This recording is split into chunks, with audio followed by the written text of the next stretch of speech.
叶晨重生到红月世界，变成了一个 NPC， 玩家还没有进入游戏。丁，你获得血脉轮回之体。丁，你获得超神级隐藏职业轮回行者。丁，你获得神器轮回之枪。白板小怪，进化精英级 BOSS 首领级 BOSS 神级 BOSS 超神级 BOSS。开服后，玩家1：卧槽，这 BOSS 好强，我什么信息都看不到。玩家2：天啊，他发布的任务奖励好高，我要抱紧大腿。玩家3：你让我做什么都可以。叶晨冷漠地看着玩家大军，前世不属于我的一切机缘，我都可以拥有。第1章重生成 NPC， 欢迎进入红月世界，距离开服还有89天。人物数据接收中，数据已接收 99%， 请您稍后。错误，未获得人物生物基因库。错误，未获得人物社会信息库。错误，未获得人物网络信息库。人物数据接收失败。错误，人物非数据连接玩家，玩家模板获取失败。人物为红月世界原生著名。错误，人物数据异常。获取人物现有数据，获取成功。数据分析中，进度 99%。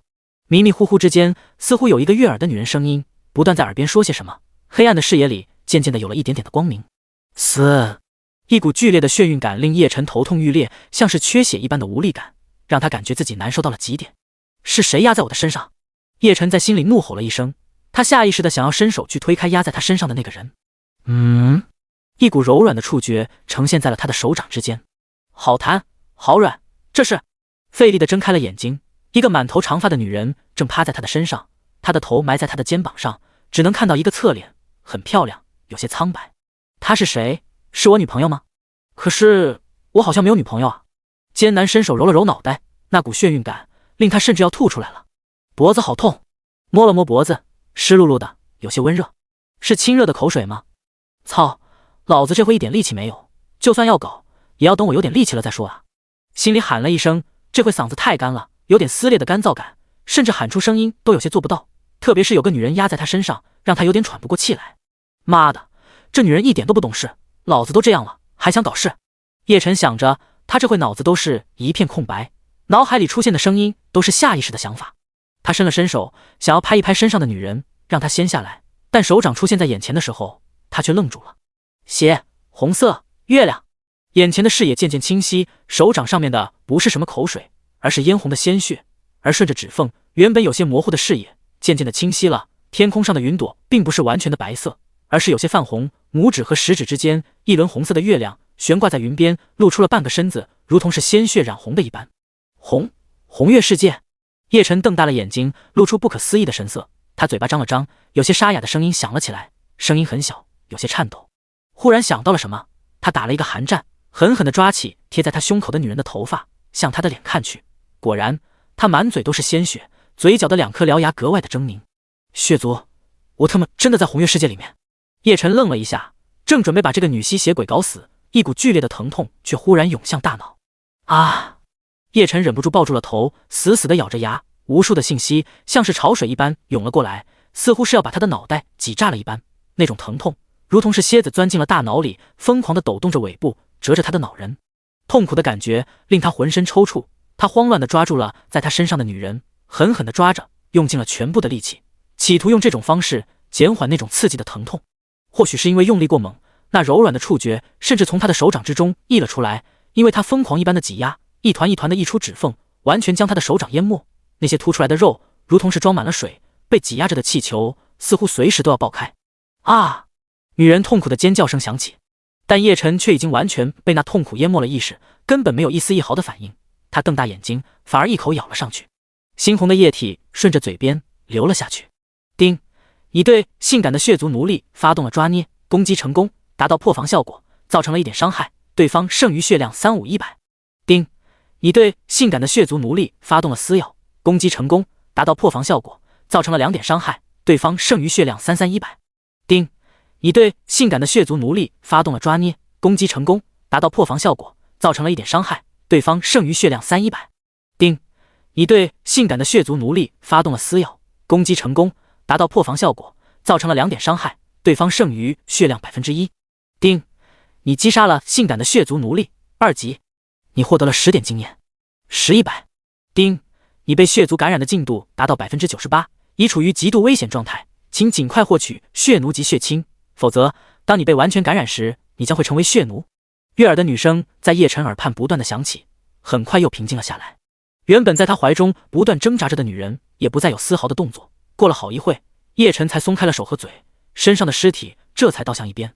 脑海之中的痛苦消散，叶晨躺在地上，看着天空中的那一轮红月，剧烈的喘息着。丁，数据分析中，数据分析完成。丁，您获得数据面板 NPC， 点击查看。丁，检测到您的血脉为轮回之体，恭喜您获得天赋技能轮回，点击查看。丁，检测到您的血脉为轮回之体，您获得血脉绑定唯一隐藏职业轮回行者超神级，点击查看。第二章游戏红月世界。丁，检测到你的职业为轮回行者，神器轮回之枪任你为主，恭喜你获得神器轮回之枪，点击查看。丁，检测到你的职业为轮回行者，你获得专属隐藏任务神圣轮回，点击查看。系统的提醒声像是敲钟一样，连续不断的在叶晨耳边响动着，但他却毫不理会，只是不断喘息，稳定着自己的状态。操，老子怎么会穿越进红月世界里面，还他妈成了一个 NPC。 过了好一会，他从地上爬了起来，看着天空之上的那一轮红月，目瞪口呆。红月世界是一款真正的全息虚拟游戏，玩家对游戏世界的真实感知度达到了夸张的 99%， 玩家在游戏里的感觉和现实之中已经几乎没有任何差距了。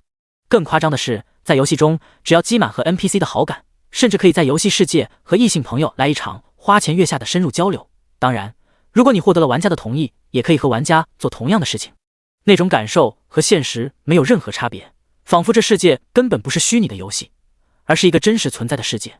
红月世界背后的公司技术实力非常强大，据说这款游戏没有策划，没有 GM， 没有运营，游戏中的一切都依靠超级智脑月神自主演化，没有任何人可以影响。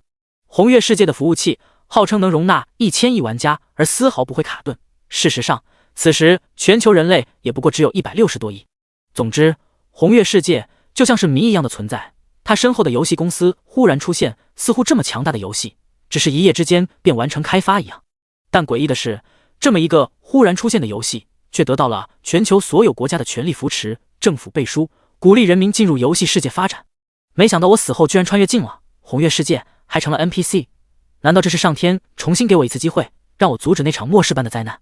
已经恢复记忆的叶晨看着头顶的那一轮嫣红的月亮，摸着下巴露出了深思的表情。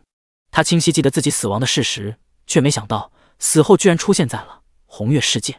当初进入游戏的玩家都习惯了头顶这一轮白天黑夜都挂在天边的红月，但谁敢相信这一轮红月有一天居然会在现实世界出现？而游戏世界的所有怪物和 NPC 也都一一出现在了现实之中，将好好的一个人间变成了末日。老子既然重活一世，就绝不能让那样的灾难再次发生。叶晨打开了信息框，查看之前系统的提示。距离开服还有89天。叶晨脸上露出喜色，兴奋地摸了摸下巴。没想到玩家居然还没有进来，这么说来，我比玩家多出90天。叶晨双目之中流露出兴奋的神色，等他们进来的时候，老子恐怕已经是大 boss 了，嘿嘿嘿。叶晨嘿嘿地笑了起来，继续翻着系统信息。咦，什么是轮回之体？难道跟我重生有关？他急忙点击了查看。血脉轮回之体，描述从轮回之中走出之人，或许获得了命运女神的青睐。天赋技轮回，死亡后进入轮回状态，可在24小时内选择满状态无损复活，每周可以使用一次。唯一绑定隐藏职业轮回行者超神级。轮回行者，描述从轮回中走出，行走在黑暗与光明之间，在生与死中舞动，掌控命运之火。属性意志加100，上限100，悟性加100，上限100，每升1级，全属性加2，自由属性加10。技能未获得，请自行摸索。唯一绑定神器轮回套装1/9。描述轮回行者专属套装，共9件，收集完成后可进入专属隐藏任务神圣轮回第2阶段。轮回之枪已获得，轮回面具未获得，轮回披风未获得，轮回戒指未获得。卧槽！叶晨张大了嘴巴，目瞪口呆地看着信息栏中的消息。卧槽！卧槽！他震撼的无以加复，差点连话都不会说了。牛逼啊！一遍一遍地把信息栏看了半天，他才满脸喜色地感叹起来。这轮回之体太他妈强大了，每周复活一次，对于已经成为 NPC 的他来说，简直是第2条命。更别说还有超神级隐藏职业和神器套装，这就是重生的福利吗？叶晨兴奋的整个人都快飞起来了，这他妈哪里是获得了命运女神的青睐，分明是睡了命运女神才对，太牛逼了！叶晨狂喜，丝毫没有注意到天空之上忽然出现了一道闪电，轰！雷声响过，准确无比地劈在了叶晨的头顶，一股浓烟升起。叮！你被雷劈中，已死亡，警告，请勿试图以言语侮辱命运女神，否则将受到系统惩罚。叮！系统检测到你进入死亡状态，是否使用天赋技轮回？使用后你将满状态复活，倒计时23小时59分钟，立即复活，暂不复活。本选择界面24小时之内随时可以换出，24小时之后将进入不可逆的死亡状态，请慎重选择。卧槽，我只是吐槽一句而已，至于吗？迟早有一天，老子非要把你睡了不可。当然，这话叶晨可没敢说出口，只是暗戳戳的想了想而已。虽然他现在已经是死亡状态了，系统根本没法在他死亡状态下惩罚他，但谁知道命运女神是不是个小心眼，等他复活以后找机会坑他。没想到老子的遗血居然被命运女神拿走了，心中暗暗的腹诽几句之后，他也没着急，直接使用天赋技复活。第一次使用天赋技可不能浪费了，至少要把这技能的规则摸透了。想了想，他看着自己透明的身子，向着周围跑了几步。看来死亡状态之下是可以移动的，脸上忍不住露出喜色，这可是一件好事，不管遇到多强大的敌人，他都可以在24小时内溜掉，安安全全的满状态复活，简直是相当于第二条生命。要知道他可是 NPC 啊，死了就没了，但现在他却每周都有一次满血复活的机会，简直不要太爽好吧。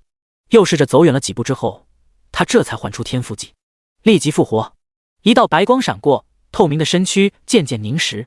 复活后，他正准备查看属性面板，系统忽然响了起来，他急忙打开信息栏查看消息。叮！你被血族感染的进度达到100%，你获得血族血脉。叮！由于你未使用血奴级血清，无法清除血族血脉，你正在被血族血脉剥夺意识，你将成为血族奴隶。卧槽，忘了，刚才那吸血鬼咬了我。他脸色瞬间变得难看了起来。在红月世界之中，被伯爵以下等级的血族咬了， NPC 会变成最低级无意识的血族奴隶，而玩家被咬，除非死亡，否则只能变成行尸走肉，直到被杀了才能重新复活。前世因此还诞生了一个专业的职业——自杀助手，全地图帮助杀死被感染的玩家，收费还不低。当初叶晨还做了一段时间补贴家用呢。妈的，老子刚穿越过来就要死了吗？就在他着急万分的时候，系统提示音忽然又叮了一声，他急忙打开信息栏查看消息。叮！由于你的意志达到100，你获得神级被动技能绝对意志。第3章进化绝对意志效果，任何情况下都能保持意识清醒，不受精神类负面状态影响。叮！绝对意志发动成功，血族血脉剥夺意识失败。叮！恭喜你正式获得血脉血族之体，点击查看。叮！由于你拥有血脉血族之体，你获得隐藏职业高贵的嗜血者暗金级，是否替换原有职业轮回行者超神级，请您谨慎做出选择，系统将会允许你确认3次。否。叶晨果断做出了选择，开玩笑，一个是暗金级职业，一个是超神级职业，傻子才会替换。红月世界之中的品质等级统一为白色、绿色、蓝色、白银、黄金、紫色、暗金级，以及更高级的鬼级、仙级、神级以及无上的超神级。暗金级和超神级之间可以说是天差的别了，好不好？这是用脚都能做出正确选择的事，叶晨当然不会出错。系统提示音继续响起。叮！由于你已经拥有血脉轮回之体，且等级高于血族之体，轮回之体将吞噬血族之体，吞噬成功后，轮回之体将获得血族之体的全部属性。叮！恭喜你吞噬成功，由于等级相差较远，轮回之体未能升级，请点击查看。叮！由于你的悟性达到100，在吞噬过程中，轮回之体获得血族最高级别天赋进化，点击查看。叶晨愣了一下，随即脸上露出狂喜的表情。据他所知，血族的血脉血族之体并不是统一的面板，从最低级的血族奴隶到最高级的血族亲王，甚至传说中的血族传奇神级，每一个级别的血族血脉等级属性都是不同且生来注定的。只有传说中血族传奇的核心后裔才有极低几率获得天赋技进化，拥有进化的血族只要不死，就有极高几率成为新的传奇级血族，也就是玩家所说的神级 BOSS。 也不知道融合进轮回之体的进化会有什么样的变化。叶晨有些期待的点击查看血脉。血脉轮回之体，描述：从轮回之中走出之人，或许获得了命运女神的青睐。属性：意志加100，悟性加100。5大基础属性加10血量正100%回血速度加10。天赋技轮回进化。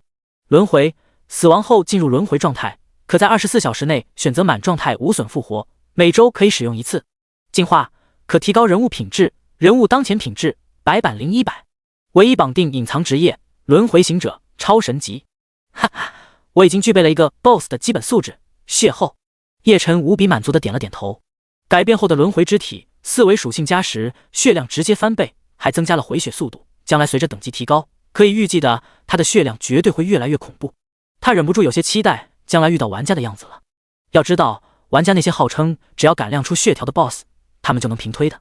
我这个 BOSS 怪可不是那么好推的，就是不知道将来玩家们会不会绝望。嘿嘿，叶晨有些恶趣味的想着，以他的这个基础，将来绝对有可能会成为史上最强 BOSS。低调，低调，我的目标可是向超神级 BOSS 进化。叶晨满脸笑意的点开了人物属性面板。姓名：叶晨，距离 1.0 版本公测时间还有89天22小时09分。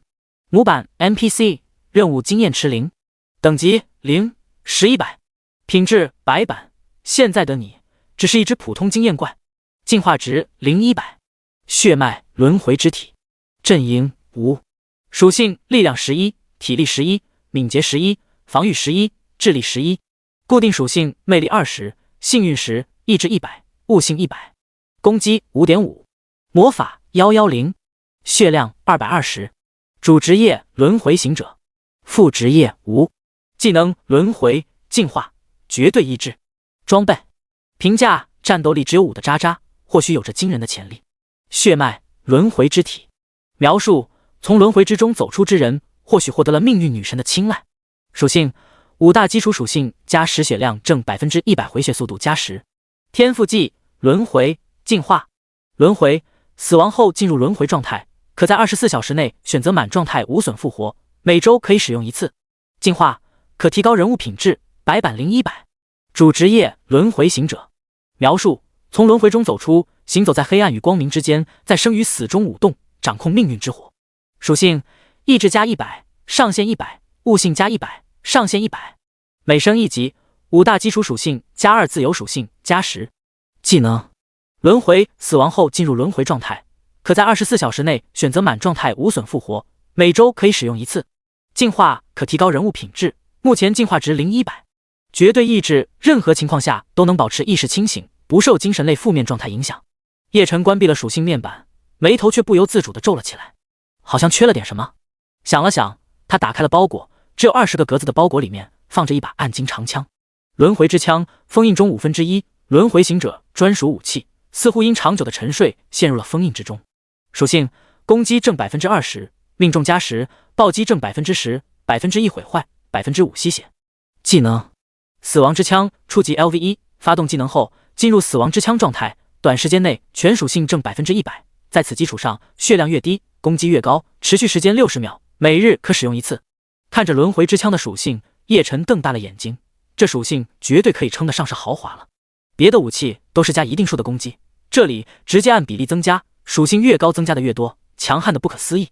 命中和暴击不用多说，常规属性作用极大，倒是最后的2条属性引起了他的注意。毁坏可以破坏敌人的武器装备，试想一下，正在战斗中，敌人的武器装备忽然成了没有属性的白板，那岂不是成了待宰羔羊？至于吸血就更不用说了，5%的吸血，每造成100点伤害，自身就能补充5点，看着不多，但是玩过游戏的都知道这效果有多强悍。有这条属性在，叶晨保命能力和持续战斗能力绝对直线上升。不愧是神器啊，还有4层封印呢，就已经这么强了。叶晨赞叹一声，将轮回之枪装备了上去，战斗力瞬间大涨。虽然只是0级，但也算是有点战斗力了，打怪练级不成问题。也不知道解开第2层封印有什么要求。叶晨研究了半天，也没找出个结果。算了，还是先去练级吧。摇了摇头，他不再多想。虽然离开服还有3个月，但还是不能掉以轻心。在开服之前，至少要把等级升到玩家们推不动才行。想着，叶晨便打开地图，提着轮回枪，向着怪区寻了过去。第4章升级。还好我虽然变成了 NPC，但还可以正常使用玩家面板，否则的话，要是连个地图功能都没有，岂不是抓瞎？叶晨看着不远处的血狼领地，忍不住有些庆幸。一只瘦的能看见骨架的老狼晃晃悠悠地出现在他前方，他急忙仔细看了过去。然而这时他忽然想到自己还没有学过探查技能，正想着先在附近找个村子什么的，把常用的生活技能给学一遍，系统提示音却响了起来。叮，由于你的悟性达到100，你自动领悟技能侦查，点击查看。叮，由于你的意志达到100，悟性达到100，你的技能侦查升级为真实之眼，点击查看。真实之眼，你拥有一双能够看穿虚幻的眼睛，洞察着世上一切真实存在的事物。效果：洞察20米之内一切的存在。卧槽，自动领悟升级技能，这恐怕就是轮回行者评定为超神级隐藏职业的原因吧。叶晨张了张嘴，良久之后才忍不住赞叹起来：100的悟性实在太强了，居然能主动领悟技能，还能升级技能，这效果实在太他妈恐怖了。叶晨乐滋滋的再次向着老血狼看了过去。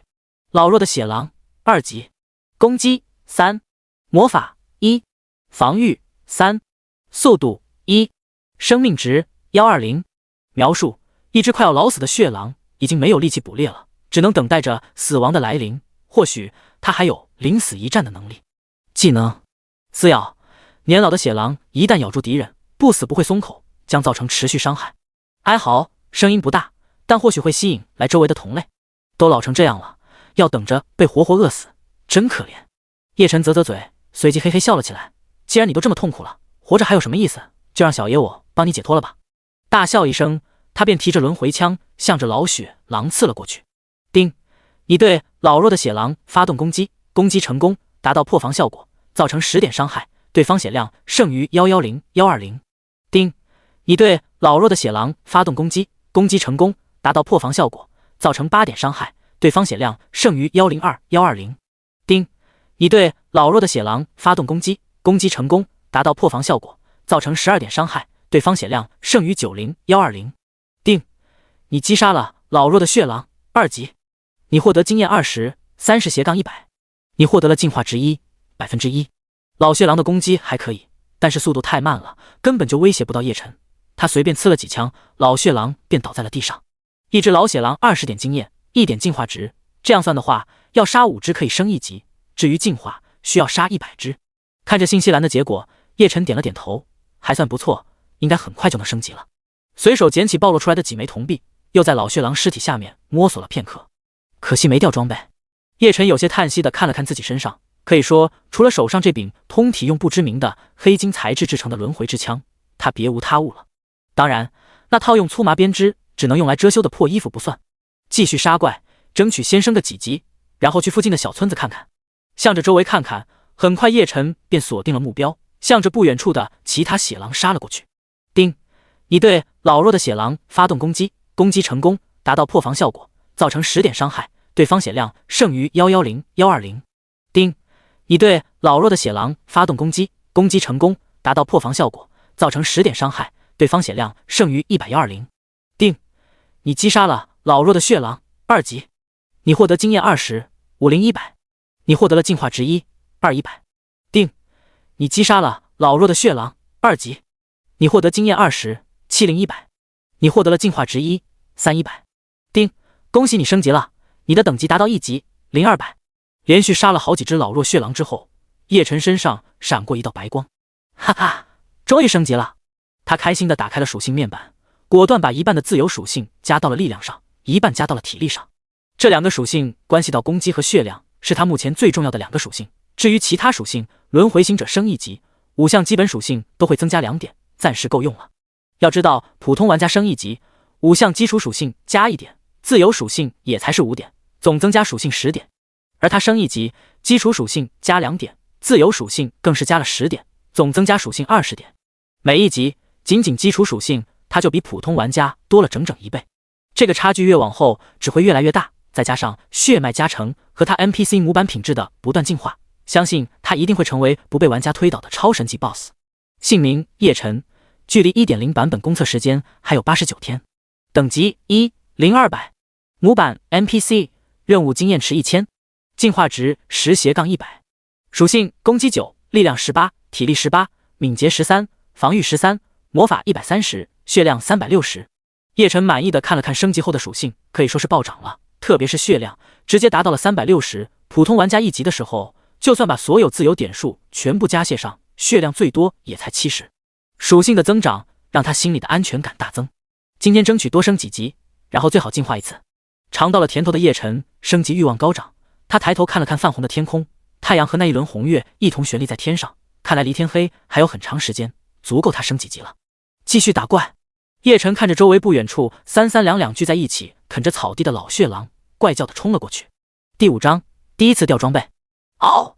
远远的看到叶晨冲过来，一只老血狼忽然愣了一下，疑惑的看着他，直到叶晨走到他面前，手中轮回枪刺上去的时候，他才反应过来，仰起头哀嚎了一声：“不好，怪物召唤同伴了。”狼嚎的声音不大，叶晨却猛然变了脸色。他一边继续攻击着老血狼，一边向着周围看了过去。果然，附近5只老血狼全部都向着他围了过来。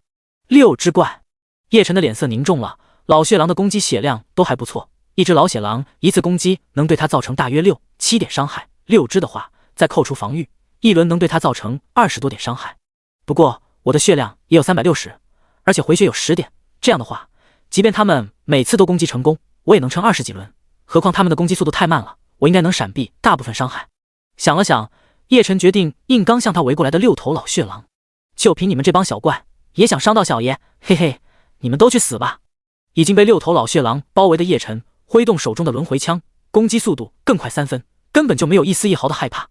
一大堆伤害数字从怪物头顶飘了起来。叮！你对老弱的血狼发动攻击，攻击成功，达到破防效果，造成20点伤害，对方血量剩余110。叮！你对老弱的血狼发动攻击，攻击成功，达到破防效果，造成16点伤害，对方血量剩余84120。叮！你被老弱的血狼攻击，攻击失败，你闪避成功。叮！你被老弱的血狼攻击，攻击失败，你闪避成功。叮！你被老弱的血狼攻击，攻击成功，你受到3点伤害，剩余血量357360。哈哈哈，情况比我想的还好啊，大部分的伤害都被闪避了，就算攻击到了，被防御抵消以后，也根本没什么伤害了。超神级职业就是牛逼！一边攻击着老血狼，叶晨一边留意着系统信息播报的声音，没想到情况一片大好，他还是低估了自己的属性，老血狼的攻击只能堪堪破防，根本无法对他造成威胁。这下他彻底放心了，挥动着轮回枪，大开大合，攻击如雨点一般落在6只老血狼的身上。定！你击杀了老弱的血狼2级，你获得经验值10-200，你获得了进化值111-100。定！你击杀了老弱的血狼2级，你获得经验值20-200，你获得了进化值112-100。定！你击杀了老弱的血狼2级，你获得经验值30-200，你获得了进化值113-100。没过一会，6只老血狼便全部被他击杀了。现在又是魔石时间了，幸运女神保佑，给我来一件装备吧。收起轮回枪，搓了搓手，叶晨期待地看着倒在地上的6头老血狼，一双眼睛发光，好像他才是恶狼一般。叮！你获得6枚铜币。叮！你获得5枚铜币。叮！你获得6枚铜币。叮！你获得破烂的皮甲，点击查看。咦，真出装备了！叶晨满脸喜色，急忙点击查看。破烂的皮甲，等级1，品质白板。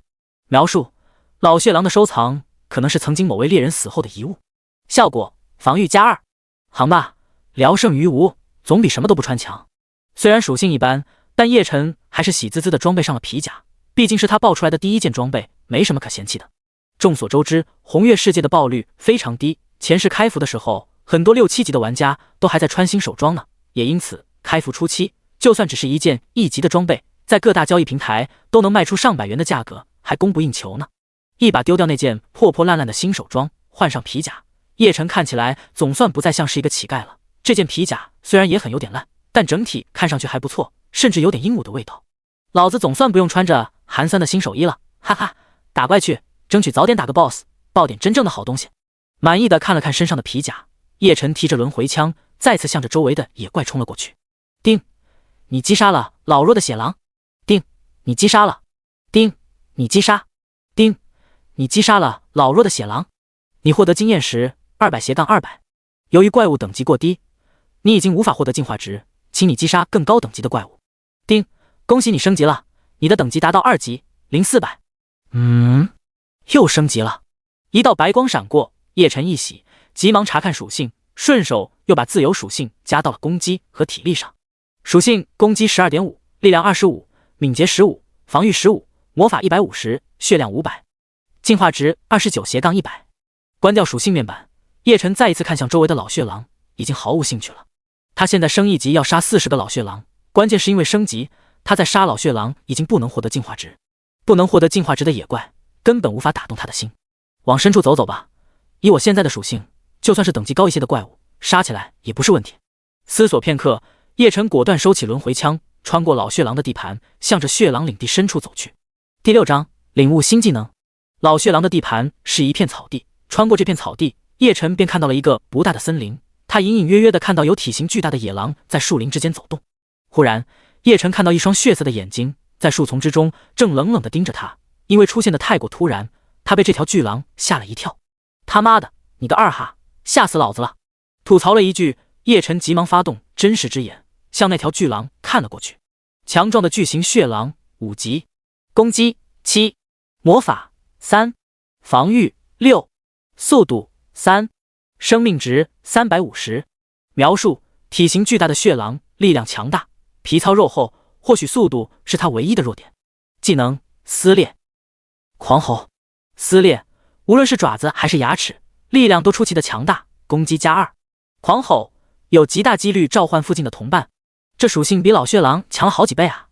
看清楚巨狼的属性面板，叶晨赞叹一声，却没有丝毫的恐惧。虽然这巨狼属性不错，但他现在已经2级了，超神级职业和神器的强大已经开始初步展现了，根本不怕一个区5级的巨狼。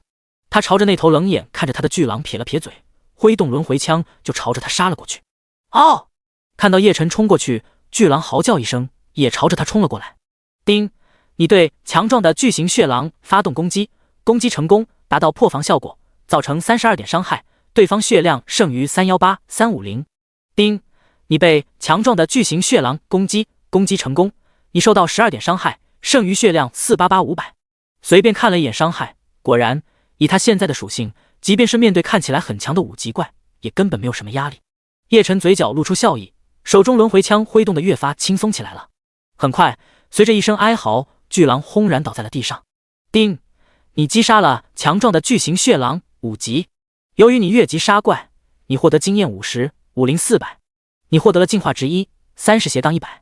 越级打怪就是爽，才杀了1只怪就有50点经验，这样的话再杀7只就能升级了。叶晨大喜，虽然前世他听说过越级杀怪经验高，但红月世界中同等级怪物属性是高于玩家的，玩家单独打同等级的怪物都吃力，更何况是越级打怪了。但现在不一样了，他有超神级的职业，有神器，有血脉加成。越级打怪对玩家来说难，但对他来说简直不要太容易。看来以后我升级要比玩家容易得多。叶晨心情愉悦地蹲下去摸尸。叮，你获得20枚铜币。叮，你获得巨狼皮裤，点击查看。听到系统提示音，叶晨脸色一喜，又出装备了，难道越级打怪还能提升爆率？自言自语一声，他急忙点击查看。巨狼皮裤，等级5，品质白板。描述：巨型血狼的收藏，可能是曾经某位猎人死后的遗物。效果：防御+5。是裤子啊，可惜等级太高了，暂时穿不上。叶晨有些无奈，防御+5的裤子属性已经不低了，何况他现在下面还穿着一条破破烂烂的新手裤子呢。只可惜等级限制让他一点办法都没有。算了，等级到了再穿吧，反正那点属性暂时对我影响也不大。随手将皮裤丢进包裹之中，叶晨看着周围其他虎视眈眈的巨狼们，淫笑一声，嘿嘿，宝贝们，来，咱们亲热亲热。嗷嗷，似乎是感受到了叶晨的挑衅，周围5条巨狼无比嚎叫一声，向着他冲了过来。来得好！叶晨也兴奋地喊了一声，挥动着轮回枪就迎了上去。或许是一次性对着5头巨狼的兴奋，他只觉得浑身发热，精神很是亢奋。吃我一枪！他抓住枪杆，狠狠抡圆，朝着4头巨狼甩了一圈。叮，你击杀了强壮的巨型血狼5级。由于你越级杀怪，你获得经验50， 100-400。你获得了进化值1，31-100。叮，你击杀了强壮的巨型血狼5级。由于你越级杀怪，你获得经验50， 150-400，你获得了进化值132-100。丁，由于你的悟性达到100，你自动领悟技能横扫，点击查看。丁，由于你的悟性达到100，你的技能横扫升级为无尽幻影，点击查看。什么鬼？叶晨目瞪口呆地看着到了一地的巨狼，他本来是准备大战一场的，结果就随便甩了一枪，4条巨狼居然全部倒了下去，这简直是吓了他一跳。我又领悟技能了。张了张嘴，叶晨急忙查看信息栏。无尽幻影，描述轮回行者专属高级技能，只有悟性达到100才有极小几率可以领悟成功，消耗50魔法，冷却时间10秒。效果：范围技能，使用后在身前4×4范围内造成一片枪印，攻击为当前伤害的200%。爽！这技能忒牛逼了吧！叶晨忍不住惊呼出声。效果如此强悍的范围技能，冷却时间居然只有10秒，这简直就是没有任何限制，好吧？也不对，我现在等级低，魔法不多，也没有魔法药水，所以只能用3次就要等魔法恢复了。叶晨忽然留意到魔法的消耗，这个消耗等级高了，自然不算什么，但是以他现在的魔法量，算是一个不小的限制了。不过这技能依然很牛逼了，范围又广，伤害又高，这简直就是炼级神技啊！看着周围树林里三三两两的巨狼，他仿佛看到了一堆的经验值。虽然短时间之内我只能用3次，但如果我把附近的怪都引过来的话……叶晨忽然兴奋了起来，看着周围的巨狼，嘿嘿的笑了2声。第7章进化 BOSS 模板。嗷嗷嗷！小小的丛林之中，愤怒的狼嚎声连绵不绝，森林里的巨狼们就好像是被抢走了老婆一般，疯狂的聚在一起，追逐着一道快速移动着的身影。二哈，快追我呀！只要你们追上我，我就给你们好吃的，哈哈！叶晨一边奔逃着，一边对着新遇到的巨狼的屁股狠狠一捅，偶尔还不忘回头，挥动轮回枪，增强着身后巨狼们的仇恨值。很快，他后面便已经跟着几十头巨狼了。嗷嗷嗷！狼嚎之声越来越大，血狼领地周围的野怪们纷纷疑惑地抬起头，看着巨型血狼的地盘，不明白那些大块头们为什么忽然这么有激情了。一些雌性的血狼被一声声狼嚎撩拨的也有些兴奋，忍不住仰天长嚎。一时之间，血狼领地之上狼嚎声不绝于耳。卧槽，不会导出兽潮吧？听着周围越来越大、越来越多的狼嚎声，叶晨忽然有些心虚了。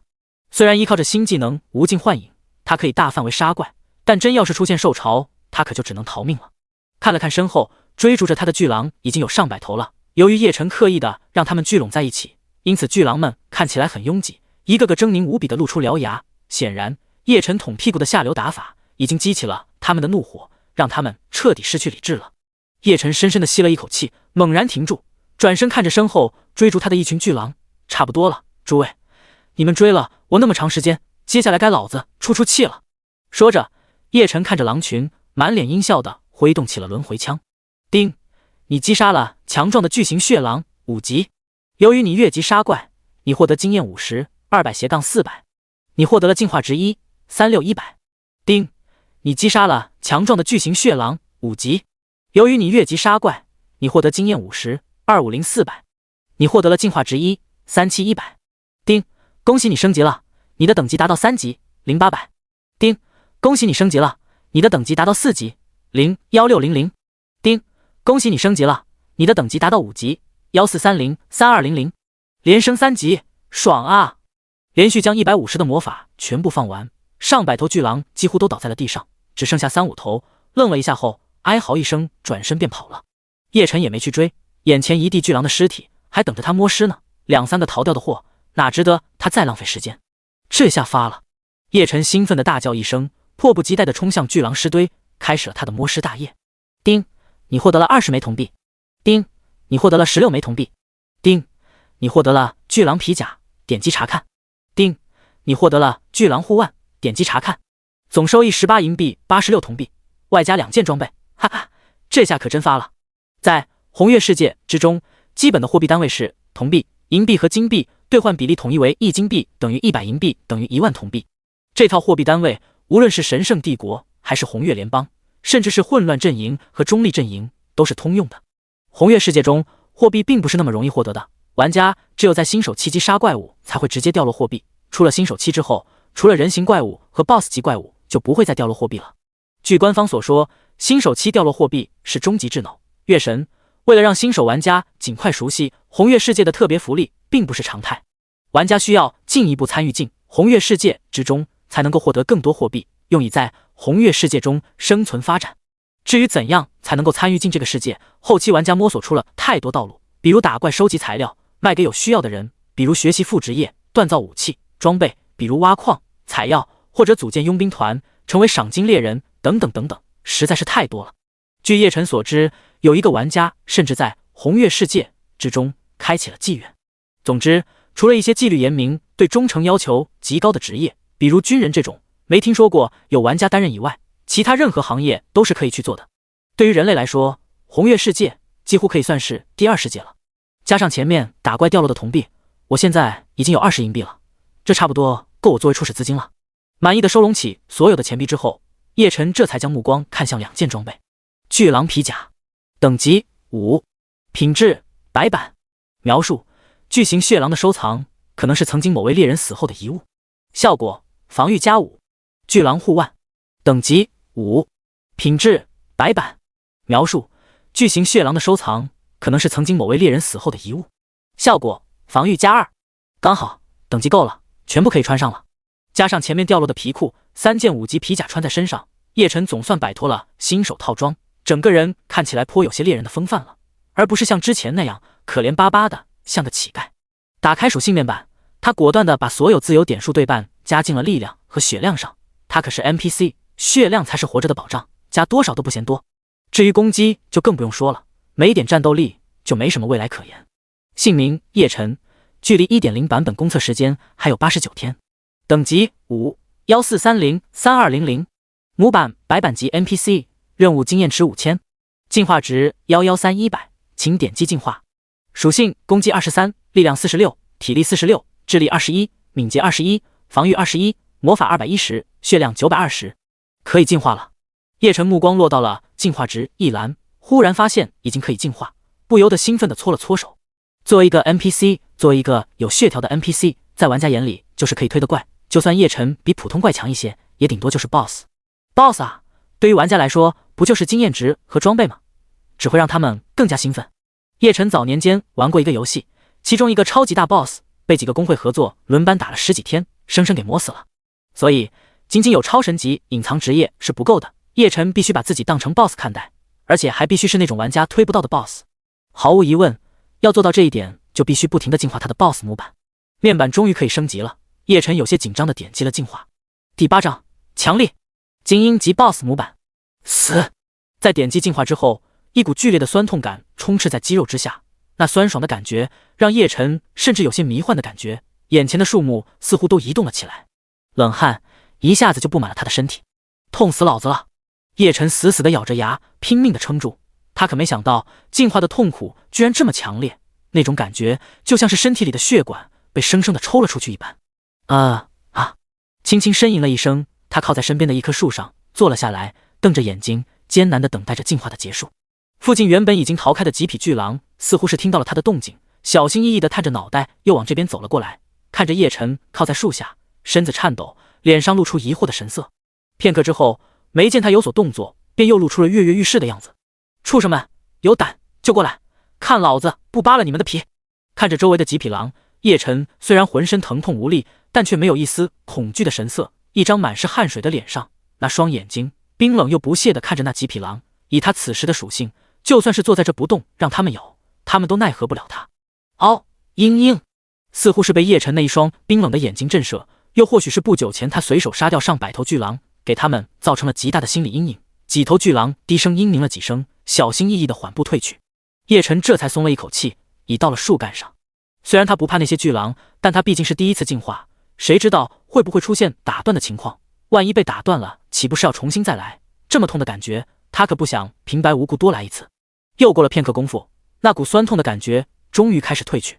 叶晨眼色一亮，进化结束了吗？叮，恭喜你进化成功，你获得精英级模板，绿色。叮，由于你的成长模板由普通级模板白色进化为精英级模板绿色，你的属性大幅增长，你的血量增加 100%， 你的防御增加 100%。 你获得被动技能狂暴，点击查看。叮，由于你的悟性达到100，意志达到100，你的技能狂暴升级为血之杀戮，点击查看。丁，由于你的成长模板由普通级模板白色进化为精英级模板绿色，你开启全阵营声望系统。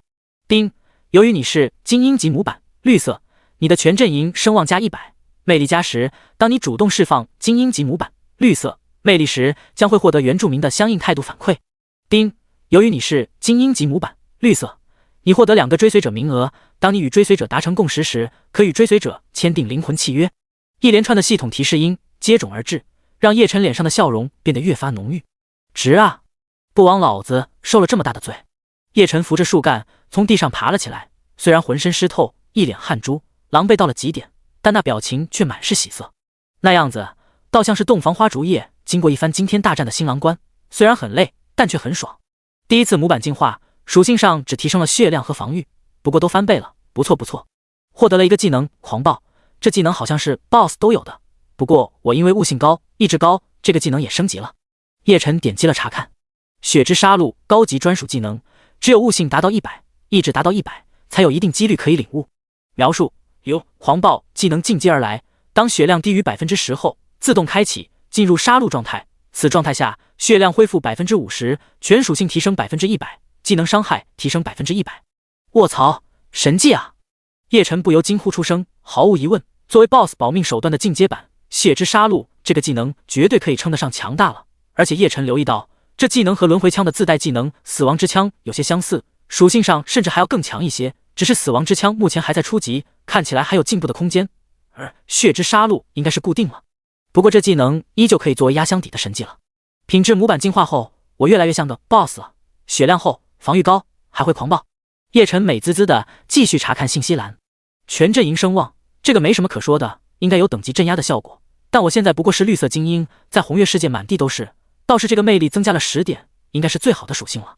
叶晨看着增加10点的魅力属性，思索了起来。他已经享受到了特殊属性的好处，悟性和意志达到100，让他爽了好多次，可以预见以后还会爽更多次。那么作为4大特殊属性之一的魅力，一定也会有类似的效果。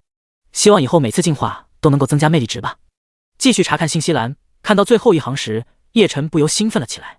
原来进化面板之后，我不但属性会增加，还可以招揽追随者了吗？叶晨搓了搓手，他现在很想招揽2个小弟，然后一起起飞。还是算了吧，我现在只有2个追随者名额，如果招揽的话，一定要选择资质最好的。叶晨露出思索的神情。红月世界之中，各个版本更替，涌现出了一大批传奇人物，其中有一些人物不但背后的故事可歌可泣，其资质也是异常优秀，甚至不逊色于版本主角。只可惜主角就是主角，虚无缥缈的气运加持之下，让他们成为最闪耀的存在。而许多同样优秀，甚至更加优秀的人物，却因为运气不好，反而落了个命丧黄泉的下场。或许我可以利用知道版本剧情发展的优势，去招揽那些同样优秀的人物。想到这里，叶晨兴奋了起来。以他对剧情的先知，招揽几个前世只在论坛里见识过的游戏人物，还真不是没可能的事。这是可以搞。叶晨咬了咬牙，挥了挥拳头，双眼之中闪烁出兴奋的光芒。第9章 BOSS 血狼领主。嗷！就在叶晨查看进阶消息的时候，一声高亢有力的嚎叫声忽然响起，像是海啸一般，令无数树叶疯狂地卷了起来。什么鬼？叶晨抬起头，向着声音来源的方向看了过去。远处丛林之外，一匹通体银白、双目通红如血、体型比巨狼小一些，但更纤长优美的银狼，正瞪着一双有些疑惑又有些阴冷的眼神在看着他。而周围几条幸免于难的巨狼则浑身颤抖的不断后退，显然这些巨狼很怕这头体型不如他们的银狼。丁，由于你在血狼领地造成大规模的杀戮，惊动了血狼领地的主人血狼领主，你将会受到血狼领主的攻击。由于等级悬殊，系统建议你立刻逃离血狼领地。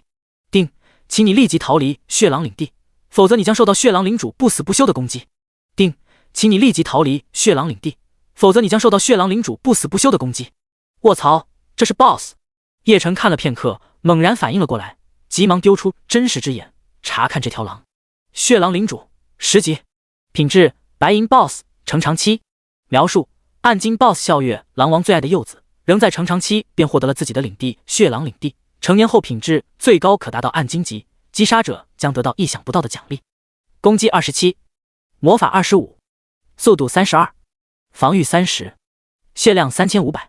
技能：笑月、银爪、狂暴、召唤。笑月主动技能自血脉中传承到的技能，发动后进入校月状态，速度正100%。银爪主动技能，血狼领主的爪子快如闪电，一旦被抓到，将进入流血状态，攻击加20%。狂暴被动技能，血量低于10%后自动开启，全属性增加30%，技能威力增加50%。召唤特殊技能似乎有着非同寻常的力量，这 BOSS 还真是强啊！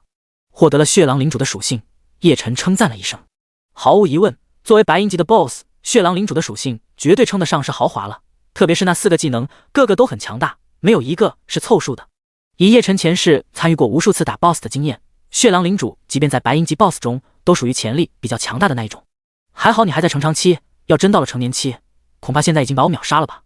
虽然嘴上这么说着，叶晨还是忍不住嘿嘿地笑了出来。逃是不可能逃的，虽然血狼领主很强大，等级也比他高，但很遗憾却遇到了他以进化成超神级 BOSS 为目标的男人。看着血狼领主那优美纤长的身躯，他口水都快流出来了，怎么可能逃命呢？没错，他就是馋血狼领主的身子了。开玩笑 ，BOSS 啊，代表着高端的装备、材料、大把的经验，甚至是巨量的财富。众所周知，玩家见到 BOSS， 那就跟猫看见了鱼，熊看见了蜂蜜，狗子看见了骨头差不多。虽然他已经不再是玩家，而是 NPC， 等玩家来了，甚至会变成玩家眼中的 BOSS， 但毫无疑问 ，BOSS 怪对他的吸引力是同样惊人的。哦，似乎是被叶晨那充满欲望的眼神激怒，血狼领主猛然夹住尾巴，仰天长啸，随即向着他冲了过来。一道银色的闪电刹那间便落在了叶晨的身上。叮，你被血狼领主的技能银爪攻击成功，你受到50点伤害，剩余血量17901840。叮，你被技能银爪攻击，进入持续掉血状态，请你留意血量变化。卧槽，这伤害不低啊！突如其来的攻击把叶晨吓了一跳，特别是银爪还带有持续掉血的特性，他急忙查看状态，却发现血量并没有持续下降，甚至还在缓慢的回升。哈哈，想起来了，我有回血加10的属性，根本不怕持续掉血。搞清楚之后，叶晨精神大振，持续掉血这属性非常恶心，一不小心就会出问题，但现在他是完全不需要在意了。没了后顾之忧，叶晨挥动轮回枪就冲上去，和血狼领主打了起来。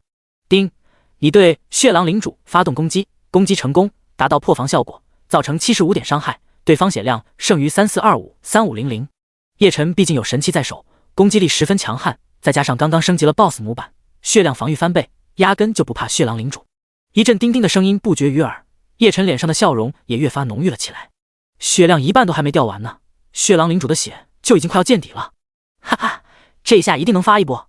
大笑一声，叶晨手里的速度更快了几分，顺手又用了一个群攻技能。虽说群攻技能打小怪数量更划算，但叶晨才不在乎，管他什么技能，丢上去就是了。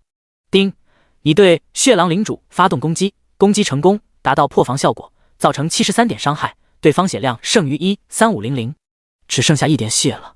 叶晨脸色一喜，随手一枪就刺了过去。然而就在这时，血狼领主身上却发出了淡红色的光芒，就这么一点的血，血怎么也掉不下去了。怎么回事？连续攻击好几次都没有结果，他心里一下子就沉了下去。是那个召唤技能？叶晨脸色一变，身子猛然后退，警惕地看着冒着红光的血狼领主。第10章召唤笑月狼王。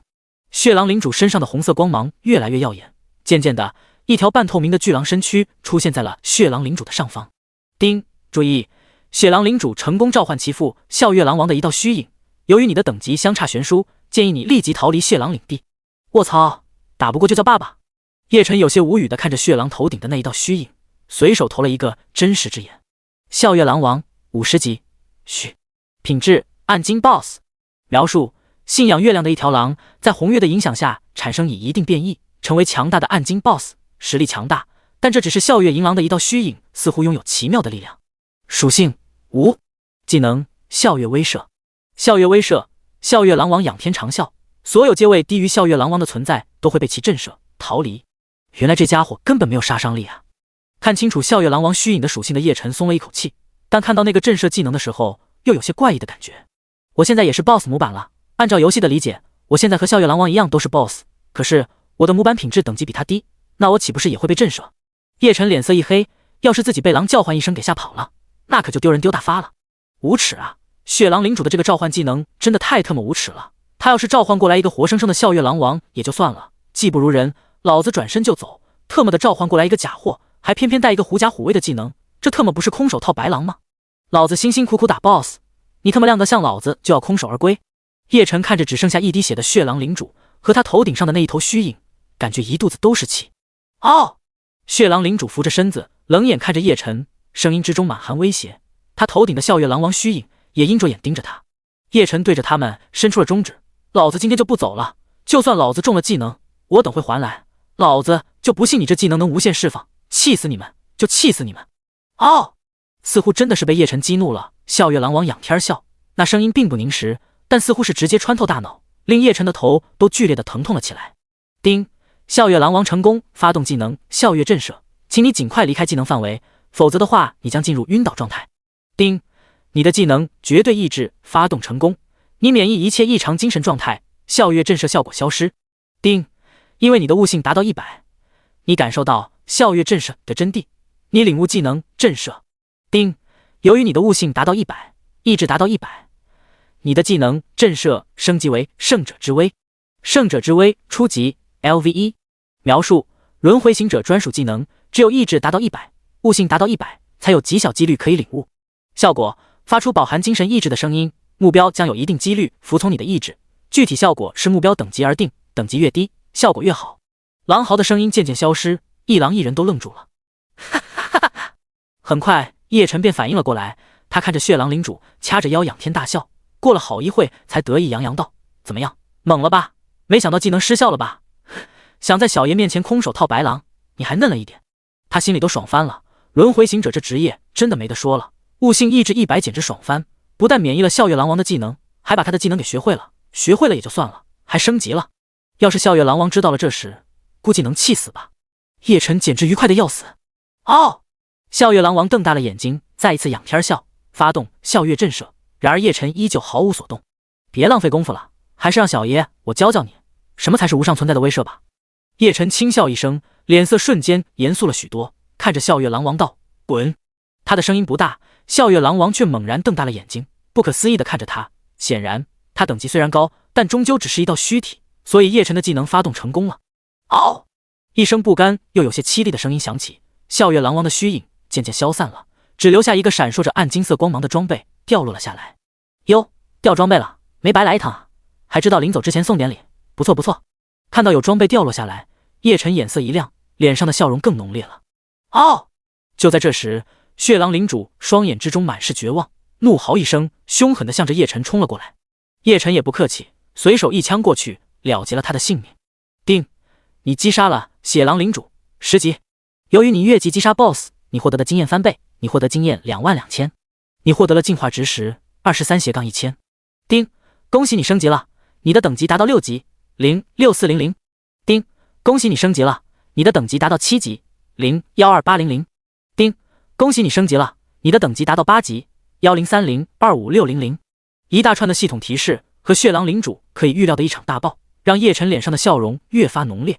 他简直想把血狼领主复活，快乐地跳上一段舞蹈。也不废话，叶晨搓了搓手，便满怀期待地开始摸尸。叮！你获得10枚金币。叮！你获得黄金狼甲。叮！你获得黄金长裤。叮！你获得月之戒指。叮！你获得血狼领主皮毛。叮！你获得血狼领主狼牙。叮！你获得血狼领主狼爪。一大串的装备和材料让叶晨狂笑不已。虽然装备因为等级问题他暂时装备不了，但他手里的东西怎么看怎么爽。倒是笑月狼王临走之前掉落的戒指引起了他的注意。月之戒指暗金级，效果：空间加200格，攻击加10。描述：似乎受到了月神的祝福，或许藏有什么秘密。无等级限制，居然是无等级限制的暗金戒指。叶晨一喜，二话不说将戒指戴到了手上。月之戒指加的攻击不多，但是空间却加了200格，这属性绝对称得上极品了。红月世界之中，角色一般可以自带30格空间，但更多就需要专门的装备加成了。200格的空间，就算是游戏后期也都不会被淘汰。差不多了，也该找个村子住一晚上了。要是等到晚上，那可就完了。叶晨抬头看了看天空，发现那轮红月越发的有些红了，太阳也到了半山腰。打开地图，找了最近的一个村庄，便急忙奔跑了起来。咦，路边有个人倒在地上。叶晨皱了皱眉头，那人身上的翼甲他有些熟悉。神圣帝国的士兵。叶晨想起来了，那人一身装备正是神圣帝国的制式装备。想了想，他快步走到那人身边，顺手丢了一个真实之眼。姓名：赵健，已感染。职业：神圣帝国边境守卫士兵。你好，我有什么可以帮到你的吗？士兵抬起头，脸色苍白，满脸汗水，隐隐约约地露出半截獠牙，显然他已经感染到了极深的程度，很快就要彻底沦为无意识的血族奴隶了。你好，我是帝国士兵，请你帮我把信送到落日城，交给城主大人，告诉血族将要全面战争，请你将我的翼甲带回去，烧了我不要做血奴，我没有辱没使命。血族要发动全面战争。叶晨一愣，没想到随便走走居然就遇到了 1.0 版本的主线剧情。1.0 版本的主线剧情就是血潮，血族潮汐，无穷无尽的血族奴隶从暗黑帝国越过边境冲击落日平原。他现在才想起来，前世开服的时候血潮已经发生，甚至落日之城都已经沦陷了，但现在距离开服还有3个月，一切都还没有发生。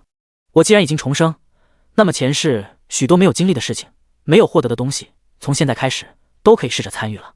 叶晨有些激动地想着， 1.0 版本的主线血潮无疑是一个好的开始。丁，神圣帝国边境守卫士兵召见向你发布任务。第11章，血潮起源与亡灵信念。丁，神圣帝国边境守卫士兵召见向你发布任务，血潮起源，你是否接受？接受。叶晨毫不犹豫地选择了接受。丁，恭喜你成功获取任务血潮起源，点击查看。血潮起源，任务等级 B。 任务描述：自红月降临以来，无数黑暗生物崛起，建立红月联邦。自此，代表黑暗阵营的红月联邦与代表光明阵营的神圣帝国开始了长达200年的对立与战争。自50年前两国在黄昏峡谷和落日平原的大战之后，红月联邦与光明帝国之间的局部战争虽然从未停歇，但大规模的战斗却少有发生。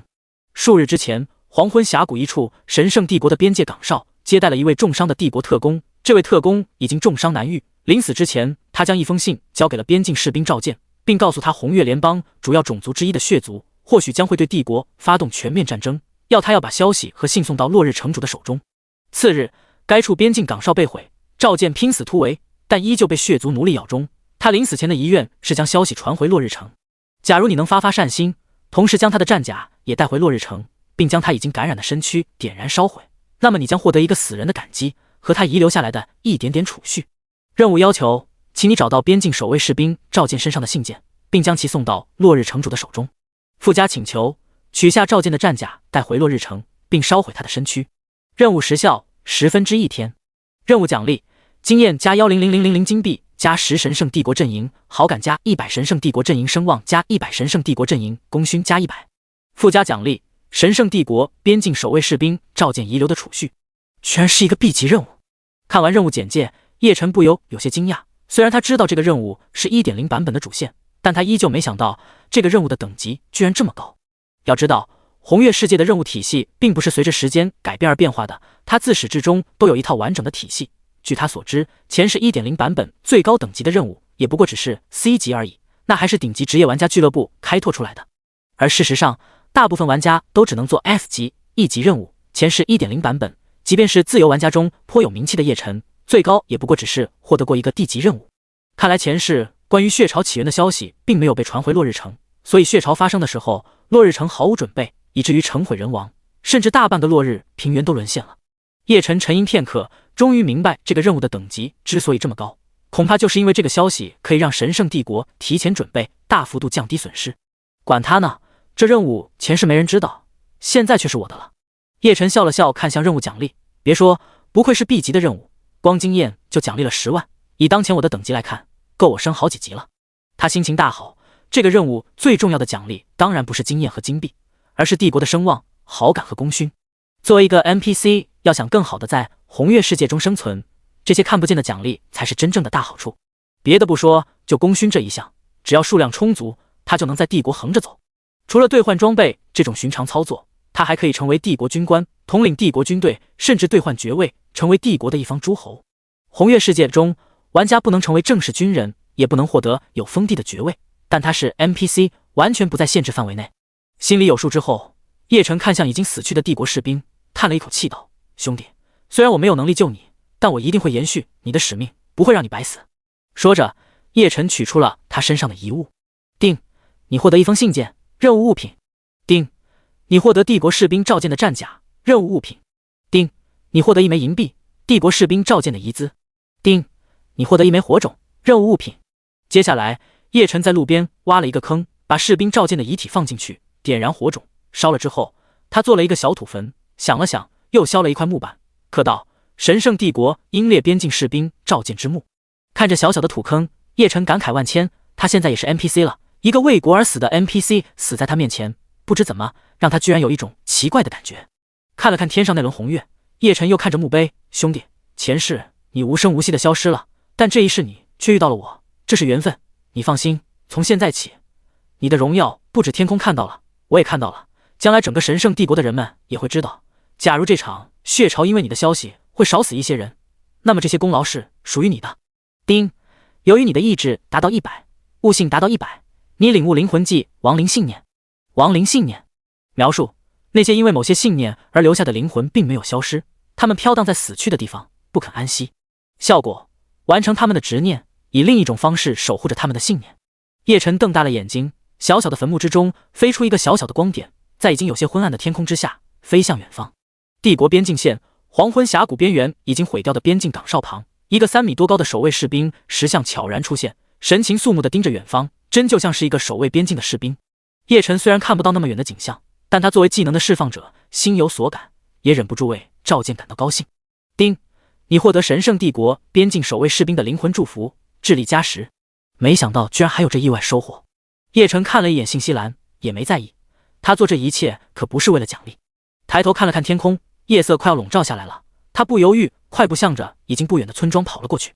第12章，巧了，这个任务我已经完成了。丁，你发现猎狼村？这村子有点奇怪啊。走进猎狼村，叶晨发现整个村庄入口点了不少的火把，10几个壮汉都拿猎弓、大刀之类的武器，面色严峻地守在村口，像是随时准备战斗一般。而村子里面却是一片黑暗，家家户户都关紧了门窗，颇有些如临大敌的意思。他们看着叶晨进村子，却都只是瞥了一眼，便毫不关心地低声聊了起来。昨天晚上老赵家被破门了，一家3口死的那叫一个惨啊！那些家伙抢完畜生，已经开始对人下手了，咱们这些人还不知道能不能挡住呢。那些家伙再敢来，老子就上去跟他们拼了。最好还是不要来的好，要不然就咱们这些人想挡住，悬啊！丁，猎狼村似乎遇到了什么困境，你或许可以帮到些什么，请去找村长了解详情。有任务。突如其来的系统提示音让叶晨眼睛一亮，他就是打算找个地方临时休息一晚而已，没想到却遇到了任务。众所周知，任务就等于经验、装备、财富。不过看这些村民的样子，他们遇到的麻烦应该不小，也不知道我能不能解决。叶晨思索片刻，他向着周围看去，发现村口不远的墙角处站着一个满脸愁容的老头。不管了，先去找村长问问。说完，他快步走向墙边的老头。大叔，村长家怎么走？大晚上的，你找村长干嘛？老头狐疑地看了他一眼，那眼神仿佛是在看一个嫌疑犯。叶晨无语，自己的形象也算是英武非凡，风流倜傥了。你那小眼神是几个意思？大叔，我是过路的行人，这不是天黑了吗？就想来村子里借宿一晚，但是进村以后发现村子里好像是出了什么事，就想找村长问问，看能不能帮点忙。你是过路的呀？老头闻言松了一口气，似乎是解除了对他的警惕。随即他上上下下看了叶晨一遍后，摇了摇头，叹息道：我就是村长，不过我劝你还是不要在我们村留宿了，也不要想着帮什么忙了，趁着还没到深夜，你现在赶紧往东边跑，跑快一点，应该很快就可以安全到达隔壁村了。村长说着，重重地叹息了一声，向着村外看去，眼神中的忧虑越发深切了。虽然感觉猎狼村遇到的麻烦好像很大，但叶晨连任务信息都没有看到，怎么可能轻易离开？他一把抓住村长的手，一脸真诚与坚定。村长大人，我的亲兄弟是一位神圣帝国的烈士，他为了我们的帝国而死，我一向以他作为榜样，希望成为一个保护国家、保护民众的战士。今天既然遇到了，无论如何我是绝对不会离开的，请村长一定要把你们的困难告诉我，否则的话我就自杀在你面前。为了获取任务信息，他已经拼了，就连被他刚刚埋掉的赵健都成了工具人。不过毕竟是为了帮人解决麻烦，这是好事，相信赵健是不会为这点小事怪他的。说着，他一脸悲切地低着头，作势要往墙角上撞。1秒、2秒、3秒，叶晨不由有些尴尬，因为村长并没有出手阻拦，他正准备一丝一丝随便上去撞一下的时候，才听见老村长叹了一口气。没想到在我们村子遇到大难的时候，我居然遇到了一位真正的义士。既然你如此真诚的想要帮助我们，那我也就不再拒绝了。叶晨这才松了一口气，装作若无其事的抬起头，听着老村长的描述。很多年以前，血狼领地的恶狼泛滥成灾，经常伤人。我们村子的仙人们就受落日城的城主委托，在此地猎杀恶狼。久而久之，就形成了我们这个村子。我们住在这里，一方面通过猎杀控制着血狼领地恶狼的数量，一方面打猎收获的狼皮、狼牙也让我们能够生存下去。老村长说着，叹了一口气。我们村子这么做已经200年了，谁知道前段时间血狼领地来了一个新的领主，一匹强大无比的狼王。自从他来了以后，每天夜里都带着恶狼来我们村子偷鸡摸狗，祸害畜生。昨天更是破入家门，生吞了一户村民。偏偏我们又斗不过那头狼王，唉，猎狼村要完了呀！丁，你获取任务信息：猎狼村的危机。猎狼村的危机，任务等级 E。任务描述：不久之前，血狼领地迎来了新的主人血狼领主。血狼领主喜好闯入人类领地获取食物，已经偷光了猎狼村的所有动物。从昨天起，已经开始猎杀人类了。猎狼村面临建村以来最大的危机。任务要求：击杀血狼领主1。任务奖励：经验1万金币1。附加奖励：猎狼村的馈赠。假如你的运气够好，你一定会获得意外的惊喜。任务时效0.3天。丁，由于你已经击杀血狼领主，并拥有相关信物，你可以主动寻找猎狼村村长，完结任务，获取奖励。哎，那血狼领主实在是太凶残了，太强大了，再这样下去，我们猎狼村就要完了。老村长悲叹一声，声音悲凉。他看着村落中的一座座房子，甚至忍不住流出了眼泪。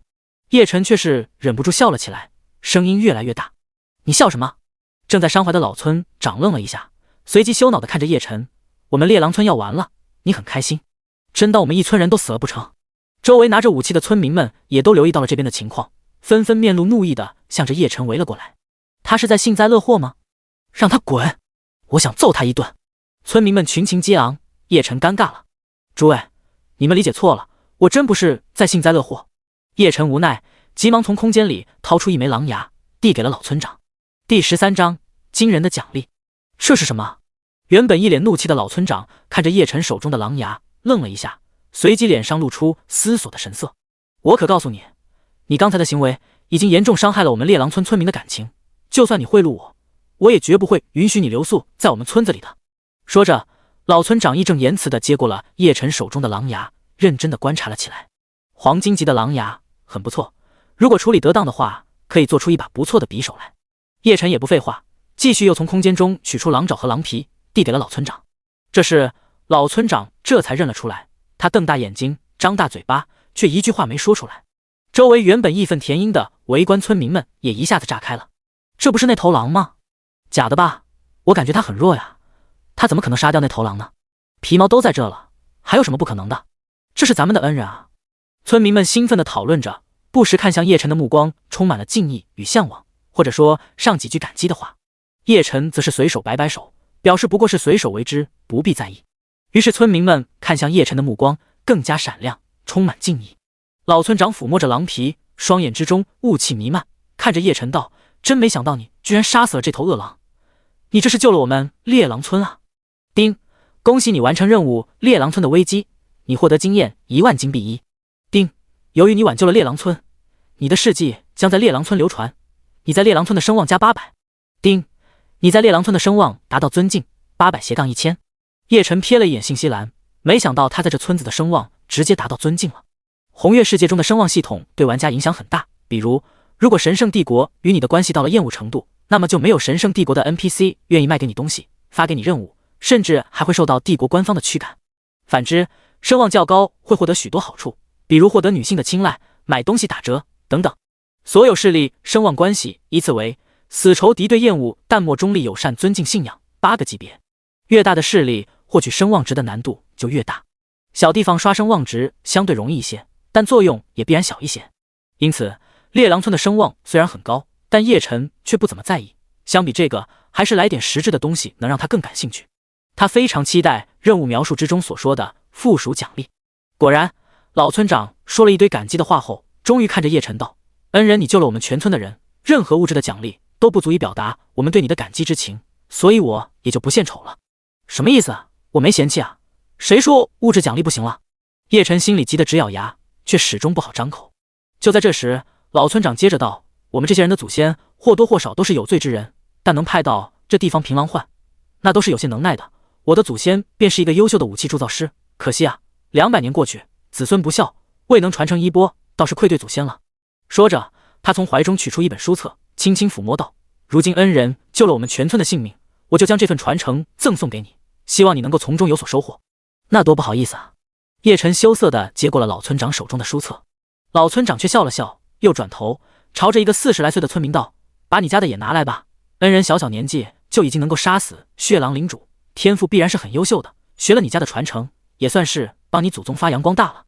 村长，就算你不说，我也是打算送给恩人的。”那村民尴尬一笑，也是从怀中取出一本书册，朝着叶晨递了过来。还有，正沉浸在将要获得武器铸造技能快乐的叶晨，有些懵懵地看着老村长。老村长还以为他不好意思再要，便将那本书册接过来，塞进了叶晨的怀里。这是送给恩人的，都是副本，我们不会有什么损失。他祖上是装备制造师，到他这一代也几乎学不会了。老村长说着，有些伤怀，目光迷离道：“我们的祖上都是能人啊，当年狼患遍野，正是因为我们祖上能铸造武器，能制造装备，又能打。”老村长说着，周围的村民们也陷入了对祖先的憧憬之中。叶晨哪里有心思去听那些故事，早就兴奋地翻阅起了2本书册。丁，恭喜你学会武器铸造术，初级0 1000。丁，由于你的悟性达到100，你的武器铸造术由初级升到了高级。丁，恭喜你学会装备制造术，初级0 1000。丁，由于你的悟性达到100，你的装备制造术由初级升到了高级。发了，发了，这回是真发了！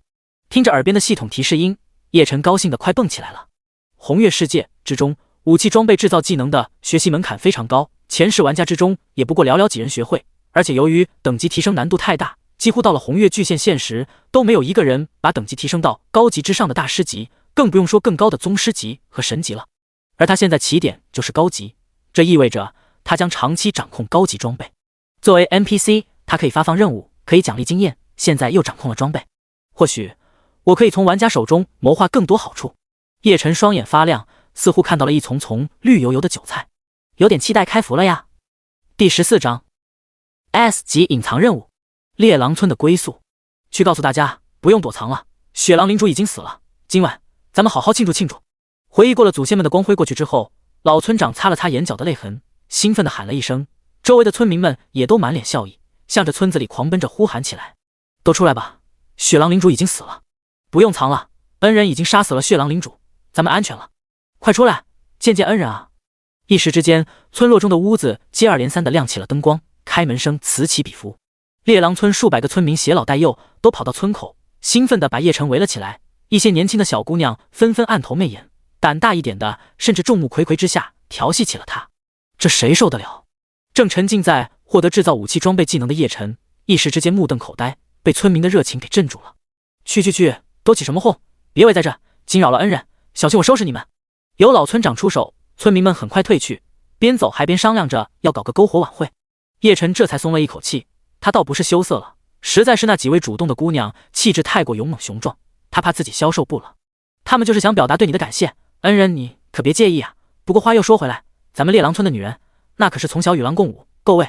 要是恩人真有看得上的，别客气，随便挑，随便选。说着说着，老村长看向叶晨的眼色忽然有些不对劲了。看着他那越发有些诡异的眼神，叶晨心里有些发毛。村长大人，你怎么这么看着我？我身上是有什么东西吗？老村长摇了摇头，继续用那有些诡异的眼神看着他。忽然他瞪大眼睛，露出了然的神色，惊疑不定地抓住了叶晨的手。你是不是已经学会了铸造武器，而且还晋升到了高级？是啊，我刚刚才学会的。叶晨有些发懵，他能够感觉到老村长手掌的颤抖。就这么一会时间，你就学会了，还晋升到高级了？老村长的声音提高了好几个调门，跟个公鸭嗓一般。村长大人啊，我不就是学个技能而已，这很正常啊，你至于这样吗？叶晨揉了揉耳朵，不由埋怨了村长一句。村长闻言沉默了一下，随即一把抓住叶晨的胳膊，拉着他就往村子里走。走，现在就演示给我看。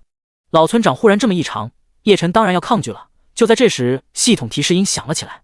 叮，你触发隐藏任务猎狼村的归宿前置任务老村长的考验，请你尽力完成。完成该任务后，你将获得隐藏任务猎狼村的归宿的详细信息。描述：200年前，猎狼村的先辈们并不寻常，他们穿着坚韧的衣甲，拿着锋利的武器，平定了狼患。200年后，他们的后人不再强大，渐渐归于平凡，但猎狼村真正的宝藏却无人能识。想要这些宝藏吗？那就通过老村长的考验吧。叶晨一下子不挣扎了，反而痛快地跟着老村长走着，甚至他还有点嫌弃老村长老胳膊老腿的速度有点慢，有种想要扛起他就走的冲动。过了一小会，老村长一路拉着叶晨走到了村长家里，一进屋，他就慌慌张张地打开了铸造炉，又东翻西翻拿出几样材料，最后取出血狼领主的牙齿递给了叶晨。来，你试试用这个打造出一把匕首来。叶晨粗略看了一下，老村长拿出来的这些材料都是白银级的，只有血狼领主的牙齿是黄金级的，但考虑到猎狼村的情况，这些白银级的材料估计都是攒了好久的。但他丝毫没有废话，拿起锤子就叮叮当当地敲了起来。将辅料熔铸成功，叶晨才取出血狼领主的牙齿，小心翼翼地跟辅料融在了一起。叮，你成功使用武器铸造术高级，你获得经验103030256000，你获得武器铸造熟练度10，10000。叮，你获得黄金级武器狼牙匕首。卧槽，一次入魂啊！叶晨目瞪口呆，没看出来啊，自己居然隐藏着欧洲人的属性。要知道，铸造武器是要看脸的，就算是高级铸造术，也不能100%铸造出黄金级武器。他第一次就成功，绝对算是血统爆发了。不但是他吃惊，老村长更加吃惊，他瞪大了眼睛，有些颤抖地指着叶晨道：“没想到这么一会时间，你居然真的已经成为高级的武器铸造师了！我从来没有听说过像你这么恐怖的悟性。”叮，恭喜你完成老村长的试炼，你已达成获取隐藏任务猎狼村的归宿的前置条件，请你到老村长处获取任务。没想到我有生之年居然会遇到如此天赋之人，这难道是我祖先给我的提示吗？老村长低声呢喃，忽然他神色坚定起来，颤颤巍巍的就要朝着叶晨跪下。老朽有一个不情之请，请恩人一定要答应。叶晨急忙扶住了老村长道：“村长大人有事说事就行了，你这么大年纪，要是跪了我，那我可是要折寿的，你老人家就不要害我了。”老村长这才有些哀求的看着叶晨道：“猎狼村已经传了200年了，到了我这一代越来越弱，以至于被一条狼欺辱，再这样下去，猎狼村就要完了。我看恩人悟性如此惊人，将来或许有机会成为一方领主，如果真有那么一天，希望恩人能给我们猎狼村一处存身之地。”丁，老村长向你发布任务猎狼村的归宿，请问你是否接受？接受。叶晨果断确认，开玩笑，这可是隐藏任务啊。丁，恭喜你获得隐藏任务猎狼村的归宿。猎狼村的归宿，任务等级 S。 任务描述：猎狼村的祖先是2位神级职业大师，他们的后人因为拒绝了一位帝国公爵，因此被流放于血狼领地治理狼患。已经200年过去了，整个落日平原都该感激他们的贡献，他们已经经历太多，受尽了困难，是时候该有一个安稳的归宿了。任务奖励：全村人的绝对效忠。任务时效无。任务提醒：1. 如果你收留了他们，或许会有一些未知的麻烦。2. 假如你对未知的麻烦感到为难，请你查看村民们的信息。叶晨瞪大了眼睛，他狠狠地吞了一口口水，看着老村长眼神里满是不可思议，这居然是个 S 级的任务。第15章取代，成为新的混乱主宰。什么是 S 级任务？关系到 1.0 版本任务进程的血潮起源只是 B 级任务，从 1.0 到 2.0 版本结束，最高等级的任务也才 A 级。上一世第一次听说 S 级任务，还是在 3.0 版本的崛起混乱国度。要知道 3.0 版本崛起混乱国度的那个任务，是在整个红月联邦和神圣帝国的眼皮底下创建第3个超级阵营混乱阵营。混乱阵营自建立以后，影响极为深远，数个版本后都有着不逊色于神圣帝国和红月联邦的影响力。而且那个任务还是和无数玩家共享的，哪项这个任务明确显示是私人任务。S 级任务完成难度必然极大，完成后影响力也必然极大，至少影响数个版本。我的个乖乖，小爷到底进了一个什么样的村子，招揽他们的任务居然达到了 S 级。叶晨看着眼前其貌不扬的老村长，上看下看，怎么看都不觉这些家伙有着影响数个版本的能力。对了，任务提示里说，如果对任务感到为难，就看一看村民们的信息。难道这些村民有什么不同寻常的地方？想到这里，叶晨随手朝着老村长丢了一个真实之眼。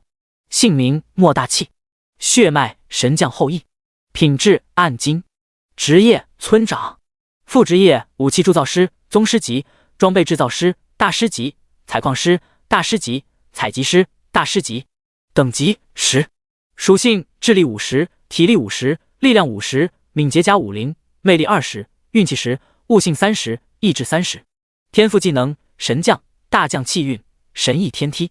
神将使用副职业进行生产时，全属性正300%，消耗负50%，经验正100%，熟练度正100%。大将气运使用副职业进行生产时，运气加20，经验正100%，熟练度正100%。神翼天梯作为神级职业者的后裔，从幼年开始，随着他们对副职业的感悟加深，自身品质也会随之提高。描述神级副职业大师已经把记忆完全融入进了血脉之中，他的后人个个都有惊人的副职业天赋。当然，或许是因为他们得到了太多，已经到了神灵都嫉妒的程度，因此他们失去了大部分攻击的能力，并且一代不如一代。看着老村长的信息，叶晨的眼泪不争气的顺着嘴角流了出来。这哪是个老村长啊，这简直是一个藏身在乡野的大神啊！一连串的大师级技能，武器铸造，甚至是宗师级的，这哪是一个活生生的人，分明就是一座会走动的金山啊！叶晨忽然有种扛起人就走的冲动，有这家伙在，他不管在哪都能活得逍遥自在。恩人，你这是怎么了？老村长看着他那像是要吃人一般的脸，忍不住小心翼翼地问了一句。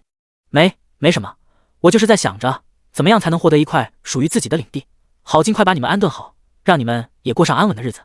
叶晨回过神来，终究是忍住了一时之间的冲动，因为他想到了这个村子还有几百人呢。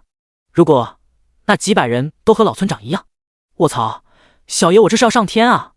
叶晨感觉自己血液都沸腾起来了，心脏砰砰的跳，感觉大脑都有些眩晕了。走，村长大人，你不是说今晚咱们要搞篝火晚会庆祝吗？咱们现在就走。说着，他一把抓住老村长的胳膊，向着村子广场的方向就走了过去。哎呦，我这老骨头都要散架了，恩人，你慢点。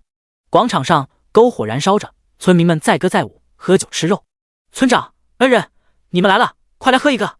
一个村民过来拉叶晨和村长，叶晨二话不说，随手就朝着他丢了一个真实之眼。姓名千大虎，血脉神将后裔，品质黄金，职业村民，副职业装备制造师大师，武器铸造师高级，采矿师大师，采集师高级，等级10，属性智力40，体力40，力量40，敏捷加40，魅力25，运气12，悟性20，意志20。天赋技能神将，大将气运，神翼天梯。果然，这个村民也和老村长有着完全一样的属性。他又向着一个小孩子丢了一个真实之眼。姓名莫小小，血脉神将后裔，品质绿色，职业幼童，副职业武器铸造师初级，等级1，属性智力5，体力5，力量5，敏捷加5，魅力30，运气30，悟性35，意志30。天赋技能神将，大将气运，神翼天梯。神将后裔，神将后裔，全部都是神将后裔。看了一圈之后，叶晨醉了，系统果然没骗他，这确实是一个巨大的宝藏。S 级不 SSS 他都信，这么多天赋惊人并且还能代代传承的副职业人才，如果出现在某个市里，影响何止几个版本。叶晨兴奋地抓起一个酒杯，看着老村长，村长大人，话不多说了，都在酒里了。说完，在老村长一脸迷惑的眼神中，他一饮而尽。来吧，今晚咱们不醉不归。叶晨举杯向着村民们频频敬酒，仿佛他才是此间主人一般。村民们也不在意，都举起酒杯与他狂欢了起来。猎狼村今夜不眠，欢庆彻夜不休。迷迷糊糊之中，叶晨想到了前世 3.0 版本正式崛起的混乱主宰，那个一手缔造出混乱阵营的神级 BOSS， 崛起的原因就是从一个神兽的巢穴里偷到了一块特殊的领地令。因为那块特殊的领地令，世间出现了一座混乱之城，建造起了一座混乱国度，而混乱主宰本人则由此成为 3.0 版本的主角，称雄一方数个版本。现在那块特殊的领地令还在那个神兽的巢穴之中，一切都还没有发生，我完全可以抢先偷走领地令，建立混乱之城，然后把猎狼村接过去。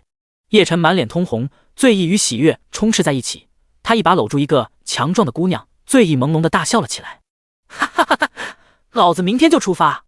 第16章，流浪者墓地，寻找爱丽丝。第二天一大早，叶晨清醒过来之后，没有选择出发去找神兽的麻烦。开玩笑，以他现在的等级，过去根本就是送菜的，恐怕神兽巢穴的边都没看见，就被外围的怪物们送回老家了。而且还有3个月就要开服了。那只神兽居住的地方又那么远，他可不能把时间浪费到赶路上。建立领地这事不用急于一时，上一世混乱主宰从神兽巢穴偷走那块特殊的领地令是在 2.0 版本，我只要在 1.0 版本提前去拿走领地令就不会有问题。叶晨思虑再三，决定现在的主要任务还是升级进化。血巢起源任务期限是10天，赶路只要3天，多余的时间我完全可以顺便用来升级进化。想到就做，叶晨马上找到猎狼村的药水店，买了大量的血药和蓝药，老板非常热情，直接给他打了一个1折。值得一提的是，猎狼村药水店的老板是一位大师级的炼药师，他的药水效果真的好到爆。大师级血量药水，制造者千大龙，效果每秒恢复100点血量，持续时间3分钟。大师级魔法药水，制造者千大龙，效果每秒恢复100点魔法，持续时间3分钟。除了留下一小部分金币以备不时之需，叶晨直接花了10金币各买了1000份。哈哈，有了这些药水，老子完全可以全力以赴打怪升级进化。叶晨兴奋地在老村长依依不舍的目光之下，辞别了猎狼村，向着落日城的方向走去。血狼领地现在的怪物等级都在1到10级，已经完全无法满足他的升级需求了，他需要到更高级的怪物聚集地去。打开地图，叶晨一边赶着路，一边寻找着新的打怪地点。忽然他眼神一凝，看向地图上的一个角落，停下了脚步。流浪者墓地。描述：一些流浪者死后被埋葬在这里，原本是个平淡无奇的地方，但是1年前这里似乎发生了某些变化，一些亡灵从地底爬了出来，会攻击闯入的人们。不过有传言称，曾在墓地之中看到过一个活着的小女孩，或许她正等待着你的营救。等级 LV10 LV30， 我怎么把她给忘记了？叶晨猛地一拍脑门，他差一点错过了一个极大的机缘。前世红月联邦之中出现了一个强大的小女孩，这个看起来不过12、13岁的小姑娘，在血巢中连杀圣神帝国6位暗金级的大 boss， 接着又在玩家数个顶级公会的围杀中从容退走。那一战在玩家中兴起轩然大波，虽然玩家因此损失惨重，但小女孩天真可爱的面容和她充满暴力的力量，也让很多玩家成为了她的粉丝。大量玩家对她的相关事迹开始了攻略，叶晨也曾经关注过一段时间。那个小女孩就是有幽灵女侯爵之称的爱丽丝。按照玩家当初获得的信息，爱丽丝是在血巢来袭的时候被一位血族女公爵收养的，现在血巢还没有来，爱丽丝应该还在流浪者墓地中，或许这是我收取第一个追随者的机会。叶晨眼睛发亮，爱丽丝在12、13岁时就展现出强大的力量，这其中固然有那位女公爵的功劳，但她的资质绝对是惊人的。那就去流浪者墓地练级，顺便寻找爱丽丝。叶晨二话不说，便向着流浪者墓地的方向走去。丁，你发现地图流浪者墓地。没过多久，叶晨就踏入了流浪者墓地的范围，一股阴冷的气息开始向着他的身体袭来。丁，你被流浪者墓地的阴冷气息侵蚀，每秒钟血量1。叶晨撇了撇嘴，以他此时的血量，每秒少一点血就是洒水的事而已。他挥动轮回枪，便开始寻找怪物。咔咔，磨牙的声音响起，几个骷髅从地上爬了起来，挥动着骨刀向着他砍了过来。哈哈，老子还找你们呢，你们自己倒是送上门来了。叶晨笑了笑，随手朝着他们丢了一个真实之眼。骷髅刀兵10级，攻击18，魔法10，防御12，速度8，生命值600。描述：被未知力量从地下召唤而来的骷髅兵，虽然他的刀是用同伴的骨头磨出来的，但是攻击力异常强大。技能地刺突击，地刺出其不意地从地下刺出骨刺，攻击加10。突击，看似动作缓慢的骷髅兵可以在短时间内迅速出击，速度加5，攻击加5。属性不错呀，不过在老子眼里，你们都是经验和进化值。丁，你成功发动技能无尽幻影。丁，你击杀了骷髅刀兵10级，你获得经验100，12130，25600。你获得了进化值1，24/1000。丁，你击杀了骷髅刀兵10级，你获得经验100，12530，25600。你获得了进化值1，28/1000。无尽幻影使用起来虽然消耗魔法，但效果绝对没得说，只一个技能，5只怪全部倒地，化成了经验和进化值。有了强力的魔法药水，他可以无限用这种方式刷怪。一个字，爽！叶晨大笑一声，便又向着下一个怪物群冲了过去。第17章秒杀骷髅百夫长。流浪者墓地中咔咔的声音不绝于耳，叶晨吸引着一波一波的骷髅刀兵，这些完全没有什么智慧的家伙，在叶晨的技能之下，像割韭菜一般不断的倒下。丁，你击杀了骷髅刀兵10级，你获得经验12630-25600，你获得了进化值1，29/1000。丁，你击杀了骷髅刀兵10级，你获得经验100，25/1200，你获得了进化值1，159/1000。丁，恭喜你升级了，你的等级达到9级，25/1200。一口气杀了100多只骷髅刀兵，叶晨终于听到了悦耳的系统提示音，随手果断地把自由属性继续加到攻击和血量上，属性再一次增长了。姓名叶晨，等级9，25/1200，模板 NPC， 任务经验池9000，品质绿色精英，进化值159/1000，属性攻击37，力量74，体力74，敏捷29，防御58，魔法290，血量2220。看着属性面板上焕然一新的数字，叶晨满脸笑容，不算上武器的加成，攻击已经突破到37了，血量更是亮眼，直接突破2000。他现在的面板只是绿色精英级，但是属性几乎已经全面碾压10级白银 BOSS 血狼领主了，只有血量略逊一筹。但是他要到白银级还要进化2次呢，等他到了白银级，估计随手一下就能灭了血狼领主。果然，我可是注定要成为超神级 BOSS 的人，什么血狼领主，根本就是我进化之路上的一个不值一提的小角色而已，老子随手就能把他捏死，嘿嘿。叶晨嘚瑟的笑了一声，心满意足的再次向着流浪者墓地深处走了过去。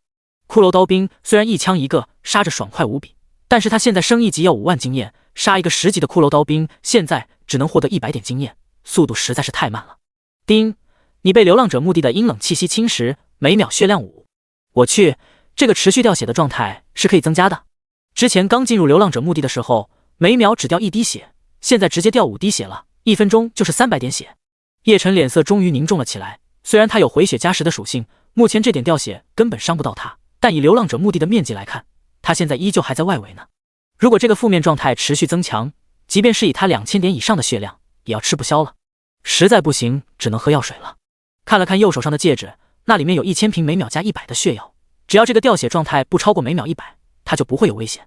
紧紧地抓住了轮回枪，他看着前方阴气森森、墓碑遍布的视野，心里总算是有了一点急迫感，但他却毫无退缩的打算，继续向着墓地深处走去。咚咚咚咚，忽然一阵阵敲墙的声音响起，叶晨停住了脚步。他不远处的一块土地不断的向上凸起，像是有什么东西想要从地底冲撞出来一样。汝竟敢闯入吾等休眠之处，打扰我主的清静，汝当死！轰！一个3米多高的巨大白色骷髅猛然从地底之中蹦了出来，挥舞着比叶晨还要高大的骨刀，头骨之中2个凹进去的地方，2团幽蓝的火焰明灭闪烁，死死地看着他。卧槽，这是 BOSS 吧？叶晨仰着头，向着大骷髅丢了一个真实之眼。骷髅百夫长，15级，品质绿色精英级 BOSS。描述：被未知力量召唤而来的骷髅百夫长，力大无穷，威武雄壮，他一刀可以劈死10个来犯之人。或许你的冒险可以到这里终止了。攻击38，魔法30，速度18，防御45，血量1800。技能力劈、冲撞、威慑。力劈，骷髅百夫长挥动他2米多长的大刀，发动不可抵挡的一刀，攻击加20。冲撞，力大无穷的骷髅百夫长，如果舍弃一切向你冲撞，你拿什么来阻挡？攻击加20，速度加20。威慑，依靠高大的身躯，骷髅百夫长向你怒喝，你会眩晕2秒。原来只是一个绿色精英 BOSS 啊！看完百夫长的介绍之后，叶晨有些失望的叹了一口气，好不容易遇到一个 BOSS， 结果这也太水了吧！属性倒是十分强劲，甚至比白银级的血狼领主都要高不少，但血量却只有1800，只有血狼领主的一半，这种货色就算杀了，恐怕收获也不会太好。算了，好歹也是一个 BOSS， 给你点尊重吧。叶晨说着，猛然跃起，手中轮回枪狠狠地刺进了骷髅百夫长的心脏之处。叮，你对骷髅百夫长发动攻击，攻击成功，达到破防效果，造成1800点伤害，对方血量剩余0。叮，你击杀了骷髅百夫长，15级。由于你越级击杀 BOSS， 你获得的经验翻倍，你获得经验2万，20159-51200。你获得了进化值8，167-1000。骷髅百夫长双眼中幽蓝的火光瞬间灭了，那2个巨大的空洞看着叶晨的方向，仿佛是在表达震惊和不甘，但下一刻他便倒塌在地，变成了一堆碎骨头。卧槽，这什么情况？我一枪就把 BOSS 杀了。叶晨吓了一跳，他现在虽然攻击不低，加上武器戒指之类装备的加成，如果暴击打出几百伤害都有可能，但是一下子打出1800的伤害却根本是不可能的。难道我又领悟技能了？他忽然想到了之前领悟无尽幻影时的场景，果然下一刻系统提示音便响了起来。叮，由于你的悟性达到100，你自动领悟技能要害攻击，点击查看。叮，由于你的悟性达到100，你的技能要害攻击进化为致命时刻，点击查看。第18章前置致命时刻。卧槽，还真领悟技能了！听到提示音，叶晨的心不争气的猛然一跳。他不是没见过世面的，因为悟性达到100，他已经领悟过好几次技能了。但这次不一样，他居然一枪秒杀了一个拥有1800点血的绿色精英级 BOSS 骷髅百夫长。以他现在的伤害，要对一个防御不错的 BOSS 一枪秒杀，那么新技能的伤害至少提升了5倍。新技能绝对是一个伤害炸裂的技能，还真是有点激动啊！叶晨搓了搓手，有些紧张的点击查看技能描述。致命时刻描述：这一刻只属于轮回行者，一切屏障、一切阻碍全部都会在轮回行者的枪下破碎。或许在这一刻，你也有机会领悟到轮回的真谛。轮回行者专属高级技能，只有悟性达到100，才有极小几率可以领悟成功。效果：单体技能，无视一切防御，锁定目标，造成无可挽回的致命一击，伤害提升500%，可与其他技能叠加，技能冷却时间10分钟。提示：致命时刻是轮回行者绝技轮回时刻的前置技能，当你完全领悟致命时刻的真谛时，你将领悟技能轮回时刻。进度1/1000。卧槽，神技啊！叶晨瞪大了眼睛，虽然他心里已经有了准备，但真的看到技能描述的时候，还是差点直接跳起来，来一场现实版的坟头蹦迪。无视防御，锁定目标，5倍伤害，这每一个属性在攻击技能中都绝对称得上是极品了。但最可怕的是，这个技能可以与其他技能叠加释放。要知道，叶晨可是有着2个提升全属性100%的技能。如果在血之杀戮状态下再开启轮回之枪，最后释放这个技能的话，叶晨眼睛猛然一亮，激动的身子都有些颤抖了。我去，这伤害不是要爆炸，是要超级爆炸，核弹级爆炸！虽然他不可能随时都叠加技能，但就算是平常使用，这技能伤害也够可怕了，连 BOSS 都秒杀了，还要啥自行车？激动过后，叶晨才留意到技能末尾的提示，原本已经趋于平静的心绪又有些激动了。这妖牛逼的技能居然只是轮回时刻的前置技能，卧槽，这个号称轮回行者绝技的技能到底有多强？叶晨感觉无比期待，但看到进度后面一串的0后，又像是被泼了一盆冷水。真变态，要把致命时刻释放10000次才能激活这个技能啊！这要等到猴年马月了。吐槽了一句，叶晨才看向骷髅百夫长的尸体，忍不住兴奋地搓了搓手。任何时候捡 BOSS 掉落的宝贝都是一件激动人心的事，嘿嘿。叮，你获得金币+1。叮，你获得绿色材料骷髅百夫长的腿骨。叮，你获得绿色武器厚重的骨刀。叮，你获得绿色饰品白骨戒指。叮，你获得特殊物品爱丽丝的玩具木偶。这些东西中，只有白骨戒指是叶晨可以用的，但等级要到15级才行。倒是最后一个物品爱丽丝的玩具木偶吸引到了他的注意，这东西明显是属于他此行最重要的目标爱丽丝的。爱丽丝的玩具木偶。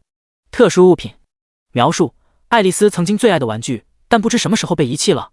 骷髅百夫长捡到并珍藏了它，这是百夫长表达自己忠诚的一种方式。提示：不要轻易把它交给爱丽丝，否则的话，后果或许会很严重。这东西或许对招揽爱丽丝有所帮助，不过招揽爱丽丝的事不能急于一时，我现在还是先打怪升级的好。随手将木偶丢进了空间里，叶晨继续向着墓地深处走去。流浪者墓地的怪物密集程度远超外面，而且死去的骷髅还会在很短的时间重组，因此这地方绝对可以称得上是炼级圣地，他可不会错过。不远处10多个拿着大剑的骷髅从地下爬上来，向着叶晨砍杀。啊，就你们这速度，老子要是想跑的话早跑掉了。看着那些动作笨拙的骷髅，叶晨撇了撇嘴，随手朝着他们丢了一个真实之眼。骷髅大剑士15级，攻击28，魔法15，防御20，速度12，生命值900。描述：被未知力量从地下召唤而来的骷髅兵，虽然他的大剑是用同伴的骨头磨出来的，但是攻击力异常强大。技能：力劈，横扫。力劈，骷髅大剑士挥动他的大剑，发动不可抵挡的一剑，攻击+10。横扫，骷髅大剑士甩动他的大剑，对身前 1.5 乘以 1.5 范围内的所有敌人进行无差别攻击，攻击+8。果然，随着我的深入，怪物等级越来越高了。这些怪跟我差了6级，经验加成应该会多更多吧。叶晨满脸兴奋，他大叫一声，挥动起轮回枪，上去就是一个无尽幻影。第19章黄金级 BOSS 骷髅将军。叮，你击杀了骷髅大剑士15级。由于你越级击杀怪物，你获得的经验提升，你获得经验200、50100、51200。你获得了进化值8、32811000。砍了好几波骷髅大剑士之后，叶晨看了一眼信息栏，脸上不由自主地露出了笑容。离升级还差1100点经验，再来一波就够了。搓了搓手，叶晨满怀期待地等着下一波骷髅大剑士出现。然而，原本几乎没有什么间隔就出现的骷髅们，这一次却忽然哑火了。偌大一个流浪者墓地瞬间变得异常安静。叶晨向着周围看去，他附近已经布满了白色的骷髅骨头，更远处黑暗阴森的一座座坟墓上开始冒着丝丝缕缕的雾气。要是普通人看到这样的场景，早就吓得哭爹喊妈了，但叶晨却毫不在意，只是脸色凝重地搜寻着周围异常的情况。咔咔咔咔，过了好一会，骨头摩擦的声音再次出现。叶晨脸色一变，他周围地上的所有白色骨头都像是突然活过来了一样，不停地抖动着。这是要出现 BOSS 的节奏啊！反应过来的叶晨不但没有丝毫恐惧，眼神中反而有些兴奋，满是跃跃欲试的期待。希望来一个白银级以上的 BOSS， 这样杀起来才痛快。叶晨满怀期待地等待着 BOSS 的出现。无知的存在，你的行为已经惹怒了本将军，接下来等待你的只有死亡。一道雄厚，像是很多人一起说话组合出来的声音响起，地面都震动了起来。叶晨提起轮回枪，神色凝重的而看着地面。只见原本躺在地上密密麻麻的白色骨头全部飞了起来，就在叶晨面前组合成了一个高达10余米的巨大骷髅人。他身上覆盖着一层白骨铠甲，手中举着一把5、6米长的大剑。他低着头，空旷的眼窝里2团幽蓝色火焰蔑视的看着叶晨。这个 BOSS 看起来有点厉害啊！叶晨从容的向着巨大的骷髅怪丢了一个真实之眼。骷髅将军20级，品质黄金级 BOSS。 描述：被未知力量召唤而来的骷髅将军，无论是攻击还是防御都无比强大。当他挥动他手中的巨剑时，大地都要为之颤抖。攻击56，魔法48，速度26，防御62，血量8600。技能：断山、召唤士兵、践踏、狂暴、威慑。断山，当骷髅将军挥动大剑的时候，足以将山砍断，攻击加40。召唤士兵，作为骷髅将军，士兵们会听从他的召唤，每次召唤骷髅百夫长1，骷髅大剑士5，骷髅刀兵5。践踏，身体巨大的骷髅将军，即便是迈腿，也能让你陷入万劫不复，攻击加40。狂暴，被动技能，血量低于10%后自动开启，全属性增加30%，技能威力增加50%。威慑，依靠高大的身躯，骷髅将军向你怒喝，你会眩晕5秒。我去，居然是个黄金级 BOSS！ 叶晨张了张嘴，这还是他第一次面对黄金级的 BOSS， 不得不说，这家伙看起来确实很威武的样子，属性也有点强啊。特别是召唤士兵这个技能，居然能召唤精英 BOSS。 虽然如愿遇到了高级的 BOSS， 但这 BOSS 比想象的要强了许多。不过叶晨却根本没有丝毫害怕，反而跃跃欲试，目光炙热地盯着骷髅将军。开玩笑， BOSS 强怕什么？他越强，说明死了以后奖励越丰厚。叶晨目光发亮地盯着骷髅将军，舔了舔嘴唇，嘴角露出兴奋的弧度。你竟敢冒犯本将军的威严，该死！似乎是感受到了叶晨眼神中充满侵略性的笑意，骷髅将军勃然大怒，挥动着手上5米的大刀，便向着叶晨砍了过来。叮！你受到骷髅将军的攻击，破防成功，你的血量减少200。2020-220，这伤害还算可以。叶晨瞥了一眼受到的伤害，根本一点都不慌。他不紧不慢地从空间取出一瓶魔法药水，喝了以后便挥动着轮回枪，向着骷髅将军攻击了起来。叮！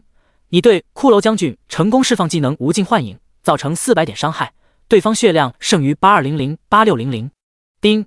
你对骷髅将军成功释放技能无尽幻影，造成500点伤害，对方血量剩余7700-8600。叮！你对骷髅将军成功释放技能无尽幻影。骷髅将军身形巨大，但偏偏速度非常慢。叶晨依靠着速度优势，绕着他不停地发动无尽幻影，连连受到攻击。骷髅将军愤怒地挥动大剑，向着他砍去，却大多都被他灵活地躲避开了。而骷髅将军原本无比雄厚的血量，以肉眼可见的速度急速减少，很快便已经到了危险线以内了。骷髅将军一下子慌了，他的血量再掉落到了10%以下，再这样下去，要不了几个技能他就要死了。你已经激怒了我，受死吧！他怒吼一声，直接进入了狂暴状态，疯狂地向着叶晨攻击起来。呵呵，狂暴了！不过晚了，致命时刻！叶晨轻喝一声，猛然跃起，手中轮回枪化成了一道闪电，射向骷髅将军。叮！你对骷髅将军成功释放技能致命时刻，造成2200点伤害，对方血量胜于08600。丁，你击杀了黄金级 BOSS 骷髅将军20级。由于你越级击杀 BOSS， 你获得的经验翻倍，你获得经验6万11020051200。你获得了进化值20，3481000。丁，恭喜你升级了，你的等级达到10级，59000102400。随着叶晨身上一道光华闪烁，骷髅将军庞大的身躯憋屈的他倒在了地上，已经熄灭的空洞眼睛不甘地看着叶晨。第20章壮观，骷髅大军终于到10级了。叶晨看着骷髅将军的尸体，长长的松了一口气。老实说，骷髅将军的属性还是很强大的，只是身躯太大了，速度又太慢了，这才让叶晨钻了空子，如此轻松就把他杀了。嘿嘿，这可怪不了别人，谁让你傻大傻大的呢？叶晨笑嘻嘻地打开了属性面板，把刚刚升级获得的自由点数按老规矩加到了血量和攻击上，然后打开属性面板欣赏了起来。姓名叶晨，等级10，59000102400。模板 NPC， 任务经验池1万，品质绿色精英，进化值3481000。属性攻击45，力量81，体力81，敏捷31，防御62，魔法310，血量2430。属性再一次大涨，关键是到了10级之后，他就可以穿上之前不能穿的装备了。血狼领主爆的那2件黄金级装备，他可是馋了很久的。二话不说，打开空间，叶晨直接将那2件装备穿在了身上，然后查看装备信息。黄金狼甲，装备等级10级，效果防御加20，血量加200。描述用狼皮制成的皮甲，品质极高。黄金长裤，装备等级10级，效果防御加15，血量加100。描述用狼皮制成的皮裤，品质极高。2件装备都还不错，一共增加了35点防御和300点血，让他生存能力再一次大幅度提升。好了，接下来是最喜闻乐见的摸尸环节。关掉装备面板，叶晨眯着一双眼睛，有些期待地看向了地上庞大的骷髅将军，伸出了他早已经按捺不住的手。丁，你获得金币加30。丁，你获得紫色装备玉金项链。丁，你获得黄金级装备白骨战甲。丁，你获得黄金级装备白骨战靴。丁，你获得黄金级材料骷髅将军的指骨。丁，你获得黄金级材料骷髅将军的牙齿。一连串的系统提示音让叶晨喜不自胜，不愧是黄金级 BOSS， 掉落的东西就是多，甚至还有一件紫色的项链。叶晨取出那个如同是水晶一般项链，点击了查看。玉晶项链紫色，装备等级20级，效果攻击加20，智力加20，暴击正10%，装备需求等级10。描述爱丽丝送给属下的礼物，特意降低了佩戴需求。居然是加暴击的装备，叶晨脸色一喜，加暴击属性的装备在红月世界都可以称得上是极品了。他现在的装备中只有轮回枪加了10%的暴击，再加上这个项链，等于他的暴击几率直接翻倍了。加20的智力也很有用，相当于200点魔法值了，可以在不使用药水的情况下多使用4次无尽幻影。叶晨满脸喜色，这个项链还真是不错，不愧是紫色装备，还真贴心，直接降低了10级的装备需求。这下我现在就可以装备上了。叶晨大笑一声，随手就把项链装备上了。看着一身的装备，叶晨不由自主的就露出了笑容。他现在浑身上下焕然一新，2件黄金级装备，项链是紫色的，戒指是暗金级的，武器更是神器。他才10级啊，玩家10级的时候，一身白板都还凑不齐呢。哈哈，要是有玩家看到我现在这一身装备，估计能羡慕的眼红。不过这才哪到哪啊，距离开服还有近3个月呢。等他们进来的时候，我身上的装备至少也应该暗金级起步了吧？搞不好剩下那8件神器也找到1-2件了。新换了装备，叶晨精神为之一振，心满意足地提起轮回枪，再一次向着流浪者墓地深处走去。丁，你被流浪者墓地的阴冷气息侵蚀，每秒钟血量10，这个伤害又增加了。已经有了心理准备的叶晨看到这个伤害的时候，还是皱了皱眉头，不过还好，还在接受范围之内。此时天色已经昏暗，天空之上的那一轮红月也越发的明亮，整个墓地原本丝丝缕缕的白雾也有些血红了，看起来格外的阴森。咔咔，熟悉的声音响起，叶晨嘴角露出会意的笑容，怪物要爬出来了。他也不急，提着轮回枪，安静的等待着怪物出现。咔咔咔咔咔咔，像是1万根骨头折断的声音接二连三响起，随即整个流浪者墓地所有的坟墓全部都动了起来。卧槽，这不对啊！叶晨终于发现不对劲了，在他周围目光所及的所有坟墓全部都出现了刨土的声音。开始一具骷髅从地下爬了出来，挥舞着骨刀冲向他。接着，上百具骷髅从地下爬了出来，挥舞着武器冲向他。等他再次去看的时候，已经完全不知道有多少骷髅正向他冲过来了。我去！叶晨目瞪口呆，在他周身视线所及的地方布满了白色的骷髅，偶尔还能看到骷髅百夫长的身影。密密麻麻的白色骷髅大军将整个流浪者墓地都挤得满满当当的。这骷髅数量差不多要有几千了吧？我这是捅了骷髅窝了。叶晨狠狠地吞了一口口水，这他妈不是打怪，这是跟骷髅大军打仗啊！他向着身后看了一眼，发现身后也有成百上千的骷髅，根本退无可退。操，没得选了，老子连你们的骷髅将军都击杀了，还能败在你们这些小角色上？叶晨挥动着轮回枪，上去就是一个无尽幻影，一堆骷髅瞬间血量清空，倒在地上。但是很快又有一些怪物补充了上来。叮，你被骷髅刀兵攻击，你闪避成功，攻击失败。叮，你被骷髅大剑士攻击，攻击成功，你受到5点伤害。叮，你被骷髅百夫长攻击，攻击成功，你受到50点伤害，剩余血量26552730。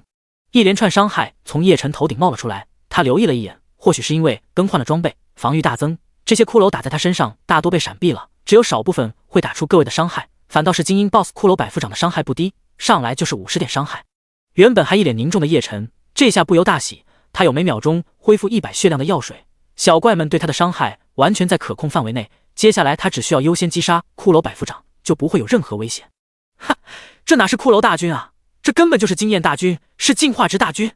想明白后的叶晨取出一个血瓶，喝了之后，兴奋地挥动着轮回枪，收割着无穷无尽的骷髅。叮，你击杀了骷髅大剑士，15级。由于你越级击杀怪物，你获得的经验提升，你获得经验200，48500102400。你获得了进化值1，3491000。叮，你击杀了绿色精英级 BOSS 骷髅将军，15级。由于你越级击杀 BOSS， 你获得的经验翻倍，你获得经验20000，68700102400。你获得了进化值8，3571000。一时之间，系统提示音不绝于耳，经验值、进化值像是做了火箭一般狂涨了起来。第21章升级，100万经验。也不知道过了多长时间，倒下的白色骷髅已经在叶晨脚下堆成了一座小山。他机械的一遍又一遍地释放着技能，不时喝一瓶血量药水或者魔法药水，而后便再一次重复着之前的动作。叮，你击杀了绿色精英级 BOSS 骷髅百夫长，15级。由于你越级击杀 BOSS， 你获得的经验翻倍，你获得经验2531000102400。你获得了进化值8，612911000。一声系统提示音结束之后，他下意识的要再一次释放技能，却落了一个空。叶晨愣了一下，仔细向前一看，眼前空空荡荡，已经没有一个站着的骷髅了，杀光了。他往下一看，脚下的白色骷髅山已经有10多米高了，全都是骷髅怪的尸体。我去，我居然杀了这么多怪了，这得有多少经验和进化值啊！叶晨目瞪口呆，虽然他一直在杀怪，但因为战斗太激烈了，他全部心思都在留意血量和魔法值，以便及时补充，根本没空留意其他。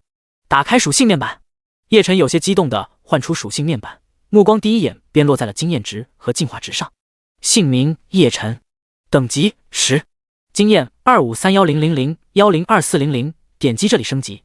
模板 NPC， 任务经验值2万，品质绿色精英，进化值612911000，点击这里进化。个10、100、千、万、10万、100万。叶晨的眼睛越来越来亮，越来越兴奋，250万经验。再往下一看，进化值也达到了6000。发了，这回是真的发了。叶晨乐的嘴巴都合不拢了，这一次获得的收获能让他直接脱离新手期，在接下来的血潮起源任务中，他可以有更多施展的机会，获得更多的好处，绝对能大大提升他的发展进度。叮，检测到你的经验值已经达到升级上限，你是否选择升级？就在叶晨兴奋的时候，系统提示音忽然打断了他的思路，他这才想起10级之后系统会存储经验，不再自动升级。升级，他毫不犹豫地确认。叮，恭喜你升级了，你的等级达到11级，2428600204800，你的全属性+2，你获得10点自由属性，请你及时分配。叮，检测到你的经验值已经达到升级上限，你是否选择升级？升级，所有经验全部升级。叶晨兴奋的大喊，这一次可真的是爽翻了。叮，恭喜你升级了，你的等级达到12级，2238003144000，你的全属性+2，你获得10点自由属性，请你及时分配。丁，恭喜你升级了，你的等级达到13级，1909400419200，你的全属性+2，你获得10点自由属性，请你及时分配。丁，恭喜你升级了，你的等级达到16级，3374007336000，你的全属性+2，你获得10点自由属性，请你及时分配。连升6级，爽！随着一道道白光亮起，叶晨的等级直接达到了16级。他看着属性面板，果断地把60点自由点数加在了血量和攻击上，属性几乎翻倍。爽！丁，检测到你的进化值已经达到升级上限，你是否选择进化？还莫等叶晨连升6级的喜悦结束，系统冰冷的提示音再一次响起。叶晨搓了搓手，满含期待的点了点头。马上进化！话音刚落，叶晨身子便一阵抽搐，顺势便倒在了骷髅上面，一股剧烈的疼痛让他的肌肉都抽搐了起来，他几乎快要眩晕过去。卧槽，忘了这一茬了，这种痛感他再熟悉不过了，上一次进化的时候就是这个样子。本来他可以提前做好准备的，但是喜悦已经冲昏了他的头脑，他压根忘记了进化会很痛的这件事。叶晨咬着牙，忍耐着那一股进化带来的痛苦，同时警惕地向着四周看去，防止出现怪物偷袭。片刻之后，这些突如其来的痛楚终于消失了，终于结束了。希望这一次进化的收获能好一点，也不枉我受的这个苦。叶晨长长的松了一口气，随即期待地等待着进化的结果。丁，恭喜你进化成功，你获得首领级 BOSS 模板蓝色。丁，由于你的成长模板由精英级模板绿色进化为首领级 BOSS 模板蓝色，你的属性大幅增长，你的攻击增加 100%， 你的血量增加 200%， 你的防御增加 200%， 你获得被动技能铜墙铁壁，点击查看。丁，由于你的悟性达到100，意志达到100，你的技能铜墙铁壁升级为业火铠甲，点击查看。丁，由于你是首领级 BOSS 模板蓝色，你的全阵营声望加200，魅力加20，当你主动释放首领级 BOSS 蓝色魅力时，将会获得原住民的相应态度反馈。丁，由于你是首领级 BOSS 蓝色，你获得4个追随者名额，当你与追随者达成共识时，可与追随者签订灵魂契约。第22章，亡灵公主爱丽丝，这次进化真的太强悍了。看着进化后的 BOSS 模板，叶晨笑的嘴巴都有些合不拢了。相对于绿色的精英模板，首领级 BOSS 模板几乎是全方位提升了1倍。我记得上次血量防御提升是 100%， 这次升级到 200% 了，还提升了 100% 的攻击。叶晨满脸满足，对于一向有意加强血量和攻击的他来说，这一次的进化之后，他的生存能力和战斗能力将被推到一个全新的高度。还有魅力又增加了10点，这个应该对我在红月世界中发展会有很大好处。叶晨总觉得魅力值应该非常重要，这毕竟和悟性一样是特殊属性，很可能和悟性一样重要。当然，这一点需要他以后慢慢去验证。追随者数量也增加了，但是这个不能着急，我的追随者至少也要有顶级 BOSS 的潜力，宁缺毋滥才行。还有这个新增的技能又升级了，嘿嘿，悟性高就是爽。叶晨有些激动地点开了业火铠甲，查看技能详细信息。业火铠甲描述：作为轮回行者，你脚下踏着的不是土地，而是生与死、善与恶、光与暗。当你奋不顾身做最后一战时，即便是地狱中的业火也不惧日光，来到人间，成为你的铠甲，与你同进共退。轮回行者专属高级技能，只有悟性达到100才有极小几率可以领悟。效果：被动技能血量低于 30% 自动开启，伤害低于300自动免疫，防御增加 100%， 降低伤害 20%， 反弹伤害 20%。 又是一个神技啊！叶晨笑得嘴都合不拢了。在这个技能的加持之下，伤害低于300的对手只能任他宰割，数量再多都没用。反弹伤害更是骚操作，将来敌人估计能气死。总的来说，这个技能甚至比无尽杀戮还要强。虽然业火铠甲主要效果是防御，没有血之杀戮来的暴力全面，但是作为防御技能，业火铠甲在身，只要不自己作死，他几乎想死都难。BOSS 嘛，最重要的是打不死，只要敌人打不死我，那么他们就注定要被团灭。叶晨嘿嘿地笑了起来，他眯着眼睛，似乎是想到了什么有意思的画面。大哥哥，你在笑什么呢？就在这时，一道清脆的声音响起，那声音像是唱歌一样好听。叶晨愣了一下，心中猛然一跳，他缓缓转过身子，在骷髅山不远处，一个小女孩穿着一身有些破旧但异常干净的公主裙，坐在墓碑上面，晃荡着一截洁白的小腿，瞪着一双大眼睛，有些好奇地看着他。丁，你在流浪者墓地的所作所为已经引起了爱丽丝的注意，由于双方实力相差过大，建议你立即离开流浪者墓地。丁，警告，请你立即离开流浪者墓地，否则你或许会面临无法挽回的后果。叮，警告，请你立即离开流浪者墓地，否则你或许会面临无法挽回的后果。系统提示音连续冰冷的警告，叶晨却并不领会，只是看着眼前的小女孩，有些破旧却干净的公主裙，有些卷曲的蓝银色头发，如同天使一般的脸蛋，尤其是那一双闪烁着亮光的蓝色眼睛，格外的引人注目。果然是前世迷倒无数玩家的超级大 boss 爱丽丝。谁能想到，那个连击杀数位暗金 boss 级人物，又顺手爆锤数个顶级玩家公会的爱丽丝，此时居然是这样的形象。按压住有些激动的内心，叶晨向着爱丽丝丢了一个真实之眼。爱丽丝30级，品质暗金级。描述：妈妈死后，年幼的爱丽丝留在了墓地，她风餐露宿，却欢快地唱着歌。每当有风拂过她的脸时，她便欢笑起来，那是妈妈对她的爱抚。墓地中的亡灵们深深地爱着这个无忧无虑的孩子，他们并不肯散去，他们驱赶心怀恶意的人，他们守护着这个孩子。或许是因为长久和亡灵进行着某种沟通，1年前，爱丽丝身上发生了某些变化，她似乎拥有了某些了不得的力量，这力量似乎有着无穷的潜力。攻击430，速度480，防御390，魔法15000，血量46000，天赋技能通灵召唤，绝技骷髅城堡，技能幽灵船、海市蜃楼、风之刃、天使之泪。通灵，爱丽丝似乎能够和亡灵沟通，智力加1000。召唤，爱丽丝似乎可以召唤亡灵，他们忠诚地守护着她，召唤物攻击正100%。骷髅城堡，爱丽丝酷爱骷髅们，他们是最纯粹的、最忠诚的守护者。假如可以，她希望拥有属于自己的骷髅城堡，召唤出一整座骷髅城堡。攻击能力是骷髅城堡中的骷髅数量和实力而定，全员攻击正100%。幽灵船，爱丽丝召唤出一艘幽灵船，船上有100只亡灵怪物，全员攻击正50%。海市蜃楼，爱丽丝有着强大的精神攻击能力，她会召唤出海市蜃楼。注意，海市蜃楼中有着大量的亡灵，攻击正50%。风之刃，风中藏着某些奇异的力量，在爱丽丝手中，它们可以成为利刃，攻击范围10乘以10，攻击加100。天使之泪，当爱丽丝哭泣时，无处不在的亡灵们会疯狂向你攻击。第23章关键信息：爱丽丝妈妈的执念。这属性，叶晨瞪大了眼睛，不可思议地看着眼前这个天真单纯、人畜无害的小女孩。这属性太他妈恐怖了！叶晨知道未来的爱丽丝强大，但没想到她现在就已经这么强大了。她这回应该才13岁啊，可是以她这属性，已经完全足够吊打同等级的暗金级 BOSS 了。看来当初血族女公爵安娜之所以收养她，就是因为看上了她这恐怖的天赋。叶晨的心脏不争气地跳动了起来。如果他能够成功招揽爱丽丝，在未来他坐下就会拥有一个超级级别的大 boss， 一个亡灵主宰级别的人物，很可能达到神级。大哥哥，你能别这样看着我好不？怪吓人的。爱丽丝有些不满地嘟了嘟嘴。叶晨这才反应过来，擦了擦有些湿润的嘴角，不好意思地笑了笑，然后心里暗自寻思，怎么骗？呸，应该是怎么劝说爱丽丝离开墓地，跟他走。大哥哥，小骷髅们那么可爱，你为什么要欺负他们呢？爱丽丝看着被叶晨踩在脚下的骷髅山，白净的脸上露出了生气的表情。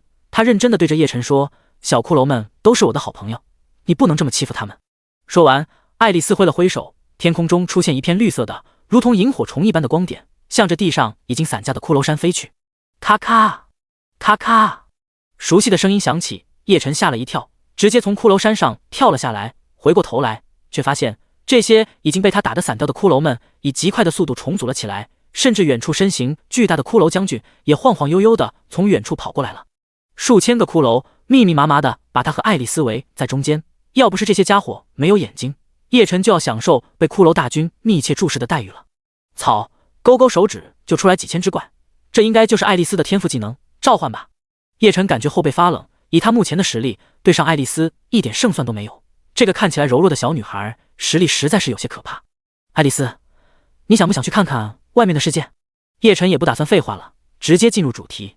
咦，你怎么知道我叫爱丽丝？大哥哥有一个特殊的能力，能够看到别人看不到的信息。叶晨神色凝重地看着爱丽丝道：“我不但知道你叫爱丽丝，我还知道要不了多久，一群会吸血的坏人就会来到这里，然后把你变成不喝血就会死的怪物，直到你为他们战死为止。”叶晨这话绝对不是吓唬爱丽丝的，事实上，爱丽丝在 1.0 版本就是这样一个悲剧的人物。他出场炸裂，小小年纪便连杀数位暗金 BOSS 级人物，顺势爆锤玩家，也因此收获众多玩家粉丝。可是他的结局并不好，被 1.0 版本的主角人物斩杀在了落日城外，成为了衬托版本主角成就的背景幕布，也成为无数玩家心中无法挽回的痛。以爱丽丝的天赋，如果 1.0 版本没死的话，她绝对能够成为红月世界之中的顶级 BOSS。既然叶晨重活了，有机会招揽这么一个强力的人物，并改变他的命运，他是绝对不会错过的。叶晨神色认真地看着爱丽丝道：“不知道你信不信我的话，但我都必须告诉你，你只有跟随我离开这里，才能够改变你的命运。”爱丽丝闻言皱了皱眉头，忽然却笑看着叶晨，坚定地说道：“大哥哥，我相信你。”叶晨闻言却反而愣住了，他没想到爱丽丝这么容易就信了他的话。爱丽丝这么好骗？难道当初女公爵安娜也是随随便便就把她骗走的？叶晨有些怪异地看着眼前如天使一般可爱的爱丽丝，似乎是感受到了叶晨眼神中的怀疑，爱丽丝却摆了摆手，解释道：“大哥哥，从你进入这里，我就留意到你了，不知道为什么，我在你身上感受到了一种亲近的感觉，这种感觉让我相信你不会骗我。”爱丽丝想了想，指着不远处的骷髅们，那种感觉和他们有些相似，但似乎要纯粹的多，我感应得到的。你身上的这种气息，我很喜欢。爱丽丝又强调了一遍，我非常喜欢。难道是因为轮回之体的缘故？叶晨忽然有些明白了，爱丽丝有通灵的天赋技能，而她重生后获得了轮回之体，某种程度上和亡灵是有一点点关系的。毕竟轮回之体的描述中写得清清楚楚，她是从轮回中走出之人。有通灵天赋的爱丽丝能够感受到她的轮回之体，合情合理。叶晨不由露出喜色，看着爱丽丝道：“那你愿意跟随我离开吗？”然而爱丽丝却没说话，她看了看不远处的一座坟墓，最终还是咬着牙摇了摇头：“对不起大哥哥，我的妈妈就在这里，我要留在这陪着我的妈妈，所以我不能跟你离开。”叶晨不由露出失望之色。然而就在这时，系统提示音响了起来：“叮，你获得招揽爱丽丝的关键信息，请点击查看。”查看。叶晨大喜，急忙选择查看。爱丽丝妈妈的执念描述：爱丽丝的妈妈死后，灵魂不愿离去，她始终守护在爱丽丝身边，爱丽丝感应得到，所以她也不愿意离开流浪者墓地。提示：假如你能够完成爱丽丝妈妈的执念，让她永远都能陪伴在爱丽丝的身边，而不是局限于流浪者墓地，那么爱丽丝会很乐意成为你的追随者。第24章请求。追随者爱丽丝，只要爱丽丝妈妈能始终陪伴在爱丽丝身边，她就愿意跟我离开，成为我的追随者。叶晨脸色一喜，事情总算是有了头绪。可是怎样才能让已经去世的人离开墓地，陪伴在爱丽丝的身边呢？叶晨皱起了眉头，思索起来。这件事情看起来似乎不那么容易啊，前世在论坛也没有见到过类似的信息。系统既然提示了，就说明一定有办法，静下心来，好好想想。叶晨深深地吸了一口气，闭上眼睛，按压着太阳穴，仔细地思考着。过了一会，他猛然睁开眼睛，满脸喜色，狠狠地拍了拍大腿：“大哥哥，你怎么了？”爱丽丝也吓了一跳，瞪着眼睛看向他。叶晨却根本没有在意，反而认真地看着爱丽丝道：“爱丽丝，如果我有办法能够让你的妈妈一直陪伴在你身边，那么你愿意成为我的追随者，和我一起去见识见识外面波澜壮阔的世界吗？”爱丽丝闻言愣了一下，随即那张干净纯洁如天使一般的脸上露出了笑容：“大哥哥，偷偷告诉你，其实我很早就想去外面的世界看看了，如果我不用和妈妈分别就可以离开这里的话，那么我愿意成为你的追随者，永远听你的话。既然你答应了，这件事就完全没问题了。”叶晨大喜，他看着眼前的爱丽丝，发动了技能。叮，你成功释放技能亡灵信念。见到技能释放成功，叶晨终于松了一口气，不由自主地露出了笑意。亡灵信念是他安葬帝国边境守卫士兵召见时领悟的技能，因为这个技能看起来实在没有什么特别的，又不加属性，所以他就给抛在脑后了。没想到这技能在这个时刻居然起到了关键的作用。亡灵信念描述：那些因为某些信念而留下来的灵魂并没有消失，他们飘荡在死去的地方，不肯安息。效果：完成他们的执念，以另一种方式守护着他们的信念。哗！随着技能成功释放，不远处爱丽丝妈妈的坟墓上飞出一片光点，飞向了爱丽丝，绕着她飘舞起来。爱丽丝张大了嘴巴，兴奋地跳了起来：“妈妈，这是妈妈！”那些光点飘了一会，随即以肉眼可见的速度聚集在一起，变成了一个心形的项链，掉落在了地上。叮，你获得爱丽丝妈妈的祝福，智力加10。听到系统冰冷的提示音，叶晨笑了笑，将那项链捡了起来，查看了起来。陪伴爱丽丝描述：亲爱的爱丽丝，你知道的，当风拂过你的脸庞时，那正是妈妈在亲吻你啊！效果，智力加100。大哥哥，爱丽丝轻轻抓着叶晨的衣角，瞪大着蔚蓝色的眼睛，期待地看着叶晨。叶晨笑了笑，将项链递给了爱丽丝。太好了，以后我随时都可以看到妈妈了。爱丽丝将项链捧在手心，随即兴奋地跳跃了起来。过了好一会，她才小心翼翼地把项链戴在脖子上。随即，她转过身子，郑重其事地向着叶晨单膝跪地，瞪大着满怀期待的眼睛，伸出了一只手。我，爱丽丝，愿意成为您的追随者，请您告诉我您的名讳。叶晨愣住了，他毕竟是刚成为 BOSS 不久，根本不知道招揽随从还有这样的仪式，一时间居然有些不适应了。咔咔咔咔，就在叶晨迟疑的这个时间，一阵子骨头摩擦的声音响起。叶晨转身，猛然呆住。在他和爱丽丝周围，数千个骷髅，包括身形巨大的骷髅将军，全部齐刷刷的朝着他单膝跪地，做着和爱丽丝一模一样的动作。夜风吹了起来，红月把流浪者墓地照得有些血红，恐怖。数千个骷髅跟随如同天使一般的暗金 BOSS 爱丽丝，向着他单膝跪地。叶晨看着他们，不知为何竟有些恍惚了，内心似乎是将要爆发的火山，拥有着无尽的力量。血热起来了。我，爱丽丝，愿意成为您的追随者，请您告诉我您的名讳。爱丽丝清脆的如同歌声一般的声音再一次响起。叶晨低头看着她，她那一双蔚蓝色的眼睛如同宝石一般闪烁，充满着期待与忐忑。丁，暗金级 BOSS 爱丽丝，请求成为你的追随者，你是否同意？第25章终结。追随者爱丽丝。叶晨的眼睛里闪烁起了光芒。他来到流浪者墓地就是为了招揽爱丽丝，这个拥有超强潜力的女孩，有着问鼎顶级 BOSS 的潜质。在未来，只要她顺利成长，就算成为亡灵世界的主宰，也并非是不可能的事情。而她即将成为她的主人。叶晨看着身下跪着的爱丽丝，她黑色的瞳孔之中似乎流动着无尽星河。爱丽丝是我的第一个追随者，但并不会是最后一个。未来会有更多天资卓绝之人成为我的追随者，他们每一个都会拥有成为一方主宰的实力。叶晨的眼睛之中如同燃烧起了火焰。这一切由此开始吧。叶晨再一次看向单膝跪地的爱丽丝，心境已经大有不同。我的名字叫叶晨，夜空的夜，星辰的辰。暂时没有理会系统的提示音，叶晨看着爱丽丝，郑重地告诉了她自己的名字。爱丽丝闻言，眼神一亮，随即坚定地看着叶晨。我，爱丽丝，愿意成为叶晨的追随者。从此以后，我将称你做主人。从此以后，我将视你为信仰。从此以后，我将以你之名作为我的姓氏。从此以后，你目光所指，我便将死亡视为归宿。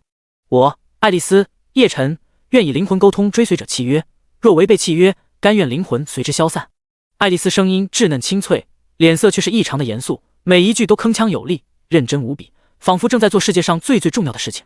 骷髅们也晃动着下巴，跟着咔咔地响了起来。本应该嘈杂阴森的流浪者墓地，一时之间竟多了几分神圣的味道。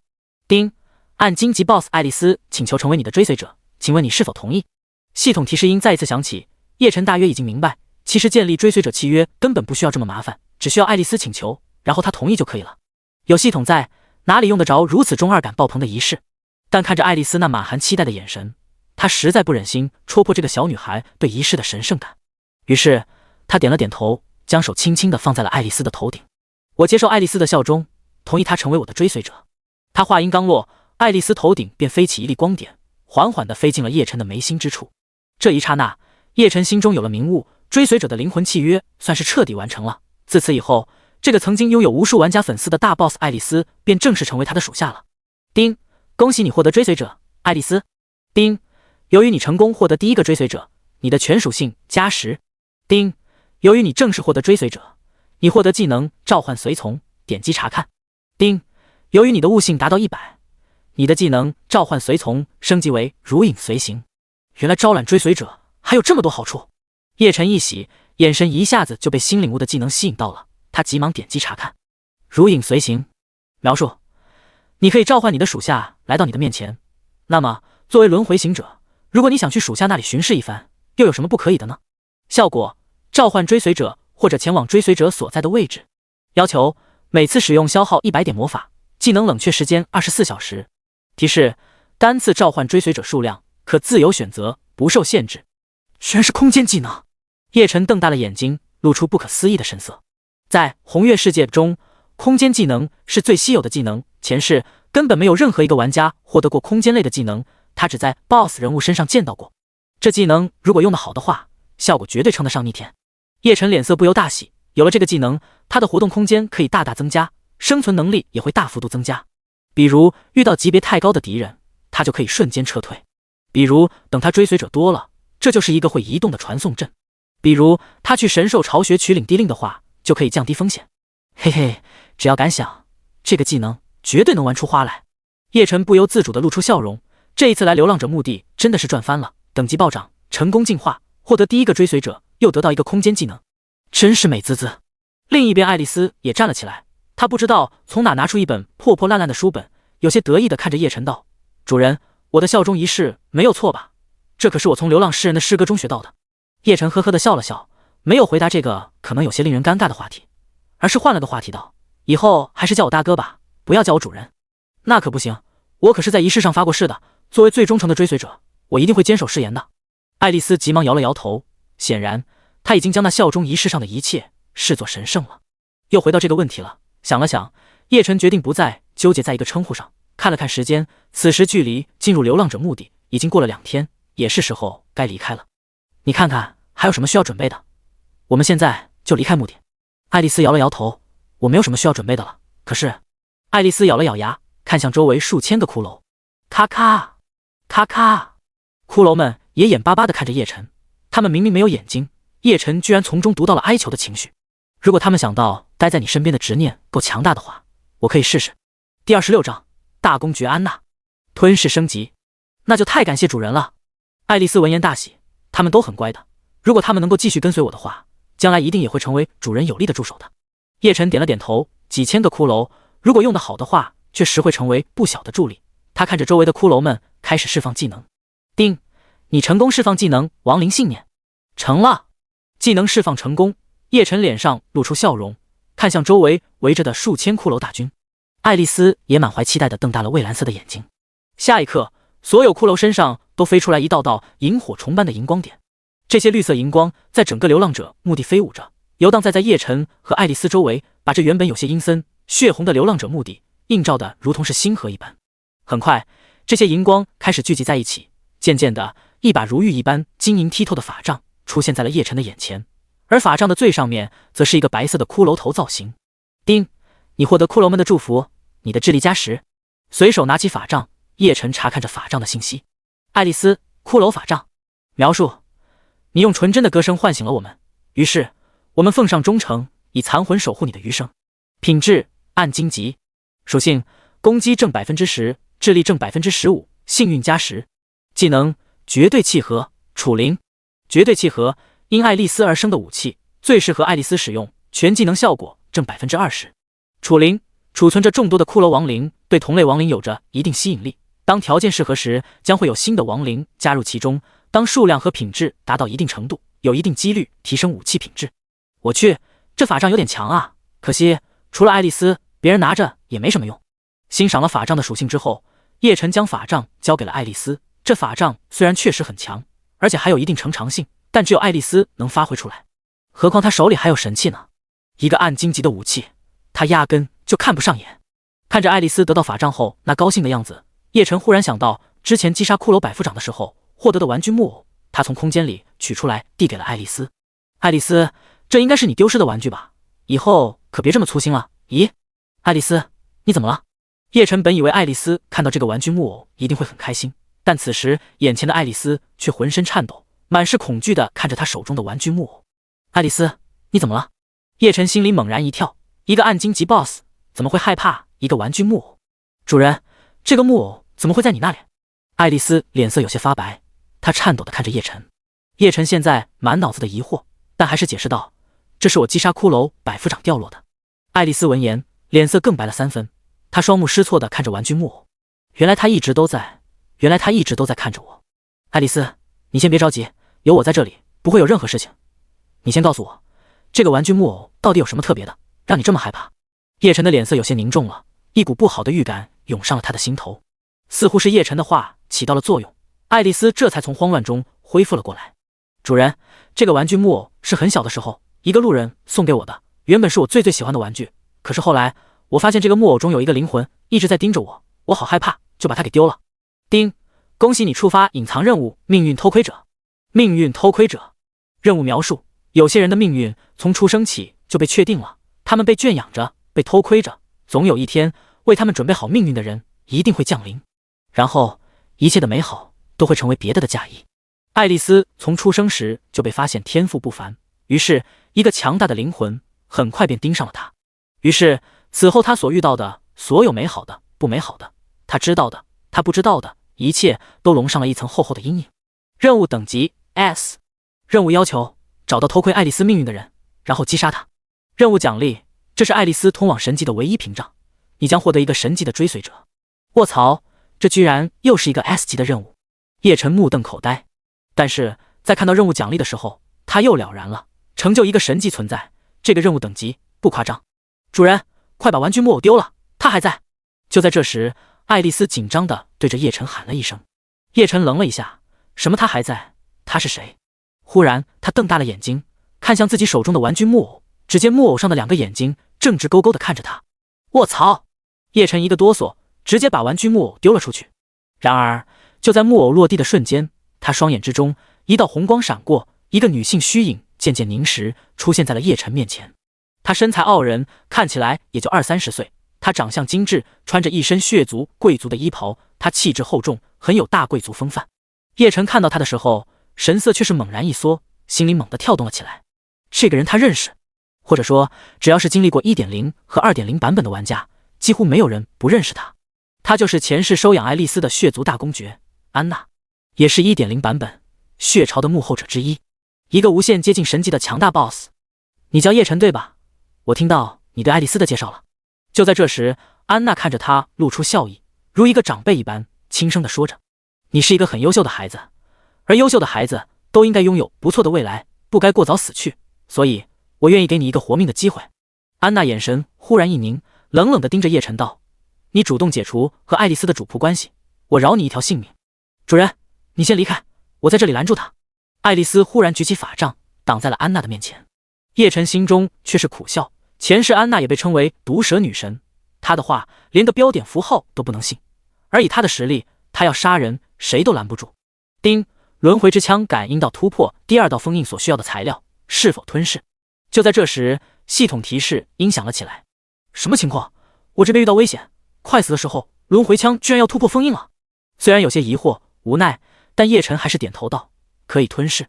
他话音刚落，轮回枪便从他的空间之中飞了出来，然后在所有人目瞪口呆之下，狠狠地插进了大公爵安娜的心脏之中。然后原本安娜凝实的身躯不断地开始变得虚幻了起来。卧槽！卧槽！原来轮回枪突破封印是要吞噬一个接近神迹的灵魂。叶晨惊呆了，虽然这只是安娜的一道灵魂分身，但那也是接近神迹的灵魂分身啊，居然就要被轮回枪吞噬了。只剩下一道虚影的大公爵安娜也被突如其来的变故吓得愣了片刻，等她回过神来的时候，拼命挣扎却毫无用处，只好咬牙切齿地看着叶晨，歇斯底里地喊起了狠话：叶晨，我记住你了，从今天开始起，我会在整个世界悬赏你的性命，总有一天，你的尸体一定会摆在我的餐桌之上。叶晨撇了撇嘴，看着他道：以后的事谁知道呢？万一到时候我没躺在你的餐桌上，倒是你躺在了我的床上，那可就尴尬了。安娜闻言，脸上更加狰狞，但还莫等她再说什么狠话，她的身躯便彻底消散，被轮回枪彻底吞噬了。叮，恭喜你，你的轮回之枪成功开启第2道封印，请点击查看。第27章悬赏10万金币，危机终于解除了。叶晨长长的松了一口气，擦了擦额头上的汗水。那虽然不是血族大公爵安娜的真身，但就算只是他的一道灵魂分身，也绝对不是现在的他能够面对的。一个仙级 BOSS， 一个只差一步就能进入神级的超级 BOSS， 别说是一道灵魂分身了，就算是一个眼神，差不多就够灭他很多次了。轮回枪，你这封印解除的太及时了。叶晨满心欢喜地拔出了插在玩具木偶上的轮回枪，他没想到这一次安娜会忽然出现，更没想到轮回枪解除下一道封印的条件，居然就是吞噬一个仙级 BOSS 的灵魂分身，只能说他命不该绝。让我来看看，解除一道封印后你有多强大。叶晨打开了轮回枪的信息栏，轮回之枪封印中2/5。描述：轮回行者专属武器，似乎因长久的沉睡陷入了封印之中。属性：攻击正 40%， 命中加20%，暴击正 20%，2% 毁坏，吸血正 6%， 幸运加10%。技能：死亡之枪终极，生命之枪初级。死亡之枪终极，发动技能后进入死亡之枪状态，短时间内全属性正 150%， 在此基础上血量越低，攻击越高，持续时间60秒，每日可使用1次。生命之枪初级，发动攻击后进入生命之枪状态，全属性正 100%， 一定时间内吸血正 100%， 在此基础上血量越低，吸血量越高，效果直至血量恢复至全满状态，最高持续效果3分钟，每日可使用1次。属性翻倍了！叶晨瞪大了眼睛，他想到了解除一道封印后轮回枪的属性一定会大涨，但没想到直接翻倍了，还多加了10点幸运和一个技能，这回爽了。叶晨满脸喜色，幸运的重要性不言而喻，能增加爆率，还能让他平时的脸更白一点，嘿嘿。新技能也很强，攻击强，恢复血量效果更强。叶晨对新技能很满意，不得不说他现在血越来越厚，越来越难杀了。玩家们最好不要把我当成 BOSS 推，否则他们一定会绝望的。叶晨嘿嘿地笑了一声，随即看着一旁似乎还有点惊魂未定的爱丽丝道：“你不用担心，她伤害不了我们的，而且总有一天我们一定会亲手杀了那个老巫婆的。”爱丽丝狠狠地点了点头：“主人，我相信你，而且我也不担心，我只是有点不敢相信，你刚刚居然杀了她的灵魂分身，真的太厉害了。”爱丽丝的眼睛里都快闪起了星光。叶晨笑着摆了摆手道：“那完全是个意外，他运气不好，自己撞到了枪口上，怪不得别人。”他说的这是实话，爱丽丝却越发觉得他深不可测，只是在谦虚而已。行了，咱们还是赶快走吧，那老巫婆好歹是血族的大公爵，吃了亏以后肯定会有所行动的，我们要尽快离开这里才行。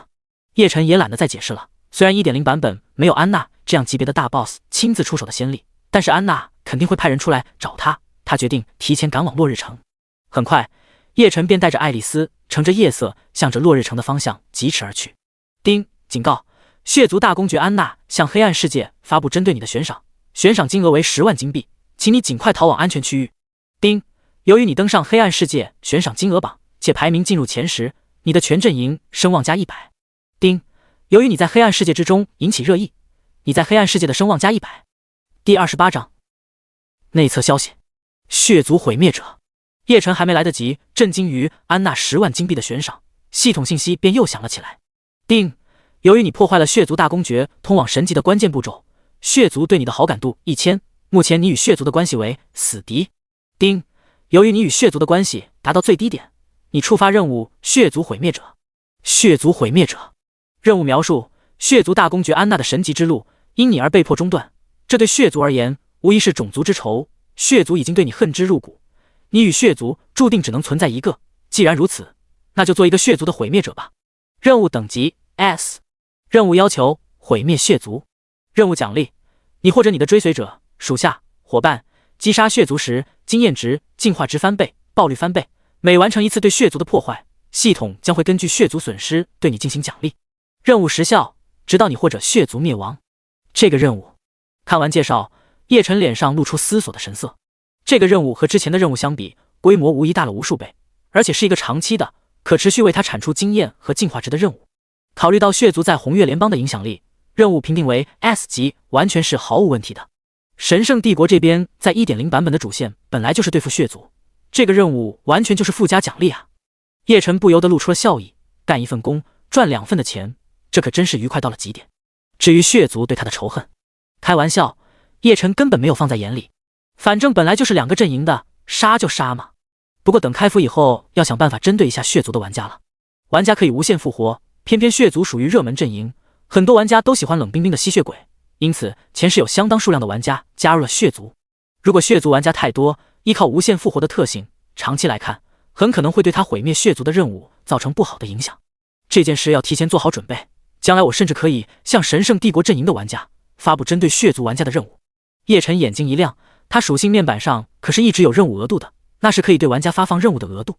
也不知道如果发放大规模任务，我的额度会不会随之改变。叶晨想了想，最终还是摇了摇头，这件事情要等玩家进来之后才能实验。对了，我记得游戏在公测的2个月前好像进行了一次小规模的内测。叶晨忽然拍了拍脑门，我怎么把这件事给忘了。前世叶晨曾经在论坛上遇到过一些内测党，这些人基本上都是大公会、大俱乐部的职业玩家，只有小部分是有耐性、有运气的散人玩家。依靠内测资格，这些人在论坛上总是有一股子优越感，而且比普通玩家更喜欢发表攻略和对有些游戏细节的看法。也因此，这些人在玩家中很有影响力。可是内测时间具体是在哪一天呢？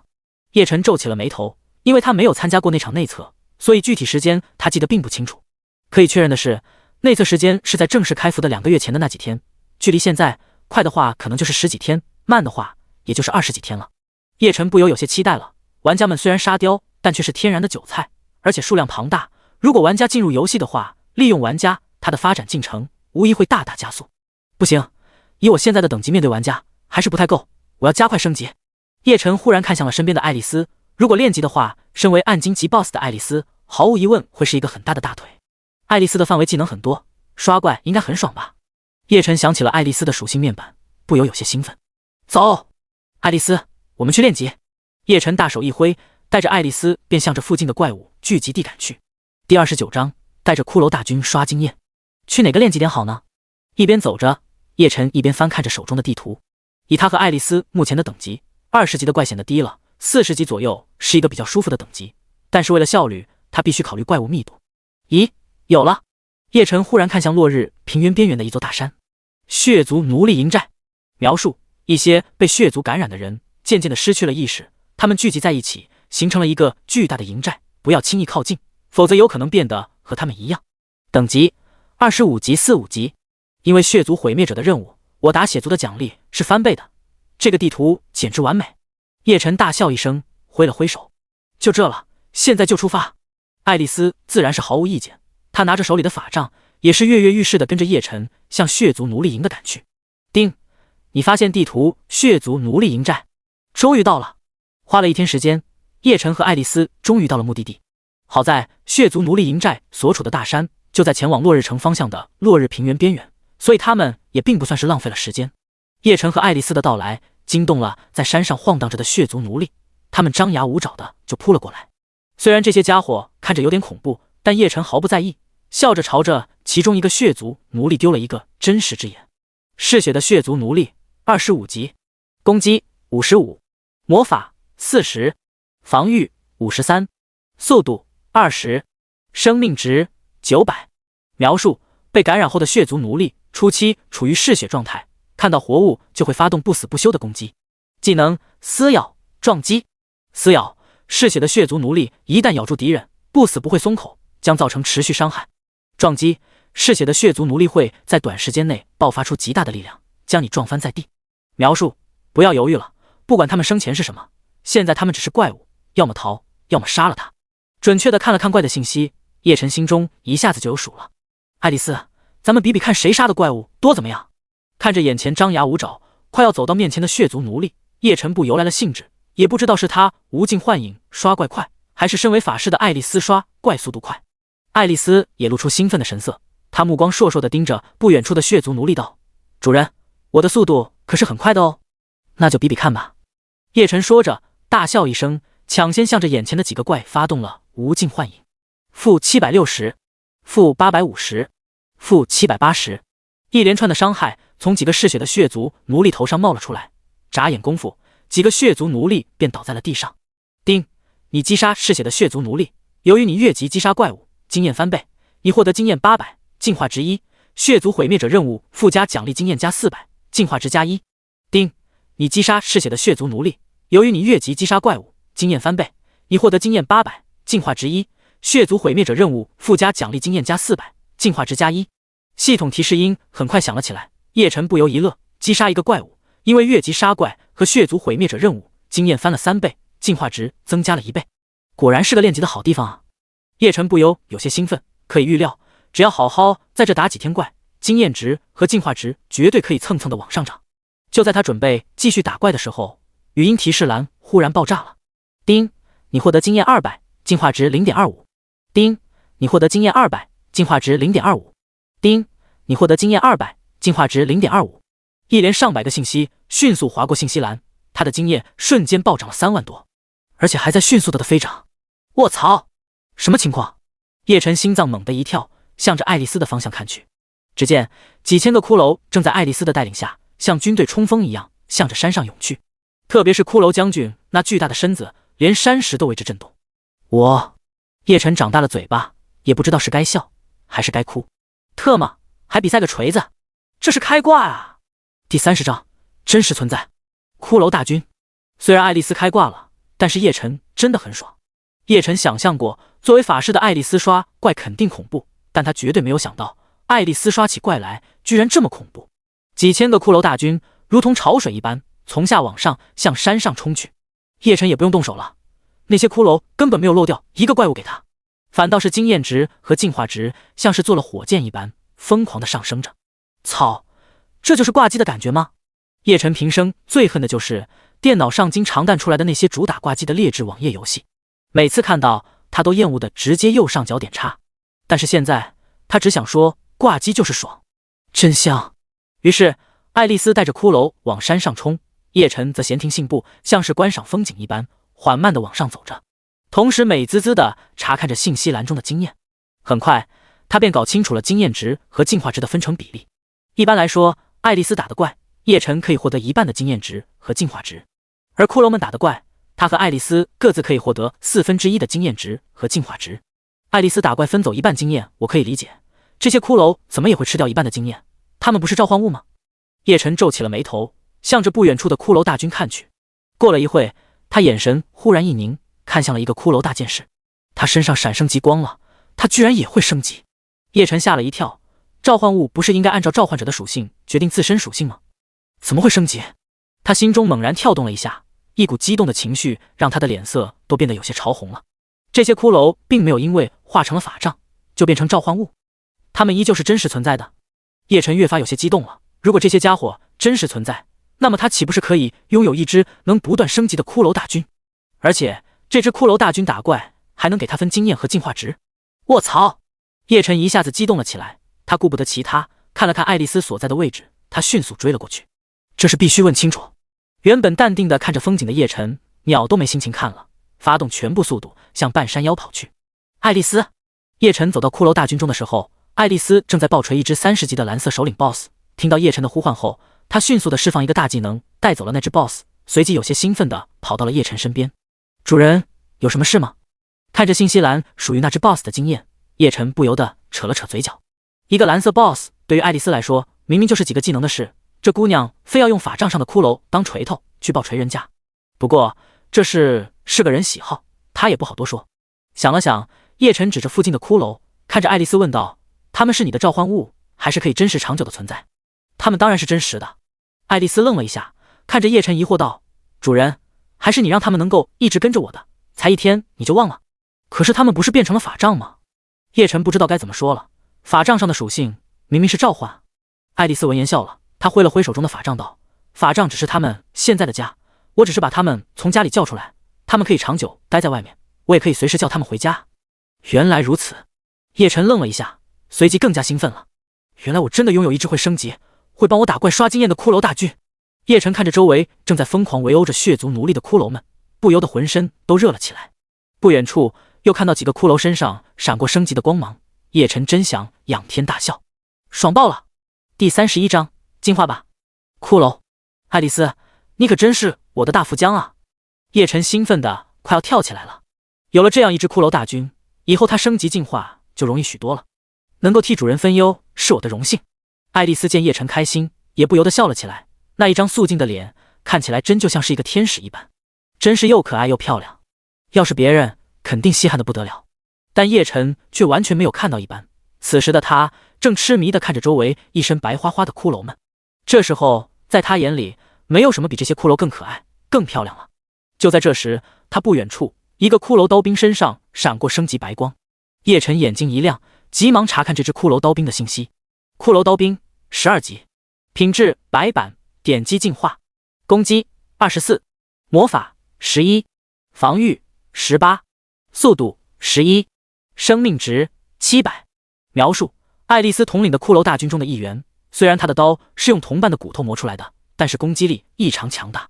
技能地刺突击。我记得在流浪者墓地遇到骷髅刀兵的时候，他们是10级怪，就这么一会就升到了12级了。叶晨搓了搓手，毫无疑问，这些怪物虽然目前等级还不够看，他甚至不时能够看到一些骷髅被血族奴隶干翻在地，碎成一堆，但这些骷髅是不死的，一段时间之后就又会满血复活了。他们绝对是有着极高潜力的。叶晨感觉这些骷髅看起来越来越让他喜欢，越来越让他兴奋了。不对啊，这玩意怎么也有了一个进化按钮？叶晨忽然看到骷髅鼠性面板里多了一个点击进化的按钮，他心里不由一动，点击了进化。叮，你是否对爱丽丝麾下的这只骷髅刀兵进行进化？本次进化将消耗进化值100点。卧槽，居然还真可以！叶晨手一抖，忽然感觉刚刚冷静下来的身子又热起来了。进化！叶晨毫不犹豫，100点进化值对他来说已经不算什么了，用来实验绝对是值得的。在他期待的眼神之下，这只骷髅刀兵身上闪过一道绿光，咔咔咔咔，骨头摩擦的声音响起，骷髅刀兵的身形迅速变换。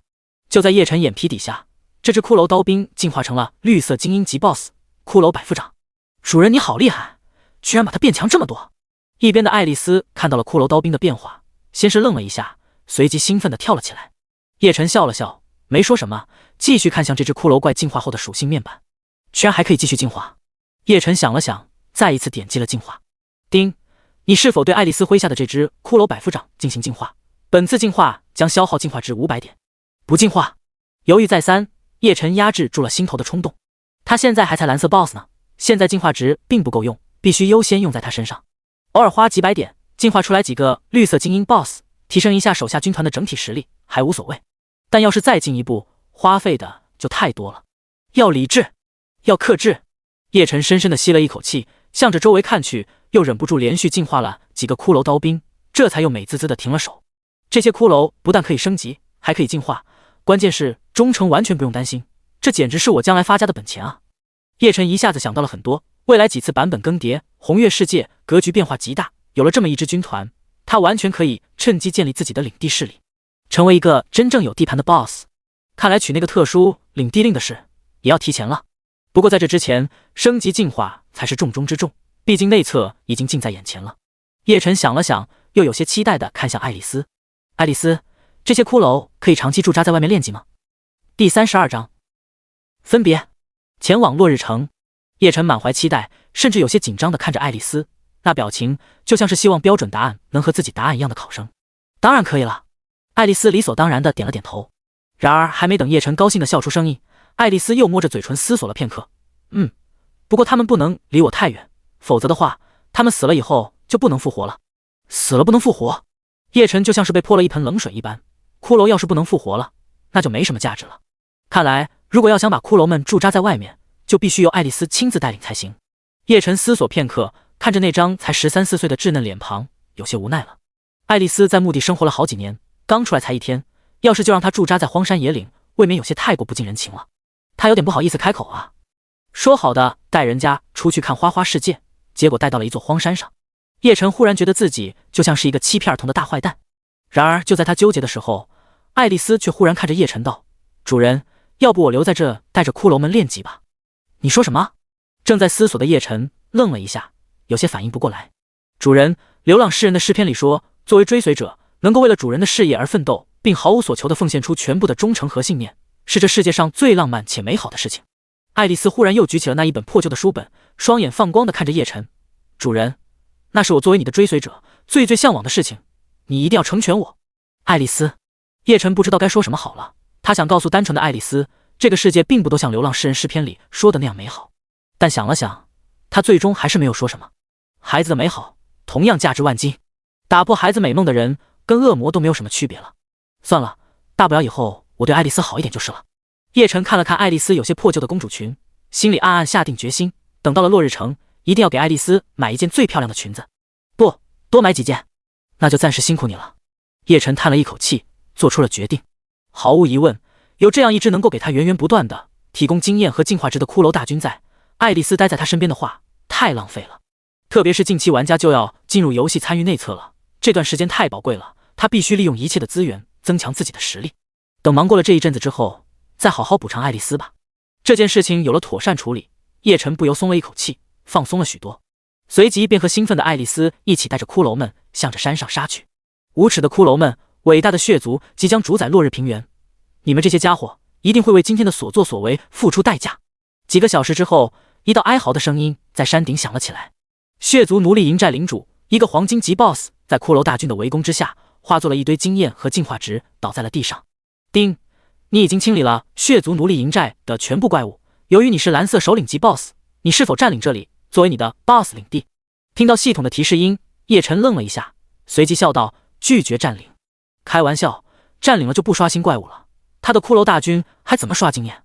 虽然他未来一定会拥有自己的 BOSS 领地，但肯定不会是这么垃圾的地方。摇了摇头，叶晨看向自己的属性面板，这一次刷怪他获得了200万的经验，又够升几级了，进化值也获得了1000，虽然暂时不够进化一次，但也要不了几天了。没别的，就是爽啊！看着丰硕的收获，叶晨笑得嘴巴都合不拢了。按照系统的设定，怪物聚集地每24小时刷新一次，也就是说，这里每天都可以给我贡献200万的经验和1000进化值。叶晨真的想在这山顶上跳个舞。兴奋过后，他看着光秃秃的山顶，不由得皱起了眉头。爱丽丝给他做了这么大贡献，未来几天总不能风餐露宿吧？于是他一拍大腿：爱丽丝，让骷髅们在这里建一座骷髅大殿，作为你未来几天休息的地方。真的可以吗？爱丽丝眼睛亮了起来，她的爱好就是拥有自己的一个骷髅城堡。虽然短时间内是不可能的，但是临时拥有一座骷髅大殿也是值得开心的事。那必须的。叶晨毫不犹豫，对自己的属下，他根本不会有任何吝啬。何况建一座骷髅大殿而已，又不用花钱，工人都是现成的。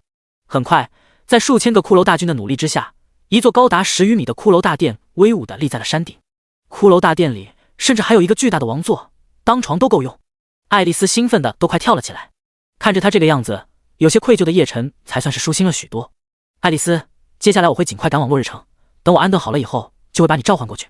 看了看时间，叶晨决定马上就出发，尽快赶往落日城。他看着有些不舍的爱丽丝道：虽然我不在，但是我们可以通过灵魂契约沟通，到时候如果遇到什么事，我也会第一时间把你召唤到我身边的。爱丽丝点了点头，认真的听着叶晨的吩咐。交代完以后，叶晨才在爱丽丝不舍的眼神之下，快速的向着山下走去。玩家留给他的时间不多了，他必须尽快做好准备。第33章内测。玩家论坛：以后爱丽丝就是我亲妹妹了，老子永远不会让她吃亏。在路上狂奔的叶晨回头看了一眼，随即便继续向前走着，一边走他一边打开了属性面板。这回获得的经验不少，还是升级了，心里踏实。叮，检测到你的经验值已经达到升级上限，是否升级？刚打开属性面板，系统提示音便跟着响了起来。升级！叶晨毫不犹豫，果断选择了确认。叮，恭喜你升级了，你的等级达到18级，1862148838400，你的全属性+2，你获得10点自由属性，请你及时分配。一道升级白光闪过，叶晨又体会到了久违的温暖和充实感，心情一下子好了许多。果然，升级的光芒是这世界最治愈的光芒。哈，叮，检测到你的经验值已经达到升级上限，是否升级？升级！升级！全部升级！叶晨兴奋地大喊了起来，感觉周围的风都格外的温暖。叮，恭喜你升级了，你的等级达到19级，1023748900000，你的全属性+2，你获得10点自由属性，请你及时分配。叮，恭喜你升级了，你的等级达到20级，1237489600000，你的全属性+2，你获得10点自由属性，请你及时分配。哈哈，终于20级了！接连的升级光让叶晨的心情越来越好，这种力量在不断增强的感觉，实在是让他有些沉迷啊。以我的属性，到20级，就算是踏过了一道坎，至少相当于玩家50级了。50级正是 1.0 版本玩家的等级上限，我现在的实力就已经是玩家 1.0 版本的上限了。随着我的等级继续提升，我和玩家的差距只会越来越远。叶晨脸上的笑意越发浓烈了。哈哈，号称能推倒一切的玩家们，恐怕很难再对我造成威胁了，爽啊！叶晨笑着将自由属性加到了血量和攻击上，随即仔细查看着自己的属性面板。已经好久没有认真看属性面板了，我都快忘记自己到底什么水平了，还是要熟悉才行啊。叶晨摇了摇头，便仔细欣赏了起来。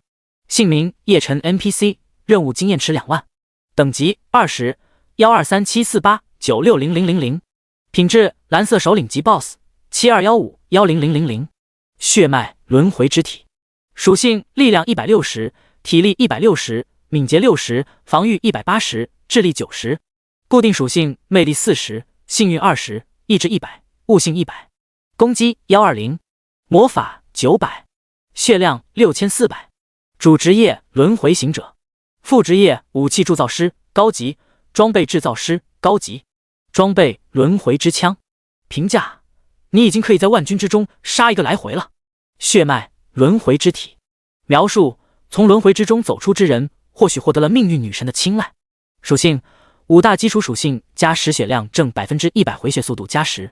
技能轮回、净化、绝对意志、无尽幻影、真实之眼、圣者之威、致命时刻、业火铠甲、血之杀戮、如影随形、亡灵信念。轮回死亡后进入轮回状态，可在24小时内选择满状态无损复活，每周可以使用1次。净化可提高人物品质。血之杀戮被动技能，当血量低于10%后自动开启，进入杀戮状态。此状态下血量恢复50%，全属性提升100%，技能伤害提升100%。如影随形，召唤追随者或者前往追随者所在的位置。强！看着属性面板上长长的属性和技能信息，叶晨满脸都是喜色。我的攻击已经达到了120，血量更是达到了6400，这还是不计算武器装备加成的情况下。叶晨笑得嘴都合不拢了，以他现在的属性，来多少玩家都是送菜。这下子别说是内测，就算是公测，也完全不用担心安全问题了。叶晨笑着关掉了属性面板，向着落日城的方向继续急速奔跑。丁，系统将在10日后开启内测，届时玩家将通过新手村进入游戏，请你提前做好准备。丁，游戏内置论坛开启。第34章论坛。卓越圣殿。什么？10天后就要内测了？听到系统的提示音，叶晨心中猛地一跳，不由自主地停下了脚步。这条系统提示音来得太突然了，让他措手不及。虽然知道近期会有内测，但他以为至少应该还有20天左右呢。没想到这么快就可以和玩家们见面了。叶晨搓了搓手，脸上露出了笑意。玩家的存在对游戏环境而言，虽然像是一股泥石流，处处都格格不入，但是却也让游戏世界更加热闹，更有生机。玩家的存在会让这个世界变得有趣的多。哈，我居然有点迫不及待了。叶晨兴奋地打开了游戏内置的论坛，因为它可以使用玩家的一切功能，所以这个内置的游戏论坛它也是可以使用的。不得不说，不愧是世界级宣传的游戏，还没开服呢，论坛的帖子量就破1000万了。看着讨论的热火朝天的玩家论坛，叶晨忍不住赞叹一声，往下看了起来。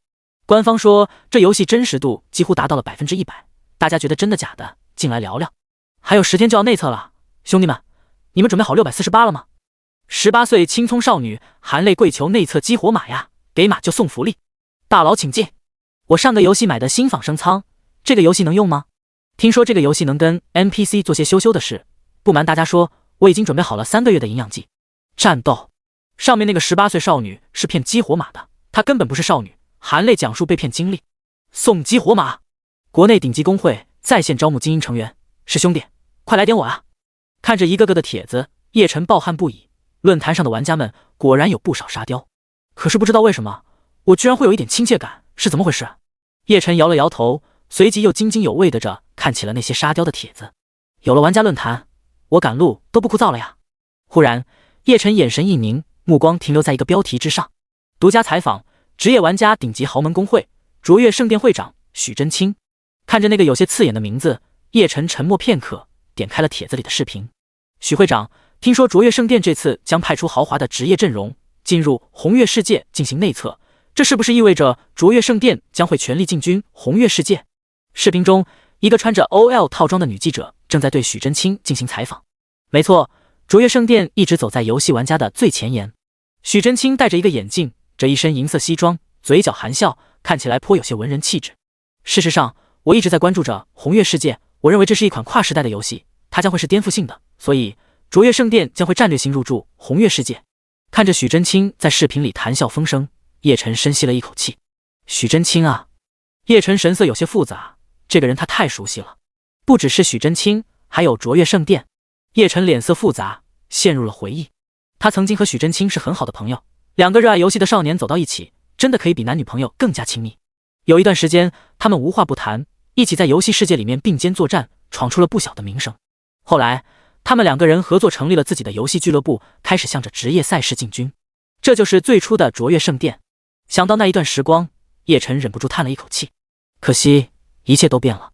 卓越圣殿依靠着他们两个的技术和在游戏世界的声望，发展很快，甚至拿了一些冠军。可就是这个时候，他和许真清的理念发生了矛盾。许真清希望引入资本，借助资本的力量加速卓越圣殿的发展，而叶晨认为卓越圣殿应该更加纯粹，卓越圣殿的成员们也应该为信念和理想而战，而不是成为资本的工具。本来有矛盾是正常的事情，但叶晨怎么也没想到许真清会那么的激进。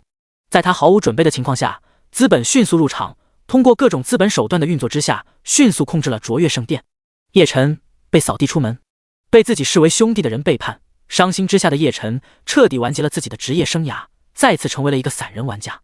可是让叶晨没有想到的是，此后不管他玩什么游戏，一旦被卓越圣殿的玩家发现，对方就一定会极力打压他。或许一个人越是愧疚，就越是愤怒。你不敢面对我，就拼命打压我，对吗？看着视频里那个谈笑风生的身影，叶晨嗤笑一声，关掉了帖子。你的眼光不错，红月世界将会吸引90%以上的玩家进入，可惜这是我的主场，你和卓越圣殿不配存在。叶晨摇了摇头，正准备关掉论坛，忽然发现论坛里刷新了大量的帖子。他仔细一看，脸上不由露出怪异的神色。速来！红月世界首支内部演变视频发布，内容壮观，一个萝莉带着数千骷髅在坟地里对一男子做出了那样的事。第35章，震撼！宣传片。这个标题描绘的画面好像有点眼熟啊。数千骷髅，一个萝莉，坟地，再加上一个男子，这些关键词好像是他和爱丽丝在流浪者墓地里的场景啊。不过什么叫做那样的事？叶晨一边点击播放帖子里的视频，一边吐槽道，听起来感觉有点少儿不宜，难道根本不是我想象的场景？此时视频已经开始播放，叶晨也不再乱想，认真的看了起来。画面最先出来的是黑暗中的一轮圆满的红月，随即时间加速，云卷云舒，黑夜慢慢的变成了白天，但那轮红月依旧挂在天空。一阵女子轻柔却凝重的声音响起，我不知道该用怎样的心情去讲述红月降临时这个世界的变化。画面一转，血族、僵尸、骷髅、蜘蛛、狼人、丧尸、蝙蝠、黑暗精灵、魔族一一以不同的形式登场。黑暗种族们像是潮水一般涌进了人间，打破了平静与秩序。女人的声音里多了几分的恐惧。下一刻，悲伤的配音响了起来，画面再次变化，动物们发生变异，变得强大，向人类进攻；植物们生出了藤蔓，变得有了攻击性。地震、干旱、洪水、冰封大地，每一个画面中都有人类悲情的瞬间。父母与子女、相恋之人、同窗好友，纷纷上演生离死别，催人泪下。灾难降临，人不如狗，尸漂遍野。或许在灾难面前，人真的就如同是蚂蚁一般。女人的声音变得低沉、悲痛，但叶晨还没来得及难过，配音猛然变得激昂慷慨，令人热血沸腾。画面的节奏也猛然加快，一头恶兽扑向了一家三口，男人咬着牙举起了刀，拼死迎了上去，护住了妻子和孩子。黑暗种族如潮水一般进攻，无数军人将自己的身躯化作城墙，庇护着身后的百姓。一个士兵倒了下去，他身后手无寸铁的百姓放弃奔逃，捡起了地上士兵手中的带血的兵刃，替代了他的位置。一个孩童在坟墓之前熬炼身体，立誓要像父亲一样战死在边境。一个母亲满含泪水与不舍，将年轻的孩子送进了军营。田野之间看不到男人的身影了，女人们拿起了农具耕种了起来。或许吧，或许人类真的就只是一个个小小的蚂蚁而已。可是当一只只蚂蚁拥抱在一起的时候，即便是火海也阻挡不了他们对未来的希望。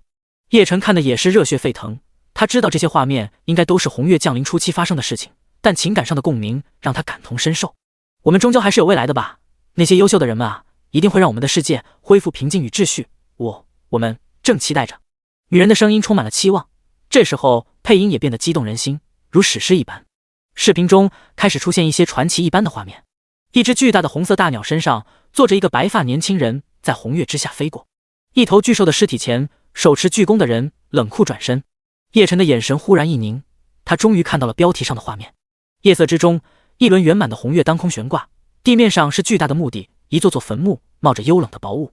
画面中间，一个男人身材修长，长相俊秀，站在一座墓碑之前，而他的身前是一个12、13岁蓝银色头发的小女孩，她单膝跪地，看着那男人，满脸虔诚。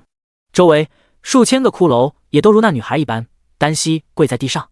视频的画面最终定格在这里。这个宣传片还真是有种史诗的感觉啊，看得老子有点热血沸腾。叶晨深深地吸了一口气，过了片刻才从视频的情境之中缓了过来。没想到月神居然还真的把我经历的那一幕也剪辑了进去，这种感觉有点奇怪啊。老实说，刚才那几个传奇的画面单论壮观的话，还真是属于他的那个最吸引人眼球。毕竟几千骷髅单膝跪地来衬托他的身姿，视觉冲击还是很惊人的。我这算是上电视了吗？叶晨向着视频的播放量看去，眼睛猛然一缩，吓了一跳。我去，才这么一会播放量就破亿了，那岂不是已经有上亿人看到过我伟岸的身姿了？叶晨有些兴奋地看了看评论区的位置，点击了进入，看看玩家们什么反应。嘿嘿。第36章击杀那个人。评论区此时热闹非凡，就在叶晨点击的瞬间，又增加了几千个评论。看来玩家们也绷不住了，这次内测必然是要万众瞩目的。看着热火朝天的评论区，叶晨忍不住感叹一句：他记得前世游戏是在开服1年前才开始在全球范围内大规模宣传的，当时只要人能看到的地方，几乎都有红月世界的宣传海报。玩家早就被游戏的宣传勾住了，但是宣传方放出的资料信息却是寥寥无几，只知道这款游戏完全是由智脑演化，没有人工策划参与。越是知道的少，玩家们的好奇就越是强烈。因此，这第一支红月世界内部演变宣传视频彻底引爆了玩家们的热情，并不算奇怪。叶晨看着评论区的信息流，一道道评论以肉眼不可见的速度急速划过，他急忙暂停了自动刷新，眼前才为之一静。玩家们的评论这才呈现在了叶晨的面前。游戏百晓生，自古传统，一楼祭天，4399666，真的吗？真的吗？这就是我们即将降临的世界吗？炸天帮少帮主，什么狗屁黑暗种族，居然敢为祸人间，待我炸天帮降临，荡平世界。索尔 V 泪目，游戏世界里的人们都好可怜啊，我好想去帮助他们。哪位大佬为我的梦想赞助一个内测激活码 0.0？ 尼古拉斯赵八，这宣传片真上头，看完以后我立马把我家的地又更了一遍。我老婆说我今天表现太好了，是最棒的。哈哈，我就知道评论区里有人才。看着评论里的信息，叶晨不时露出笑意，继续翻看着下面的评论。很快，他滑动着的手便停了下来，目光落在了一条评论上。离间道，视频最后那个画面真的好壮观啊！那么多骷髅单膝跪地，小女孩看起来也好漂亮，那个男人一定是个很强的 boss。终于有人说到我了，我去回复45000多，这个评论火了。叶晨搓了搓手，点击进入了回复区里面，还被置顶了。进了回复区以后，叶晨看到了右上角那个印章般的置顶2字，他愣了一下，急忙看了下去。游戏白晓生，我认为那个看起来很可爱的小女孩也可能是个 boss， 大家仔细看看，她跪拜的姿势是不是有点像是在表达臣服效忠？而且她跪的位置最靠近那个男人，比那个好高大的骷髅都靠近得多，是不是说明小女孩比骷髅们厉害？万物皆有灵，哇，这么萌的 boss， 爱了爱了。铁憨憨，根据我20年玩游戏的经验，越是可爱的 boss， 战斗力越爆炸。他身前那个男人能够招揽他，说明比他强大的多。我感觉这个人搞不好是游戏某个版本中最大的 boss， 通通抓起来同化成兽仔。我觉得他还有可能是游戏里的主角，要不然怎么会在宣传视频中压轴出现？冷雨夜，我也是这么想的，出现在官方宣传的，肯定是游戏里未来大佬级的人物。我已经想好了，等进游戏以后第一时间找他，然后紧紧抱住大腿，哈哈。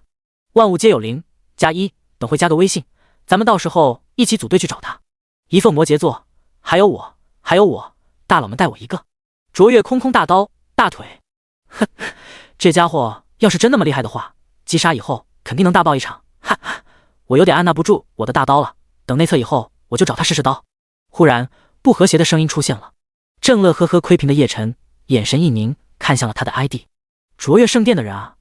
叶晨嘴角微微翘起，没有说话，继续看了下去。咸鱼万古天地神王，你们卓越虽然强，但如果这个人真的像我们猜测那样是游戏里的终极 BOSS 或者主角人物的话，他的属性等级肯定爆炸，估计就算是你们也击杀不了他。卓越空空大刀，游戏里就没有击杀不了的 BOSS， 就算他属性高等级高又怎么了？玩家对怪物有一点强制伤害，以我们卓越圣殿的影响力，大手一挥叫上30万玩家，我就不信砍不死他。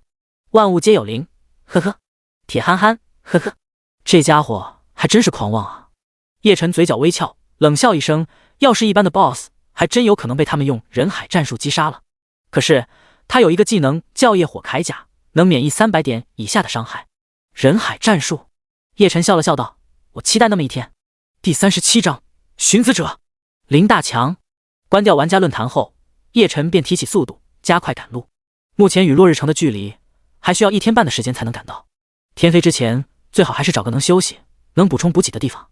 一直奔跑到黄昏时刻，叶晨终于感到了疲惫，他把从猎狼村拿到的补给全部留给了爱丽丝，现在急需补充。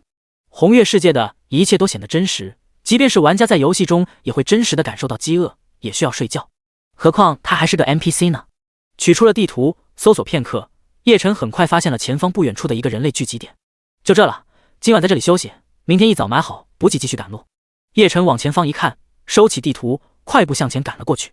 终于在天彻底黑下去之前，叶晨看到了一个巨大的生活区，里面炊烟缭绕，灯火通明。粗略估计，这个生活区至少居住着上万人。叶晨快步走了进去。丁，你发现地图流浪者巨型营地。虽然是流浪者的营地，但事实上数量庞大的流浪者已经把这个营地建设的如同村镇一般，里面什么都有。叶晨很快找了一个路人，询问旅馆的位置。什么？你要找旅馆？最好不要去，那里面太贵了。路人闻言愣了一下，脸上露出欲言又止的神色，但最终什么都没有说。叶晨也没在意，问清楚了旅馆所在的位置，便直接找了过去。走进旅馆，叶晨第一眼便看到了柜台后面站着的有些富态的老板。柜台不远处，一个男人正在独自喝着小酒。老板，给我一个房间，然后弄点吃的。叶晨走到柜台前，直接说出了需求。本店明码标价，住宿1个金币，吃饭1个银币。那个有些富态的老板勉强扯出一个笑容，看了一眼在不远处喝着酒的男人，无奈地开了口：还真是有点贵啊。叶晨闻言愣了一下，心中暗自吐槽，就算是落日城，恐怕住一晚上也就是几个银币的事。好吗，那我就住一晚，你先给我弄点吃的。叶晨摇了摇头，虽然贵，但他确实累了，对方明码标价，又不存在欺诈，多花点钱也无所谓，他不缺这点钱。当务之急还是养精蓄锐，尽快赶往落日城。老板却是愣住了，不可思议地看着他：什么？您真要住啊？叶晨笑了笑，正准备确认，不远处正在吃酒的男人却猛然一拍桌子，冷眼瞪着老板：废什么话？客人花钱住店，你他妈就给人家伺候好了，问什么问？那老板脖子一缩，随即什么话都不敢说了。叶晨朝那男人看了一眼，也没说什么，吃了点东西之后，便在老板的安排之下上楼休息了。第二天一早，叶晨下楼正准备吃点东西，却忽然听到门外一阵嘈杂的声音。他向外一看，发现一群人正在对着一个老人拳打脚踢，而那个老人则满脸迷糊，低声呢喃，似乎毫无知觉一般。叶晨看向老板，有些疑惑地问道：这是怎么回事啊？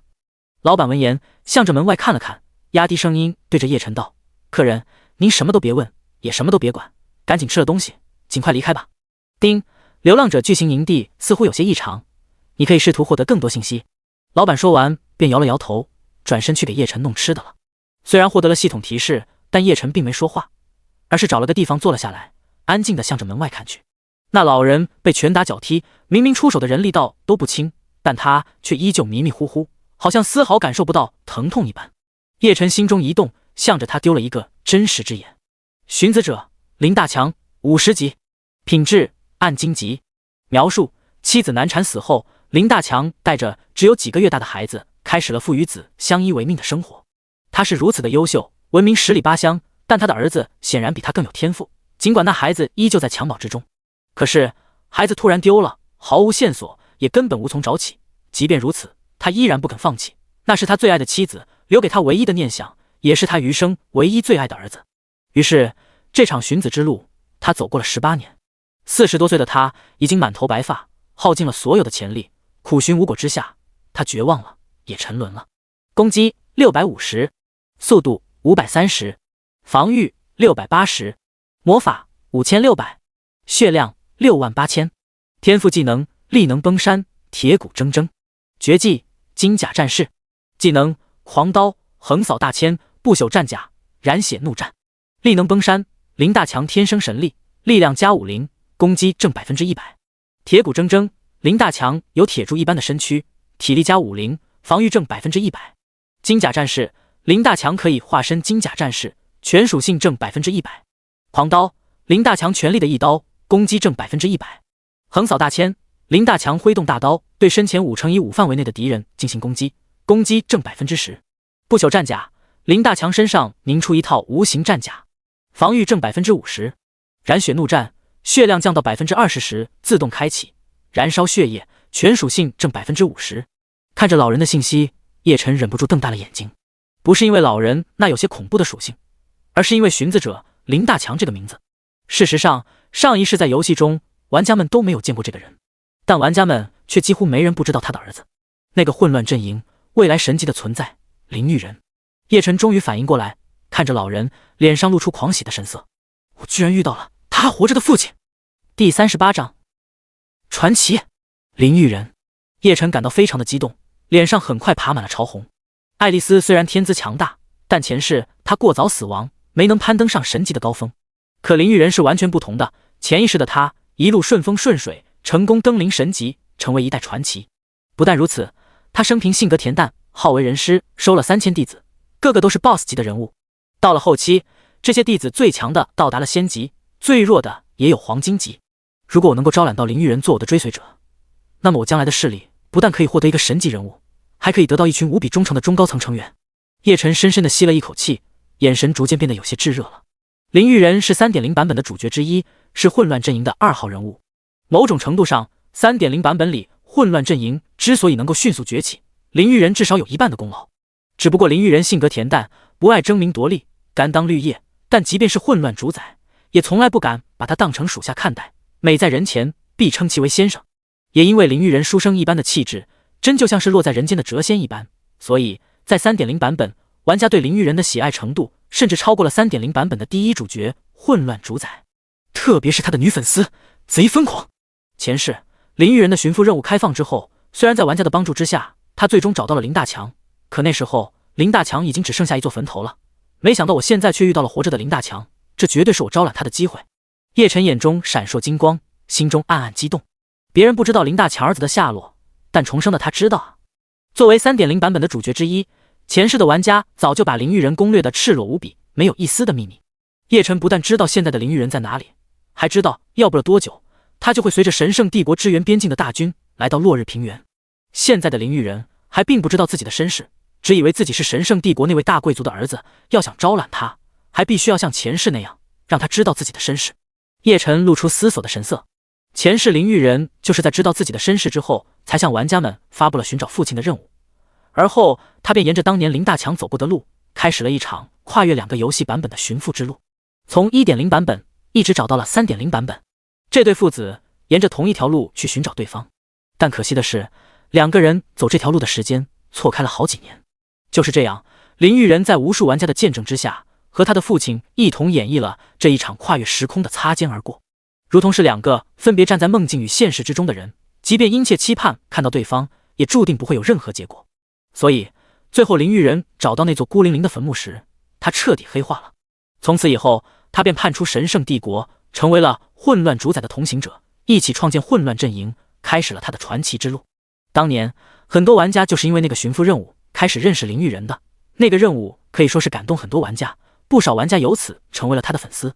林玉人发现自己身世时，已经是在血潮的中后期了。我要想提前招揽他，就必须想办法让他提前知道自己的身世，否则等他先遇到混乱主宰，谁知道还会不会有其他变故。叶晨皱着眉头思索了起来，开始回想前世林玉人是怎么发现自己身世的。既然已经遇到了林大强，林玉人这个家伙他是吃定了。至于混乱主宰，一边玩去，妈的，去把他挂到营地门口的旗杆上亮成人干，让其他人也尝尝记性。就在叶晨思索的时候，门外忽然响起了一道怒骂的声音，打断了他的思绪。叶晨皱着眉头看向门外，只见几个人正试图拖起林大强，而林大强却依旧是一副迷迷糊糊的样子，根本没有丝毫反抗。叶晨眉头拧起，现在的林大强应该是已经彻底绝望了，他不是没有力气反抗，而是不想活了。妈的，前世的林大强不会就是这时候死的吧？叶晨猛然站起身子，二话不说向着门外走去。这一世我可不能让他死了。第39章占领内侧新手村。客人，您的饭菜好了。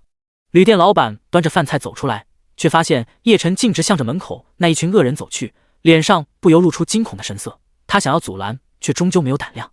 哎，又是一个大好的年轻人，要毁在这了。老板摇了摇头，随手将饭菜放在桌子上，有些颓然地叹着气。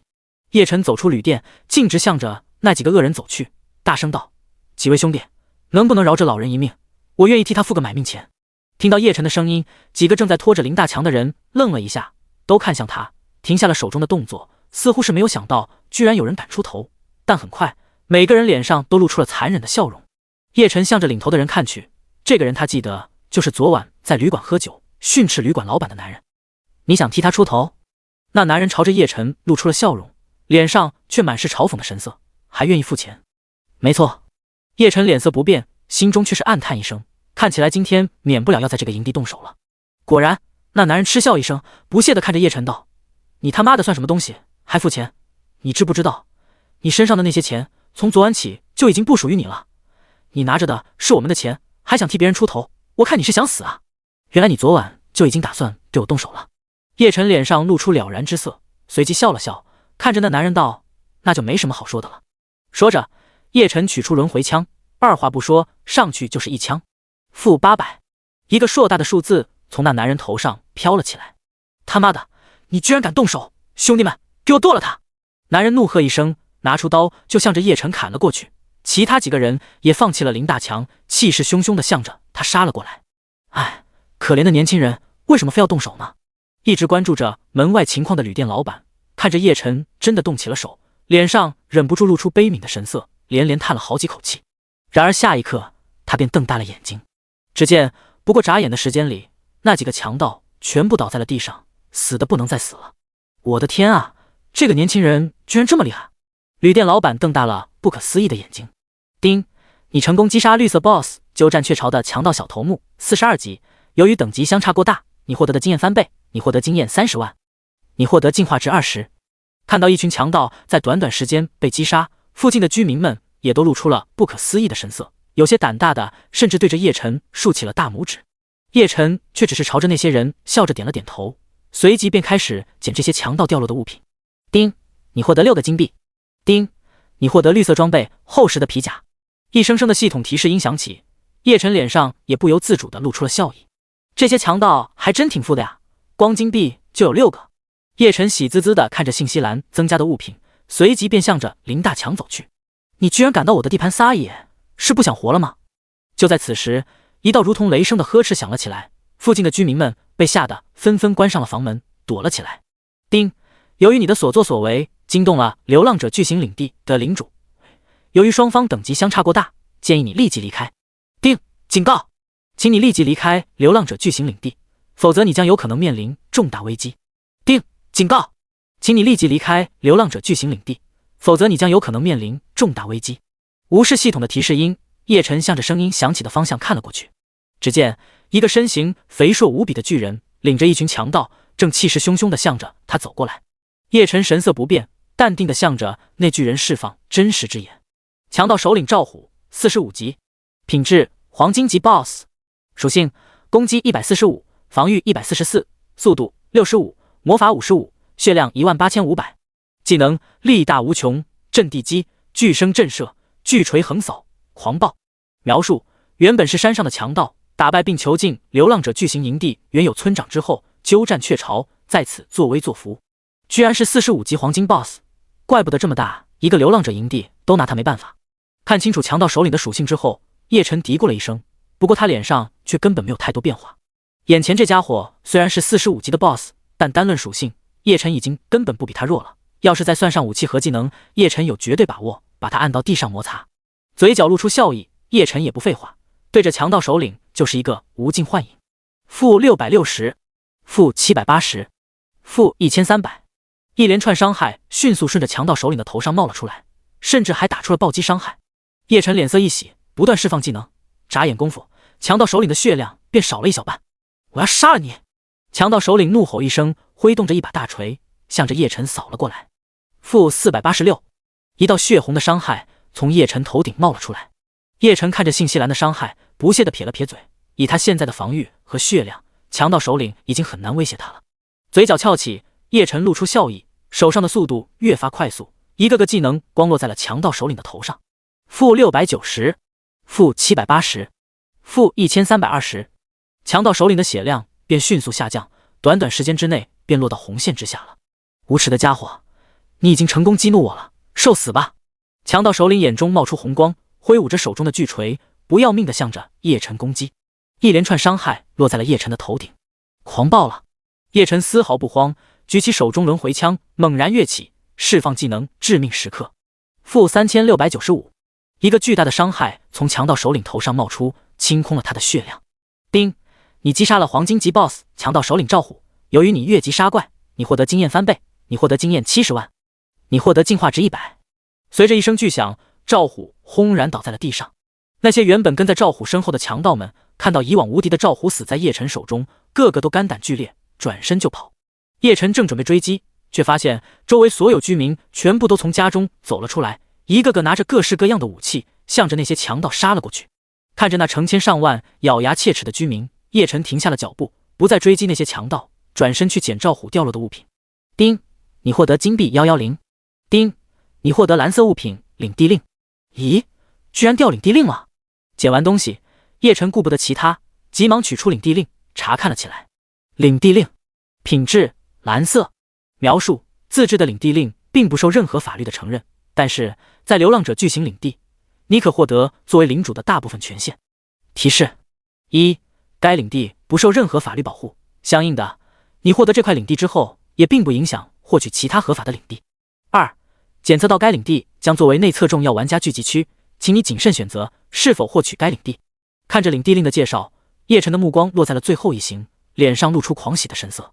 这里居然是内测的新手村！丁，系统检测到你拥有流浪者巨型领地的领地令，你是否占领流浪者巨型领地？第40章领地信息栏，隐藏任务。听到系统的提示音，叶晨深深地吸了一口气。他怎么也没想到，这个流浪者营地居然会是一个新手村。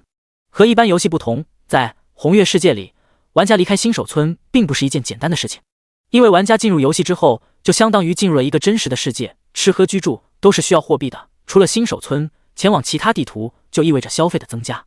玩家们需要赚钱，游戏初期去城市并不是什么好的选择。而新手村附近1级到50级的怪物聚集区都有，他们可以通过完成任务或击杀野兽获取材料，然后卖给 NPC 以赚取货币。显然，新手村将会是玩家们在游戏初期长期停留的地方。如果新手村是属于我的，那么玩家们的一举一动都会出现在我的眼皮底下，变成一个个被扒得赤裸的小绵羊，任我蹂躏，他们自己却不自知。叶晨忍不住摸着下巴，露出嘿嘿的笑容，这是怎么想怎么刺激啊！丁，系统检测到你拥有流浪者巨型领地的领地令，你是否占领流浪者巨型领地？系统提示音再一次响起。占领。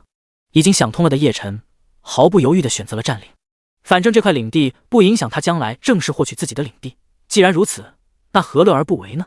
丁，恭喜你成为流浪者巨型营地的领主。喂，你的领主地位并不受法律保护，但你在被驱逐之前拥有该领地全部的领主权限，你可以对领地发展进行规划，并获得相应人事任免的权利。丁，你获得领地信息栏，你可以通过领地信息栏获取领地的全部信息，并进行一定的权限操作。叶晨闻言急忙打开了领地信息栏。流浪者巨型营地，经营主观无，点击任命。军事主观无，点击任命。人口12315，商铺24，资金0，公共设施2，治安值16，混乱不堪，防御值18，不堪一击，军事值15，只有极小的自保能力，民心值，人民还不知道你成为了领主，评价百废待兴，这也太穷了吧！看着信息栏上的信息，叶晨忍不住吐槽了一口。不过这也是可以预料的事，毕竟这里的人民都是一群流浪者，还被强盗们打劫过，穷可以理解。叶晨摇了摇头，他并不打算在这块领地上花费太多精力来发展，未来血族来了之后，这领地中的人必须全部撤退，所以短时间内这个领地存在的意义就是全力薅玩家们的羊毛。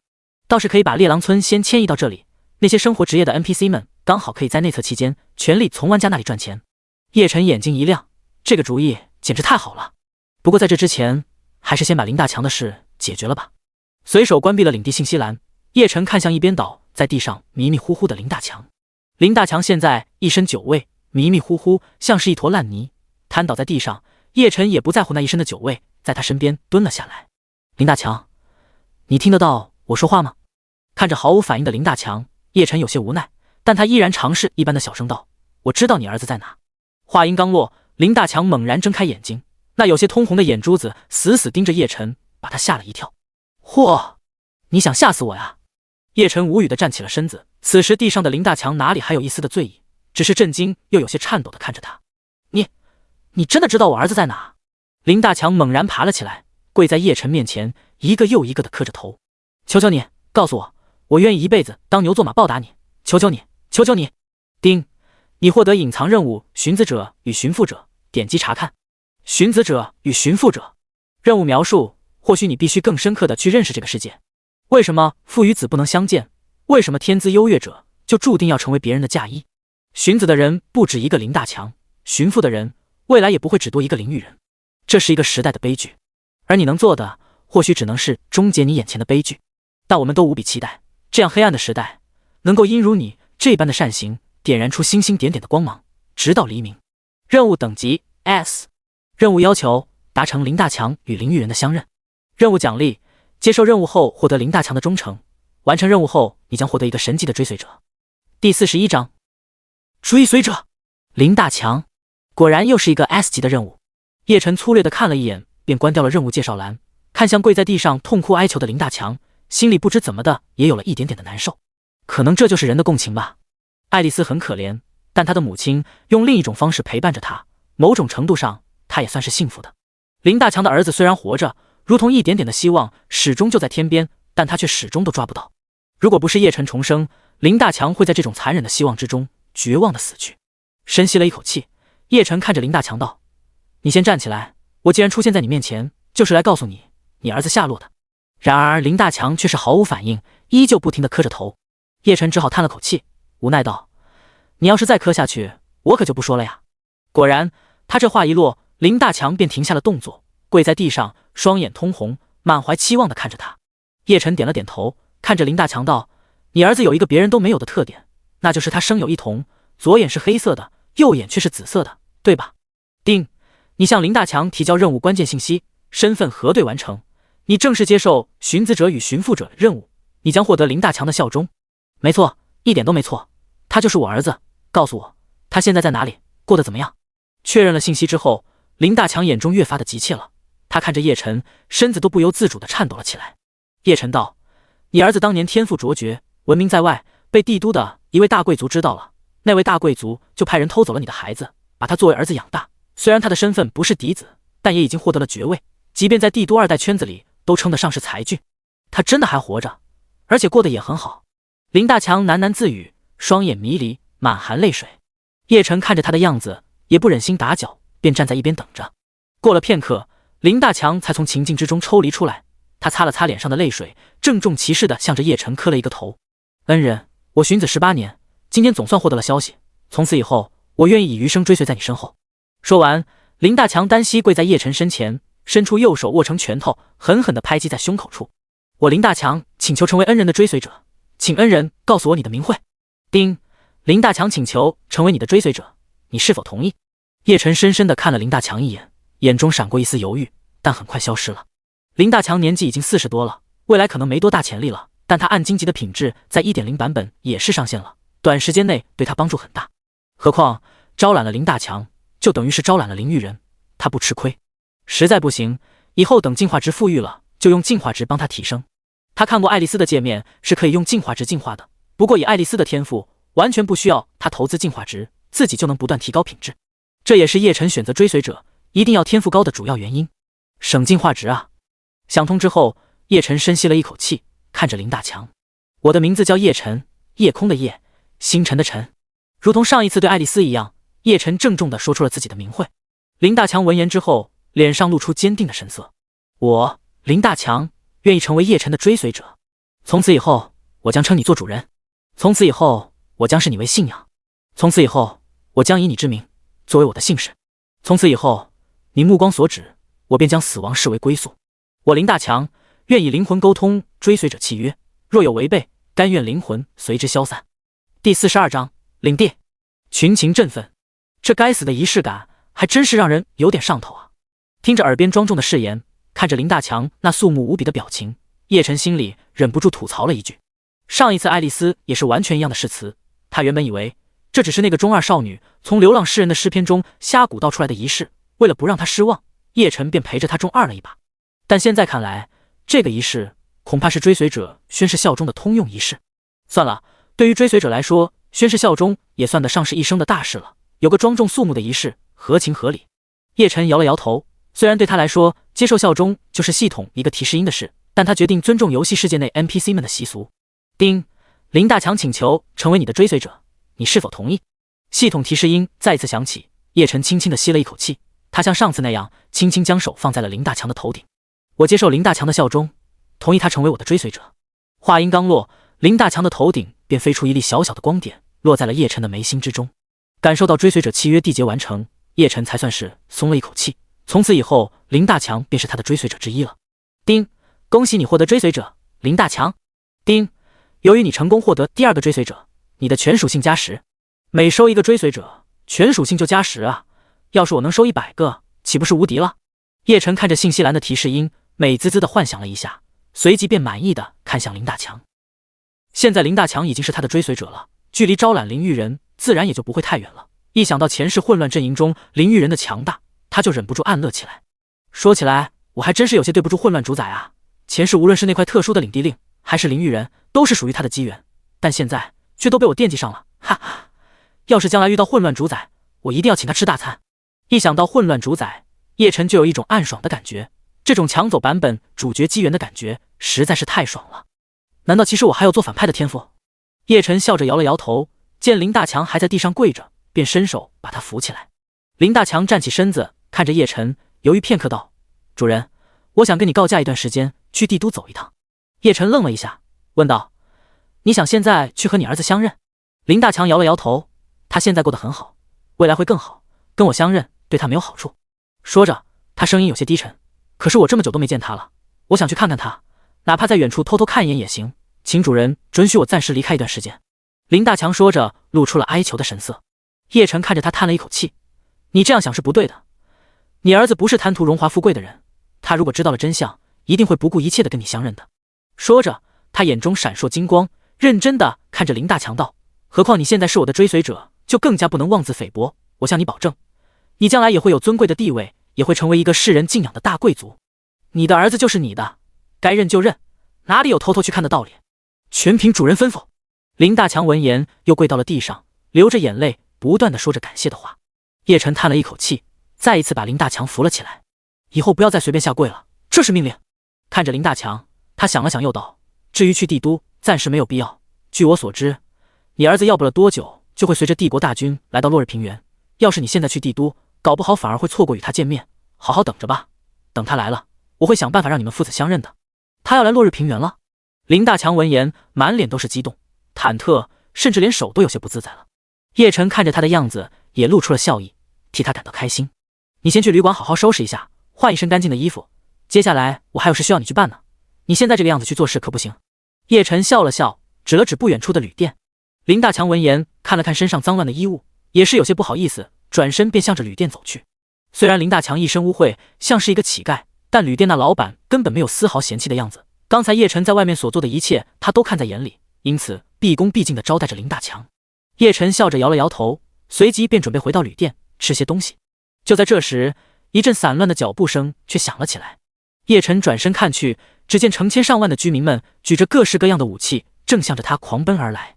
卧槽，这些家伙杀强盗杀红眼了，怎么又向我杀过来了？叶晨脸色微变，虽然这些人威胁不到他，但毕竟是他手下的领民，要是都杀了的话，这新手村不就废了？你们给我停下来，我可是你们的领主，你们想造反啊？叶晨想了想，猛然大喝一声，发动技能圣者之威，试图震慑这些领民。果然，成千上万的居民全部停下了脚步。下一刻，他们却在叶晨惊疑的神色之下，缓缓地跪了下去。“我们不是来伤害您的，我们是来感谢您的。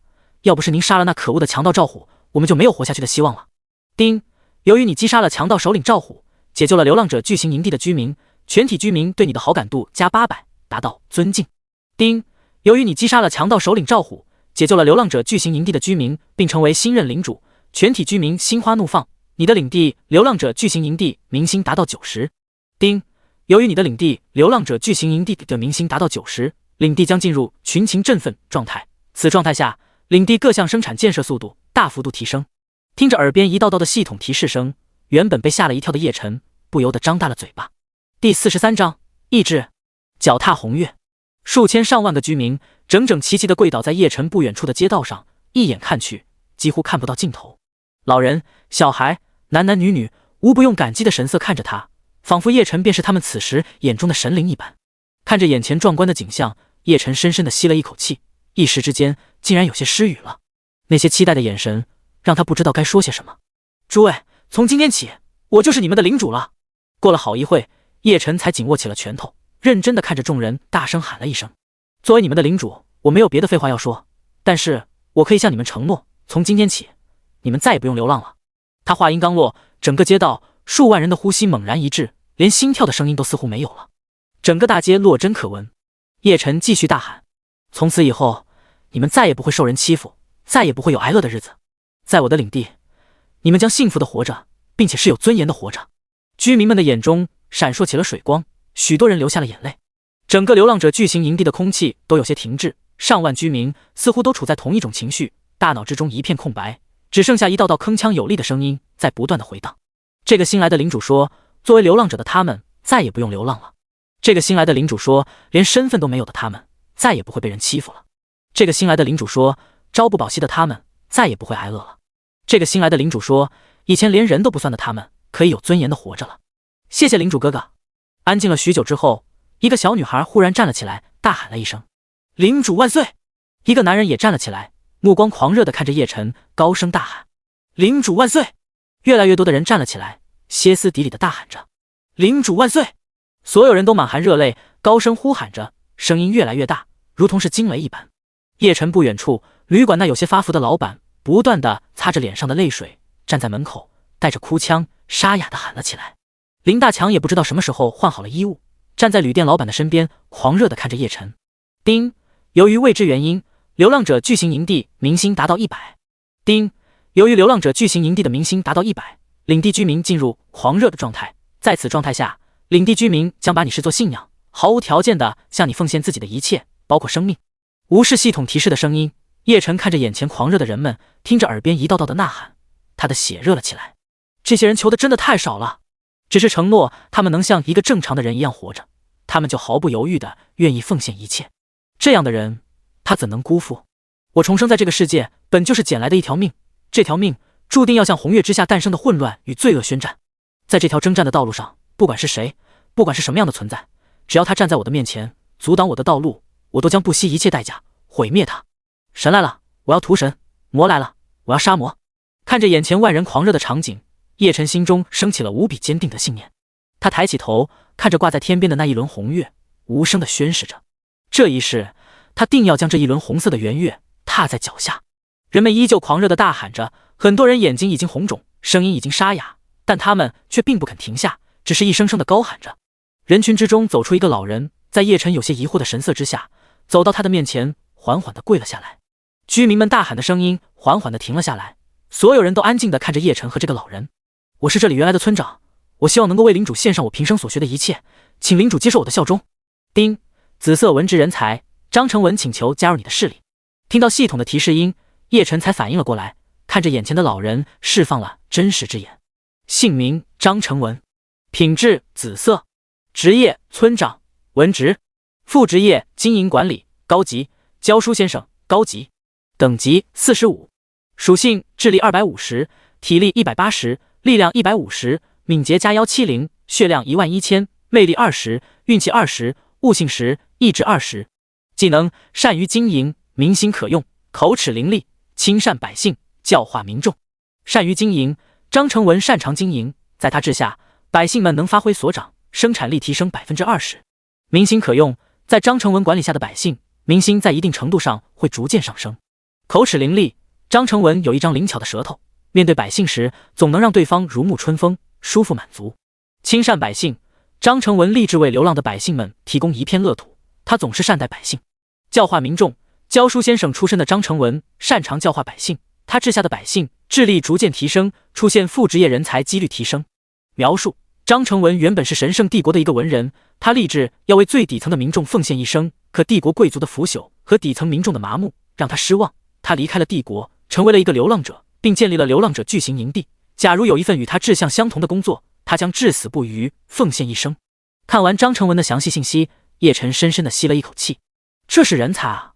红月世界中，虽然个体实力非常重要，但是对于势力的发展而言，文职人员更加重要。眼前这个张成文居然是紫色级别的管理人才，这绝对是非常难得的。怪不得一个流浪者聚集的地方居然能达到过万人的规模，原来是有一个经营的高手在啊！叶晨心中暗喜，他正愁没人帮他管理领地呢，现在直接来了个现成的，这是惊喜啊！我接受你的效忠。叶晨毫不犹豫地选择了确认。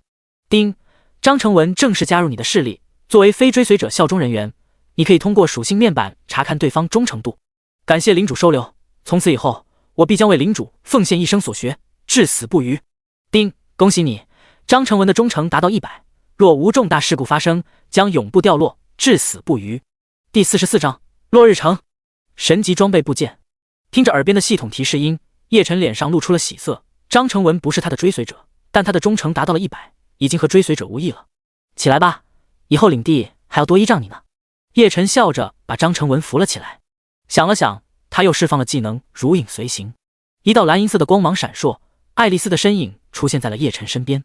咦，主人，你怎么忽然召唤我了？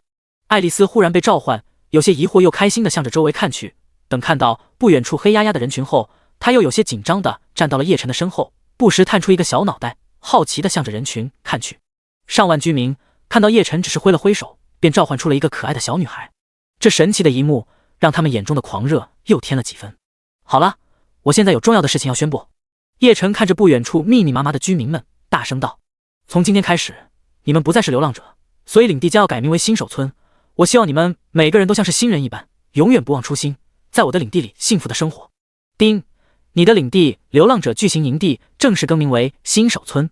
居民们闻言，所有人都跃跃欲试，露出了期待的神色，精神面貌焕然一新。叶晨笑了笑，随即看着张成文和爱丽丝：我正式任命张成文为新手村经营主官，负责对新手村的管理和建设。属下张成文领命，绝对不负领主大人的期望。张成文单膝跪地，有些激动地宣誓就职。丁，你正式任命张成文为新手村经营主官。没有理会系统的提示音，叶晨的目光又看向了爱丽丝。我正式任命爱丽丝为新手村的军事主官，负责守卫新手村，同时去附近狩猎练兵。我……爱丽丝愣了一下，随即兴奋地单膝跪在叶晨的面前道：爱丽丝领命，绝不辜负主人的期望。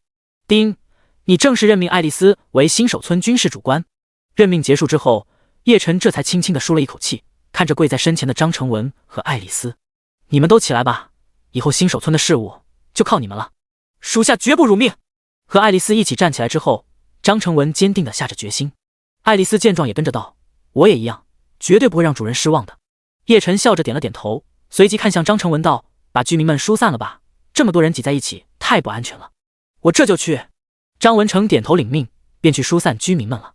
看着张成文离开，叶晨转身看向爱丽丝道：你也跟上去帮忙吧，多和居民们交流交流，以后你就要常住在这了。爱丽丝闻言，脸上露出迟疑的神色，但很快又跃跃欲试地跟上了张成文的步伐。看着爱丽丝的背影，叶晨脸上露出了笑意。让他做新手村的军事主官，是他深思熟虑的结果。新手村附近各个等级的练级点都有，爱丽丝在这里常住之后，完全不用像之前那样孤单单地待在山野中了。而且以爱丽丝的品质和等级，守卫一个小小的新手村，完全是手到擒来的事情。这是两全其美的抉择。接下来就是迁移猎狼村了。叶晨有些激动，他很期待猎狼村能够搬迁到新手村来。那些各种各样的副职业者如果来到新手村，必然会给新手村带来极大的活力。未来玩家进入新手村后，那些副职业者将会成为新手村的印钞机，源源不断地从玩家那里赚取金币，并且还能极大地提升玩家对新手村的依赖度。把玩家留在新手村是叶晨的初步计划，而猎狼村的村民们则是计划的关键一环。老林，我有一件事需要你去办。想到这里，叶晨转身笑着看向了旅店门口的林大强。等会我写一封信，你帮我送到猎狼村，亲手交给猎狼村的村长，然后保护着他们搬迁到我们这里。请主人放心，我一定把事情办好。叶晨点了点头，随即和林大强一起进了旅店。他写好了信，便交给了林大强。林大强毫不犹豫，转身便出发了。接下来2天，叶晨留在了新手村，对新手村进行了全面的规划，建设了更多玩家常用的商店，扩大了新手村的面积，使其能容纳更多的玩家。短期内，新手村的主要任务就是留住内侧的玩家，至于居民们，等以后我拥有自己的正式领地之后，再把他们全部都搬迁过去。对新手村的发展定下策略之后，叶晨再一次走上了前往落日城的道路。血潮起源的任务只剩下不到2天了，再拖下去任务就要失败了，他必须加快速度赶过去。丁，你发现地图落日城，总算是到了呀。1天后，叶晨看着那高大的城墙，长长的松了一口气，迈步就向着城门的方向走起。他已经马不停蹄地赶了1天的路了，还真有点累，想要尽快进城休息一下。然而就在这时，叶晨忽然感受到轮回枪微微颤动了起来。怎么回事？叶晨取出轮回枪，疑惑地查看了起来。叮，轮回之枪感应到轮回套装的部件，当你越接近神级部件的位置时，轮回枪的反应越强烈。听到系统提示音，叶晨狂喜了起来，满脸的兴奋。我去，落日城居然有轮回套装的部件！第45章特殊待遇。剑无子爵府刚来到落日城，就忽然获得了轮回套装部件的消息，这简直是一个巨大的惊喜。叶晨激动的都快要跳起来了，脸上都有些潮红。那可是轮回套装的部件啊，一件神级的装备。叶晨能够走到今天，很大程度上是因为轮回行者这个职业，而作为轮回行者的专属装备，他已经享受过轮回枪的强大了。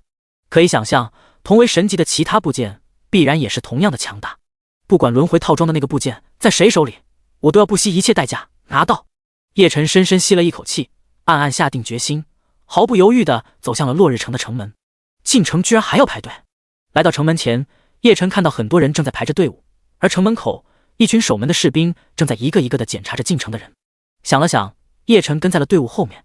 他并不急于一时，暂时也不想引起太多人的注意。都给我老老实实的接受检查啊，别耍什么花样。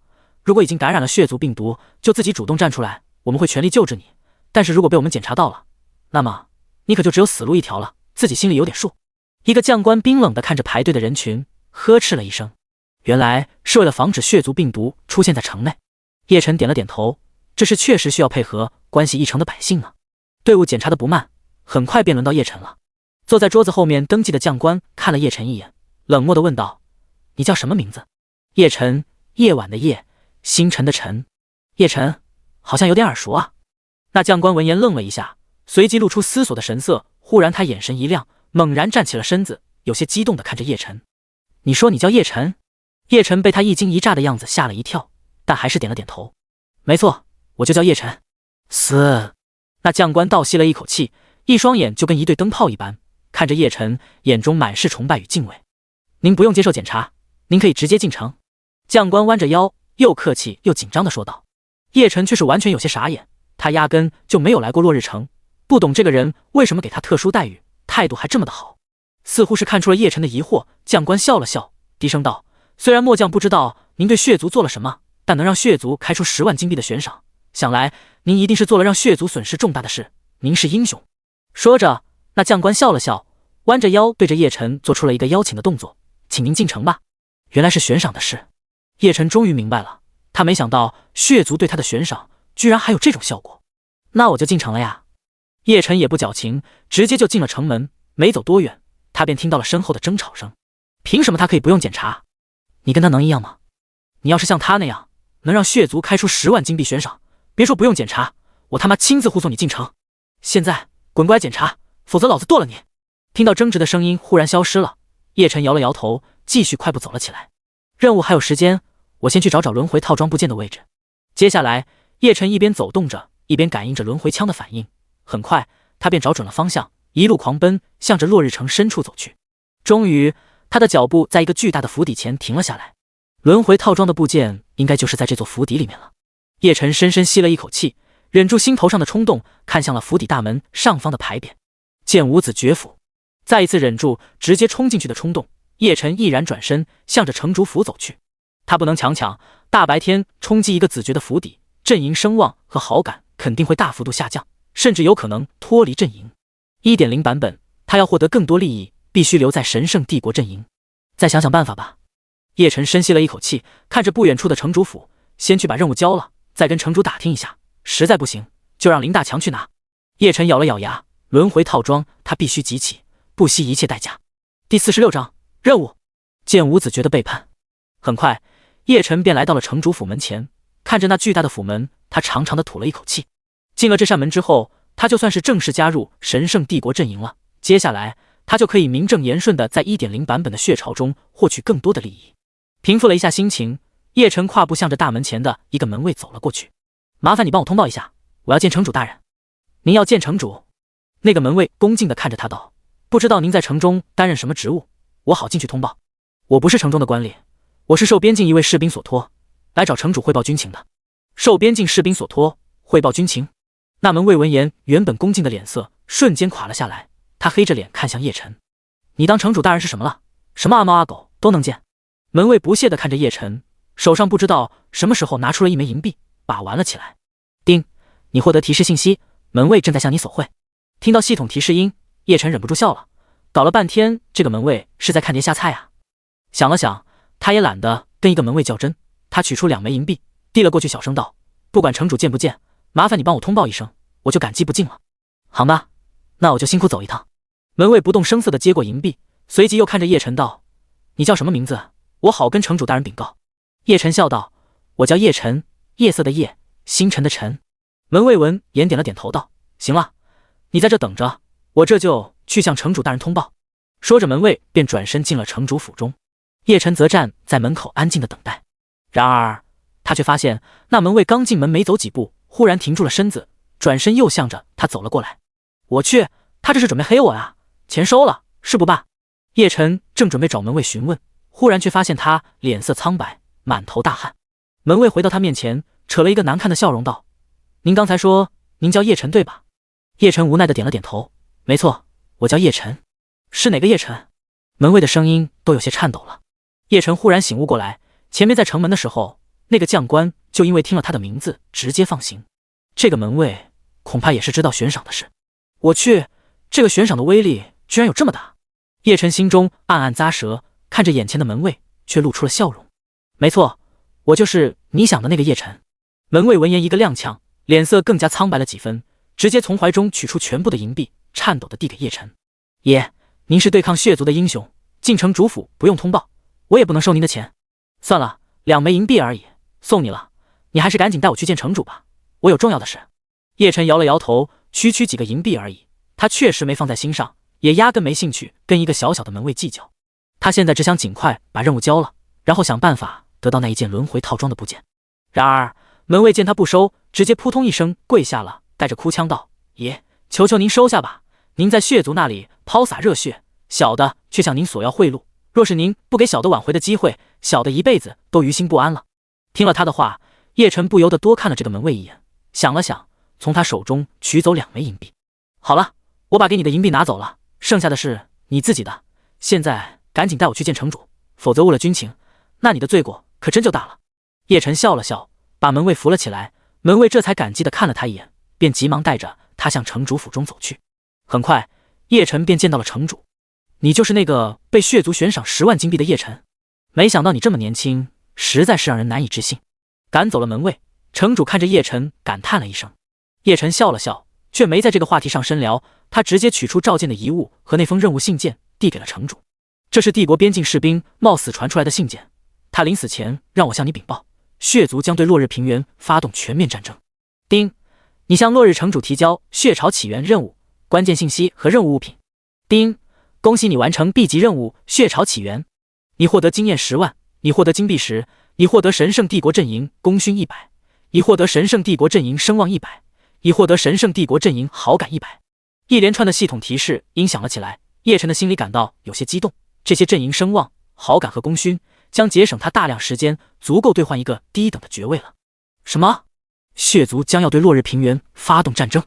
城主闻言大惊，直接接过叶晨递过来的信件，查看了起来。他原本就有些白的脸越来越苍白了。看完信件，城主看着叶晨叹了一口气道：“我说你这么年轻，怎么会忽然被血族悬赏10万金币？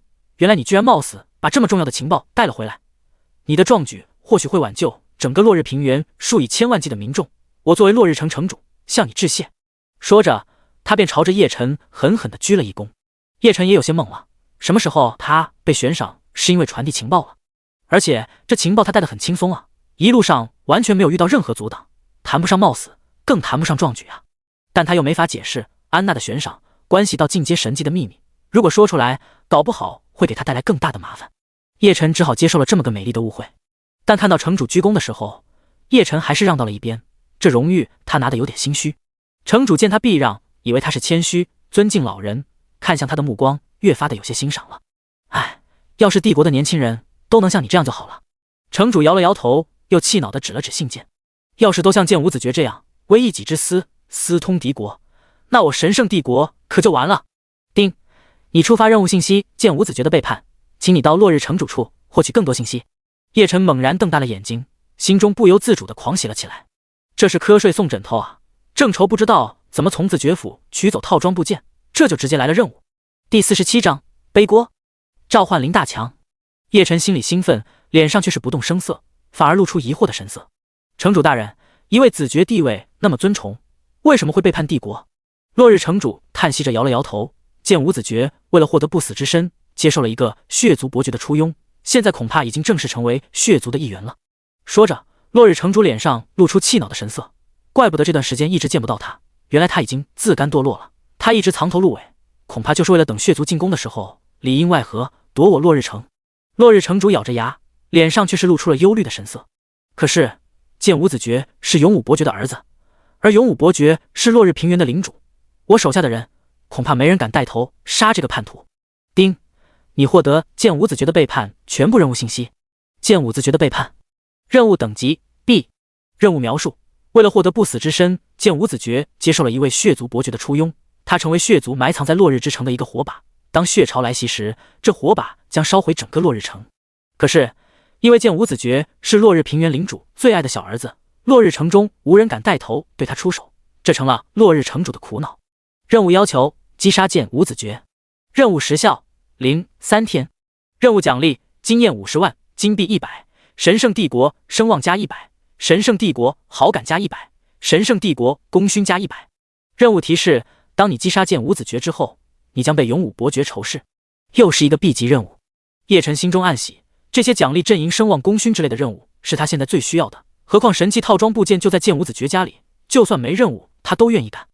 至于被一个伯爵仇视，开玩笑，他现在还有一个公爵是死敌呢，伯爵算个锤子。于是他郑重严肃地看着落日城主道：剑无子爵背叛帝国，他活着，落日城的百姓就可能会死，所以我愿意出手击杀剑无子爵。落日城主闻言愣了一下，随即越发欣赏地看着叶晨道：你果然是一个真正的义士，不畏权贵，忠勇爱国。你放心，等剑无子爵死了，我会想办法帮你弄一个男爵的爵位，有了爵位，就算是勇武伯爵也不敢轻易对你怎么样。丁，你正式领取 B 级任务剑武子爵的背叛。丁，落日城主对你的好感加500，达到友善状态。听到系统提示音，叶晨心里猛地一跳，落日城主对他的好感居然猛涨了500，这可是大好事啊！这意味着他可以从落日城主这里获得更多优质的任务。而一个男爵的爵位用功勋兑换的话，需要上千点帝国阵营功勋，如果真能够兑现，他在落日城的地位就会大涨，血潮来的时候他也可以有更大的运作空间。本来我就要对付剑无子爵，现在这些奖励算是附加奖励，干一份活拿2份奖励，嘿嘿，我就喜欢这样的事。叶晨心中一阵喜悦，原本有些疲惫的身子都忽然轻松了许多，他有些迫不及待了。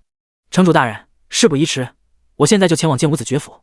落日城主却摇了摇头道：你一路奔波，刚到落日城，还是先休息一晚，明天我派守卫军团的军团长带人跟你一起去，这样也保险一点。看着落日城主的神色，叶晨终于明白，对方是不认为他有能力击杀剑无子爵啊，之所以把任务交给他，只是落日城中没人敢背击杀剑无子爵的锅而已。叶晨只是会意一笑，没有挑明，约好第2天出手的时间后，他便辞别落日城主，离开了城主府。出了城主府，叶晨在附近不远处的一个旅馆开了一间房，正准备休息，系统提示音却响了起来：丁，你的追随者林大强已经完成了你交代的任务，目前正在新手村待命。猎狼村搬迁的事已经搞定了。听着系统提示音，叶晨脸上露出喜色，猎狼村搬迁是他针对玩家计划的重要一环，现在终于尘埃落定，这让他心中的一块石头也落了下来。新手村这下算是完全准备妥当了，接下来就等玩家进来了。哈哈，林大强做事果然很靠谱啊！叶晨满脸喜色，他直接释放技能如影随形，一道光华闪过，林大强便出现在了他的面前。见过主人，属下不负使命，已经成功保护猎狼村的居民搬迁到了新手村，目前新手村村长正在按照您之前的规划安置他们。你做得不错。叶晨点了点头，夸赞了一句，随即看着他道：明天我有事要办，你就以管家的名义跟在我的身边吧。是，主人。林大强毫不犹豫地点头领命。叶晨看着他满意的露出了笑意。以林大强50级暗金品质的实力，目前的落日城中没有对手。第48章大贵族世子。叶晨。第2天一大早，叶晨便带着林大强离开了旅馆，向着城主府赶去。城主还真是谨慎啊，收拾一个子爵而已，连军队都派出来了。还没走到城主府，叶晨就远远看到了一支数百人的军队，整整齐齐地站在城主府大门前，为首一个将军打扮的人正站在军队前等待。你就是城主大人说的叶晨，看起来也没什么特别的啊。血族会对你发出10万悬赏，你不会是睡了血族公爵的女人了吧？哈哈哈！看到叶晨走过来，为首的将军倨傲的上下扫视了他一眼，声音里满是不屑：“我是落日城守卫军团的军团长，这一次虽然是你领头，但是我希望你最好不要瞎指挥。”丁，落日城守卫军团军团长及其麾下士兵将暂时加入你的麾下，在极其有限的范围内，或许会接受你的指挥。听着系统提示的声音，叶晨摇了摇头，这个军团长是在给他下马威啊。想了想，他看着军团长笑着道：“军团长还真是神机妙算啊。不过我不是睡了血族公爵的女人，而是拐走了他的女儿。说你胖你还喘上了。”军团长嗤笑地看着叶晨，正想讽刺，忽然他脸色一变，目光落在了叶晨身后的林大强的身上。林大强一双眼睛也盯着他，这个军团长对待叶晨的态度让他很不爽，要不是叶晨没有发话，他早就上去揍这家伙一顿了。两个人就这么互相看着对方，周围的气氛似乎都有些凝固了。叶晨很快发现了他们两个的异常，林大强倒没什么，军团长却满头大汗，腿都有点颤抖了。你们两个认识？叶晨疑惑地问道。不认识。听到叶晨的声音，林大强不再盯着军团长看，微微低头，做出一副恭顺的样子。军团长心中却是兴起了滔天巨浪，虽然只是对视了一会，但那种更高层次的威压感让他几乎喘不过来气来。这个看起来平平常常的老人，居然比他还要高一个层次，达到了暗金级。更可怕的是，这样一个达到暗金级的人物，居然像是个随从一般跟在眼前这个年轻人后面。军团长不由得浮想联翩，想了想，他指了指林大强，有些谨慎地看着叶晨问道：“这位是？”“他呀，他是我的管家。”叶晨随口回了一句，随即又道：“我看时间差不多了，我们现在就出发吧。”他懒得跟这个军团长扯下去了，没意义。说完，他便带着林大强向着剑武子爵府的方向走去。军团长却愣在原地，怔怔地看着走在前面的两个身影，额头上的汗水如泉一般涌了出来。一个暗金级的人物，居然只是那个年轻人的管家。暗金级啊，帝国的伯爵们也不是人人都能达到暗金级的。难道他其实是一个大贵族的世子，来边境是为了历练？军团长眼睛猛然一亮，是了，除了大贵族的世子，别人绝对没有这样的排场。实权的侯爵都没资格用暗金级人物做管家。这位叶晨少爷，未来至少是一个大公爵，甚至可能是一位亲王。以为自己知道了事情真相的军团长不由得激动了起来，脸上布满了潮红。怪不得能被血族悬赏10万金币，怪不得能毫不在意的对一位伯爵的儿子出手。以人家的家世，别说一个小小的子爵，就算杀了勇武伯爵又算个屁。军团长忍不住狠狠的激动的搓了手，看着叶晨的背影，不自觉的弯起了腰，目光满是恭敬。我一定要抱紧这个大腿，如果能够成为这位世子的嫡系，将来成为一个有封地的实权伯爵都有可能。军团长弯着腰，快步的向着叶晨追了过去，一边跑还一边喊着：“叶晨少爷，我刚才是开玩笑的，今天我来这里就是为了在您麾下为您冲锋陷阵的。”那背影活脱脱的像是一个狗腿子。丁，落日城守卫军团军团长及其麾下士兵将加入你的麾下，全力听从你的指挥。系统提示音忽然响起，叶晨愣了一下，停住了脚步，脸上满是问号。就在这时，军团长赶了上来，在叶晨疑惑的神色中，他满是恭敬的笑着说：“叶晨少爷，其实我之前就很仰慕你。城主大人说您为了送情报被可恶的血族悬赏10万金币，还是个不畏权贵的人。我这么一试，果然如此。您放心，从此以后只要您发话，刀山火海我绝不二话。”叶晨完全无语的看着眼前这个满脸谄媚的家伙，不知道该说些什么了。想了想，他摇了摇头，看向了不远处的剑武子爵府。但他还没说话，军团长便露出了然的神色道：“明白，明白。叶晨少爷您放心，今天剑武子爵府连个鸟都别想飞掉，您就看我的吧。”说完，他便屁颠屁颠的带着军队，兴奋的向着子爵府冲了过去。看着军团长破门而入的背影，叶晨目瞪口呆的看着一边的林大强道：“你知道他的态度为什么会忽然变成这样吗？”“不知道。”林大强沉默片刻，摇了摇头，这个家伙谄媚的样子让他都有些钦佩了。不过还别说，这家伙又能办事，又会拍马屁，是个人才啊！哈哈哈。叶晨很快笑了起来，管他为什么，落日城有这个掌管着军队的人对他如此谄媚，这是好事啊。走，咱们也进去吧。那座府邸里面有一件对我很重要的东西。叶晨笑着走进了剑武子爵府。此时的子爵府到处都是鸡飞狗跳，军团长看到叶晨后，急忙凑了过来，恭敬地弯着腰道：“叶晨少爷，子爵府基本上已经控制了，还抓到了几个血族，不过没有发现剑武子爵。”“我知道了。”叶晨哪有心思听这些，这会轮回枪反应越来越强烈，让他的内心越来越激动。他脚步不停，快步向着府邸深处走出。很快，在一个镶着门的假山前面，叶晨停下了脚步。看来就在这里面了。叶晨心中有些激动，他看向一边的林大强和军团长道：“你们守在外面，不要让任何人进来。”吩咐完以后，叶晨深深地吸了一口气，推开门走了进去。丁，你发现地图血族地穴第49章血迹存活的小女孩。血族地穴描述：血族们一向保持着贵族的姿态，光鲜亮丽的地面之下，却需要这样的一座地穴埋藏那些血腥与肮脏。等级40-45。擦，居然是这种地方！听到系统提示音，叶晨脸色有点难看。血族地穴不是什么唯一地图，前世玩家们在论坛上曝光过很多血族地穴，因为地图常常会引起玩家不适，所以被投票成为玩家们最不喜欢的地图。一个帝国自觉的府邸里面居然有这种地方，真特么晦气！对着脚下吐了一口，叶晨无奈地握着颤动越发强烈的轮回枪，向着洞穴深处走着。好在地穴的墙壁上到处挂着油灯，并不影响视野，叶晨前进的速度并不算慢。很快，一座巨大的地下大殿便出现在了叶晨的面前，他的脸一下子苍白了许多。真他妈畜生啊！即便是有心理准备，但当叶晨看到眼前的场景时，还是忍不住怒骂了一句。眼前大殿的中间是一座巨大的圆形血池，而血池周围一道道干涸的血槽像是河道一般围绕着血池，而血槽的终点则是一幕幕惨不忍睹如地狱般的景象。是何人竟敢打扰我等的清静？一声怒喝从血池中响起，系统提示音也随之响了起来。丁，你发现大型血祭现场，在血祭中的血族实力将会大幅度提升，请你提前做好准备。系统声音未落，血槽之中便出现一个漩涡，快速的旋转着。怪物要出来了！叶晨目光一凝，紧握住手中的轮回枪，看着血池中的漩涡。果然，下一刻，数个浑身鲜血的人影从血池里面跳了出来。叶晨面不改色，向着他们释放了一个真实之眼。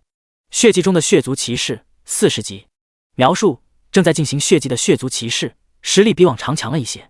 品质：绿色精英级 BOSS。属性：攻击95，防御78，速度66，魔法110，血量8600。技能：狂抓、拥咬、吸血。狂抓：血族有锋利的爪子，会对你造成极大伤害，攻击加30。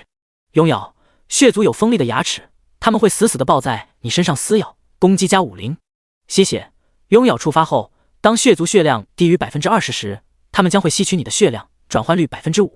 还行，全部都是精英级 BOSS， 刚好可以用你们的血祭奠死在这里的亡灵。看完这些人的信息之后，叶晨二话不说，挥动着轮回枪，上去就是一个无尽幻影。-1215，-1165，-2376，一连串血红的伤害顺着几个血族的头上冒了出来，甚至偶尔还夹杂着一个暴击伤害。你这个卑微的人类，居然敢对尊贵的血族骑士们出手，我一定会活捉了你，然后品尝你的每一丝血液。血族骑士们脸色巨变，张牙舞爪地向着叶晨冲了过来。6-7个血族骑士围着叶晨攻击，虽然他速度不慢，但还是有一些伤害落在了身上。-68，-43，-39。叶晨看了看信息栏中快速飘过的伤害，嗤笑了一声。以他现在的防御和血量，这些怪物的伤害比挠痒痒强不了多少。就你们这些垃圾，也想活捉我？叶晨大笑一声，喝了一瓶魔法药水，随即技能不要钱的释放了出来。短短时间内，几个血族骑士便睁大了不甘的眼神，倒在了地上。丁，你击杀血祭中的血族骑士，由于你越级击杀绿色精英级 BOSS， 经验翻倍，你获得经验28万，进化值20，血族毁灭者任务附加奖励经验加14万，进化值加10。丁，你击杀血祭中的血族骑士，由于你越级击杀绿色精英级 BOSS， 经验翻倍，你获得经验28万，进化值20，血族毁灭者任务附加奖励经验加14万，进化值加10。还是杀血族收获高啊！看着迅速划过的信息，叶晨脸上露出喜色，但看到周围的惨状，他脸上的笑意又没了。呸！老子迟早要把血族毁灭者任务完成了。对着几具血族怪物的尸体吐了一口，叶晨便捡起地上掉落的物品。丁，你获得金币3个。丁，你获得绿色装备染血的皮甲。丁，你获得绿色装备染血的护腕。一连串的系统提示音响起，叶晨看都没看，直接丢进了戒指里。这些装备对他来说太烂了，等级需求又高，内测期间玩家们根本不会买。我身上的高级装备不少，完全可以分解成材料重新制造，等玩家进来以后卖给他们。叶晨露出思索的神色，现在猎狼村那些复制业者们已经全部就位了，等拿到套装部件，他打算在落日城买一些炼药和装备制造需要的材料。接下来到开服前的时间，他要全力生产玩家需要的物品。等玩家们来了以后，我再利用新手村的便利，高价卖给玩家，嘿嘿，一定能赚翻。叶晨脸上不由自主地露出了痴汉般的笑意，他仿佛看到了无数金币从玩家手中流到他的口袋里。玩家们啊，一定要成为这世界最好的韭菜，哈哈。叶晨笑了笑，随即又取出轮回枪，继续寻找套装部件。意外的是，他在大殿边缘的一根柱子后面，居然看到了一个10来岁的小女孩。这小女孩穿着一身美丽高贵的公主裙，身上异常白净，瞪大着一双恐惧又可怜的眼睛看着叶晨。大哥哥，我是被坏人抓进来的，你能救我出去吗？叶晨愣了一下，他没想到这地方居然还有活口。你放心，我马上送你出去。看着他瑟瑟发抖的样子，叶晨准备先将他救出去，再进来寻找。但就在这时，轮回枪忽然剧烈颤动了出来，幅度前所未有。叶晨目光一凝，看向了小女孩，狠狠地皱起了眉头。轮回套装的部件在你身上。叶晨心中猛地一跳，警惕地后退了2步，向着小女孩释放了真实之眼。第50章大爆，工会建立凭证。无辜的小女孩。等级1，品质白板。属性攻击2，防御2，速度3，魔法20，血量100。技能无。描述或许是一种错误的感觉，你在他身上感受到了一股强大的力量，即便是能窥探虚无的真实之眼，都感到眼前是一层迷雾。你必须警惕，这样一个看起来无害的小女孩，是否真的对你毫无威胁？这是什么意思啊？看着小女孩的属性栏，叶晨皱起了眉头。小女孩的属性看起来毫无威胁，但是描述里却是云里雾里，让他心里没底。想了想，叶晨眉头忽然一挑，看向小女孩笑道：小妹妹，你叫什么名字？为什么会在这里啊？我叫李小妮，被那些坏人抓来的。大哥哥，求求你带我出去吧，我害怕。小女孩看着叶晨，怯生生地回答：原来你叫李小妮呀。叶晨看了看小女孩毫无变化的属性栏，脸色猛然一变。真实之眼能够看到任何生物的信息，如果这女孩名字叫李小妮的话，不可能显示不出来。既然显示不出来，那就只有一种可能，她看到的属性栏是被伪装过的。连真实之眼都能骗过，这绝对只有神级的装备才能做到。叶晨眼睛一亮，毫不犹豫地挥动起手中的轮回之枪，指向小女孩，笑着道：不管你是什么东西，如果你不自己出现，那我就杀了你。小女孩看到眼前的枪尖愣了一下，随即抬起头看着叶晨，笑了起来。居然没有骗过你，既然如此，那你就去死吧。丁，你遭遇紫色 BOSS 剑舞子诀，由于等级品质相差过大，建议你立即离开。丁，警告，请你立即离开血族地穴，否则你将遭到剑舞子诀不死不休的攻击。丁，警告，请你立即离开血族地穴，否则你将遭到剑舞子诀不死不休的攻击。卧槽，这个小女孩是剑舞子诀？假的吧？听着系统的消息，看着眼前稚嫩的小女孩，叶晨张大了嘴巴，忍不住爆了一口粗。然而来不及细想，那小女孩便露出了獠牙和利爪，向着叶晨扑了过来。负360，负350，负380，一道道血红的伤害从叶晨头顶冒了出来，只一个照面就带走了叶晨上千点血。操，这紫色级别的 BOSS 伤害也太强了吧！叶晨急忙后退，二话不说，取出一个血瓶喝了下去。见血量开始恢复，叶晨才挥动着轮回枪，开始向着小女孩不断的进攻。他前世本就是职业玩家出身，技术顶尖，只不过之前遇到的那些怪物实在是太弱了，根本用不着他发挥技术。但这一次一个紫色的 BOSS， 由不得他不认真。脚下走位迅速变化，枪尖不断的点在小女孩身上，带起一片片红色的数字：负460，负370，负425。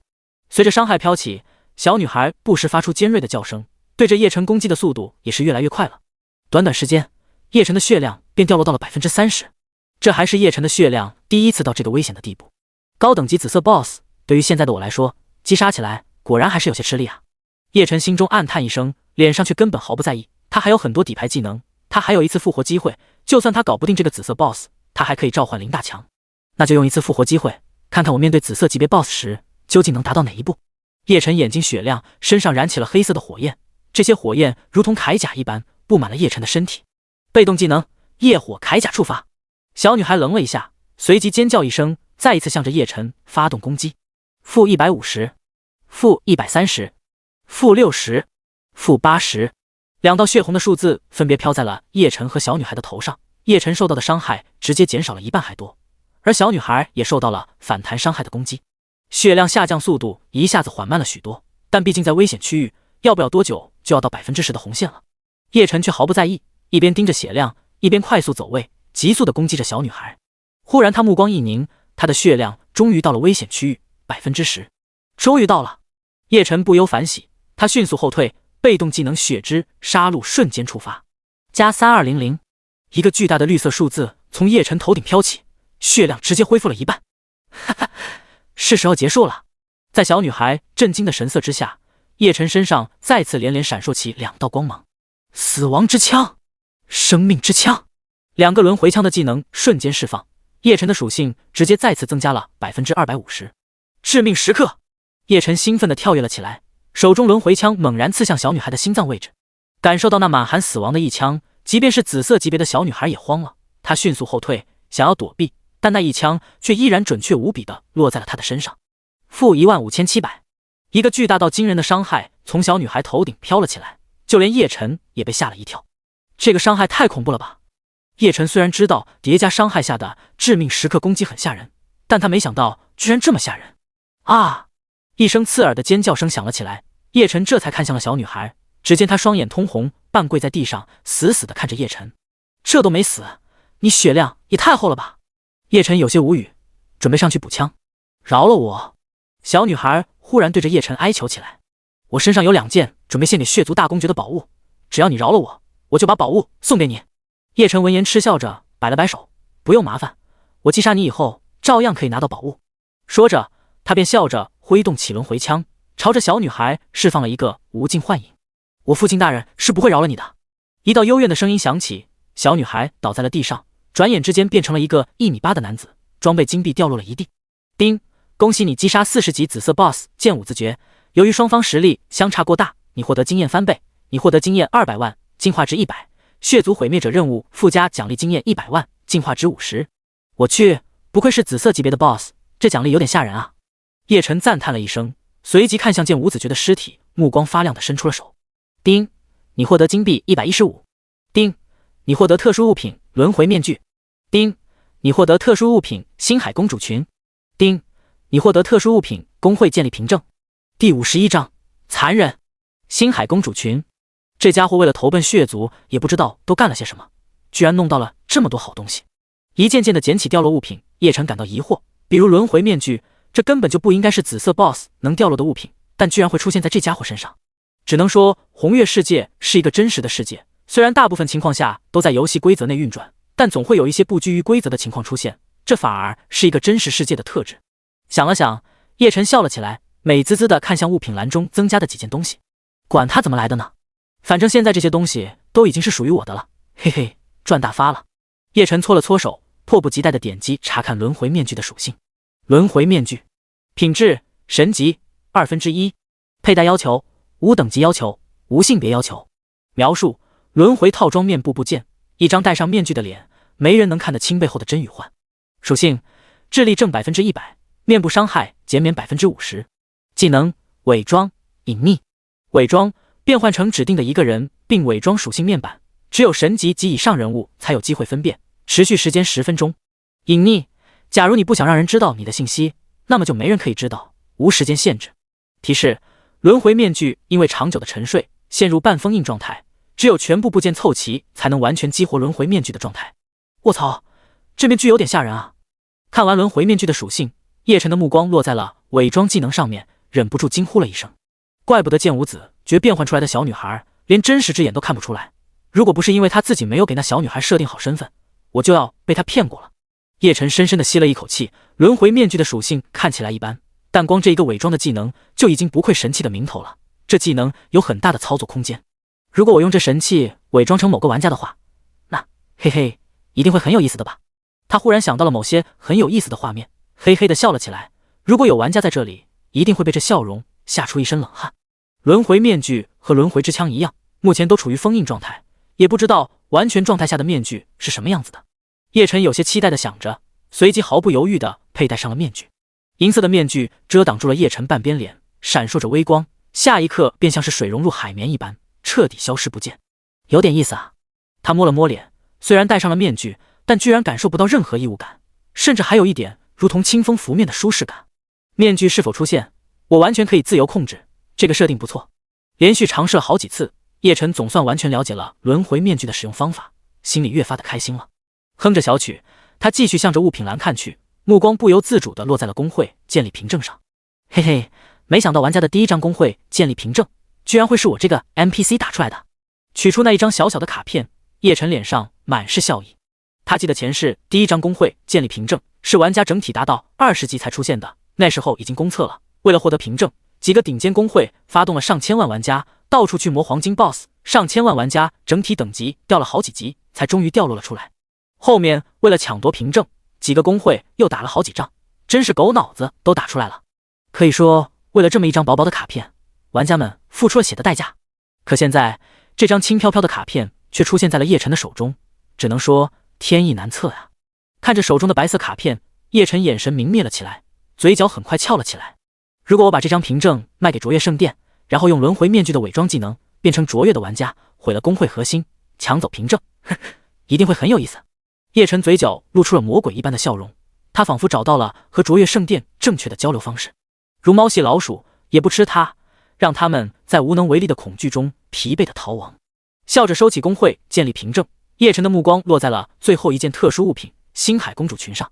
星海公主裙，品质仙级，穿戴要求无等级要求，无性别要求。描述：前朝星海帝国皇帝为自己最喜爱的女儿倾力打造的一件公主裙，色彩点缀如星海一般变幻无穷，美不胜收，且具有惊人的防御能力。打造这件裙子的不是一个工匠，而是一个父亲对女儿的爱，那其中或许存在无穷的力量。属性：血量加20000，血量正100%，防御加100，防御正20%。技能：星海变换、星海圣光、星海意念。星海变换，任意变换裙子上的图案和色彩光芒。星海圣光，防御加200，防御正100%，持续30分钟，冷却时间2小时。星海意念，减免60%的精神类攻击。我去，怪不得剑无子爵被我发现身份都不愿意变成男人的身子，有这裙子我特么也愿意。呸，我堂堂七尺男儿岂会做出女装的事。叶晨咬了咬牙，他虽然忍住了诱惑的感觉，但心里还是有些翻江倒海。这件裙子属性太变态了，血量防御多的吓人。虽然裙子属于套装，占用了2个装备位，但就这属性，就算占一身装备位叶晨都愿意。可惜是女孩子穿的，只能给爱丽丝了。叶晨哀嚎一声，脑子里满是裙子的属性栏，咬了咬牙，直接将裙子丢进空间的角落里，眼不见为净。我堂堂7尺男儿，岂会被一件装备诱惑到？哼！叶晨嗤笑一声，撇了撇嘴，不再去想那件裙子。第52章进化，首个 BOSS 技。清点完掉落的装备物品之后，叶晨又打开了属性面板。这一次血族地穴的收获惊人，再加上之前获得的经验，足够他升好几级了。姓名：叶晨 NPC， 任务经验池2万，等级20 85764239600000，品质蓝色首领级 BOSS 1162510000，属性攻击120，力量160，体力160，敏捷60，防御180，魔法1800，血量6400，800万经验，进化值也破万了。叶晨脸色一喜，看来爱丽丝在新手村这几天效果很喜人啊。丁，系统检测到你的经验已经达到升级上限，是否升级？系统提示音很快响了起来，叶晨毫不犹豫道：所有经验全部升级。丁，恭喜你升级了，你的等级达到21级，76164231100000。丁，恭喜你升级了，你的等级达到22级，65164231300000。丁，恭喜你升级了，你的等级达到26级，1164232100000。一连6道升级白光接连不断的从叶晨身上亮起，身体内一阵一阵的温暖感觉，让叶晨的心理和生理都得到了极大的满足感。这种感觉简直就像是从头到尾做了一场全面的大保健，浑身上下都轻松了许多。然而还莫等叶晨在升级的愉悦感觉中走出，系统提示音便再一次响了起来。丁，检测到你的进化值达到进化上限，你是否选择从蓝色首领级 BOSS 进化至白银 BOSS？ 叶晨闻言，脸上瞬间严肃了许多。之前2次进化都太过突然，那种疼痛的感觉记忆犹新，这一次再来，无论如何他都要做好准备。不过好像也没什么可以准备的呀，我去，早知道当初就应该想办法弄点止痛的药剂了。思来想去，始终没办法避免疼痛，叶晨只好深深的吸了一口气，认命了。进化吧。他话音刚落，浑身上下便抽搐了起来。即便有了心理准备，但那感觉依然让他欲仙欲死。我擦，每次进化都这么痛干吗？哀嚎了一声，叶晨咬起了牙，死死地扛着那股疼痛的感觉。过了片刻之后，一股极大的空虚感传来，叶晨索然无味地坐到了地面上，轻轻地喘息着。升级的时候爽死，进化的时候痛死，早知道就先进化后升级了。叶晨叹了一口气，提起精神，等待着进化结果。丁，恭喜你进化成功，你获得领主级 BOSS 模板白银。丁，由于你的成长模板由首领级模板蓝色进化为领主级模板白银，你的属性大幅增长，你的攻击增加 150%， 你的血量增加 300%， 你的防御增加 300%， 你的速度增加 300%， 你获得 BOSS 技能飞石，点击查看。丁，由于你的悟性达到100，你的 BOSS 技能飞石升级为疾风领域，点击查看。丁，由于你是领主级模板白银，你的全阵营声望加250，魅力加30，当你主动释放领主级模板白银魅力时，将会获得原住民的相应态度反馈。丁，由于你是领主级模板白银，你获得6个追随者名额，当你与追随者达成共识时，可与追随者签订灵魂契约。这次进化属性除了常规的升级，速度也增加了3倍，还获得了 BOSS 技。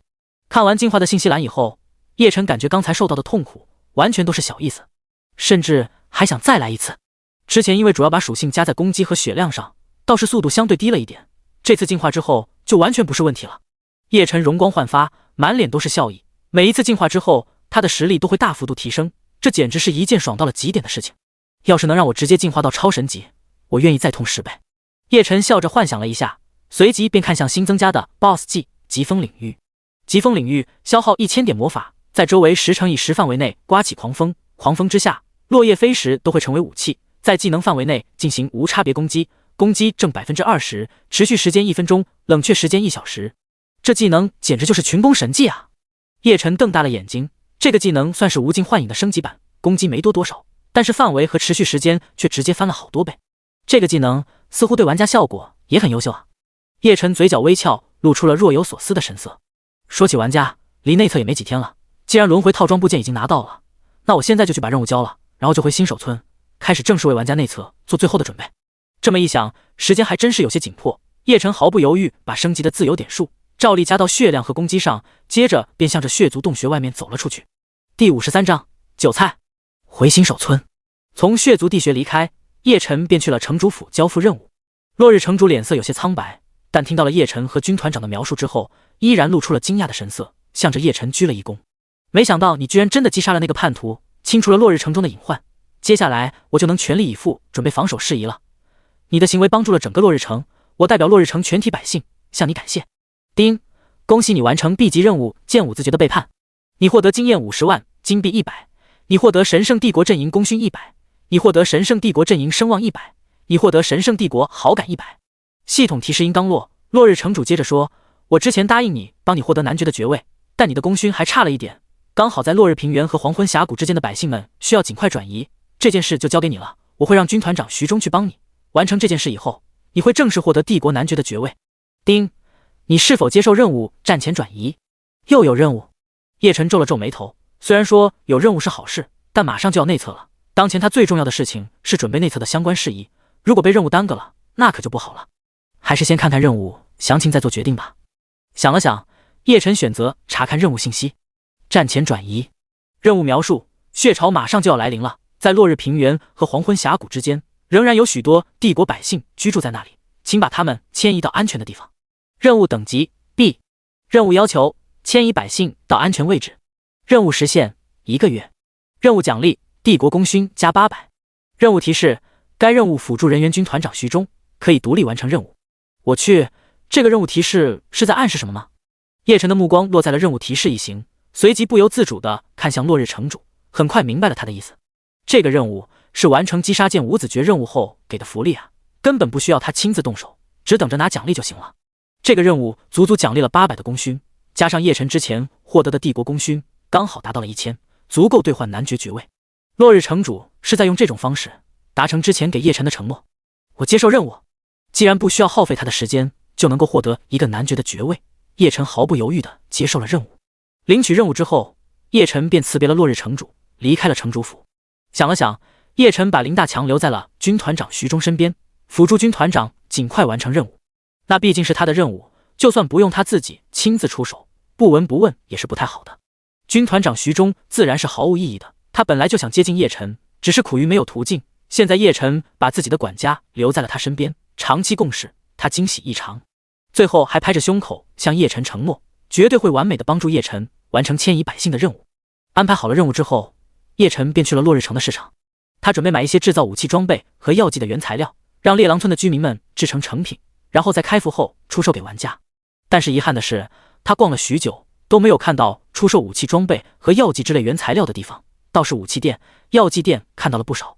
看来落日城这种地方不会有原材料出售了。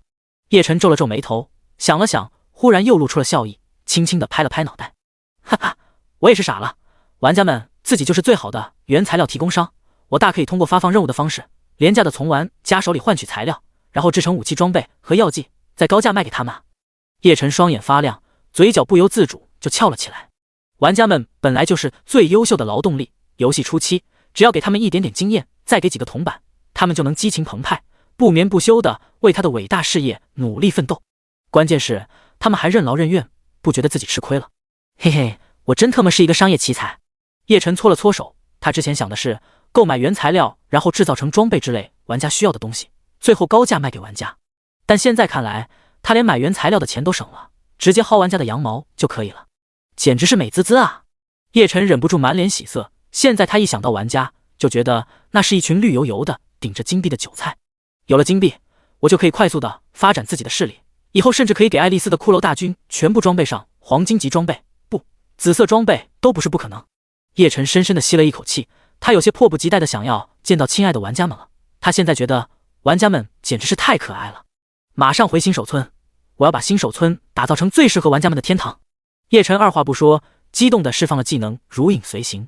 一道光华闪过之后，叶晨便出现在了爱丽丝身边。啊，主人你怎么来了？爱丽丝瞪大着蓝色眼睛，惊喜地看着忽然出现在面前的叶晨。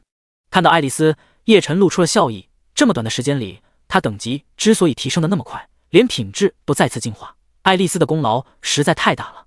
看着爱丽丝身上那件破旧却异常干净的连衣裙，叶晨想了想，二话不说取出了星海公主裙。啊，好漂亮的裙子！爱丽丝看到星海公主裙后，蓝色的大眼睛闪烁起了星光，痴迷般的看着，嘴角甚至挂起了晶莹的水滴。看着爱丽丝的样子，叶晨忍不住笑了起来。看来只要是女人都经受不起漂亮衣服的诱惑。喜欢吗？喜欢的话就穿上吧，这就是给你准备的。什么？这件裙子是给我的？爱丽丝闻言愣了一下，惊讶的后退两步，看着叶晨有些谨慎道：主人，这真的是给我的吗？当然了，她现在已经是你的了。叶晨笑了笑，之前他说过，以后爱丽丝就是他的亲妹妹，这句话可绝对不是口号而已。啊，谢谢主人。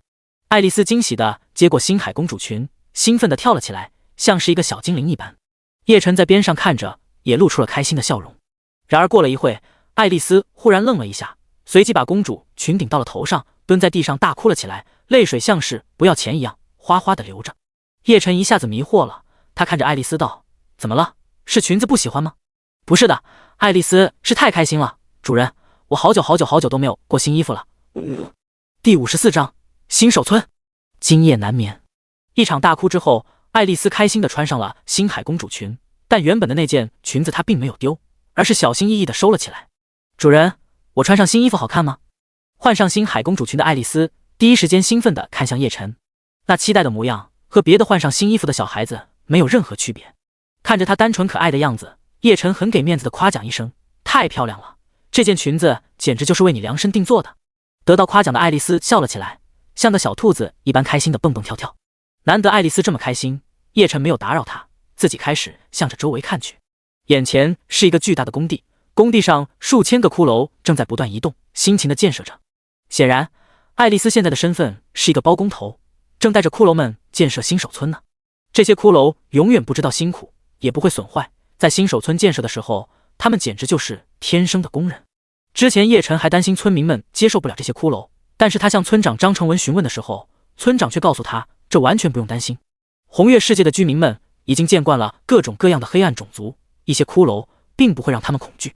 特别是新手村的村民们对叶晨已经达到了狂热状态，面对一些来帮助他们建设家园的善意骷髅，根本就是不值一提的小事情。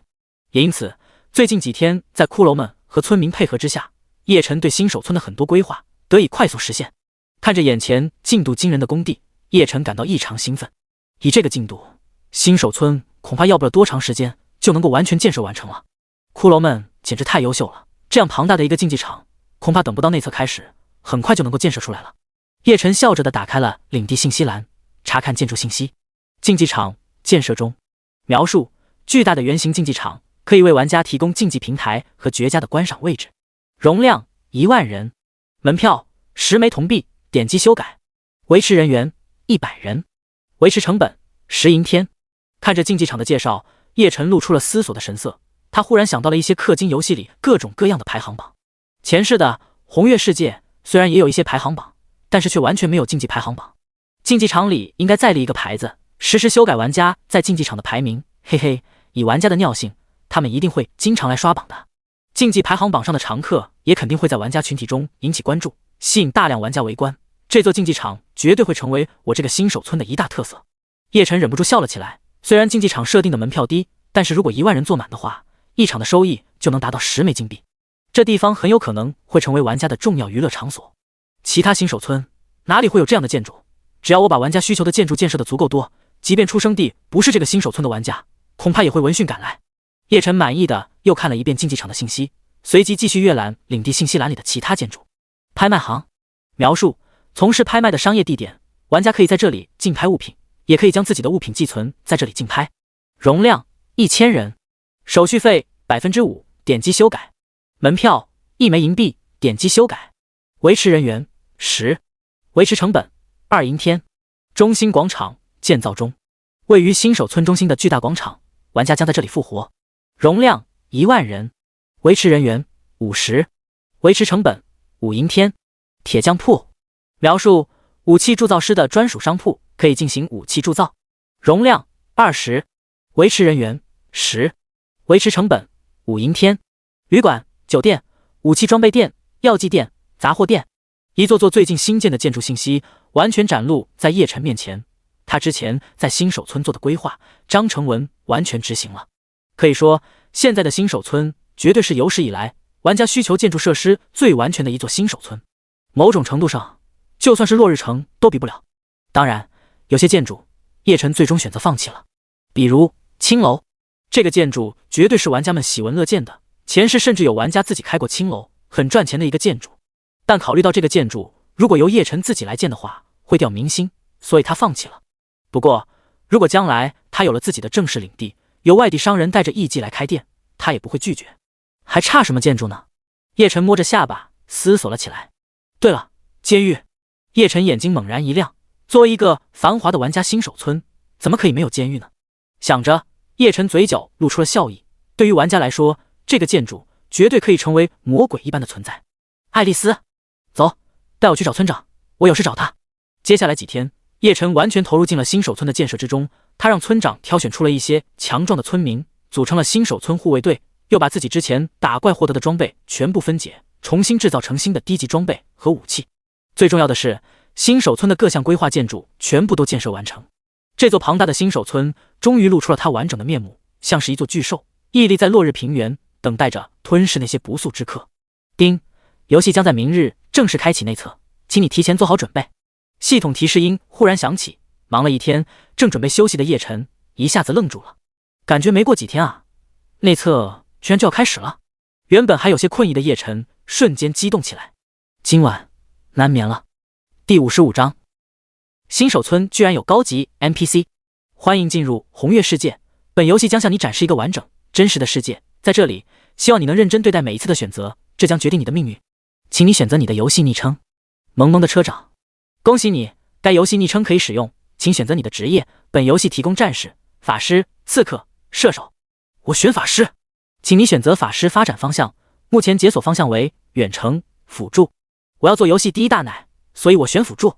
恭喜你，人物创建完成，你将正式进入红月世界，祝您游戏愉快。10、9、8，兄弟们看到了没有？马上就要进入游戏了，大家激动不激动？反正我是激动的要死。大家进了直播间不要走啊，等会我带大家参观游戏。趁着游戏倒计时的时间，萌萌的车长看了一眼直播间的在线人数，居然已经破万了。作为一个不入流的小主播，他的直播间平时在线人数破千都难。果然，本姑娘花重金买激活码的选择是对的，嘿嘿，这下我的小破车终于要起飞了。萌萌的车长暗自得意，一道光芒闪过，倒计时终于结束了。萌萌的车长出现在了游戏之中。我去，玩家刚进入，不是应该诞生在新手村吗？这地方怎么会这么大？萌萌的车长此时站在一个小山坡上，视野刚好勉强可以看到远处新手村的整体轮廓，不由得目瞪口呆。直播间里的弹幕一下子也爆发了。卧槽，这新手村也太大了吧！我怎么感觉这像是一座中古时期的城市？这游戏里的新手村都是这样的吗？我眼睛是不是花了？我看到了一座巨大的圆形建筑，怎么和历史书上的罗马竞技场有些像？还有中间的那座广场，卧槽，我感觉比我们这里市中心广场还要大啊！新手村上方的那轮红月也好有意境啊，我好喜欢。主播，别傻站着啊，赶紧带我们体验一下游戏啊，要不然我就走了呀。这回直播红月世界的主播可不少。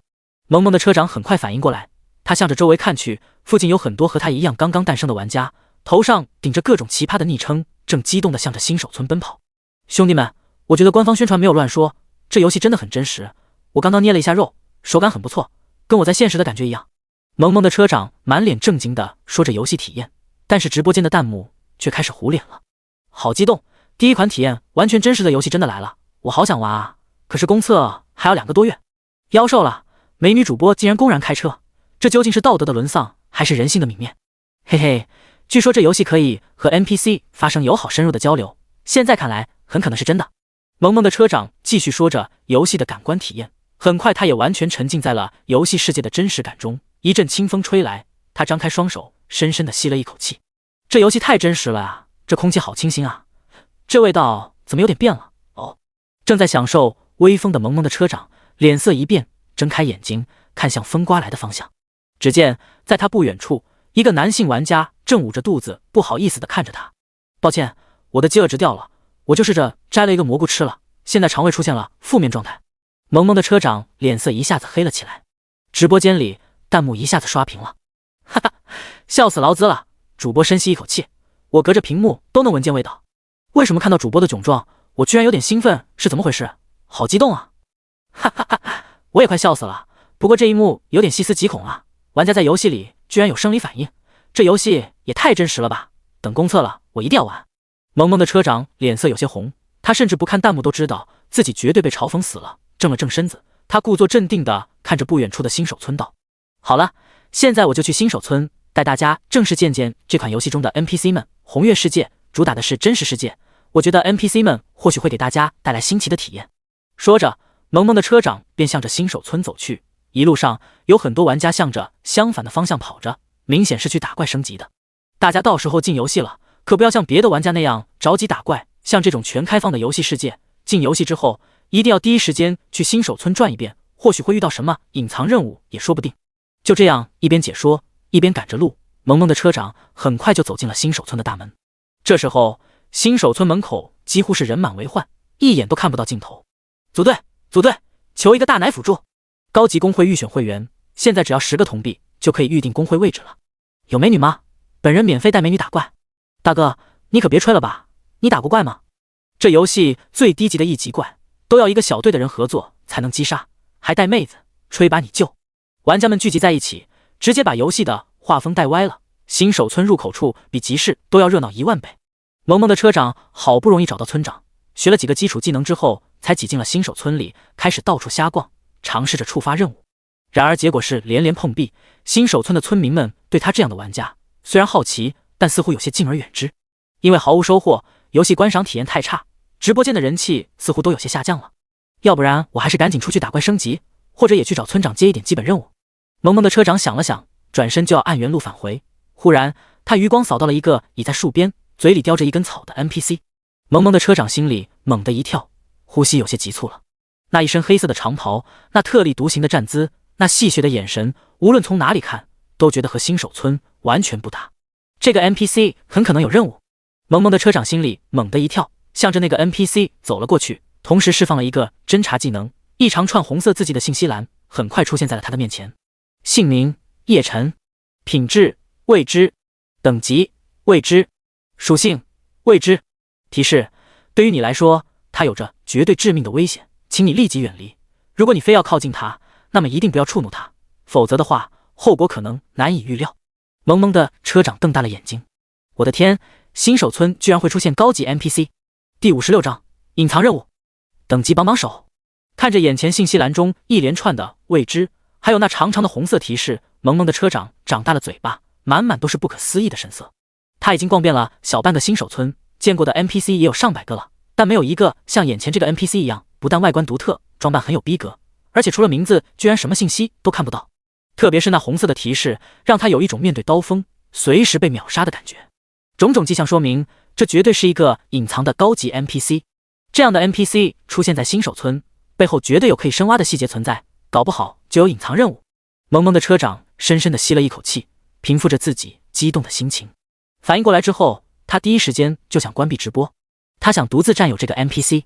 直播间虽然都是没有激活码的云玩家，但是如果这些人把这个高级 NPC 的信息发到论坛，就会被其他内测玩家知道了，到时候肯定会有大量玩家来找这个 NPC 的。然而，当他目光落在直播间的时候，他再一次被吓了一跳。之前直播间都快掉落到万人以下了，但就在他愣神的时间里，直播间的人数突破了10万，达到了13万，而且还在飞速上涨，几乎每秒钟都能涨大几千。而且直播间的弹幕也完全爆炸了。卧槽，全是未知信息的 NPC， 主播这什么逆天运气啊，赶紧上去舔啊！卧槽，我都忍不住舔屏幕了。主播，砍他，快拿出新手武器砍他，我想看他的血量，只要你给我看到他的血量，我就打赏火箭。主播，别傻站着呀，你再等下去，这个 NPC 的第一个任务就要被别人抢走了呀。从论坛来的被这个 NPC 装逼的造型和信息栏震惊到了，我想击杀他爆装备。弹幕飞一般的在直播间划过，频率越来越快，右上角的在线人数也越来越多。来不及关直播了，不过我这是火了吗？萌萌的车长激动地看着直播间不断飞涨的人数，他做直播以来，过去来过直播间的人数加起来都没有今天的多。不行，就算是不能独占这个 NPC， 以后我也要抱住大腿，这绝对是我的机缘。萌萌的车长瞪大了一双通红的眼睛看向叶晨。大腿？呸，大佬，请问我有什么可以帮助您的吗？叮，你获得面对玩家的 NPC 任务模板。NPC 任务模板，发布任务，点击发布。商品出售，点击上架。技能传授，点击传授技能。好感调节，点击更改好感。随着萌萌的车长向叶晨提出交流，一道系统提示音响了起来。原来我的 NPC 职能只有在和玩家交流的时候才能彻底激活啊！叶晨心中有些兴奋，但是脸上却依旧是冷酷的神色，丝毫没有半分变化。今日不同以往，在玩家面前，他要保持逼格。先试试 NPC 任务模板的功能。叶晨冷酷地看向了萌萌的车长。亲爱的冒险者，你抬头看看，天空上红色的月亮令这个世界感到压抑。来自黄昏峡谷外的血族侵略者蠢蠢欲动，不久的将来，他们就将兵临城下，神圣帝国将会面临血族潮汐的威胁。就在叶晨开口的时候，萌萌的车长猛地睁大了眼睛，激动的头上的呆毛都竖了起来。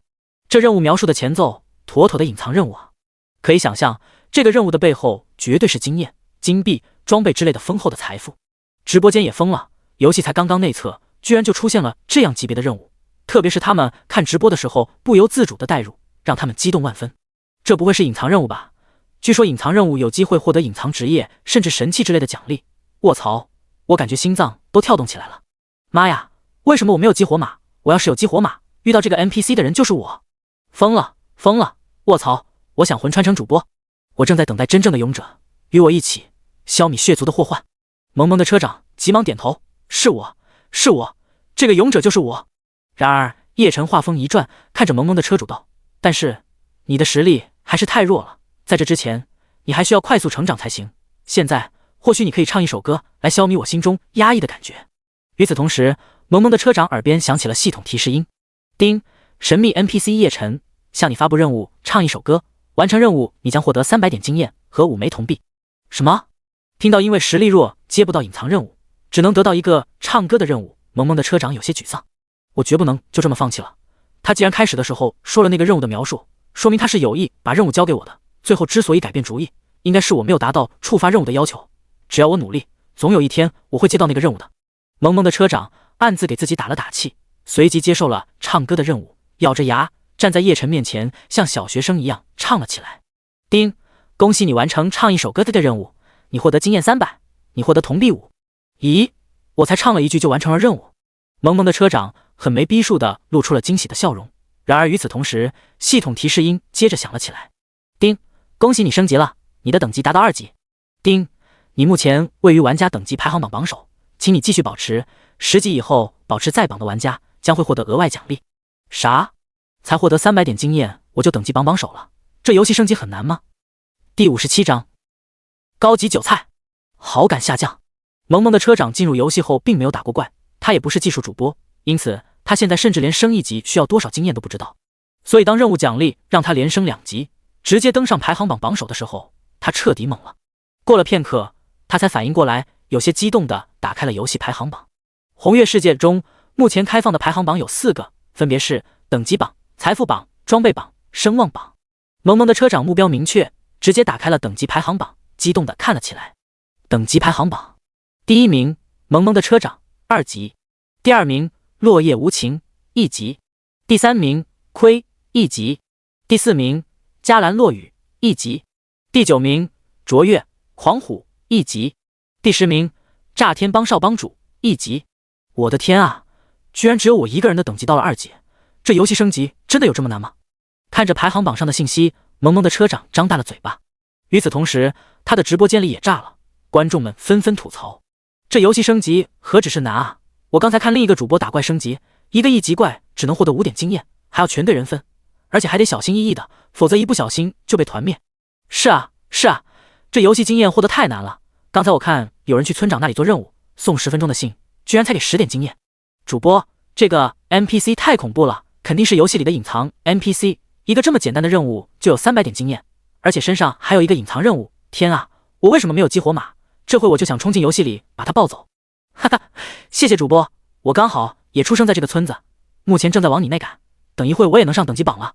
不知道为什么，我觉得这个 NPC 有些面熟，难道其实我们有缘？你在想屁事？直播间被这轻而易举获得的300点经验给炸了，弹幕飞一般的划过，观看直播的人数也完全像是脱缰的马一样飞速上涨，论坛也完全炸了。新手村出现了一个神秘的隐藏 NPC， 随随便便一个简单的任务就能让玩家连升2级，再加上游戏升级这么难，所有人都激动万分，恨不能马上冲进游戏去找叶晨。游戏内测玩家们的信箱都被爆了，有些在论坛厮混的玩家虽然自己没有激活码，但他们的朋友有啊，于是这些人都开始传递消息。新手村外的野区里，等级榜上排名第2的落叶无情正在打怪，他是一个战士，而且是一个技术很强的战士。别人都是组队打怪，而他凭借着灵活的走位，一个人就可以击杀一只怪物，虽然比组队打怪花的时间要长几倍，但整体来说，他获得经验的速度反而比别的玩家快了一些。这种真实的游戏，技术才是最重要的，我根本不需要像别的玩家那样追求更多的经验。落叶无情关闭信箱继续打怪，许久之后，艰难的击杀一只1级怪，获得5点经验后，他露出思索的神色，随即转身便向着新手村跑去。多获得1点经验没什么不好的，杀怪的速度肯定会快一点。大部分玩家可比落叶无情直接的多，收到消息后的第一时间就全部都向着新手村的方向冲了过去，新手村的野区瞬间为之一清。而那些没有出生在叶城新手区的玩家则只能扼腕叹息，痛恨自己的运气太差，但同时也打算等级再高一点，就去叶城的新手村找他。快看，那个 NPC 在哪？就在萌萌的车长狂喜地查看完等级排行榜，准备试探有没有继续获得任务的可能时，远处传来了一道大喊的声音。他转身看去，不由得心里猛地一跳，一大群玩家正疯了一般的向着这边扑过来。完了，这个 NPC 要被别的玩家共享了。虽然知道消息一定会通过他的直播间传出去，但他没想到这么快就已经有玩家找到了这里，要和他一起共享这个 NPC， 心里还是有一种失落感。叶晨看着远处狂奔过来的玩家，眼睛一亮。他之所轻易给萌萌的车长300经验值，就是为了达成宣传效果，跟他的性别没有1毛钱关系。在他眼里，所有的玩家不论男女都是一样的工具人，是韭菜，没有什么区别。既然是韭菜，自然是越多越好的。不过怎么会忽然来这么多玩家呢？叶晨想了想，打开了游戏论坛，终于明白了事情的原委。原来他是一个主播呀！叶晨露出了思索的神色，很快嘴角翘了起来。看来以后可以对那些在游戏里有一定影响力的玩家们进行培养，这样会给我带来极好的宣传效果。萌萌的车长在叶晨眼中顿时升级了，变成了高级韭菜。远处的玩家越来越近，叶晨的神色却越发的冷酷，仿佛眼前的玩家们只是冰冷的物品一般。大佬，给我任务吧，你让我干什么都行。大佬，我唱歌比主播好听。大佬，我乃大。人还没到，玩家们嘈杂的声音便混乱的响了起来。叶晨淡漠的看着眼前的玩家们，轻轻的点击了好感调节选项。叮，你的混乱行为引起了神秘 NPC 叶晨的厌恶。叶晨对你的好感度10。提示，请你一定重视好感度的变化。当好感度降低到一定程度时，你无法获得 NPC 的任务，无法与 NPC 交易，严重情况下会受到 NPC 的攻击。玩家们同时收到了系统的提示音，混乱的场面瞬间为之一静。第58章，韭菜初次收割。忽然收到如此冰冷的系统提示音，玩家们一下子都变得像是受惊的小动物一般，远远的看着冷漠的叶晨，都有些止步不前了。他们都是为了高额的经验奖励来到这里，好感度下降，就像是给他们激动的心上泼了一盆冷水，瞬间清醒了许多。现在这种情况下，眼前这个 NPC 就是大爷，要小心翼翼的对待，绝不能让他有一丁点的不爽，否则的话接不到任务可就完蛋了。要不我们排好队吧，不然这么乱的话，估计好感度还会下降。一声忐忑又弱小的声音响了起来，所有的人都向着发出声音的玩家看了过去。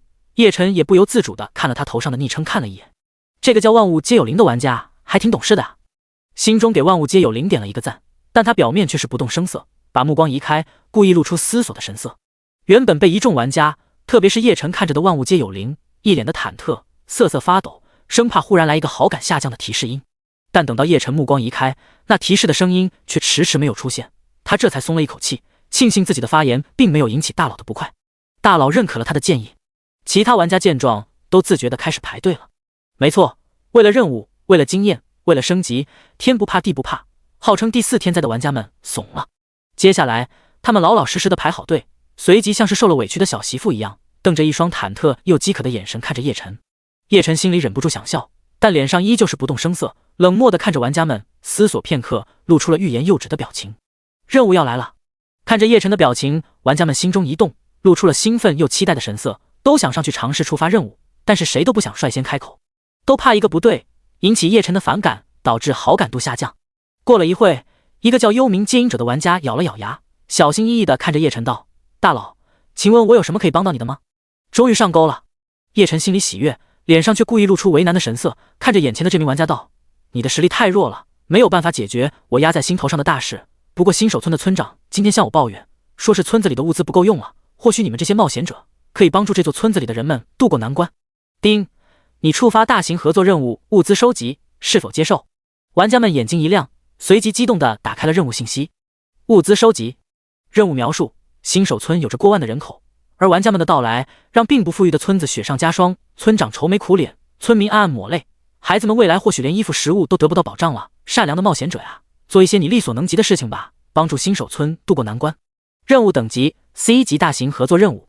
任务要求：收集物资。提示：击杀怪物、采集草药、挖矿等都有机会获得任务物品。任务奖励：经验100，铜币10，在此基础上提交任务物品越多，任务物品等级越高，获得经验值和货币奖励越高。任务时限无，任务次数无限。任务经验奖池：基础经验量26000星号玩家数量。任务提示：该任务的经验奖励和奖池基础经验量将跟随玩家等级上升随之提升。居然是个大型任务！看着任务信息，玩家们全部都兴奋起来了，急忙的接受了任务。这简直是不用考虑的事情，何况这个任务的奖励上限居然达到了26000，甚至未来还有更高的可能。玩家们激动的脸都有些红起来了。他们现在组队合作打一个怪，一个人只能获得1点经验，和这个任务相比，简直就是天地之别。有了这任务，谁还靠打怪升级啊？打怪只是为了获取材料好不好？玩家们一下子发现了新世界，原来这游戏升级可以不用那么艰难的依靠打怪获得的那1点经验，找叶晨就行了。而对于那些佛系玩家和手残党来说，这个任务简直太友好了，他们完全可以不用打怪，去采集药材或者挖矿之类的就能升级，还能顺便看看风景，简直不要太爽。总之，玩家们觉得自己赚大了。叶晨看着他们兴奋的样子，嘴角也不由欣慰地翘了起来。真是一群可爱的包身工啊！想到很快他就可以获得大量材料，用来制作装备、药剂以及其他玩家需求的物资，然后再转手卖给他们，赚取金币。这样的无本买卖让他心里暗爽不已。嘿嘿，我这是要发了呀！叶晨心里兴奋到极点，但他脸上依旧不动声色，只是默默地看着周围看起来比他更兴奋的玩家们。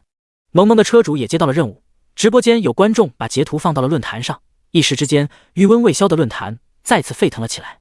叶晨也很关注玩家们对他这次发布任务的反应，趁着玩家们看任务介绍的空闲里，他打开了论坛。此时论坛的信息流变化很快，但叶晨发现有一个帖子的位置正在急速上升，他急忙看了过去。震惊！关于新手村的异常 NPC， 我已经去红月世界的宣发公司举报了，他们竟然给出这样的答复。新手村异常 NPC， 这应该说的是我吧？叶晨笑着点开了帖子，随便看了一眼，大约搞清楚了事情的原委。原来这个叫做永恒纪元主宰的玩家，因为没有出生在叶晨的新手村，对叶晨的出现感到嫉妒，认为叶晨的出现打破了不同新手村间的平衡，因此向红月世界的那家公司举报了。但结果是，那家公司回复，游戏世界是真实的世界，一切由智脑月神演变，任何存在都是合情合理的。这回复让出生地不在叶晨新手村的内测玩家们更酸了，因此疯狂的在帖子里发泄，而另一些吃瓜的非内测玩家则是在里面插科打诨，甚至在替叶晨说话，导致这个帖子的排名越来越高。笑着关闭帖子，叶晨摇了摇头。玩家们根本就不懂，红月世界并不是一款游戏，而是真实存在的。这样一座世界，哪里会有什么绝对的公平？又看了一会帖子，叶晨发现出生队在其他新手村的内测玩家，居然有一些打算直接来叶晨的新手村，这让叶晨心里格外开心。毕竟韭菜地里的韭菜变多了，怎么想都是一件好事啊。第59章，监禁3个月。杀鸡儆猴。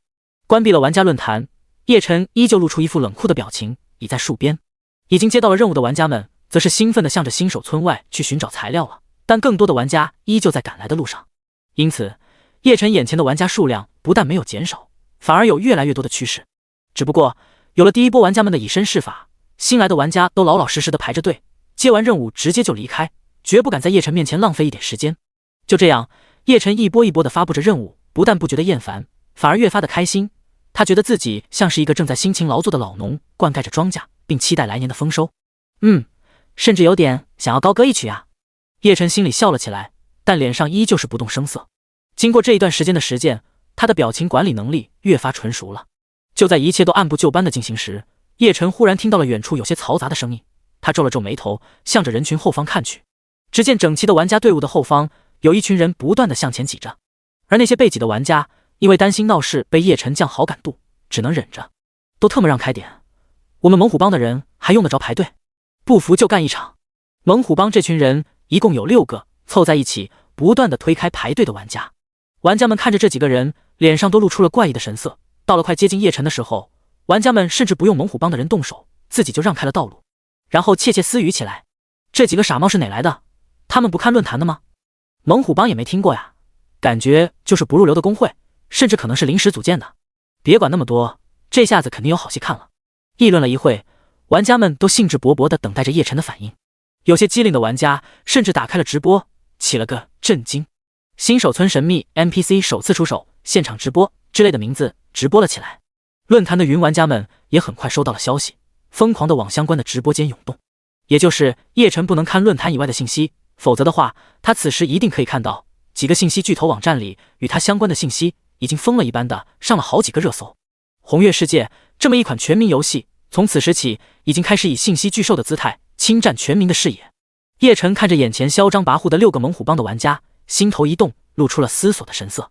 这些家伙刚好可以用来杀鸡儆猴啊，搞定了他们，以后就能少了很多麻烦。想到这里，叶晨不由喜悦起来，看着猛虎帮的几个人，也觉得可爱了许多。猛虎帮的6个人却对周围变化的氛围毫无察觉，他们一路走到叶晨身前，就像是对待别的普通 NPC 一般，大大咧咧，毫不在意。听说你这里有一个隐藏任务，快发布给我们吧。我们猛虎帮将会是第一流的玩家公会，会员未来会数以千万计，任务交给我们，我们绝对能够圆满的完成。为首叫做猛虎日天的玩家大言不惭地挥了挥手中的新手武器，露出了一个自以为霸气的姿势，看着叶晨。叶晨冷漠地看了他一眼，轻轻点击好感调节选项。叮，你的行为引起了神秘 NPC 叶晨的极度反感，他对你的好感度下降500，目前他对你的感官为厌恶。叮，由于你与神秘 NPC 叶晨的关系下降为厌恶，你将无法接取他的任务，你将无法与他进行交易，他有一定几率对你进行攻击。叮，由于你已经引起神秘 NPC 叶晨的厌恶，你将会受到他的攻击。叮，警告！由于双方实力相差悬殊，请你立即离开新手村，否则你将会遭遇不可逆转的严重后果。叮，警告！由于双方实力相差悬殊，请你立即离开新手村。猛虎帮的6个人听到耳边的系统提示音，完全懵了，一时间也不知道是该走还是该留。兄弟们别怕，虽然他可能是强力 BOSS， 但这里就是新手村，复活点离这不远，咱们磨也能把他磨死了，到时候肯定能爆出来高级装备。猛虎日天反应过来之后，不但没跑，反而带着其他5个玩家兴奋地向着叶晨举起了新手剑。叶晨看着他们，脸上依旧冰冷，他甚至没有取出武器，脚下轻轻一踢，几颗石子便向着猛虎帮的6人飞了过去。负100，负100，负100，6道白光闪烁，猛虎帮的玩家的血量瞬间被清空。叮，由于你的悟性达到100，你领悟技能远程射击。叮，由于你的悟性达到100，你的技能远程射击升级为百步穿杨。咦，居然领悟技能了！叶晨无视玩家们震惊的神色，急忙看向新的技能。新手村中心广场复活点，狗日的 NPC， 老子迟早要爆了他！猛虎日天带着猛虎帮的人骂骂咧咧的从复活点里走了出来。忽然，一群强壮的大汉冲了过来，二话不说将他们按在了地上。周围的玩家吓了一跳，纷纷躲开，远远的看着热闹。叮，因为你恶意攻击新手村重要人物，接下来新手村将会对你进行为期3个月的监禁。系统提示音同时响起，猛虎帮玩家瞬间炸了。什么鬼？监禁3个月？那我内测了什么？体验游戏监狱舒适度吗？靠，3个月后公测都开始半个月了，到时候我们岂不是落后了？这游戏不能删号，咱们完了。帮主，你闲得没事惹那个 NPC 做什么？猛虎日天也完全傻眼了，忽然他像是想到什么一般，急忙对着其他几个人道：快自杀，回复火点，然后跑路。说完，他二话不说，狠狠地咬住舌头，一连串伤害不断地从他头顶冒了出来。白光闪过，猛虎日天再次出现在复活点。几个新手村护卫懵逼地看向依旧在复活点站着的猛虎日天，不明白他为什么多此一举。操，忘了我本来就在复活点了。很快，猛虎日天哭丧着脸，再一次被狠狠地按在地上。第60章，来自黑暗阵营的情报。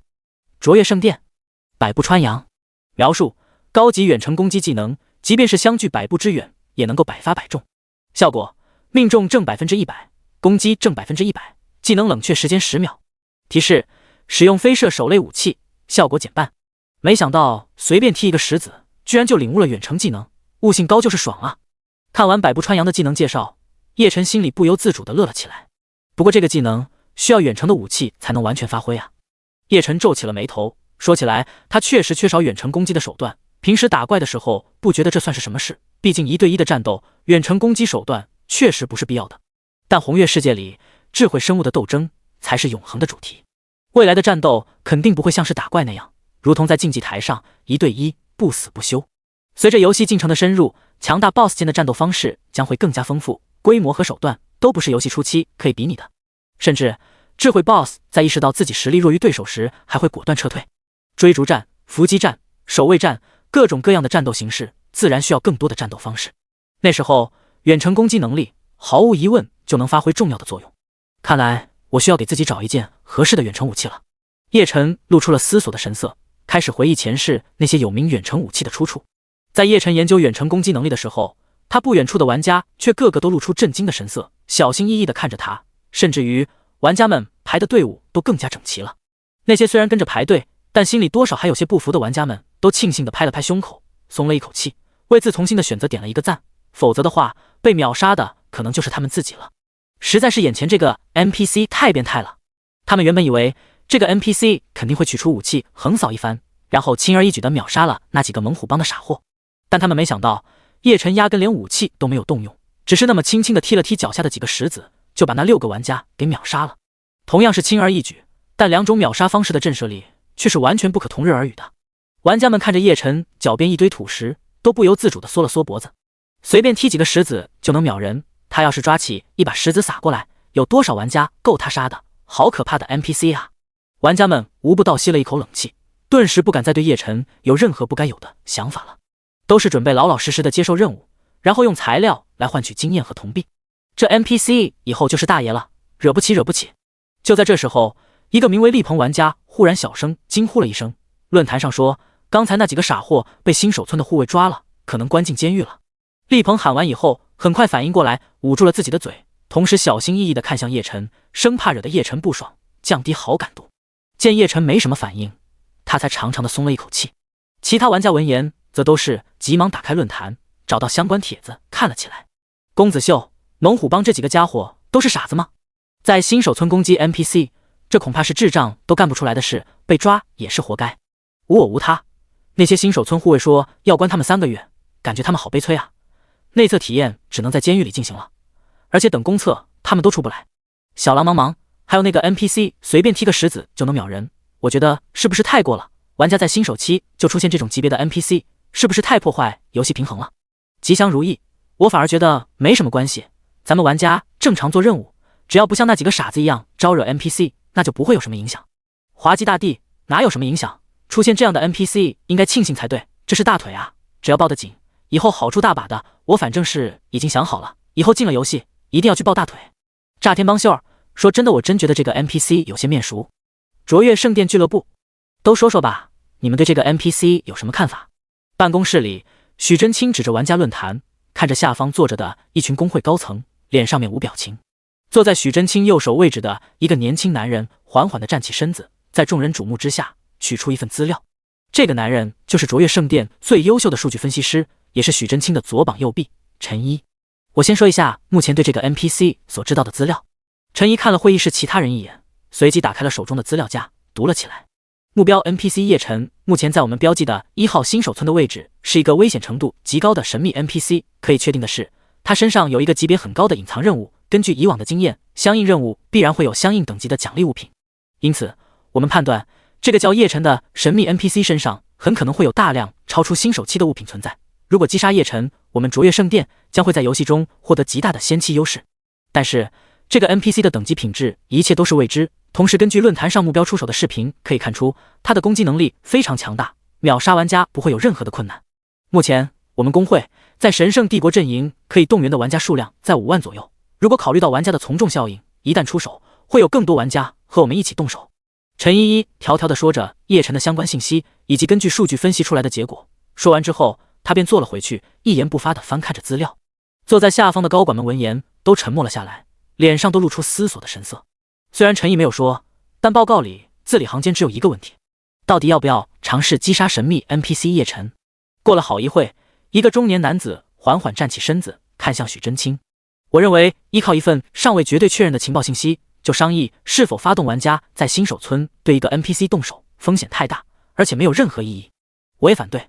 目前我们在内测的玩家只有5万，分散在不同的新手村，一旦动手必然要集中玩家，这其中的时间成本对于珍贵的内测而言实在太大了，花这么大代价冒险，这并不是一个成熟的工会应该做的。许真清看着一个个反对的人站起身子，心里越发反感。当初引入的这些资本，现在越来越成为他的绊脚石了。诸位，许真清笑了笑，他取出一份资料丢在了办公桌中间。我这里还有一份关于神秘 NPC 的情报，因为是刚刚从黑暗阵营那边成员的手里获得的，所以还没来得及给陈一，大家看看再做决定吧。几个资本方的代表疑惑地拿起桌子上的资料，翻开一看，脸色无不巨变，瞬间激动得通红了起来，连呼吸都变得急促了许多。第61章5万韭菜来袭。职业玩家，我们在黑暗阵营的玩家攻略到了一个 A 级的任务，任务目标是击杀神秘 NPC 叶晨，而奖励是10万金币。什么？击杀这个叫叶晨的神秘 NPC 居然有10万金币奖励？还没看那份情报的高管都瞪大眼睛，兴奋又震惊地站了起来。看着下方资本代表们激动的样子，许真清嘴角微翘，接着道：诸位，你们在游戏里一向在负责商业的问题，应该知道10万金币在红月世界中意味什么吧？几个高管闻言都是不由自主地点了点头。按照红月世界货币的兑换比例，一枚金币是100银币，等于1万铜币。目前一个铜币可以兑换1元现实币，而在黑市甚至可以卖到2元。这10万金币价值20亿。这只是内测，玩家还不是很多，如果等到公测，数以亿计的玩家涌入游戏，这20亿的金币价值至少还能再翻10倍，达到200亿。在游戏前期，如果我们能够获得10万金币，用这些金币进行经营的话，未来的收益绝对可以成倍的增长。这是我们卓越圣殿甩开其他顶级工会问鼎巅峰的机会。几个高管激动地交流着，忽然有一个高管激动之余皱起了眉头。会长，击杀神秘 NPC 叶晨的任务等级高达 A 级，奖励高达10万金币，那是不是说这个叫叶晨的 BOSS 实力也非常惊人？我们就算动员5万会员前往1号新手村，能推掉他吗？如果失败了，那代价可就太大了。其他几人闻言都像是被泼了一盆冷水，用询问的眼神看向许真清。许真清却是笑了，他看着眼前的几个高管，指了指会议大屏上的玩家论坛。诸位，猛虎帮那几个玩家虽然傻，但他们有一句话说到点子上了，神秘 NPC 叶晨就在新手村，复活点就在不远处的位置，只要我们玩家的数量够多，依靠玩家的强制的一点伤害，磨也能把他磨死了。高管们闻言都点了点头，此时在他们眼里，叶晨就是一个大 boss， 既然是 boss， 那就可以尝试着推了他。好了，那诸位就对是否动员工会会员前往1号新手村表决吧。我同意，我同意，我同意。看着原本坚决反对，转眼间又兴奋支持的资本代表们，许真清推了推架在鼻子上的眼镜，露出笑意。既然大家都同意，那么我现在正式宣布，所有位于神圣帝国阵营的5万卓越圣殿会员全部向1号新手村集结。要是出生在我新手村的韭菜再多几万就好了。对远程武器略作思索的叶晨继续美滋滋地发放着任务，他粗略数了一下，目前接任务的玩家数量大约在5万左右。叶晨在这5万人中发现了许多顶级公会的玩家，这其中就包括卓越圣殿。不过叶晨装作一副没有认出他们的样子。对于卓越圣殿，他在获得公会建立凭证的时候就已经想好了怎么收拾他们，要慢慢的像是猫戏老鼠一样的折腾他们，一边榨干他们的价值，一边想办法愚弄他们，直到最后让他们彻底完蛋。公会建立凭证只是他准备的一个小节目而已。叶晨嘴角露出笑意，他很期待正式和卓越圣殿的正式碰撞，那一定会是一件很有意思的事情。丁，玩家落叶无情向你提交收集物资的任务。就在叶晨思索的时候，系统提示音打断了他的思路。这么快就有玩家收集材料回来了？叶晨反应过来，等看清楚玩家的昵称之后，他露出了了然的神色。原来是他啊，怪不得能够在这个时候就收集到怪物的材料。他认识落叶无情，这是上一世一个很有名气的职业玩家，在游戏内的职业比赛中，他好几次获得排名靠前的好成绩，最高一次甚至差一点点就拿到了冠军的宝座。也因此，落叶无情在玩家中人气不低，有很多粉丝。这样的职业玩家有着很大的影响力，倒是可以培养。这对我来说也会是一个很好的宣传，能够吸引更多玩家们变成我的韭菜。叶晨心里一笑，如果有他培养，这一世的落叶无情说不定能够改变前世的成绩，拿几个冠军回来。想了想，叶晨打开了任务奖励修改的功能。丁，你完成神秘 NPC 对你发布的收集物资任务，由于你是首个完成任务的玩家，你获得经验奖励上升，你获得经验500，铜币5，神秘 NPC 叶晨对你的好感度加10。丁，恭喜你升级了，你的等级达到3级。丁，你目前位于等级排行榜榜首，请你继续保持，10级以后保持在榜的玩家将会获得额外奖励。随着2道光芒闪烁，连升2级的落叶无情愣在了原地。原来这游戏升级这么容易的吗？那我之前辛辛苦苦打怪的意义是什么？落叶无情怔怔地看着眼前的叶晨，眼睛里渐渐亮了起来。这是一个大腿，要报警。62章，清晰的一张脸。看着落叶无情眼中的亮光和怎么都掩饰不住的兴奋，叶晨会心一笑。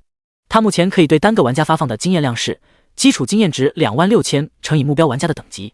这个经验量对于目前的玩家来说绝对是一个天文数字。也就是说，只要叶晨愿意，他就能让任意一个玩家的等级像是坐了火箭一般飞速上升，一跃成为玩家之巅，并且还是别人永远追不上的那种。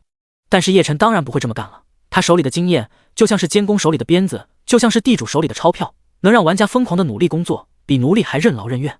关键是玩家们还偏偏觉得自己大赚特赚了，因此积极性惊人，不但心甘情愿为叶晨工作，甚至还呼朋唤友一起来赚叶晨的便宜。所以叶晨绝对不会让自己手里的经验值变得廉价，更不会随随便便就给玩家奖励大量经验。只要在我的新手村获得经验的方式比别的新手村容易，玩家整体等级比别的新手村高一点，就不怕玩家们不羡慕，到时候不还是屁颠的来我的新手村变成我的韭菜。叶晨心里美滋滋的想着，又看了眼前的落叶无情一眼。不过像是萌萌的车长和落叶无情这样职业特殊并且在玩家群体中有影响力的角色，以后倒是可以多培养一下，作为宣传和榜样，让玩家们羡慕，并且更加努力刷我的好感值。随着和玩家的沟通，叶晨割韭菜的经验心得越来越纯熟了。想到未来的丰收，叶晨不由得露出了欣慰的笑容。与此同时，一个名为内测第一天排行榜前2名等级突出，竟然都是因为这个神秘 NPC 的帖子出现在了论坛上。在这个帖子里一共有3张截图，一张是等级排行榜的截图。在这张截图的榜单上，一堆1级玩家，只有萌萌的车长和落叶无情，一个到了2级，一个到了3级。另外2张截图则是萌萌的车长和落叶无情顶着昵称站在叶晨面前升级的画面。玩家们现在对神秘 NPC 叶晨的好奇度已经爆棚，凡是与叶晨相关的帖子都是热度惊人。整个论坛排名前10的帖子里，有9个都是关于叶晨的，唯一一个和叶晨无关的帖子，还是内测开启的打卡帖。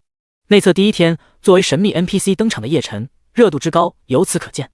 因此，这个帖子一出现，很快就被推上了论坛顶部，玩家们疯狂地讨论了起来。美少女小魔仙看见神秘 NPC 就滚进来的我，有一样的吗？永恒坚强，羡慕嫉妒恨。我出生的位置名字叫天明村，距离神秘 NPC 所在的新手村要走3天，现在正在纠结。四九海，根据之前那个大型任务来看，要不了多久，这个排行榜上的玩家全部都会成为叶晨新手村的玩家。梦的风铃，我感觉我爱上这个 NPC 了，又神秘又强大，长得还帅，要死了。等进了游戏以后，我要攻略他。啦啦啦啦啦，姐妹，加我一个，咱们组队攻略。浅笑心柔，要不咱们干脆建个专门攻略 NPC 叶晨的公会吧。在论坛热火朝天的讨论的时候，一个叫游戏白小生的玩家正在一遍又一遍地播放着10天前游戏首个内部演变视频中的一个画面，手上一支笔不断地纸上写画画，纸面上渐渐地出现了一个人形的画面，越来越清晰。如果叶晨在这里的话，一定会发现游戏白小生不停查看的那个画面，就是叶晨接受爱丽丝效忠的那一幕。由于宣传视频上的画面是壮观的全景画面，因此画面中的叶晨只占了很小的一块地方，至于那张脸就更小了，只能看到一个俊秀的轮廓。再加上当时叶晨的衣着和现在刻意穿着一身黑袍半裤的叶晨外观完全不同，因此别的玩家们压根就没有意识到叶晨就是宣传视频中的那个人。但是游戏白小生却留意到了，虽然他一直没有确定，但是他凭着惊人的直觉，觉得那很可能就是同一个人。于是他一遍一遍地重放着宣传视频，疯狂地补充着那张脸上的细节。忽然，游戏白小生猛地暂停了视频，看向了桌面上一直画着的纸上，眼中露出兴奋的神色。那张纸上赫然正是站在墓地中的叶晨，唯一不同的是，那张脸已经格外清晰了。第63章，游戏版本主角个人商店，果然是他。游戏白小生眼神一凝，忍不住推开椅子，兴奋地跳了起来。哈哈哈哈，我太厉害了！一边喊着，他一边歪歪扭扭地舞动了起来。白小生今年16岁，虽然年纪不大，但他却是一个实实在在的天才少年。目前他已经自学了大学的全部课程，并成为他父亲游戏杂志公司的一个实习员工。除此之外，他还是一个优秀的游戏分析师，只不过没有游戏公会愿意给他机会罢了。但是白小生目前很喜欢游戏杂志社的工作，他觉得获取各种各样别人不知道的信息，然后传达给玩家们，也是一件成就感满满的事情。兴奋了一会之后，游戏白小生拿起桌面上的纸，看着上面那张清晰无比的脸。这张脸今天已经在论坛上看了无数遍了，就是新手村出现的那个神秘 NPC 叶晨。哈哈，没想到玩家们疯狂追捧的神秘 NPC 就是宣传视频中被骷髅们跪拜的男人。如果别的玩家知道了这个信息，一定会引起新一轮的讨论热潮。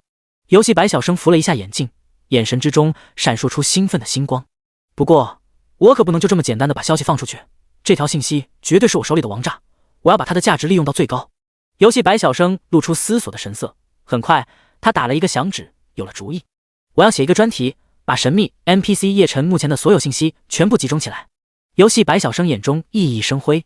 目前关于神秘 NPC 的信息主要有3条：一是疑似主线剧情的隐藏任务；二是异常出现在新手村，无私的帮助玩家快速成长；三是他曾出现在游戏的宣传视频中。把这些信息集中到一起的话，真相只有一个。游戏白小生打了一个响指，打开文件档，写下了一行字：带你分析游戏当前版本主角神秘 NPC 叶晨。叶晨可不知道自己已经被人盯上了，他现在正在研究自己的 NPC 模板。我的个人商店和技能传授也是时候开放了。一般游戏对玩家来说3件事最重要：等级、技能和装备。现在我这里都有的话，其他新手村的韭菜，不对，应该是亲爱的玩家们，应该会向着我蜂拥而来。叶晨想了想，打开了商品出售的按钮，把之前准备的一些装备全部放了上去。我的个人商店应该主打高端，低于黄金级的装备还是给新手村守卫队的人穿吧。叶晨想了想，将一件白银装备从个人商店下架了。这要是被玩家看到，估计眼睛都要掉下来。现在几乎所有玩家都还在穿着新手装呢，只有极个别的一些玩家才幸运地获得了1-2件白板装备。可在叶晨这里，白银级的装备居然连上架的资格都没有。想了想，叶晨把个人商店分成了6个页面，每个页面都对好感值有一定要求。黄金级页面只要10点好感度，如果想进入下一个页面，的确需要大量好感。至于多少好感能打开，叶晨心中一笑，玩家好感能到多少，还不就是他说了算？他不想给玩家看到，玩家当然就看不到。设置完装备商店以后，叶晨又看向模板中技能传授的一栏，打开以后，他发现目前他能传授给玩家的技能只有武器铸造术和装备制造术，这两个技能肯定是不能传授给玩家的，这是收割韭菜的关键。不过我身上有那么多技能，有些技能虽然高级，但也不是唯一技能，为什么不能传授呢？叶晨思索了起来，他忽然想到了当初猎狼村村长给他的那两本书，难道传授技能的关键不是我会不会，而是我有没有该技能的技能书？叶晨皱眉思索道，等收摊了，回去找村长，让他给我收集一下技能书。红月世界中的技能书很难出的，怪物基本不会爆，前世玩家们获得技能都是找 NPC 做任务，难度都还很大，所以如果能开通技能传授功能，他在玩家中的地位绝对会直线上升。新手村人口1万多，应该可以收集到一些基础的技能书，而且以村民们对我狂热的状态，奉献一些技能书应该不难，到时候给一些金币奖励就是了。想了想，叶晨决定等明天收集到技能书以后，再向玩家开通技能传授。退出 NPC 模板，叶晨看向眼前还没离开的落叶无情道：冒险者落叶无情，你看起来是一个优秀的年轻人，我这里有一些物品，或许能够帮助你快速成长。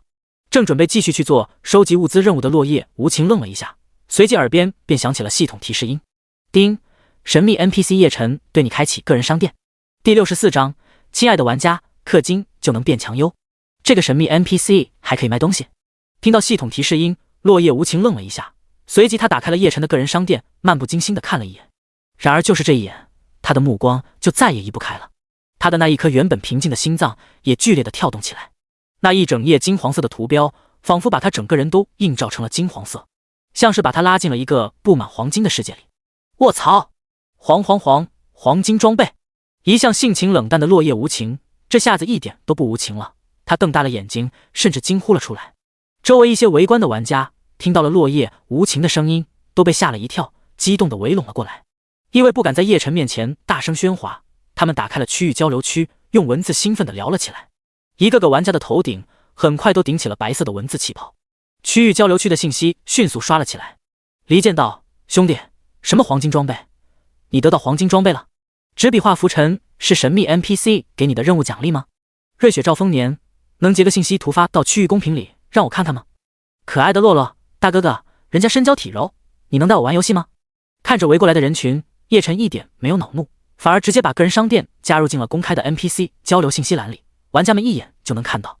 只不过玩家虽然看得到个人商店，但要想进入页面就会被提示需要10点叶晨的好感度。玩家们很快便发现了叶晨的个人商店，随即无不兴奋了起来。离间道：原来是神秘 NPC 叶晨开放了个人商店，看来里面肯定有黄金级装备。见是杨某人，卧槽，这 NPC 也太吓人了，我现在连个白板装备都没有呢，他居然直接卖黄金装备。陈玉兴，我想起了其他游戏里的神秘商人，这个神秘 NPC 恐怕就是红月世界这款游戏的神秘商人吧。我不打辅助，诸位都还愣着干什么？赶紧做任务，刷他的好感吧，我真想看看他卖的是什么装备。随着个人商店这个大杀招式放出来，原来接了任务依旧留下来看热闹的玩家们渐渐的都兴奋的跑去做任务刷好感了。叶晨露出了欣慰的神色，这些不太健康的韭菜们终于知道努力成长了，好事啊。而他眼前的落叶无情还没从震惊的神色中走出。过了片刻，落叶无情深深的吸了一口气，看向眼前页面中的黄金装备，强迫自己平静下来。他刚刚之所以失态，不是因为没见过世面，相反，作为职业玩家，落叶无情经历过很多爆火的游戏，他就是因为见过太多世面，所以更加清楚在游戏初期眼前这些黄金装备意味着什么。按照他的游戏经验，玩家们一般到了15级至20级的时候才能够接触到黄金级的 BOSS， 然后由顶级工会组织用人海战术击杀 BOSS， 获取装备、材料之类的物品。那时候各大工会的顶级玩家才有机会用上黄金装备。可是在神秘 NPC 叶晨这玩家普遍1级的时候，他居然就已经开始卖黄金装备了，而且好感度到位，只要有金币，人人都可以买。这是打破了顶级工会对高级装备的垄断啊！落叶无情深吸了一口气，下拉着商店页面浏览着一件件的装备信息，足足20多件黄金装备，从5级到10级都有。当他在试图往下拉的时候，耳边提示音却响了起来：叮，由于你的等级不足，无法查看更高级的信息，下面一定还有更高等级的黄金装备，只是我等级太低看不到而已。落叶无情感觉自己浑身都有些发热。以这款游戏的升级难度，这些黄金装备等级虽然低，但价值却会长期保持，很值得购买。最终，他的目光落在了一个战士用的黄金级大剑上面。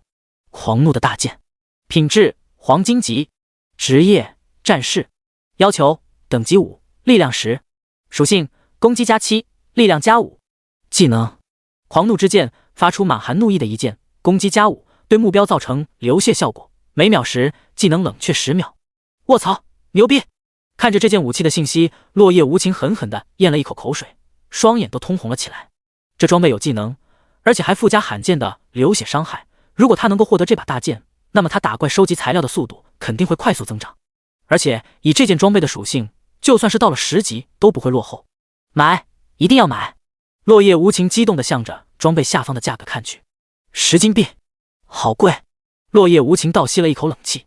现在玩家们做任务，花好长时间才能获得几枚铜币。黑市1枚铜币要2元现实币，10金币的话需要20万现实币。一个5级的装备，20万。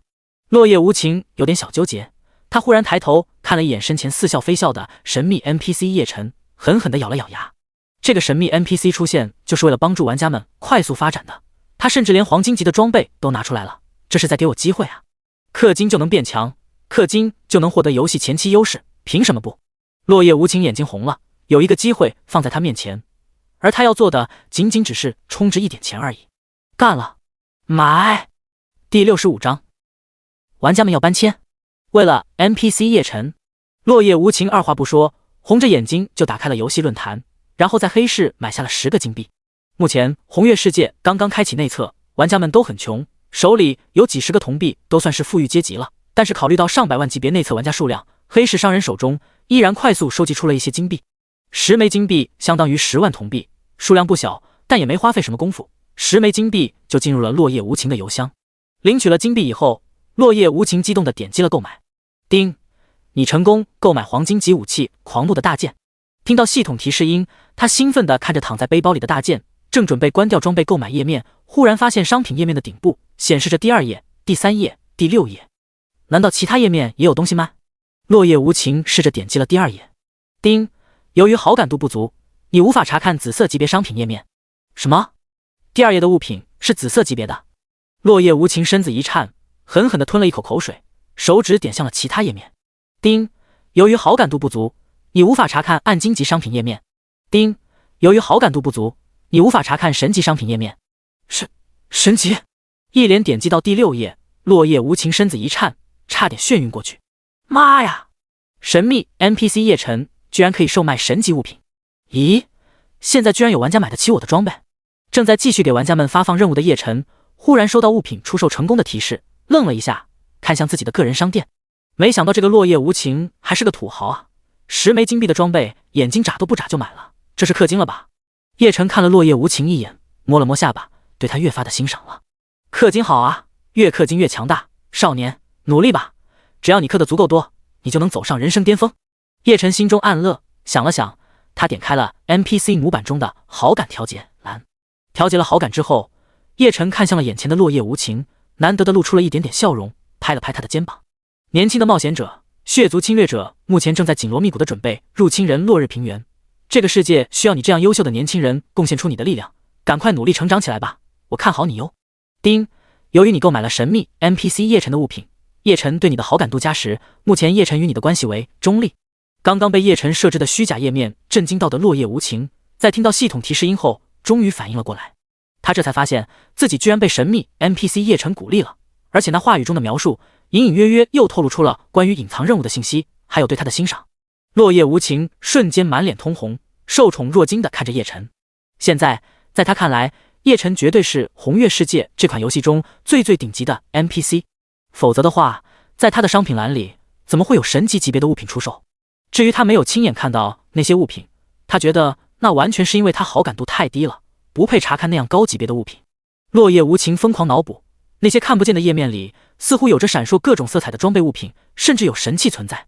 跟着神秘 NPC 叶晨混，未来我甚至有机会装备上神器。落叶无情激动的甚至快要跳起来了，他看着眼前的叶晨越来越激动了。大佬，我一定不会辜负你的期望，我会更加努力的，如果有需要的话，我愿意随时听候你的吩咐。说完，落叶无情紧张地看着叶晨，像是等待主人投喂的哈士奇一般，就差摇一摇尾巴了。叶晨心中暗笑，脸上却是淡然的笑容。他看着落叶无情点了点头，我期待未来的你能够成长为一个真正的勇士，随我抵抗残忍的血族。去吧，努力的成长起来吧。我一定会的，我一定能够跟随您战胜邪恶的血族侵略者。落叶无情红着脸，兴奋地挥了挥拳头，随即二话不说，重新接取了收集物资的任务，激动地转身离开了。周围的玩家看到一向冷酷无比的叶晨，忽然对一个玩家特殊对待，都有些羡慕地看向了落叶无情。而叶晨则看着落叶无情坚定的背影，露出了思索的神色。前世的落叶无情在别的玩家眼里是一个高冷的职业大神，可是我怎么觉得这画风似乎有点变了啊？感觉他似乎正向着中二少年的方向发展啊。想了想，叶晨微微摇了摇头，不再去想，继续向着玩家们发放任务。时间过得很快，内测首日的时间转眼过去了大半天，陆陆续续的开始有一些玩家向叶晨交付任务，一道道升级的光芒不断的在叶晨面前闪烁。整个游戏等级排行榜上，已经完全被叶晨所在新手村的玩家们占据了。玩家们因为升级，一个个异常兴奋。叶晨因为第一次通过玩家获得大量材料，更加兴奋。接下来，这些材料就会变成装备、武器、药剂以及玩家日常需求的物品，当然还有新手村发展需要的物资，快速壮大叶晨的势力。对于所有首次交付任务的玩家，叶晨全部都给予了10点的好感度。不过接下来再提交任务，他给玩家们奖励的好感度就迅速下降到了1点。这是防止玩家们利用收集物资这个重复任务恶意刷他的好感度。玩家们也都发现了叶晨的个人商店，但大部分玩家根本买不起。不过这并没有妨碍玩家们的热情，他们兴奋地把叶晨个人商店的所有信息全部截图发到了论坛上面。很快，叶晨便以高级装备商人的身份再一次登顶论坛信息榜首。内测首日，大量高级装备的出现让玩家们彻底红了眼，疯狂地讨论了起来。9000万，卧槽，我受不了了！就算要赶3天路，我也要马上出发去找神秘 NPC 叶晨。夏景洛，我也要搬迁了。感觉虽然赶路浪费了时间，但只要能待在叶晨的新手村，我觉得值得。雪中藏狼，我刚去黑市看了一眼，铜币涨价了，直接从2块钱涨到3块了，估计要不了多久，这些黄金装备就要被土豪买走了。羽毛，这个叫叶晨的 NPC 到底是什么宝藏男孩啊？又有隐藏任务，又能帮玩家快速升级，现在连黄金级装备都有了。接下来有人跟我说他是游戏主角，我都信了。自己看头像，好难过。我们在黑暗阵营的玩家，就算去找叶晨也没用，只能羡慕了。论坛上热火朝天，而论坛之外，各大顶级游戏俱乐部也都紧锣密鼓地开启了会议。最终，这些俱乐部都达成了类似的意见，工会核心精英全部向神秘 NPC 叶晨所在新手村转移，以求快速发展。刚刚收取一波玩家提交的材料，准备收工的叶晨一点也不知道，已经有数以万计玩家踏上了追寻他的旅程。而另一边，经过半天努力的游戏白小生也终于完成了关于神秘 NPC 叶晨的专题，正式在论坛发布。第66章首日收获，扩充护卫队。因为红月世界和现实时间的时间比例基本相同，所以天黑下去之后，玩家们基本上也都下线了，除了一些干地和夜猫子以外，基本上看不到他们的身影了。叶晨在绯红的月色之下，心情愉悦地回到了新手村领主府。说起来，他之前对新手村的规划根本就没有领主府，毕竟曾经是玩家，对于场面的东西他并不在意。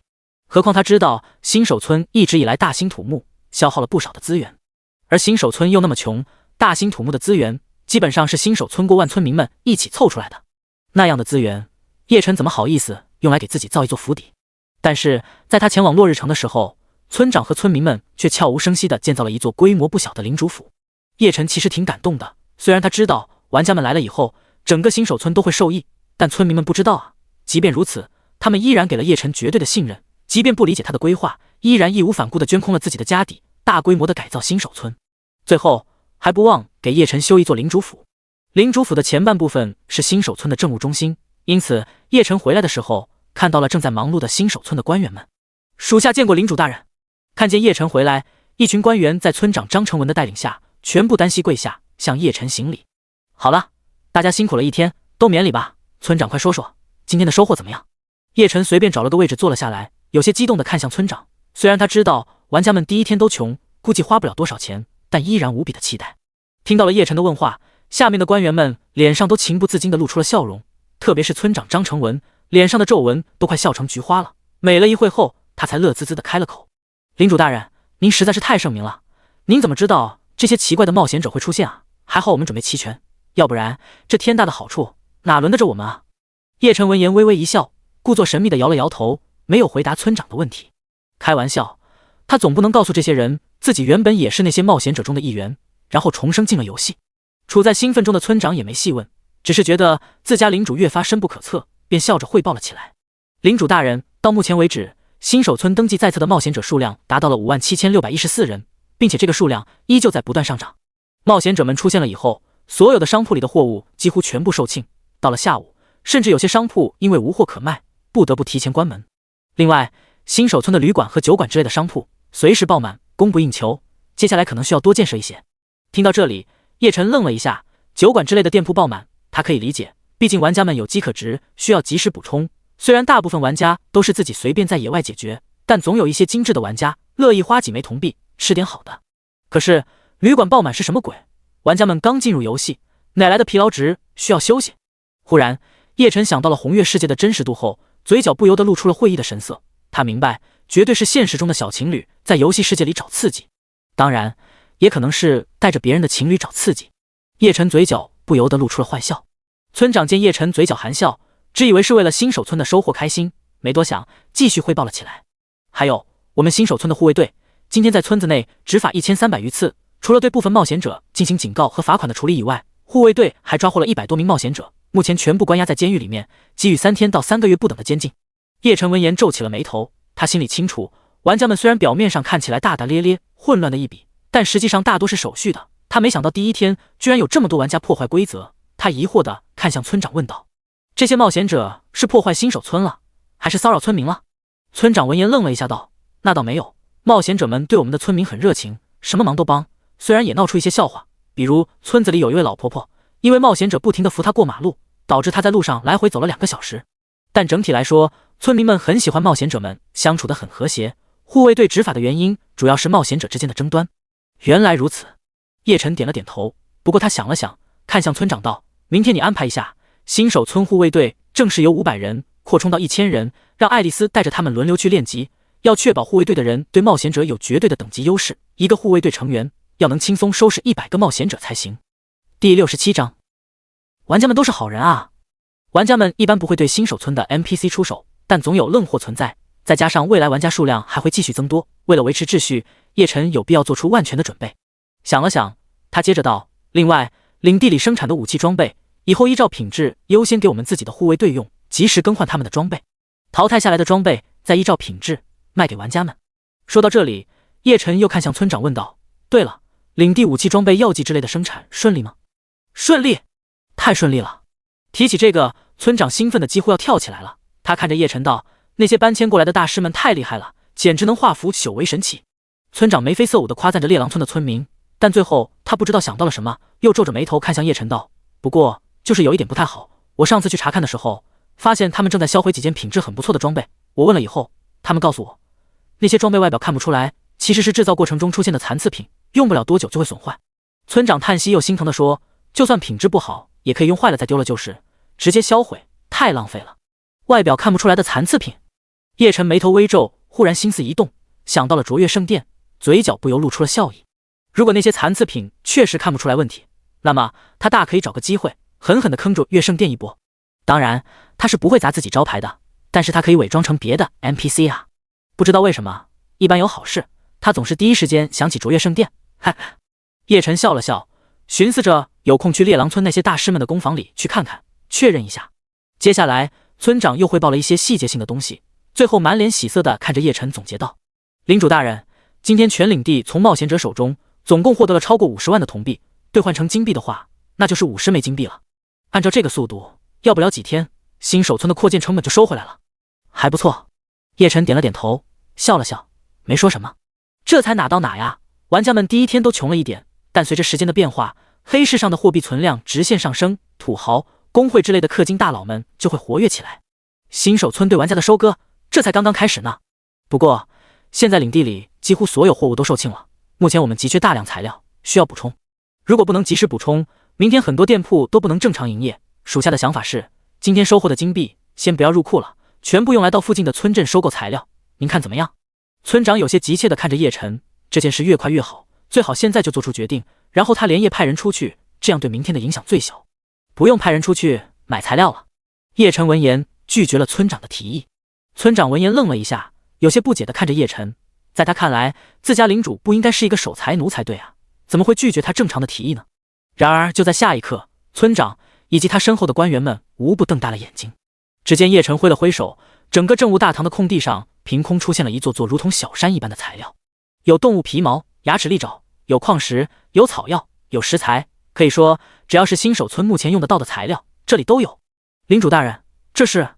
村长震惊地看向叶晨，这些都是从冒险者们手中收集到了，你尽管取走，安排下去，明天保证所有商店正常营业就行。冒险者收集的？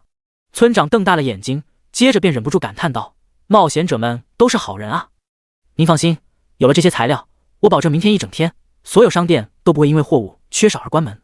村长激动的脸都红了，他和一帮官员们兴奋地围着材料堆转圈，不停地对眼前的材料做出规划。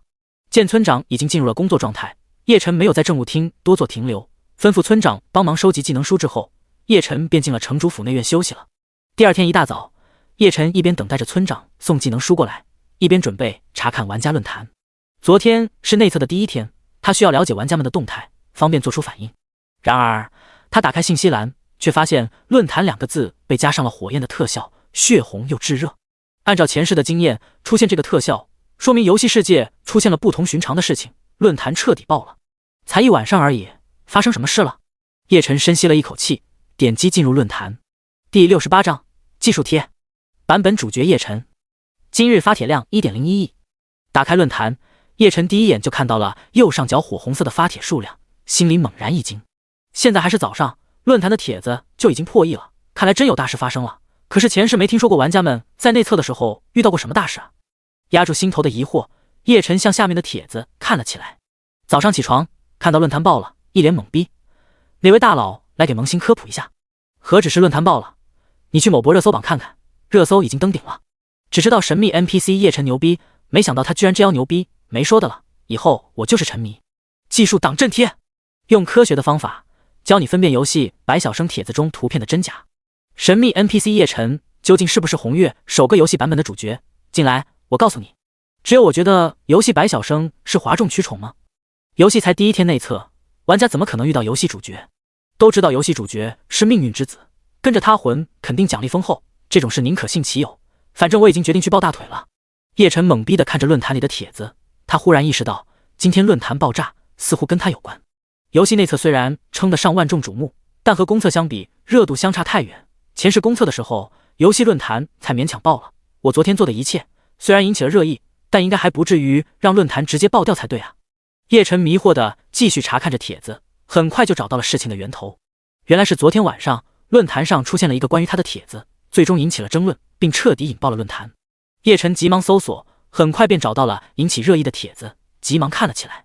带你重新认识神秘 NPC 叶晨，红月世界首个游戏主角，作者游戏白晓生。我去，我什么时候成了游戏的主角了？看着被加红加粗的帖子标题，叶晨忍不住吐槽了一句。红月世界 1.0 版本主角正式登场的时间应该是在落日城沦陷之后才对，距离现在至少还有1个多月呢。玩家们算是误会了，不过这对我来说未必不是好事，至少起到了宣传的作用。接下来应该会有更多玩家来我的新手村。这么一想，叶晨兴奋了起来，随即点开帖子看了起来。大家好，我是你们的新朋友游戏白晓生。从今天开始，我将和你们一起探索神秘而庞大的红月世界。同时，我会收集游戏中常人不容易留意的细节，分析出其中关键信息，分享给大家，希望能够帮助你更清晰地认识这个世界。那么，话不多说，我们第一期要探讨的便是昨天在论坛里引起热议的神秘 NPC 叶晨，也就是我标题中所说的红月世界第一个游戏版本的主角人物。至于为什么说叶晨是游戏第一个版本的主角，接下来我会一点一点地通过细节展示给大家。玩家们第一次见到神秘 NPC 叶晨是通过一位叫萌萌的车长的直播间，叶晨展露给玩家的信息，除了一堆未知的问号以外，就只有系统严肃的警告：神秘、强大、特立独行。这是神秘 NPC 叶晨给玩家的第一个印象。众所周知，无论在任何游戏，新手村都是为了让玩家初步适应游戏而存在的。新手村一般不会出现玩家短时间内无法面对的 NPC 或者 BOSS。那么，如此强大的神秘 NPC 叶晨为什么会出现在新手村呢？接下来，在他发布的第一个任务里，我们能够获得一丁点的蛛丝马迹。在第一个任务里，他说了很长一段的任务描述，虽然最终因为萌萌的车长等级太低，无法触发那个隐藏的任务，但我们依然可以从中获取到一点点的信息。在那段描述中，我们可以获得一个关键点：来自黄昏峡谷外的血族侵略者蠢蠢欲动，即将兵临城下。在不久前的游戏内部演变视频里，我们已经知道血族是黑暗种族之一，是人类的敌人。血族即将入侵，从时间上看，差不多就是内测到公测的这一段日子。根据游戏的发展，我认为 1.0 版本的主题应该就是血族入侵。我去，这个游戏白小生有点东西啊！我就随口装个逼，他居然就能从那只言片语里分析出 1.0 版本的主题来。看到这里，叶晨忍不住赞叹了一声，随即继续看了下去。除此之外，我在游戏中查阅了地图，黄昏峡谷的位置距离叶晨所在新手村的位置只有不到3天的路程，也就是说，叶晨所在的新手村就是血族入侵的最前线。一个知道血族即将入侵的强大 NPC， 为什么偏偏异常的出现在作为前线的新手村？这是一个让人很不解的问题。那么接下来，他的行为就给了这个问题最好的答案。他在玩家升级艰难的时候发放大规模任务，增加经验奖励，降低升级难度。他在玩家连白板装备都没有的时候开始出售黄金级装备。根据这些行为，我认为他的目的只有一个，那就是加快玩家们的成长，以应对接下来的血族入侵。以主线的大局观来看，一个带领玩家面对主线困境的 NPC， 我们一般认为他就是游戏版本的主角。神秘 NPC 叶晨的行为完全符合游戏版本主角的行为逻辑。当然，有人会说了，你这些观点全部都只是猜测而已，在游戏版本主角正式出现之前，你这种言论都是不负责任的。为了验证的我这些观点，接下来我将拿出一份官方认证过的证据，请你不要眨眼，仔细看看本帖下面的大图。这份大图是我根据不久前官方视频的画面进行高清复原的画面，接受任何技术达人的验证。相信你看完图片之后，一定会和我一样坚信，神秘 NPC 叶晨就是游戏的版本主角。这个游戏白小生说的好有道理，我竟无言以对啊。叶晨看完帖子，沉默了一下，点击了帖子下面的大图。第69章，抓捕令，爱丽丝的烦恼。随着叶晨的点击，图片很快出现在了他的眼中。画面中是一片墓地，叶晨站在墓碑之前，爱丽丝跪在他身前，而周围是数千个和爱丽丝一起跪着的骷髅们。正是不久前游戏内部演变视频中的一幕。不同的是，原本的宣传视频由于场面壮观，内容过多，如果直接从中截图放大后就会花掉，看不清细节。但这张大图里放大之后，每一个细节都清晰可见，自然叶晨的脸也清晰无比地展现了出来。没想到他居然发现了宣传视频中的人就是我。看着画面中清晰的自己，叶晨忍不住赞叹了一声。前面分析了一堆细节，有理有据，在有宣传视频中出现的这一幕，恐怕很多玩家都会先入为主的认为我就是游戏主角了。不过这个美丽的误会对我来说并不是什么坏事，至少会吸引更多的玩家来到我的新手村。叶晨笑了笑，看向帖子下面的其他玩家的评论。索星河，感谢细节大佬。其实我一开始就觉得神秘 NPC 叶晨是游戏主角，但苦于没有证据，这下好了，以后谁再反驳我，我就把这帖子丢他脸上。19趁年华，真的难以置信，被一堆骷髅跪拜的人居然就是神秘 NPC 叶晨。可是昨天没看到跪在他边上的小女孩啊！握扭牌，好激动！昨天我在叶晨在的新手村发现了一个好可爱的小女孩，和作者复原图里面跪在叶晨面前的小女孩一模一样，有图为证，点击查看。清月明沙，爱了爱了，就知道我粉的 NPC 是最厉害的，叶晨勇敢飞，沉迷永相随。南青无锡，我还是觉得这个结论太过仓促了，他不一定就是游戏主角。不过我已经搬迁了，不管是不是主角，神秘 NPC 叶晨都是值得抱紧的大腿 0.0。高高在沙，哗众取宠的帖子，半真半假，吸引目光才是目的，反正我是不信的。叶晨随意翻看了一些评论，大部分玩家都对帖子表示相信，偶尔有些不信的，下面的回复数量都很惊人，点开一看，全是争论的内容。怪不得会引爆论坛，有人信就有人不信，有争论就有人看热闹，再加上话题足够引人注目，论坛爆了也就不奇怪了。不过昨天玩家们发现了爱丽丝，以后恐怕她就要经常被玩家烦了，也不知道她会不会习惯。关闭论坛，叶晨露出的思索的神色。主人，你在做什么啊？就在这时，一道像是莺歌一般悦耳的声音响起。叶晨抬头一看，不远处爱丽丝正瞪大着一双蓝色眼睛，满是好奇地看着他。嘿，还真是说曹操就到了呀！看到眼前的爱丽丝，叶晨忍不住笑了。我在想，昨天为什么没有看到可爱的爱丽丝呢？爱丽丝闻言，眼睛猛地一亮，但很快又露出了无精打采的神色。她有些无奈地看着叶晨道：“主人，昨天我练级回来的时候，遇到了一群冒险者，他们就像是苍蝇一样缠着我，好烦啊，所以我就待在家里没出去了。”你不喜欢那些冒险者？叶晨有些意外地看着爱丽丝，他知道爱丽丝以前因为过于孤独，所以其实很喜欢交朋友的，在新手村，村民们都很喜欢她，但没想到她居然和玩家们合不来。爱丽丝闻言却是摇了摇头道：“那倒不是，冒险者们都很善良，不停地问我需不需要帮助，可是我确实不需要帮助啊。但他们依旧一遍一遍地重复，一些冒险者走了，又来一些冒险者继续问。”爱丽丝一张小脸上爬满了无奈，一双蓝色大眼睛里居然露出了委屈的光芒。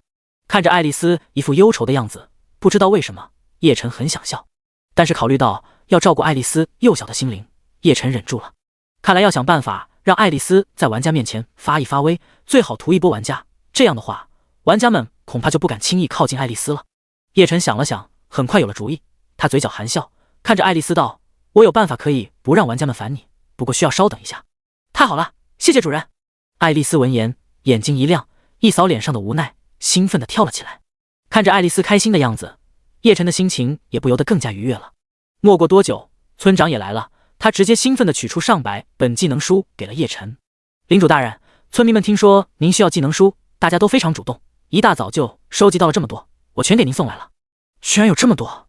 叶晨也异常开心，他查看了一下，虽然这些技能书大多都是生活职业的，但也有少部分是玩家各职业的基础技能，这些技能完全可以传授给玩家们。对了，领主大人，刚才有一个士兵过来送了一封信，说是落日城守卫军团长寄给您的，让您一定要亲自看一下。就在叶晨兴奋地整理着技能书的时候，村长取出了一封信递给叶晨。落日城守卫军团长的信。叶晨闻言有些疑惑地接过了信件，查看了起来。尊敬的叶晨少爷亲启，今日以来常常想起不久前见面的场景，甚是挂念，但因为怕打扰到您，不敢轻易来信。今日忽然得到消息，勇武伯爵因为宁击杀剑五子爵之事怒火滔天，已经派人去抓捕您了。思来想去，不得不来信打扰，以方便您提前做好准备。丁，你获得信件关键信息：勇武伯爵的抓捕令。丁，勇武伯爵派遣来抓捕你的人已经在路上，不日将抵达新手村，请你提前做好准备。第70章全职业导师。越来越多的卓越圣殿玩家，勇武伯爵居然派人来抓我了，嘿嘿，那就尽管来好了。听到系统的提示音，叶晨嘴角露出了嘲讽的笑容。开玩笑，他根本不需那个所谓的勇武伯爵好不好？他记得很清楚，前世的勇武伯爵也就是50级的暗金 BOSS 而已，再加上其手下一些紫色级别的 BOSS， 就算全部出动，也未必拿得下他。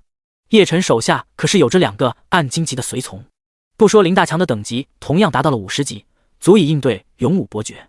就算是等级稍微低一些的爱丽丝，凭借着比一般暗金级 BOSS 更加强大许多的天赋技能，真要来一场生死之战，恐怕也能足以战胜勇武伯爵。在上限只有50级，品质只能达到暗金级的 1.0 版本。只要不是被一堆暗金级围攻，他足以横着走。刚好我缺一身好点的装备，希望来抓捕我的敌人品质能够高一点，这样的话我还能给自己换几件好装备，哈哈。叶晨嘴角的笑意越来越盛，他很期待来送菜的人尽快到达新手村。对了，我还可以趁这次机会尝试着利用任务发布系统控制玩家们做我的炮灰。叶晨眼睛猛然一亮，他忽然意识到 NPC 模板发布任务的功能是可以让他控制玩家们彻底为他所用的。玩家们等级虽然低，但数量庞大，而且可以无限复活，不就是作为炮灰的最好材料？因为有夜火铠甲的技能，玩家们对他没有威胁，但不代表他们对别的 NPC 没有威胁啊。以多咬死象好不好？如果他能够掌控玩家们，那么毫无疑问，他手下就会多出一支不死军团。在 1.0 版本的血潮里，有了这样一支不死军团，他可以对血族造成更大的伤害，获得更多好处。甚至等将来他创建了自己的阵营，这些玩家也可以成为他对抗神圣帝国阵营和黑暗阵营的利器。这么看的话，我又开发出了一种新的玩家使用方式了。叶晨嘴角笑意越来越盛，如同是看到丰收的老农。看来信里一定是传递了什么好消息，让领主大人这么开心。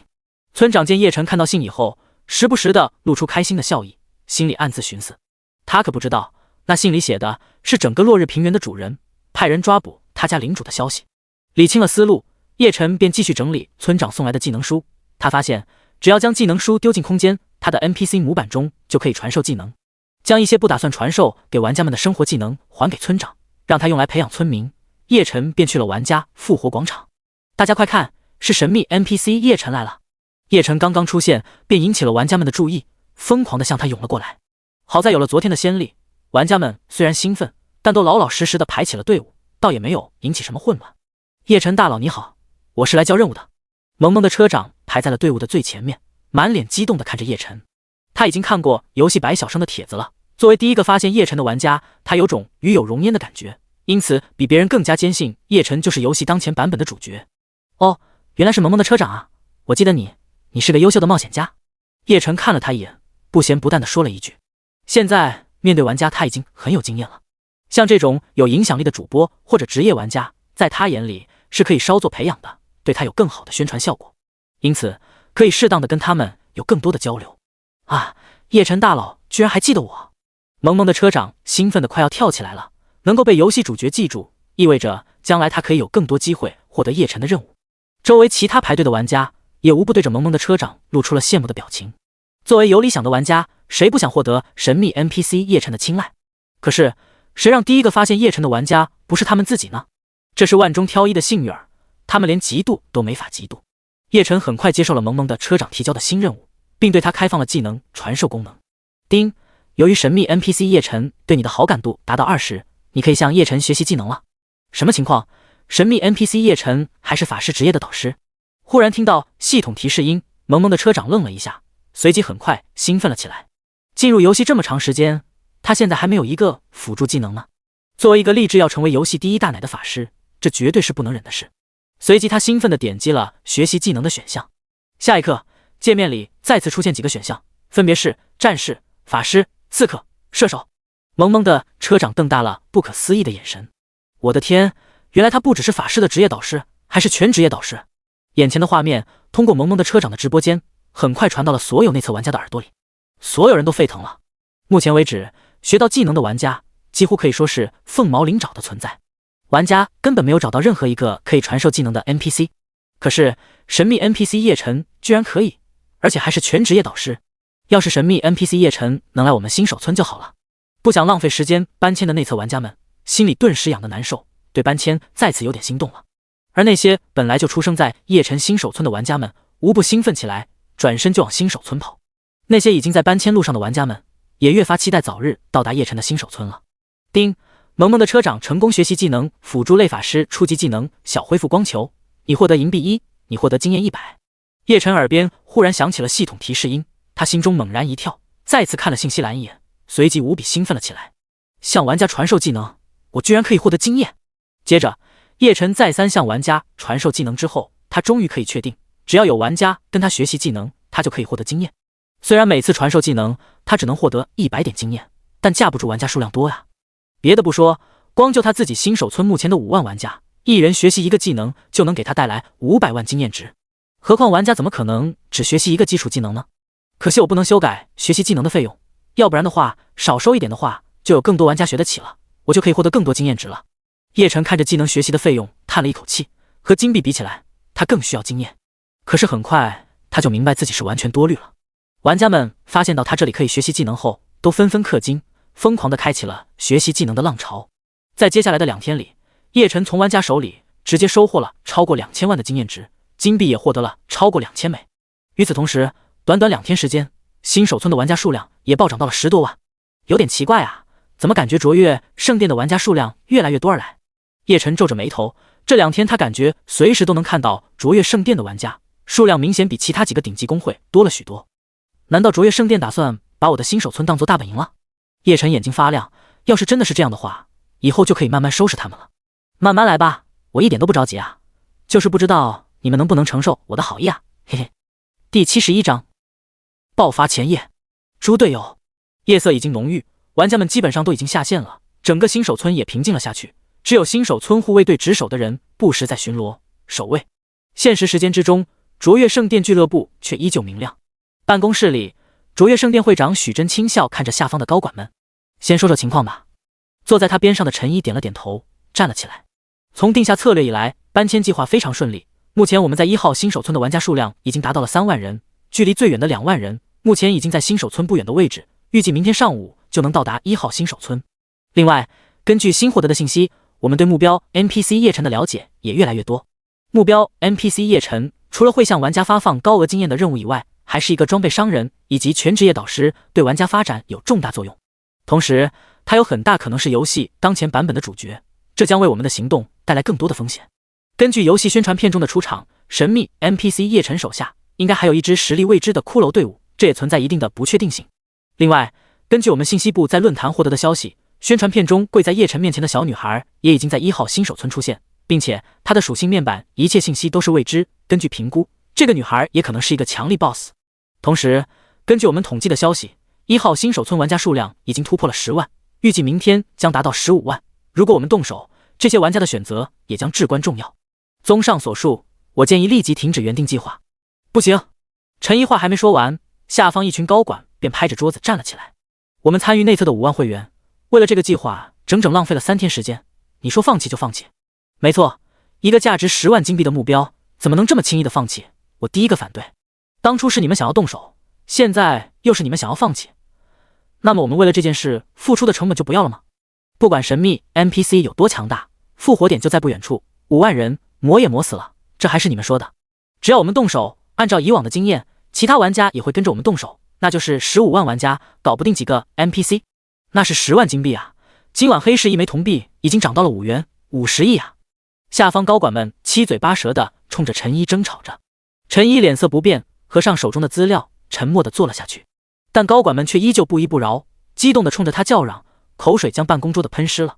坐在最上方的许真清表情淡然地看着争吵着的高管们，心里却已经开始咬牙切齿了。要不是为了保持形象，他都想直接冲上去咬死这些家伙。过了许久，他才勉强露出了淡然的笑意。诸位，不要生气嘛，大家的一切都是为了卓越圣殿的发展，既然意见不同，那就举手表决吧。同意放弃原定计划的举手。坐在他身边的陈一毫不犹豫地举起了手，寥寥无几的几个年轻骨干犹豫片刻也举起了手。资本方的代表们嘴角都露出了笑意，同意计划照常进行的举手。一大片资本方的代表举起了手，脸上都露出了胜利一般的笑容。好了，既然大家已经做了表决，那么我宣布对神秘 NPC 出手的计划明日照常进行。资本方代表闻言都兴奋地笑着交流了起来。这就对了吗？我们一定能够击杀神秘 NPC 叶晨的，到时候一定会是一场华丽的大爆。等击杀叶晨之后，获得了10万金币奖励，我们可以在游戏里大展拳脚。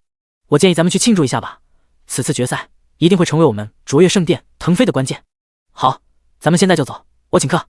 一群资本方的高管们勾肩搭背，兴奋地离开了会议室。很快，整个会议室只剩下了陈毅和许真清2个人。这些家伙已经被那10万金币冲昏头脑了。过了片刻，许真清忽然站了起来，举起眼前的电脑狠狠地砸在了地上。真他妈是一群猪队友！陈毅坐在椅子上，淡然地看着许真清发泄。过了好一会，许真清才坐在了椅子上，认真地看着陈一。明天由你亲自组建指挥中心，这一次的行动风险很大，但未必没有成功的可能。如果真能成了……许真清忽然有些颓然地靠在了椅子上。你尽力吧，我会用心的。陈毅点了点头，看着满脸疲惫闭着眼睛的许真清，忽然道：你后悔引入资本，把他赶走了。许真清闻言愣了一下，然后睁开眼睛看着陈一，笑了起来。不，我不后悔。当初如果不是我引入资本进来，卓越圣殿能在这么短的时间里变得这么大吗？许真清嘴角露出不屑。他太天真了，这个社会本就是弱肉强食，本就是有钱人的世界，而他却想守着那可笑的梦想。梦想值几个钱？能买几套别墅？能帮助卓越圣殿成为最顶级的工会？能让卓越的职业队伍成为最顶级的俱乐部吗？他不懂这个世界，我把他赶出去，就是为了教教他什么是弱肉强食，什么是强者为尊。许真清站了起来，张开双手看着陈一，你自己看看，我今天拥有的一切，就是因为我比他更懂弱肉强食，就是因为我的拳头更大更狠，所以他狼狈地离开了，而我将会带着卓越圣殿在红月世界里建立起属于我的游戏帝国。许真清兴奋地闭上了眼睛，他仿佛看到自己在红月世界之中站立在了巅峰。过了一会，许真清咬了咬牙，看着陈一道：让工会会员们留意，一旦发现他进入红月世界，就拖延他的成长，让他永远在游戏的最底层做个小玩家吧。我会留意的。陈一看着许真清有些癫狂的样子，沉默地点了点头。第72章开局，大场面。第二天一大早，玩家们纷纷上线，准备开始在新手村附近收集材料。众所周知，完成神秘 NPC 叶晨的任务，不仅经验丰厚，而且还有铜币奖励。特别是现在黑市里铜币价格居高不下，每天都在涨，有这么一个可以稳定产出铜币的渠道，玩家们怎么可能不努力？薅叶晨羊毛已经成为叶晨发布的物资收集任务的代号了。平时玩家们上线之前发消息都是走了，上线组队去薅叶晨羊毛。叶晨在论坛发现这种口号的时候，都忍不住乐得快跳起来了。玩家们被割了韭菜，还自以为占了便宜，这简直是太有意思了。他巴不得整个内测所有的玩家都来薅羊毛呢，这样的话，他就可以尽快给骷髅大军全部装备上黄金装备了。然而，今天早起准备薅羊毛的玩家们却嗅到了不同寻常的味道。新手村外平缓的小山坡上，抬眼望去，漫山遍野都是顶着卓越开头昵称的玩家。今天是什么情况？怎么到处都是卓越圣殿的玩家啊？我看到了好几个卓越的职业玩家了，那些人平时一个个都在全力练级，现在却带队在新手村门口附近晃悠。卧槽，这一大早的，新手村外已经有上万个卓越圣殿的人了，还在不断增加，这是发现 BOSS 准备推 BOSS 了？散人玩家们满脸疑惑的猜测，其他几个顶级公会的人也是摸不着头脑。迦兰神殿的会长迦兰夜雨一大早就被公会会员叫了起来，他登录游戏，看着漫山遍野的卓越玩家皱起了眉头。你们情报部的人打听到了吗？卓越的人到底要干什么？会长，我们查过了，只知道卓越从3天前就已经开始集合所有内测玩家来这里，但是卓越的高层压根没告诉下面的人要做什么。听到回答的茄兰夜雨深深地吸了一口气，看向周围迦兰神殿的其他高层。卓越动用5万内测玩家，肯定有大手笔要做，或许他们在新手村附近发现了高级 BOSS， 也或许他们触发了神秘 NPC 叶晨的隐藏任务。说着，迦兰夜雨眼神一凝，闪烁起了亮光。但不管是什么原因，他们这次的行动肯定是有大好处的。你们现在就安排所有在新手村的玩家上线，给我盯紧卓越的人，一旦他们有什么动静，所有人做好准备，给我抢他丫的！卓越圣殿这次有点不对劲啊，周围除了那几个高级地图，10级以下的地图咱们都搜遍了，应该没有值得用几万人去堆的 BOSS 啊。黎明之翼的会长黎明长歌也满是疑惑地看着卓越的玩家们，他一边的副会长黎明前夜撇了撇嘴道，这还用问，他们还能干什么？肯定是发现什么好处了呗，难不成他们还敢攻打新手村？黎明长歌闻言眼睛一亮，点了点头，你说的没错，肯定是他们发现了什么好处，你安排一下，让咱们的人抓紧时间上线，盯着卓越的人，要是真有好处，怎么能少得了咱们黎明之翼的人呢？卓越圣殿的异动引起了排名靠前的所有顶级公会的关注，短短时间之内，各大顶级公会的人集齐到了新手村门口附近，一群一群顶着整齐公会昵称的玩家凑在一起，蔚为壮观。散人玩家们平时哪见得到这样的盛况，一时间任务也不做了，怪物也不打了，所有人都呼朋唤友的跑过来看热闹。超过10万的玩家全部集合在新手村门口的小山坡上，顿时人山人海，一眼看去根本看不到尽头。玩家们置身在这样的场景之中，连血液都不由自主地沸腾了起来，不时有人忍不住大声嚎叫。现场人声鼎沸，一些主播激动地打开了直播间，现场直播起来。论坛也渐渐热了起来，虽然大家都不知道发生了什么，但游戏里忽然出现了这么热闹的盛况，还是让云玩家们感到兴奋，疯狂地猜测了起来。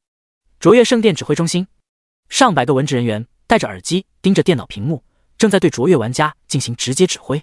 整个指挥中心都是紧张忙碌的气氛。总指挥，我们的玩家已经基本到位，最后2万玩家已经到了1号新手村5公里以内，预计半个小时之内就能到达1号新手村，让他们速度放快一点。到位以后，千万不要忘了第一时间把复活点设置到1号新手村复活广场，否则死了直接回原来的新手村，那可就是笑话了。总指挥，其他公会玩家正在聚集人手，我们是否做出相应的措施？不用管他们，他们手里没有针对神秘 NPC 叶晨的任务，就算出手，最多也只能抢走一些掉落的物品。我们只要保证击杀神秘 NPC 叶晨，本次行动就是圆满完成。陈毅盯着指挥中心的大屏幕，沉着地发出一个一个的指令。在指挥中心的后面，一扇透明玻璃之隔，许真清带着整个卓越圣殿的高层们，脸色严肃地看着指挥中心的大屏幕，都露出了紧张期待的神色。与此同时，一支身着阴寒黑甲的骑兵军队急速奔行，扬起一阵阵灰尘狂风，出现在新手村不远的地方。所有人听着，今日只要抓获犯人叶晨，所有人奖励金币10枚，都给我加快速度！一声大喝的声音响起，这支骑兵再次加速，化作一道黑色飙风。在这支军队不到10里的距离，一支数量破千的步兵也在急速行军。林老哥啊，我私自调动军队，那可是砍头的罪名，等一会见了叶晨少爷，您可一定要帮我美言几句。一阵风吹过，军队中传来的声音越来越小，隐约之中，新手村的轮廓渐渐浮现了出来。第73章，叶晨要被抓了，视死如归。新手村村口，10多万玩家三三两两的凑在一起，兴奋的交流着，猜测着。一个个人的声音汇到一起，化作如同是能够震动血液的声波，令所有人都不自觉的热血澎湃起来，又激动又兴奋。大家快看，那边是什么？忽然一道大喊的声音响了起来，听到的玩家们纷纷转身，向着村外一个方向看去。只见远处一阵灰尘，如同是云雾一般，遮住了一片天空，正在不断的向着新手村移动。踏踏踏踏，隐隐约约的，玩家们似乎听到了什么东西撞击地面的声音，那声音越来越近。10多万玩家很快都发现了异常，向着扬起灰尘的方向看去。很快，数百个骑着高大骏马的黑甲军士便出现在了玩家的眼前，特别是为首的3个，身材高大强壮，身上的装备闪烁着微微的紫光，玩家一眼就认出这绝对是 BOSS， 随即兴奋地朝着他们释放探查技能。姓名：杜温虎，品质：未知，等级：未知，属性：未知。提示：对你来说，这绝对是危险至极的人物，请你尽量远离。玩家们虽然收获了一堆的未知，但一个个的却都异常兴奋了起来，居然是和神秘 NPC 叶晨一样看不到信息的 BOSS。一些犯二的玩家激动地朝着正在狂奔的骑兵队伍冲了过去，很快他们便在马蹄之下化作一道道白光回了复活点。操，好强的攻击！玩家们被吓了一跳，看起来只要接近骑兵队伍，哪怕只是被擦到都会死。难道那些顶级公会们凑在一起就是为了对付这些强力的 BOSS？ 玩家们纷纷猜测，随即更加兴奋了起来。这些 BOSS 看起来好强，但越是如此，他们就越是兴奋。现在周围有10多万玩家呢，只要这些 BOSS 敢亮出血条，他们就敢推。这样想着，玩家们越发激动，一些机灵的玩家甚至不动声色地移动到了骑兵的后方，堵住了他们的后路。很快，这一队黑甲骑兵便畅通无阻地来到了新手村村口。我是新手村护卫队2队队长张泽宇，请你们立即停下。新手村护卫队动作很快，在发现骑兵的时候，第一时间就用巨马阵挡在了村口。一群新手村护卫队的队员毫不犹豫地拿出武器，做出了攻击的姿势。我是落日领主麾下黑甲将军张虎，是奉命前来抓捕犯人叶晨的，我也不为难你们这些流民。你们去把叶晨带出来，抓到他之后，我们就会离开。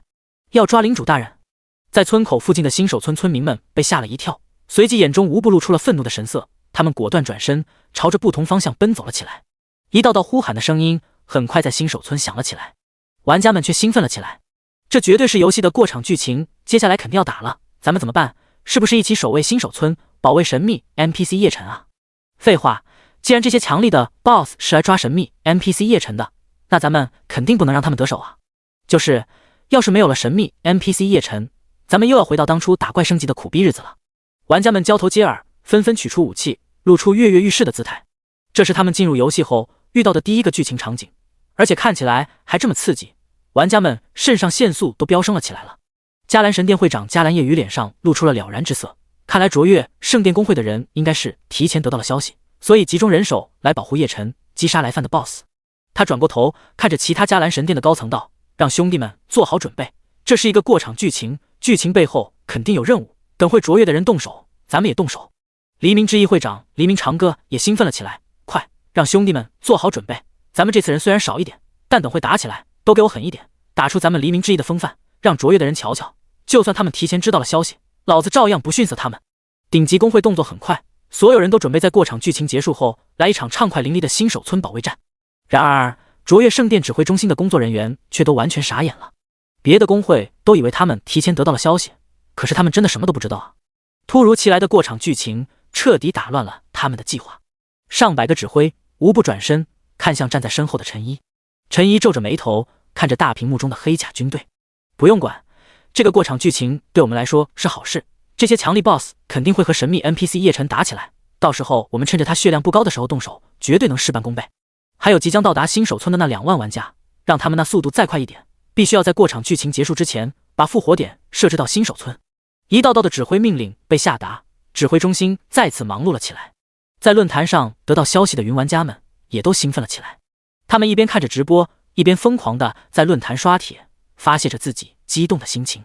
这是内测玩家们遇到的第一个过场剧情，而且还是最近热度极高的神秘 NPC 叶晨即将被抓，大场面啊，比电视剧电影还要刺激。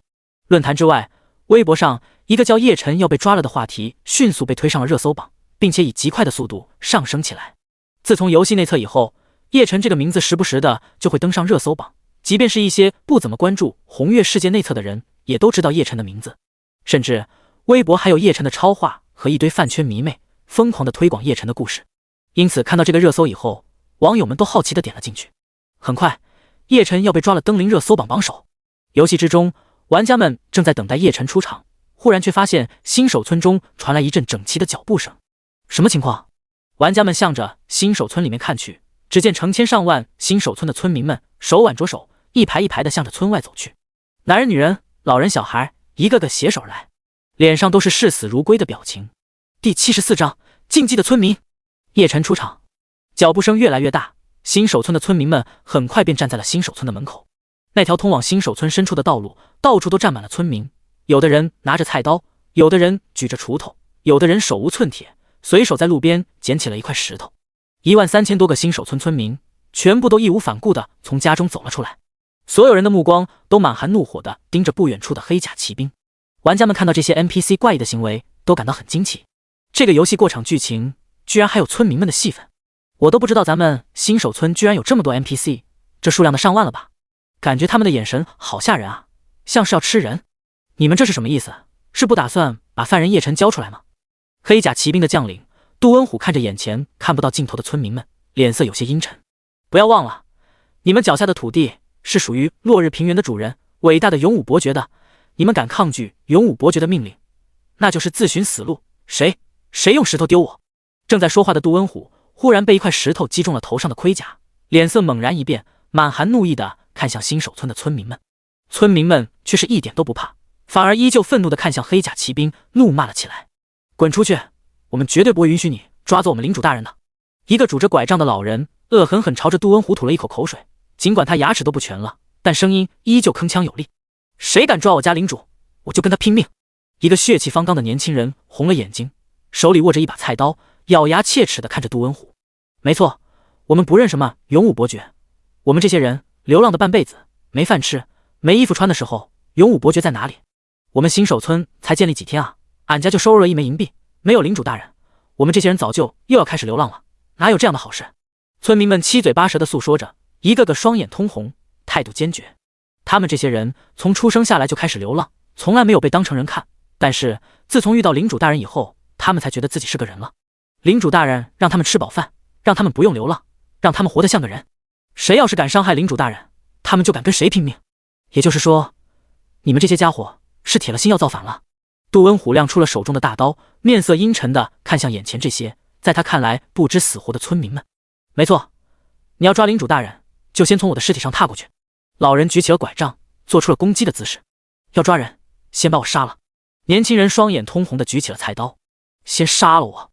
一个女人擦着眼泪嘶吼了一声。还有我！一群村民们喊了起来。后面越来越多的村民们也跟着喊了起来。还有我！先杀我！1万多村民都疯狂地喊了起来。一道道意志坚定的声音汇集到一起，响彻新手村的上空，如同成千上万个人齐声敲动大鼓，令人热血沸腾。一个5、6岁的小女孩从地上捡起了一个小石头，狠狠地朝着杜温虎丢过去。想抢走叶晨哥哥，哼，坏人！周围的玩家们目瞪口呆地看着疯狂呐喊的村民们，一些感性的玩家感到鼻子都有些酸了。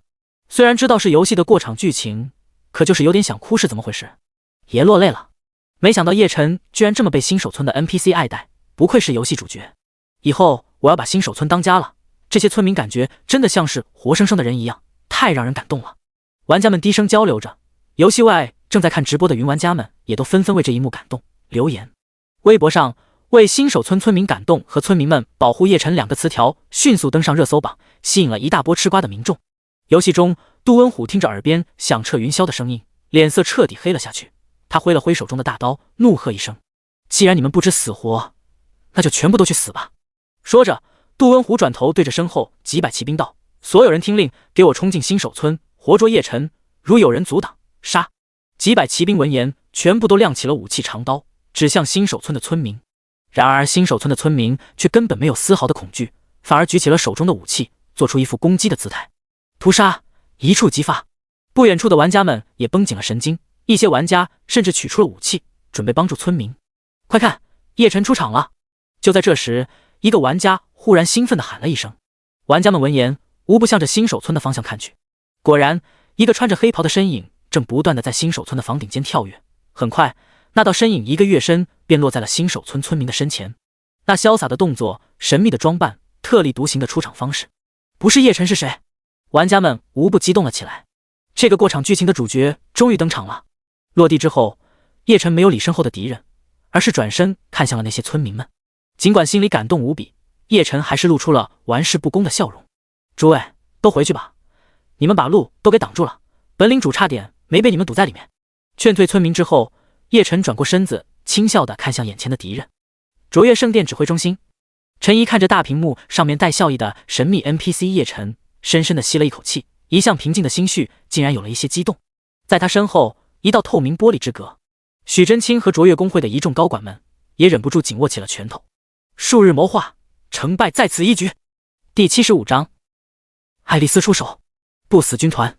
叶晨的登场让玩家们兴奋异常，原本就因为周围10万玩家齐聚的壮观景象而热血澎湃的心情更加激动，许多玩家忍不住大声喊叫起来。一阵阵的叫喊声令空气都格外的炙热，玩家们就像是身处在一个大锅炉里面一样，一个个脸色通红，激动的浑身发热。他们无比期待作为游戏主角的叶晨出手，消灭掉那些看起来强大无比的黑甲骑士军。游戏之外，其他新手村的玩家和没有内测资格的云玩家们也是兴奋异常，他们一边看着直播，一边在论坛疯狂地刷着帖子，发泄着内心的激动心情。那感觉就像是狂热的足球粉丝即将看到一场激动人心的比赛一般。看来玩家们似乎很兴奋啊。刚刚来到新手村村口的叶晨，看着小山坡漫山遍野激情澎湃的玩家们，开始还有些疑惑，但很快便露出了笑意。新手村的玩家们应该都在这了，等一会刚好可以试试发布任务，让他们作为不死军团登场，嘿嘿。一边在心中美滋滋地想着，叶晨一边以审视般的神色看向周围的玩家们。现在的新手村外完全已经是玩家的海洋，他目光所及的地方到处都是顶着千奇百怪昵称的玩家，他们这会都像是打了鸡血一样，见叶晨向他们看过去，无不兴奋地挥舞着双手，高声地叫了起来：叶晨，干掉那黑甲骑兵！叶晨，我们都在支持你！叶晨加油！整个新手村热闹的氛围在这一片片呐喊声中再一次上升一个层次，就连叶晨在这样的氛围之下都觉得血液有些热了起来，有一种想要战斗的欲望。玩家们真的永远都能保持激情澎湃，这让我忍不住有些怀念了。叶晨深深地吸了一口气，虽然心中有些激动，但他脸上却不动声色，打开了 NPC 属性面板。同一时间，归属新手村的所有玩家全部都接收到了系统提示音。叮，神秘 NPC 叶晨正式向你发布大型互助任务，保卫新手村，你是否接受？有任务。听到系统提示音的玩家们猛地打了一个激灵，果断选择了确认，随即查看起任务详情。保卫新手村。任务描述，或许你仍有一些疑惑，但在神圣帝国的档案里，叶晨的一切行为都是正义的。落日平原的领主勇武伯爵为了一己私心，私自对叶晨实行抓捕行动，这不受神圣帝国承认。黑甲骑兵们将要踏破新手村，将要屠杀那些善良的村民。勇敢的冒险者呀，你出生在这里，你和村民们一样，喝着同样的水，走着同样的路。举起手中的武器吧，让那些侵略者们知道，在这片土地上，你们才是这里的主人。任务等级 C。 任务要求对侵略的黑甲骑兵进行攻击，造成伤害，阻止他们进入新手村。任务奖励： 1. 基础经验奖励经验1000，铜币10。 2. 任务经验奖池以伤害比例进行分配，经验奖池总量为1000星号，参与人数。任务提示：本次任务中因为死亡损失的所有经验都将在结算时另外补充。卧槽，这任务基础奖励就有1000经验和10个铜币，还有任务奖池，以咱们现在的攻击，所有人都只能打出强制伤害，也就是说，运气只要不是太差，每个人都能额外获得1000经验的奖励。要是运气好点，多打出几次强制伤害，说不定能获得比别人多几倍的经验。玩家们看完任务介绍之后，再次沸腾了起来，一个个瞪着通红的眼睛看向了不远处的黑甲骑兵。虽然他们等级低，只能凭运气打出强制伤害，但是他们可以无限复活啊！反正在这个任务里，就算死亡了，损失的经验也会给补充。那还有毛可怕的，干就完了。其他新手村的内测玩家们通过直播间看到了任务详情，眼睛也通红了起来，无不捶胸顿足，恨不能直接飞到叶晨的新手村。为什么我没有出生在叶晨的新手村？为什么前几天别人搬迁的时候我没搬迁？看着直播间的盛况，其他新手村的内测玩家们欲哭无泪，同时下定决心，接下来一定要搬迁。叶城新手村前，玩家们关闭任务栏，跃跃欲试地看向黑甲骑士军。大家别忘了把身上的装备都扒了呀，反正打高级怪，咱们的装备没用，别掉了，那可就亏大了。这时，有机灵的玩家喊了一声，其他玩家们也恍然大悟，纷纷扒光了身上的装备。于是，新手村前再次出现了壮观的一幕：10多万玩家们全部都穿着裤衩，半裸着身子，兴奋地举着新手武器，向着黑甲骑兵冲击了起来。一连串灰色的字迹从黑甲骑兵的头顶冒了出来：闪避，闪避，负一，闪避。玩家们的攻击大部分被防御出众的黑甲骑兵们闪避掉了，偶尔出现了强制伤害，玩家便兴奋地叫了起来。杜恩虎看着眼前无穷无尽的玩家，脸上露出不屑的神色。区区蝼蚁而已，也敢对我黑甲骑士军出手！所有将士听令，给我杀光他们！说着，杜恩虎手中大刀挥舞，一片白光闪烁，将10多个玩家送回了新手村。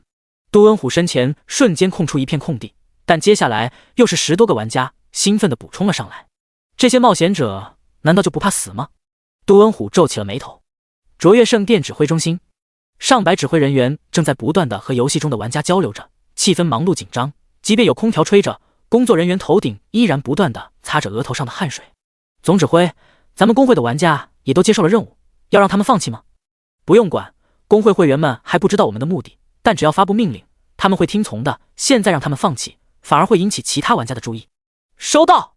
新手村外的2万会员到哪了？他们大约只要2分钟就能到达新手村外，大约5分钟后应该就可以到达新手村复活广场。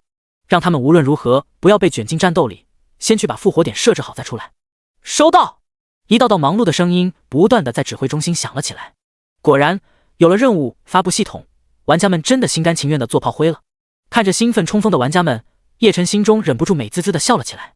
这次实验成功，意味着他以后可以正式利用玩家作为不死军团了。既然实验已经完成，那么接下来也是时候向玩家们展示一下肌肉了。看着那些不断化作白光的玩家们，叶晨嘴角微微一翘，挥了挥手，释放了技能如影随形。2道暗金色的光芒闪烁，爱丽丝和林大强一左一右出现在了叶晨的身边。主人，是要让我战斗吗？爱丽丝被召唤出来以后，看到眼前壮观的战斗场景，兴奋地取出了骷髅法杖，满是跃跃欲试地看向叶晨。去吧，记得出手的时候把动静搞大一点，不要太快结束战斗，让那些冒险者们看看你的实力。叶晨笑了笑，意味深长地指着玩家们。爱丽丝瞬间会意，不但没有反对，水蓝色的眼睛之中反而露出了兴奋的亮光。放心吧，主人，爱丽丝会让冒险者们知道我的力量的。爱丽丝朝着叶晨露出一个笑容，随即便举着骷髅法杖向着战场中走了过去。玩家们很快留意到了爱丽丝，无不露出了兴奋的神色。是爱丽丝，昨天我有幸看到过她的信息栏，可惜她当时没有理我。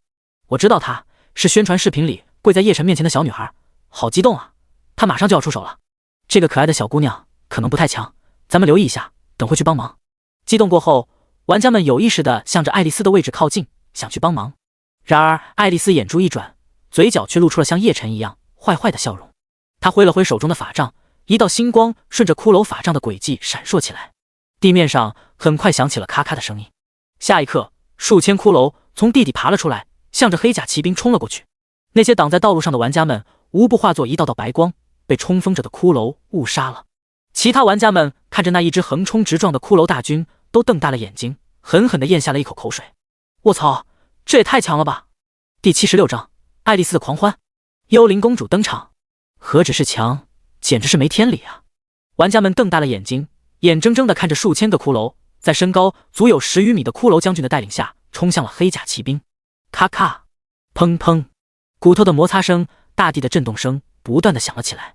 一道白色的骷髅洪流很快和黑甲骑兵撞在了一起。轰！一声巨响，骷髅将军与杜恩虎手下的另一个紫色 BOSS 撞在了一起。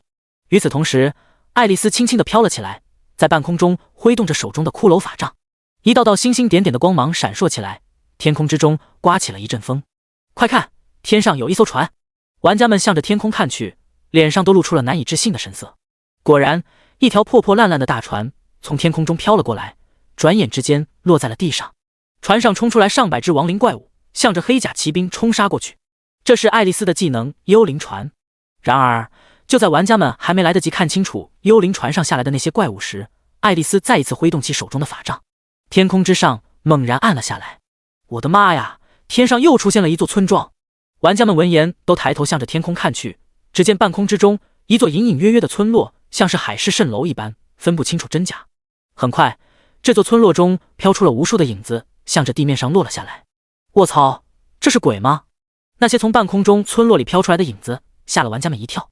但是海市蜃楼带给玩家们的震惊还没有消失，爱丽丝便再一次挥动起了她手中的法杖。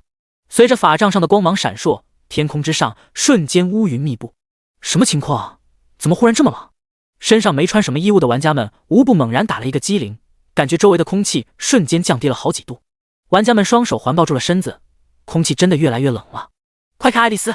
有玩家喊了一声，所有人都向着爱丽丝看了过去。只见爱丽丝悬在半空，缓缓张开双手，她的身上渐渐地亮起了黑色的薄雾，而她的身后，一座暗黑色的王座渐渐浮现。轰隆！巨大的响声吓了玩家一跳。在她下方的地面上，一座高达40-50米、由骷髅组成的城堡拔地而起。一些运气不好，刚好站在骷髅城堡上的玩家们，瞬间化作一道道的白光，被送回了复活点。下一刻，骷髅城堡的大门打开，数不清数量的白色骷髅挥舞着手中的古刀，从城堡之中冲了出来。那些挡在路上的玩家们再一次被送走了。但即便是化作白光，站在复活点的时候，他们脸上的震惊依然没有消失。玩家们完全傻眼了，他们不知道那是爱丽丝的绝技骷髅城堡，但不妨碍他们感受到爱丽丝那强大到惊人的实力。这难道是禁术？无论是周围的玩家，还是正在看直播的云玩家们，都彻底疯了。谁都没有想到，看起来单纯可爱的小女孩爱丽丝，居然强大到了这个地步。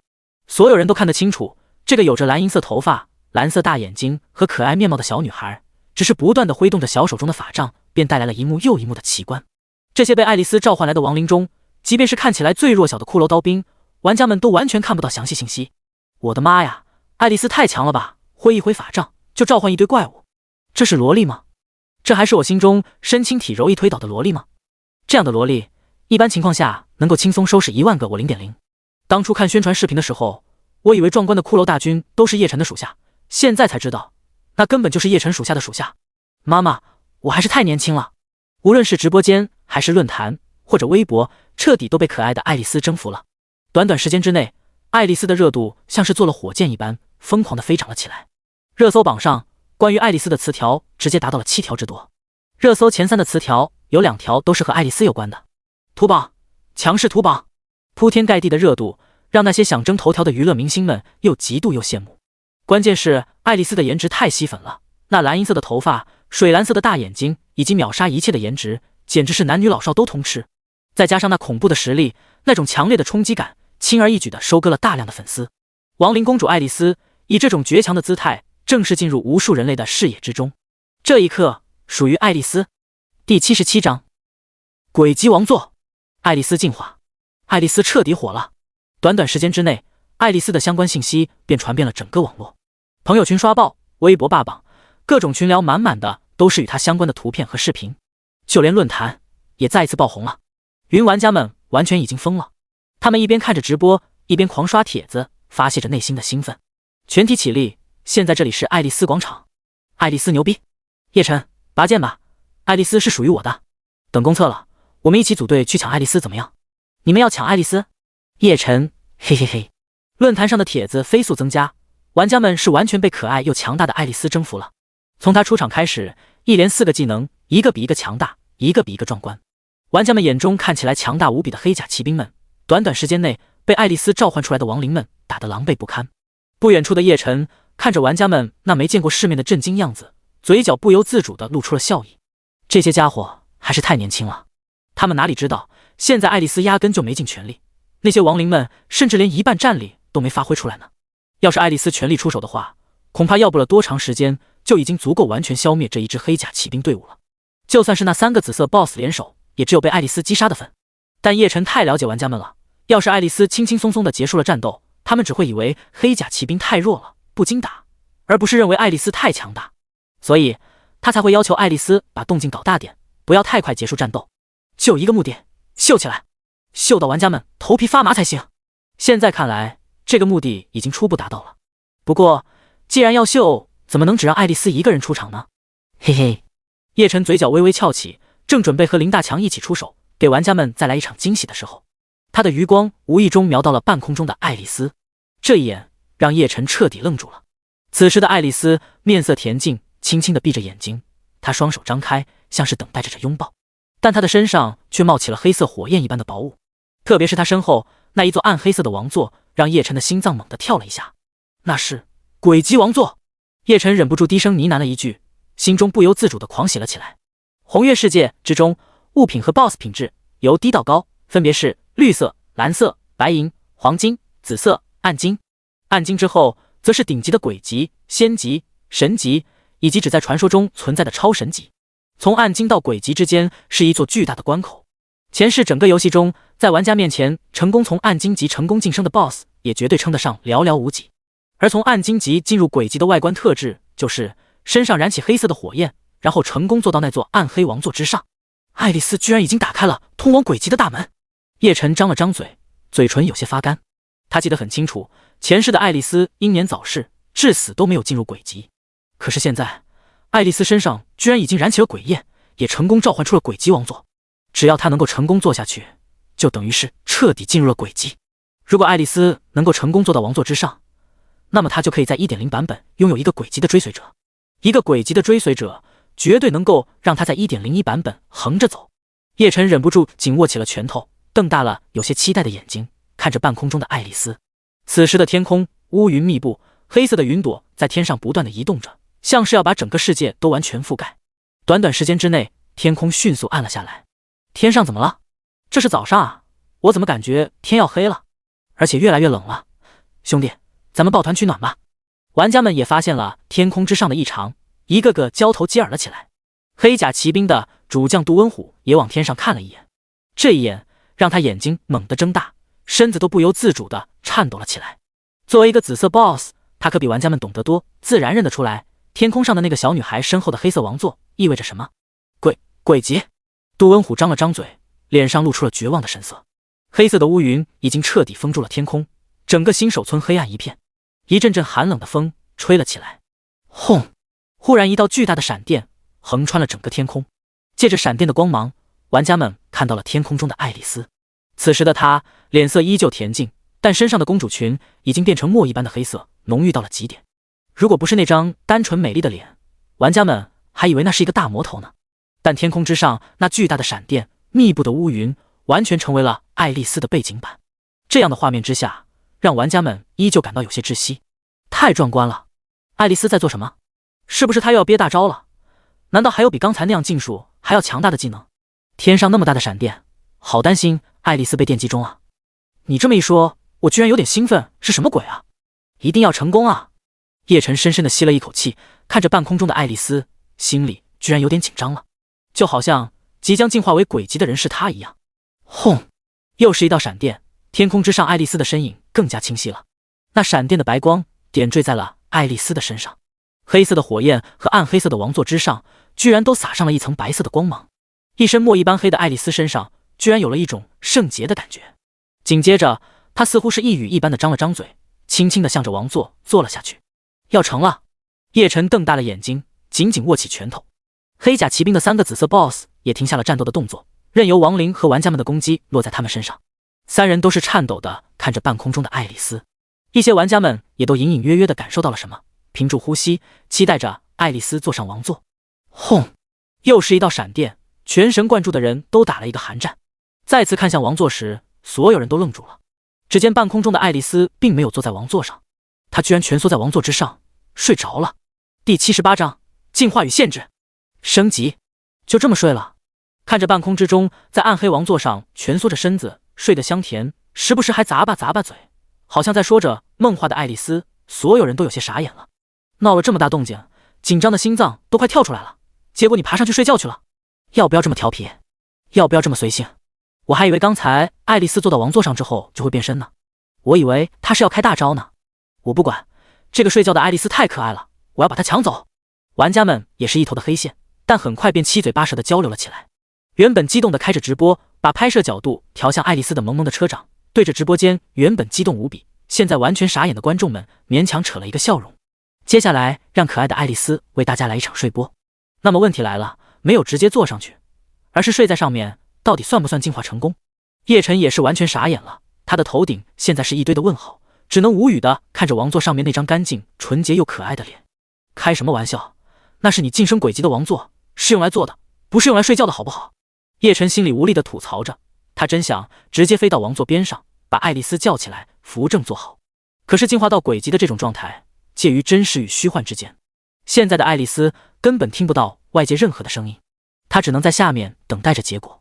还好，没过半刻，天空之上遮天蔽日的乌云便很快四散而去了，天光再一次直射大地，视线也明亮了起来。而爱丽丝身下的暗黑王座也渐渐地变得虚幻，直至完全消失。爱丽丝悬浮在半空中，缓缓地睁开了眼睛。咦，我刚才好像睡着了。爱丽丝揉了揉眼睛，伸出一个手指放在嘴边，疑惑地喃喃自语。接着她又兴奋地开始释放着技能。刚刚才缓了一口气的黑甲骑兵们再次瑟瑟发抖起来。到底成功了没有？看着天空上依旧活跃的爱丽丝，叶晨疑惑地打开了她的属性栏。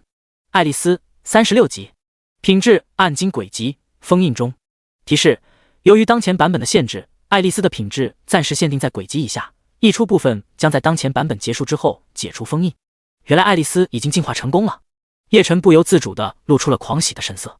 虽然因为版本上线的问题，爱丽丝的品质暂时依旧是暗金，不能发挥出轨迹的实力，但轨迹就是轨迹，不就是这个版本受限吗？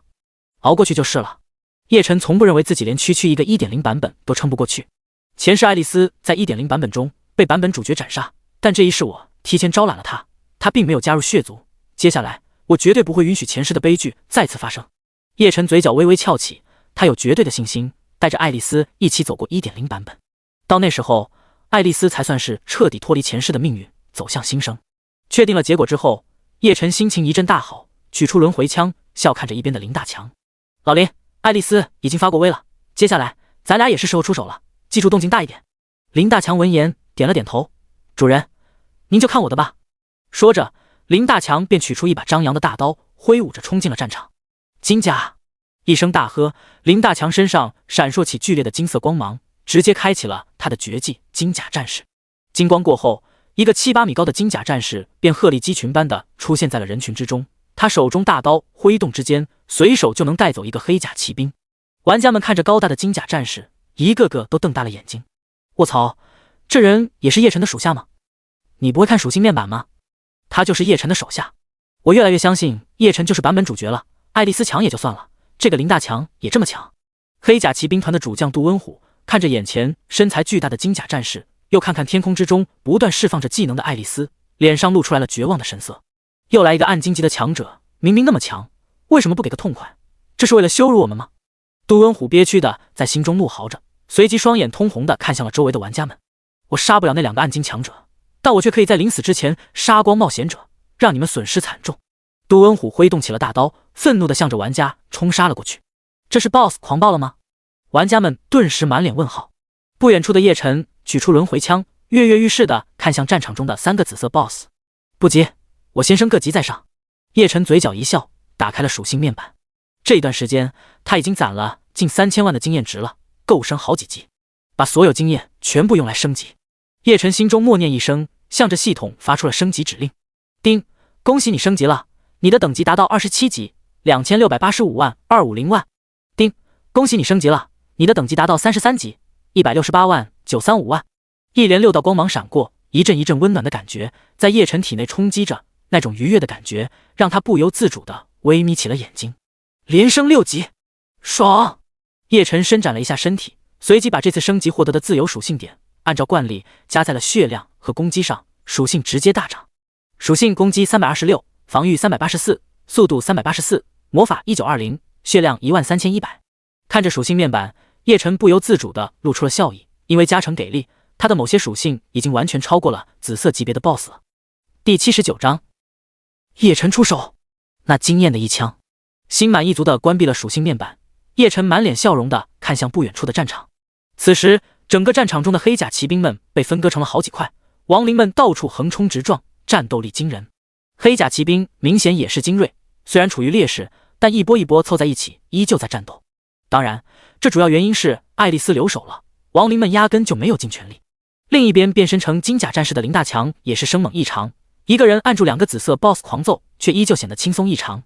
7、8米高的金甲战士在人群中格外显眼，每次金甲战士释放技能或是暴揍 BOSS， 都会引起玩家们的一阵狂欢。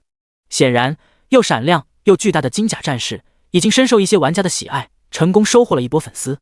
玩家们更是不用说，整个新手村之前到处都是冲杀着的玩家，虽然他们不断的化作白光回到复活点，但是他们却压根没有半分退缩的样子。叶晨嘴角不由得露出了笑意，作为炮灰，玩家们凶猛异常。倒是黑甲骑兵的主将杜温虎，此时正红着眼睛不断的秒杀着玩家，往往他一刀下去就会掀起一阵白光，将一大群玩家送回复活点。只可惜玩家们并不会死，因为任务的关系，他们反而异常兴奋，一波死了，马上就有另一波冲上来，一边冲还一边大声嚎叫：轮我了，轮我了，让我砍一刀再死啊！我打出一点伤害了， BOSS 的伤害在任务中应该比小怪的伤害值钱吧？卧槽，我中奖了，打出暴击了，出了2点强制伤害，这波赚大了！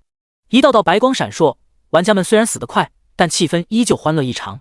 玩家们兴奋，杜温虎的脸色却是越来越黑了。忽然他看向不远处的一个玩家，脸上露出震惊的神色。那个家伙刚才好像被我已经杀死了，他怎么又出现了？杜温虎一个机灵，难道这些冒险者不会死？这个念头刚刚出现就被杜温虎掐灭了。他咬了咬牙，继续挥动着手中大刀，瞬间又是10多个玩家被送回复活点。我就不信你们这些冒险者杀不完！一声声怒吼，一道道技能，一片片白光，但玩家依旧无穷无尽。叶晨的目光最终落在了杜温虎身上，看着周围玩家们兴奋的样子和不时怒吼着的杜温虎，他嘴角不由微微翘了起来。数量庞大又能无限复活的玩家们，对 BOSS 来说确实是最大的威胁，特别是复活点就在不远处的情况下。可惜以目前玩家的等级，就算时间充足，他们也很难磨死一个紫色品质的高级 BOSS。叶晨摇了摇头，露出了笑意。玩家打得兴奋，但杜温虎的血条却基本没怎么掉落。关键是高品质的 BOSS 是有一定回血能力的，玩家只依靠偶然出现的强制伤害，根本没法推倒杜温虎。看着不远处兴奋冲锋的玩家们，叶晨摸着下巴，露出了思索的神色。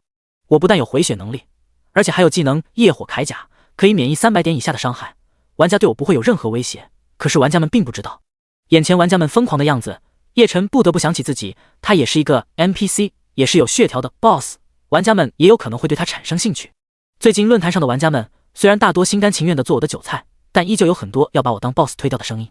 等以后公测了，玩家数量多了，肯定会有很多玩家来尝试推我。就算他们对我没什么威胁，但天天被玩家骚扰的话，也会浪费大量时间。要让玩家知道，他们根本无法对我造成伤害，这样至少可以让80%的玩家放弃对我的歪心思。叶晨眼睛一亮，看向周围漫山遍野的玩家们，嘴角露出意味深长的笑容。这里聚集了10几万玩家，论坛上无数的云玩家们肯定也都在关注，这绝对是我立威的大好机会。只要想办法让玩家对我出手，然后屠杀一遍，嘿嘿。叶晨嘴角露出坏笑，开始思索刺激玩家们对他出手的方法。忽然，他的余光发现新手村远处新出现了一支玩家大军。他仔细向那支玩家大军看去，发现他们正小心翼翼地躲避着战场，向着新手村缓慢地移动着。这些玩家的头顶全部都是卓越开头的昵称。卓越圣殿又来了一支玩家队伍，这数量得有2万多了吧？他们这么小心，是因为没设置复活点，怕被送回原来的新手村。咦，这似乎是个不错的机会啊！叶晨眼神一亮，嘴角的坏笑越发浓郁了。卓越圣殿的人还真是我的福将啊！这次大战过后，我一定会好好的补偿你们的，嘿嘿。有了计划，叶晨也不再废话，挥动起手中的轮回枪，向着战场中的杜温虎飞射而去，同时释放了一个真实之眼，查看对方的信息。杜温虎50级，品质紫色，描述勇武伯爵麾下大将，黑甲骑士军主将，擅长骑射，麾下黑甲骑士军为隐藏职业兵种，威力强大。属性攻击360，速度350，防御380，魔法1200，血量41000。技能铁甲冲击，弓马娴熟，力能断金，气血爆发，身如铁甲，连射。铁甲冲击，杜温虎倾力向你发动冲击，攻击加100。弓马娴熟，杜温虎擅长骑马与射箭，骑马状态下全属性正10%，使用弓箭为武器时攻击正50%。力能断金，杜温虎天生神力，力量加100。气血爆发，当血量低于10%时，自动进入狂暴状态，全属性正40%。身如铁甲，发动技能后，在身上披上一层无形战甲，防御加100。连射，杜温虎擅长弓箭，可以连续射出6支箭，每支箭最少可以发挥70%的威力。不错，这属性很强大，应该可以圆满的完成我的计划，嘿嘿。叶晨嘴角微翘，身子猛然跃起，挥动着轮回枪，朝着杜温虎刺了过去。死亡之枪，致命时刻！半空之中，他连续释放2个技能，手中的轮回枪顿时如同划过天边的流星一般，闪烁刺眼的技能光芒飞射向杜温虎。快看，神秘 NPC 叶晨出手了！玩家们很快发现了叶晨的动作，无不兴奋地大喊了起来。作为内测这几天热度最高的 NPC， 玩家们本来就对叶晨异常好奇，每天论坛都有无数的帖子讨论叶晨的实力。可以说，玩家们对叶晨的战斗力的好奇心绝对是爆了表的。再加上不久前叶晨的手下爱丽丝和林大强大发神威，震惊了所有的玩家。因此，这一次叶晨出手，所有人都瞪大了一双眼睛，无比的期待。新手村前10几万玩家全部都停住了动作，兴奋地看向半空中的叶晨。不远处，萌萌的车长兴奋得满脸通红，激动地紧握着拳头。他的直播间里，观众人数更是飞速上涨，迅速突破1000万。游戏内外，几乎所有关注游戏的人都屏住了呼吸，期待着叶晨手中的那一枪。破！在万众期待的眼神之中，叶晨手中的长枪如同流星一般撞击到杜温虎的身上。-9800，一个巨大的血红色数字从他的头顶上冒了出来。玩家们看着杜温虎头顶瞬间少了一大截的血条，无不瞪大了眼睛，长大了嘴巴，心中瞬间一个机灵。卧槽，叶晨太牛逼了！第80章，热血！响彻新手村，所有玩家都目瞪口呆，眼珠子都快要掉下来了。这一枪简直是太牛逼了，直接带走了大 boss 杜温虎1/4的血量，简直吓人好不好？玩家们只能看到血条，看不到血条的具体数值，但不影响他们比较啊。杜温虎这里，他们至少有2-3万玩家磨了半个时辰了，但他的血量也只是少了一点点血皮。之前爱丽丝一套一套技能释放出来，那些技能只看特效就知道强大无比，但也没有对杜温虎这个大 boss 造成太大伤害。他们可不知道爱丽丝是放水了，因此在他们看来，杜温虎绝对是强得不得了的超级大 boss， 否则早就被爱丽丝那些恐怖的技能击杀了才对，哪里能活到现在？但就是这么个强大的 boss， 居然被叶晨一枪带走了1/4的血量，好恐怖啊！不愧是游戏主角。玩家们看向叶晨的目光充满了震惊。不远处的落叶无情和萌萌的车长看着这一幕，紧紧地握起了拳头，脸色都激动得有些红润。最近这几天，在叶晨有意的培养之下，他们2个获得的经验比别人高了不少，所以2个人稳稳地站在了等级排行榜最前面。也因此，2个人都已经决定从此以后抱紧叶晨的大腿了。在他们心里，他们都是叶晨的自己人。看见自家大佬出手发威，令所有玩家都震惊无比，嘴巴张得那么大，下巴都快掉下来了。他们心中有一种与有荣焉的感觉，心中热血澎湃，仿佛发出那一枪的人是他们一样。甚至于他们不由自主地扬起了头，露出了骄傲的神色。那眼神仿佛在跟其他玩家说：瞧见了吗？是我的爸爸。与此同时，萌萌的车长的直播间里，弹幕也风一般的开始划过，将整个画面都完全堵住了。屏幕上密密麻麻的弹幕却都是同样的文字：叶晨牛逼！仿佛除了这4个字，其他任何语言都无法表达观众们心中的激动情绪一般。而因为爱丽丝爆掉的论坛，此时热度尚未减退，就再一次被叶晨刷屏了。微博上关于叶晨的词条也开始出现，并且急速攀升。短短时间内，叶晨和爱丽丝便占据了热搜榜上的半壁江山。那热度之高，让一群娱乐明星羡慕嫉妒的想要崩溃。2个虚拟人物凭什么有这么大的热度？一些明星背后的团队疯狂地向微博投诉，但微博那边也是无奈，热度实在太高了，压都压不住，我们也实在没办法呀。然而这场属于叶晨的大戏不过才刚刚开始而已。在玩家们还在震惊于叶晨那伤害爆炸的一枪时，叶晨却是嘴角一翘，向着不远处的林大强喊道：老林，把那2个家伙放过来。林大强闻言也不废话，直接一个冲撞，庞大的身躯直接把另外2个紫色 boss 推到了叶晨的身边。叶晨，你竟敢羞辱我，我非杀了你不可！原本也在震惊于刚刚受到的伤害的杜温虎，发现叶晨居然要同时挑战他和他手下的另外2个紫色 boss， 这种轻视的行为让他瞬间双眼通红，怒火如火山一般爆发了起来。他挥动起手中的大刀，向着叶晨拼命地砍了过去。另外2个紫色 boss 也是一样双眼通红，他们之前被林大强猫系老鼠一般的蹂躏，本就是一肚子火气，现在又被一个看起来不过是白银品质的小家伙轻视，那股怒火简直要在他们身上燃烧起来。因此他们挥动着武器，也是疯狂一般的砍向叶晨。-600，-480，-430，一片片血红的伤害从叶晨头顶冒了起来。哈哈，来得好！看到血条里的血量快速下降，叶晨哈哈大笑一声，不禁反喜。他之所以直接对抗3个紫色 BOSS， 当然不是毫无意义的拖大，目的就是为了快速的消耗自己的血量，以在最快的速度激活技能夜火战甲。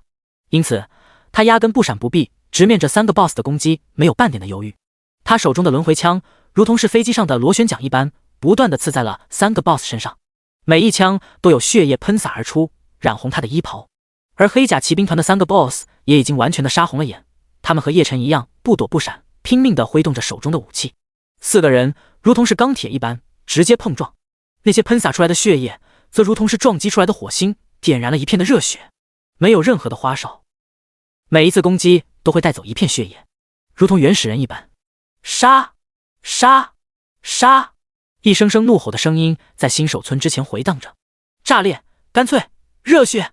周围的玩家们已经完全傻眼了，叶晨居然直接一挑3。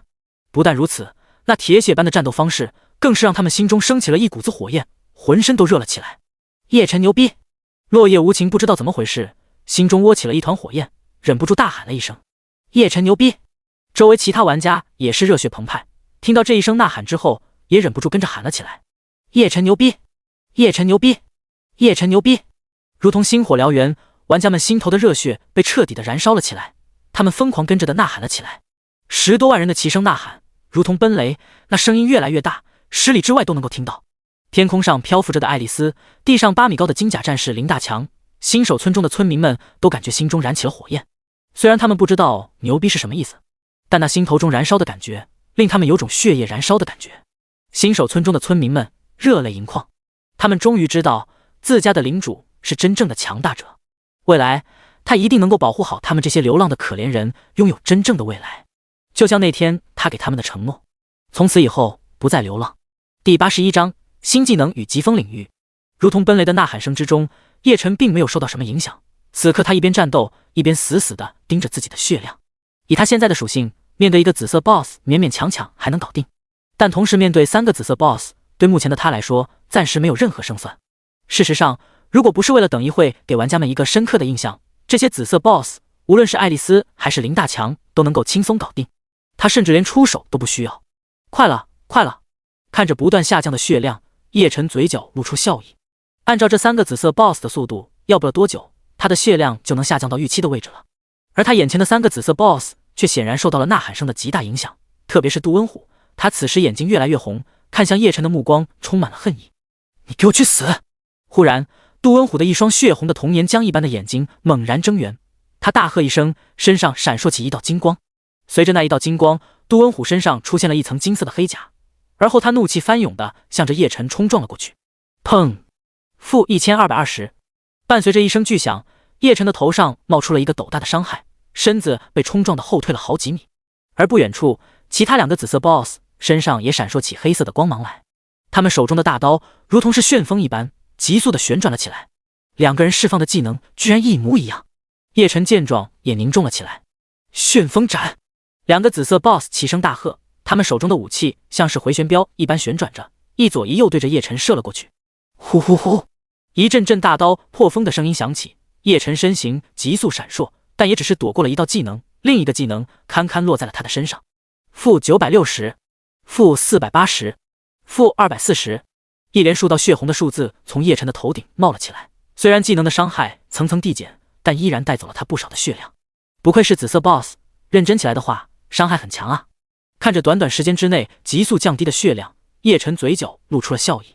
他的血量已经在 40% 以内了，只需要再承受一些攻击，他就要成功激活夜火铠甲了。只要激活夜火铠甲，嘿嘿，叶晨的嘴角露出了阴险的笑意。你们打得这么爽，接下来该我了。他猛然一个跃身，向着杜温虎冲了过去。与此同时，他手中的轮回枪如同是弹簧一般迅速颤动，一下下的点在了杜温虎的身上。负1100，负880，负660。叮！由于你的悟性达到100，你自动领悟技能连击，点击查看。叮！由于你的悟性达到100，你的技能连击升级为高级技能滴水穿石，点击查看。一连串的伤害从杜文虎的头顶冒了起来，叶晨的耳边也响起了系统提示的声音。又领悟技能了！听到系统提示音的叶晨不由狂喜起来，他急忙点击查看技能信息。滴水穿石，技能描述：即便是一滴水，坚持不懈之下，也能穿透坚硬的石板。高级主动技能，单体技能，短时间内对同一目标的同一位置发动连续5次攻击。技能效果：攻击提升 20%， 首次以后的攻击以首次攻击为标准，每次增加 20% 伤害。技能需求：释放技能消耗100点魔法，技能冷却时间10秒。哈哈，是主动攻击技能，太好了！叶晨心中大喜，他现在缺的就是主动的攻击技能。目前为止，他的常用攻击技能其实就是无尽幻影和致命时刻。前者虽然冷却时间短，但却是群攻技能，对付 BOSS 的时候效果只能算一般。致命时刻效果虽然爆炸，但冷却时间却要10分钟，而这个技能冷却时间只有10秒，伤害还不低，这直接填补了他常用技能短缺的问题。哈哈，太好了！有了这个技能，打 BOSS 的时候终于不需要无限释放无尽幻影了，我都快吐了。叶晨忍不住在心里吐槽一声，脸上都不由自主地露出欠欠的笑容。要是别人能听到他心声的话，绝对会忍不住想要揍他一顿。什么话啊！无尽幻影可是高级群攻技能，很多人努力一辈子都不一定能学到一个，他却居然嫌弃了，真是欠揍。叶晨却是毫不在意，领悟了新技能，他心情大好，滴水穿石和无尽幻影轮流释放，不断地落在了3个紫色 BOSS 的身上。负1000，负850，负680，一片片伤害顺着3个紫色 BOSS 的头顶上冒了出来。叮，由于你的血量低于 30%， 你的技能业火铠甲触发成功。就在叶晨打得有些忘情的时候，系统提示音把他的思绪拉了回来。业火铠甲终于触发了。听到系统提示音，叶晨果断后退，脱离了战团。此时他身上燃起了黑色的火焰，如同铠甲一般紧紧地包裹着他的身体。朝着不远处卓越圣殿那些刚刚来到新手村的玩家大军看了一眼，叶晨嘴角露出了坏坏的笑容。那么游戏正式开始。叶晨嘴角翘起，看向技能栏里面那个从来没有用过的 BOSS 技。疾风领域消耗1000点魔法，在周围10乘以10范围内兴起狂风，狂风之下落叶飞石都会成为武器，在技能范围内进行无差别攻击，攻击正 20%， 持续时间1分钟，冷却时间1小时。第82章恐惧。卓越圣殿的后悔。卓越圣殿指挥中心，原本忙碌的场景已经消失不见，安静的指挥中心里气氛异常诡异。坐在电脑前的上百个文职人员全部都是这次行动的指挥官，负责指挥游戏内一个个卓越圣殿的队伍。但此刻他们却都无言地盯着电脑屏幕，脸上完全都是迷茫的神色。不久之前，爱丽丝以绝强的姿态登场，那数量庞大的亡灵大军此时都还在游戏中的战场里横冲直撞。亡灵大军中的任何一个怪物都能够轻易秒杀玩家。接下来，高达8米的金甲战士登场，横扫一片黑甲骑兵，暴走2个强大的 BOSS。最后，叶晨更是以1敌3，铁蟹般的对战3个强力 BOSS。叶晨和叶晨麾下的2员大将用实际行动展示了他们的实力，给所有的指挥官狠狠地泼了一盆冷水。像叶晨这么强大的 BOSS， 我们真的能推得掉吗？所有卓越圣殿的指挥官心中都出现了这样一个疑问。而在指挥中心后面，一面玻璃墙之隔，一群卓越高层正在疯狂地争吵着。看到没有，叶晨的血量只剩下不到1/3了，我们还有机会。你眼睛瞎了吗？旁边的爱丽丝就在半空中，以她召唤亡灵的能力，对现在的玩家来说简直是噩梦。一旦她动手，我们玩家连复活的速度都跟不上。周围还有10几万其他玩家，我们动手，他们也会跟着的。你放屁！怎么？你是想要打架吗？几个高管吵着吵着，忍不住撸起袖子打了起来。其他高管有争吵的，有拉架的，也有冷眼旁观的。出现眼前乱象的原因很简单，之前爱丽丝的强大表现让一部分高管退缩了，但也有一部分高管在看到叶晨血条不断降低，依旧心动。10万金币的高额刺激之下，他们还是想要尝试，于是就出现了眼前这一幕。不远处，卓越圣殿的会长许真卿看着眼前的闹剧，脸色越来越阴沉。他心中怒火翻涌，恨不能把眼前这些肥猪全部丢进垃圾桶。就在他准备让这些高管安静下来的时候，前面的指挥中心忽然乱了起来。所有的指挥，包括陈毅，全部从座位站了起来，走到指挥大厅的中间，看着大屏幕。发生什么了？看到这一幕场景的许真卿心中一跳，也急忙站起身子，朝着大屏幕看去。就在他全神贯注地看着屏幕时，耳边的争吵打闹声越发的刺耳。一向给人一种温文尔雅感觉的许真卿，心中瞬间升起一股无名之火。这一股火根本压制不住，一下子就爆发了起来。他红着眼，冷冷地看着周围的高管：“你们都给我闭嘴！”许真卿怒喝了一声，声音之大，令不远处的玻璃都震颤了起来。几个高管们被许真清呵斥，正要顶嘴，忽然被身边的人拉了一下，随即也疑惑地向着指挥中心的大屏幕上看了过去。大屏幕直播着的视频里，他们的目标人物叶晨忽然退出了和3个大 boss 的战斗。紧接着，半空中的爱丽丝挥动起手中的法杖，战场之中的亡灵们像是疯了一般的对着黑甲骑兵团攻击了起来。那攻击力之强大，让所有高管的眼皮都不由自主地跳动了起来。那数量庞大的亡灵大军在短短时间内便击杀了所有的黑甲骑兵，而后向着黑甲骑兵团的3个大 boss 涌了过去。那一幕场景非常壮观，如同是无数蚂蚁涌向大象，让看着视频的众人无不吞了一口口水。与此同时，身高8米的金甲战士林大强也迅速出手，冲向了3个 boss。那庞大的金甲战士动起手来大开大合，每次出手 boss 的血量瞬间就会减少一大截。短短时间之内，3个大 boss 中的2个迅速被爱丽丝和林大强击杀了，只剩下那个叫杜恩虎的大 boss 正在被叶晨、爱丽丝和金甲战士围杀。我的天啊，爱丽丝和金甲战士怎么忽然变得这么厉害了？他们之前根本就没有倾尽全力。如果他们这么强大的话，我们还是放弃计划吧。之前为了那10万金币疯狂的想要让卓越出手的高管瞬间清醒了过来，有些颤抖的说着。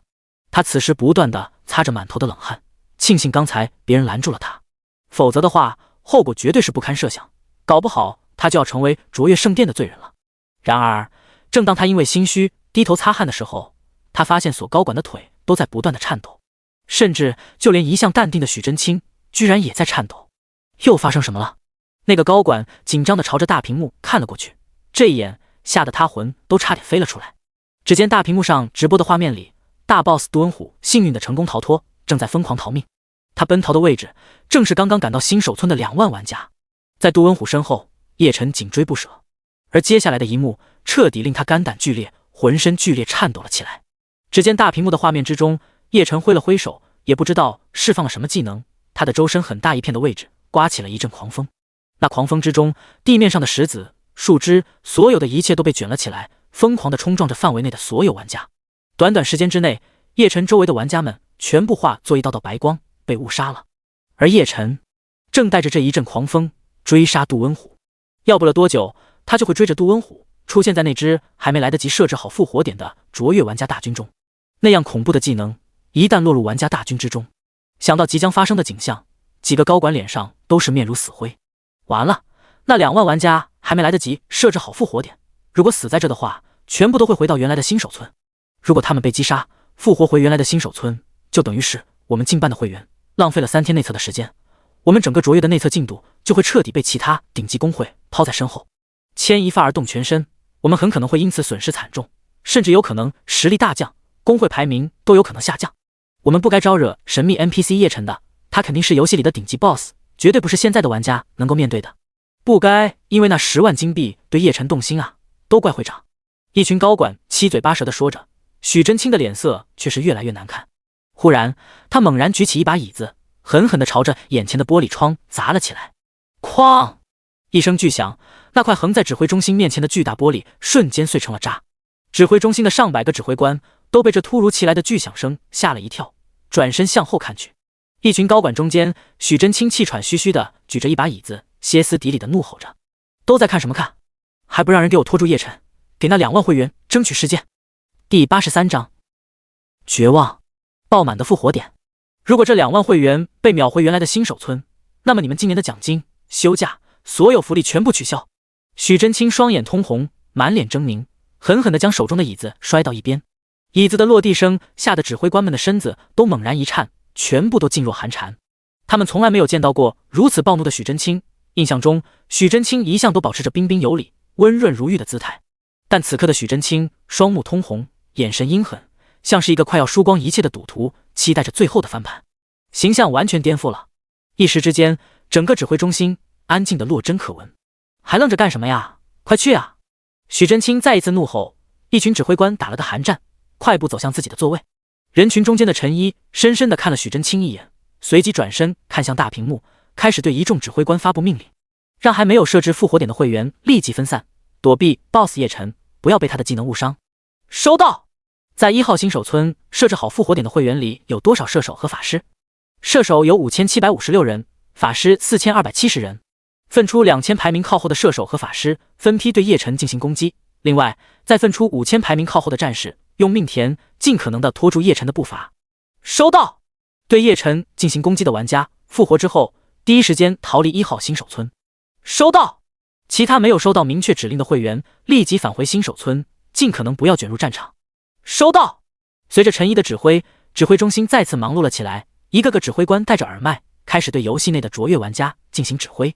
在他们身后，许真清转过身子，冷冷地看着那一群肥头大耳的高管们。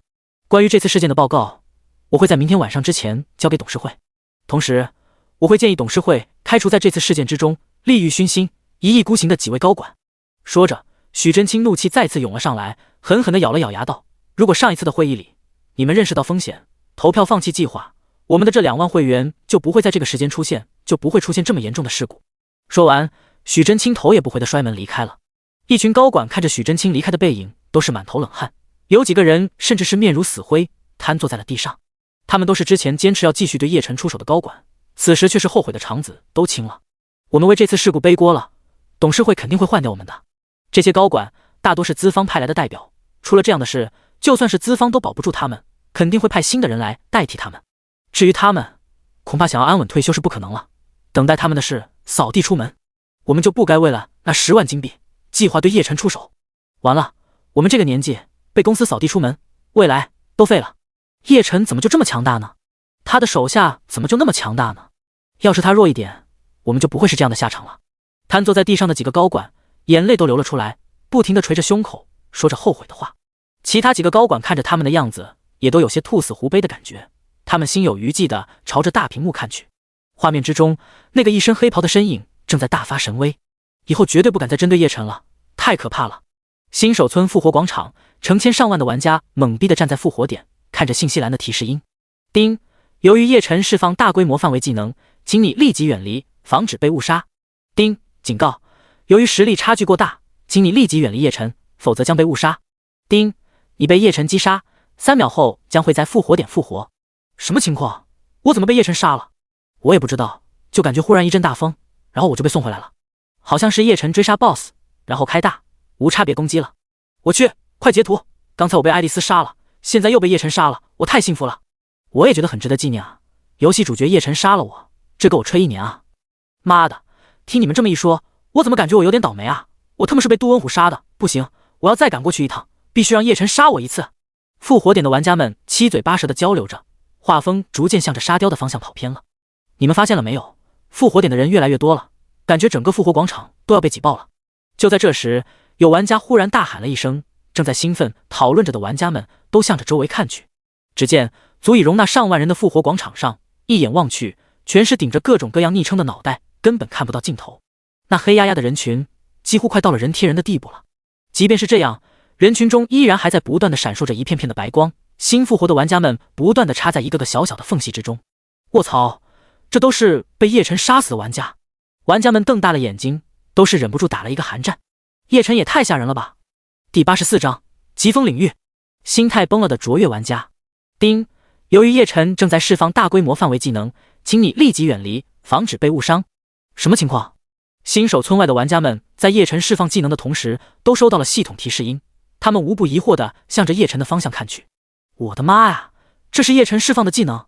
看着眼前的场景，玩家都张大了嘴巴，瞪圆了眼睛，一张张脸上满满的都是震惊的神色。不远处，一座半径达到10米的巨大黑色龙卷风接天连地，把天空上的云层都搅动了起来，跟随着龙卷风疯狂地旋转着。整个天空之上所有的云朵都化作了巨大的圆形奇观，并跟随着黑色龙卷风的移动，迅速变化成各种各样的椭圆形状。那视觉冲击无比强烈，震撼人心。地面上，即便不在叶晨技能范围的区域，也受到了技能的影响，渐渐地刮起了大风，吹得玩家们的头发都竖了起来，不停地颤抖着。花草树叶在风的推动之下飘向天空，在绿色的草地上、半空中，时而如同小舟航行一般，缓缓地漂流着，显得唯美而动人；时而又像是暴风雨夜在海上行驶的轮船，癫狂又激荡。而在风暴中心，玩家们隐隐约约地看到了叶晨的身影，他一身宽大的黑袍，此时被风吹得狂舞。即便玩家们只能看到一个模糊的身影，也不由自主地觉得心里一阵阵的激动，连血液都无比的滚烫了起来。那一道被风吹得狂舞的影子，简直就是掌握飓风的神灵，完美地展示了玩家们对游戏、对未来的全部想象。这应该是游戏的过场动画吧？壮观，太壮观了！那种皮肤被风吹的感觉，简直炸裂，好不好？我感觉自己快飞起来了。我的妈啊！我玩了10多年的游戏，什么样恐怖的技能没见过？但这么真实，这么壮观，这么有沉浸感的，我真的第一次见。这才是我想要玩的游戏，太他妈好了！叶晨太帅了，他又刷新了我对他的认知。不知道为什么，我有点想哭。大部分玩家们的脑壳都热了，他们都被叶晨制造出来的壮观景象而征服了。但那些刚好站在 BOSS 杜恩虎逃命路上的玩家们，完全则被恐惧所笼罩。作为玩家，他们是不怕死的，但游戏场景实在是太真实了。那巨大的黑色飓风像是一头巨兽一般，向着他们吞噬而来。人的恐惧在危机来临时，总是会被无限放大。特别是眼前这样的自然奇观，那巨大的风柱让玩家感受到了自己的渺小，因此越发的恐惧。随着黑色飓风越来越近，这些玩家们完全慌了，他们拼命地奔跑着，想要逃命。但是以他们现在的速度，对叶晨来说简直就像是蚂蚁一般，缓慢到了极点，根本不值一提。于是很多玩家认命般地停在了原地，哭丧着脸看着越来越近的黑色龙卷风。那巨大的黑色风柱简直就像是一座塌倒的大山，即将压到他们的身上，让他们不由自主的浑身颤抖。有些胆小的玩家甚至被吓得哭了出来。要死了，要死了！妈呀，这太吓人了！叶晨在搞什么？追杀一个 BOSS 而已，用得着这么大动静吗？被叶晨误杀，算不算这次任务的死亡损失啊？要是不给补偿，可就亏大了。我太难了，刚刚被怪物秒了6次，好不容易怪打完了，又被叶晨误杀了。这是禁术吗？叶晨怎么又忽然变成法师了？太恐怖了吧！妈呀，我再也不敢玩游戏了。随着一阵阵的哭喊声，这些玩家迅速被飓风笼罩，很快便化作白光，回到了复活点。而那些被龙卷风卷进风暴之中，又运气不好，没有在最短时间内被飞石击杀的玩家，则是亲身体会了一把疯狂旋转的滋味。那比过山车还要刺激10000倍的感觉，让他们在复活之后都难以忍受，不停地呕吐了起来。我的天啊！落叶无情第一时间就发现了叶晨释放技能，他瞪大了眼睛，不可思议地看着那巨大的风暴。震惊过后，他激动的脸都红了起来，崇拜地看着暴风中那道模糊的身影。以后不管怎么样，我都要死死地抱住大佬的大腿，他简直是太强大了。萌萌的车长也是张大了嘴巴，兴奋地蹦蹦跳跳。他的直播间里此时已经涌进了2000多万的观众，所有的观众全部都被叶晨释放出来，通天彻地的风暴彻底震惊到了。原本护住画面的弹幕瞬间为之一静，显然所有人都被直播中的场面惊到沉默了。叶晨完全不知道玩家们的反应，但他现在太开心了，甚至有一种想要仰天大笑的冲动。在他耳边，系统提示的声音像是被风吹动的铃铛一般，不断的响着。叮，你击杀了玩家城北燕，你获得经验5点。叮，你击杀了玩家清月明沙，你获得经验9点。叮，你击杀了玩家再哭又笑，你获得经验8点。哈哈哈哈！没想到秒杀玩家的感觉居然这么爽啊！看着信息栏里不断划过一个一个的玩家名字，叶晨像是一个大魔王一般仰天大笑。还好，半径达到10米的巨大风暴完全吞噬了他的声音，就连身影玩家们都只能看得大概，否则的话，他在玩家们心中的形象就要彻底崩塌了。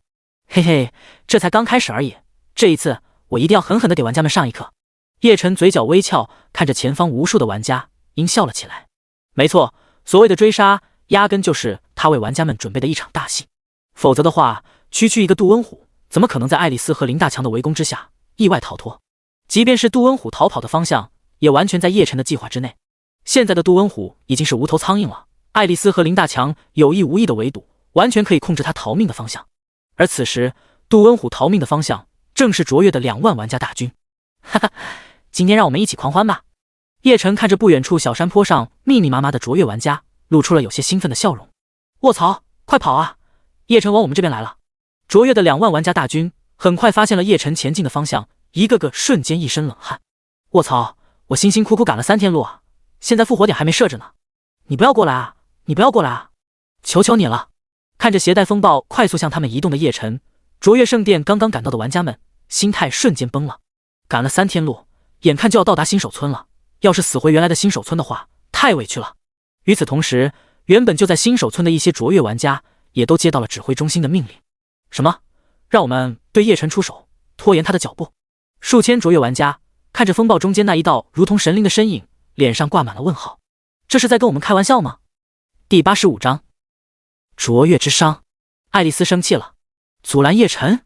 数千个接到任务的卓越玩家完全傻眼了，他们看着不远处暴风之中的那一道模糊的身影，狠狠地咽了一口口水，拖住叶晨的脚步：“别斗了吧，那纯粹就是去送死。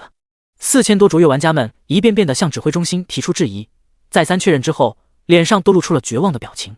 特么的，这是拿我们当炮灰啊！一个名叫卓越小雨的玩家狠狠地朝地上啐了一口，但依旧无奈地举起了手中的法杖，表情无比悲壮地朝着叶晨丢了一个小火球术。没办法，所有能在内测期间拿到激活码的会员都是工会的核心会员，是和工会签过合同的，他除了接受任务别无选择。与此同时，其他接到任务的卓越玩家也都无奈地开始向着叶晨进行攻击。2000多射手和法师同时出手，一支支利剑和小火球铺天盖地地朝着风暴之中的叶晨飞射而去。快看，卓越圣殿的人疯了，他们居然对叶晨发起攻击了！其他玩家们抬起头，瞪大了眼睛，不可思议地看着满天的利剑和小火球。只需要眨眼的功夫，这些远程攻击就会落在叶晨的身上。不知道为什么，10多万玩家的心忽然都悬了起来，似乎都是有些期待看到那些利剑和火球落在叶晨身上的样子。卓越圣殿指挥中心，所有的指挥官都站了起来，屏住呼吸，紧张地看着大屏幕中的画面。就连一向冷静淡然的陈一都忍不住紧紧地握住了拳头。大屏幕的画面之中，数以千计的火球和利剑终于落在了叶晨的身上，一大片的文字从他的头顶冒了出来：闪避，闪避，闪避，免疫。怎么可能？为什么没有出现强制伤害？强制伤害被免疫了，神秘 NPC 叶晨完全免疫了强制伤害。完了，我们根本不可能给叶晨造成任何麻烦，更不用说拖住他的脚步了。一群指挥官慌乱了起来，看着大屏幕的画面中依旧不断出现的闪避和免疫，各个脸色都难看无比。阻拦计划已经没有意义了，让那2万玩家自己散开吧，希望他们好运。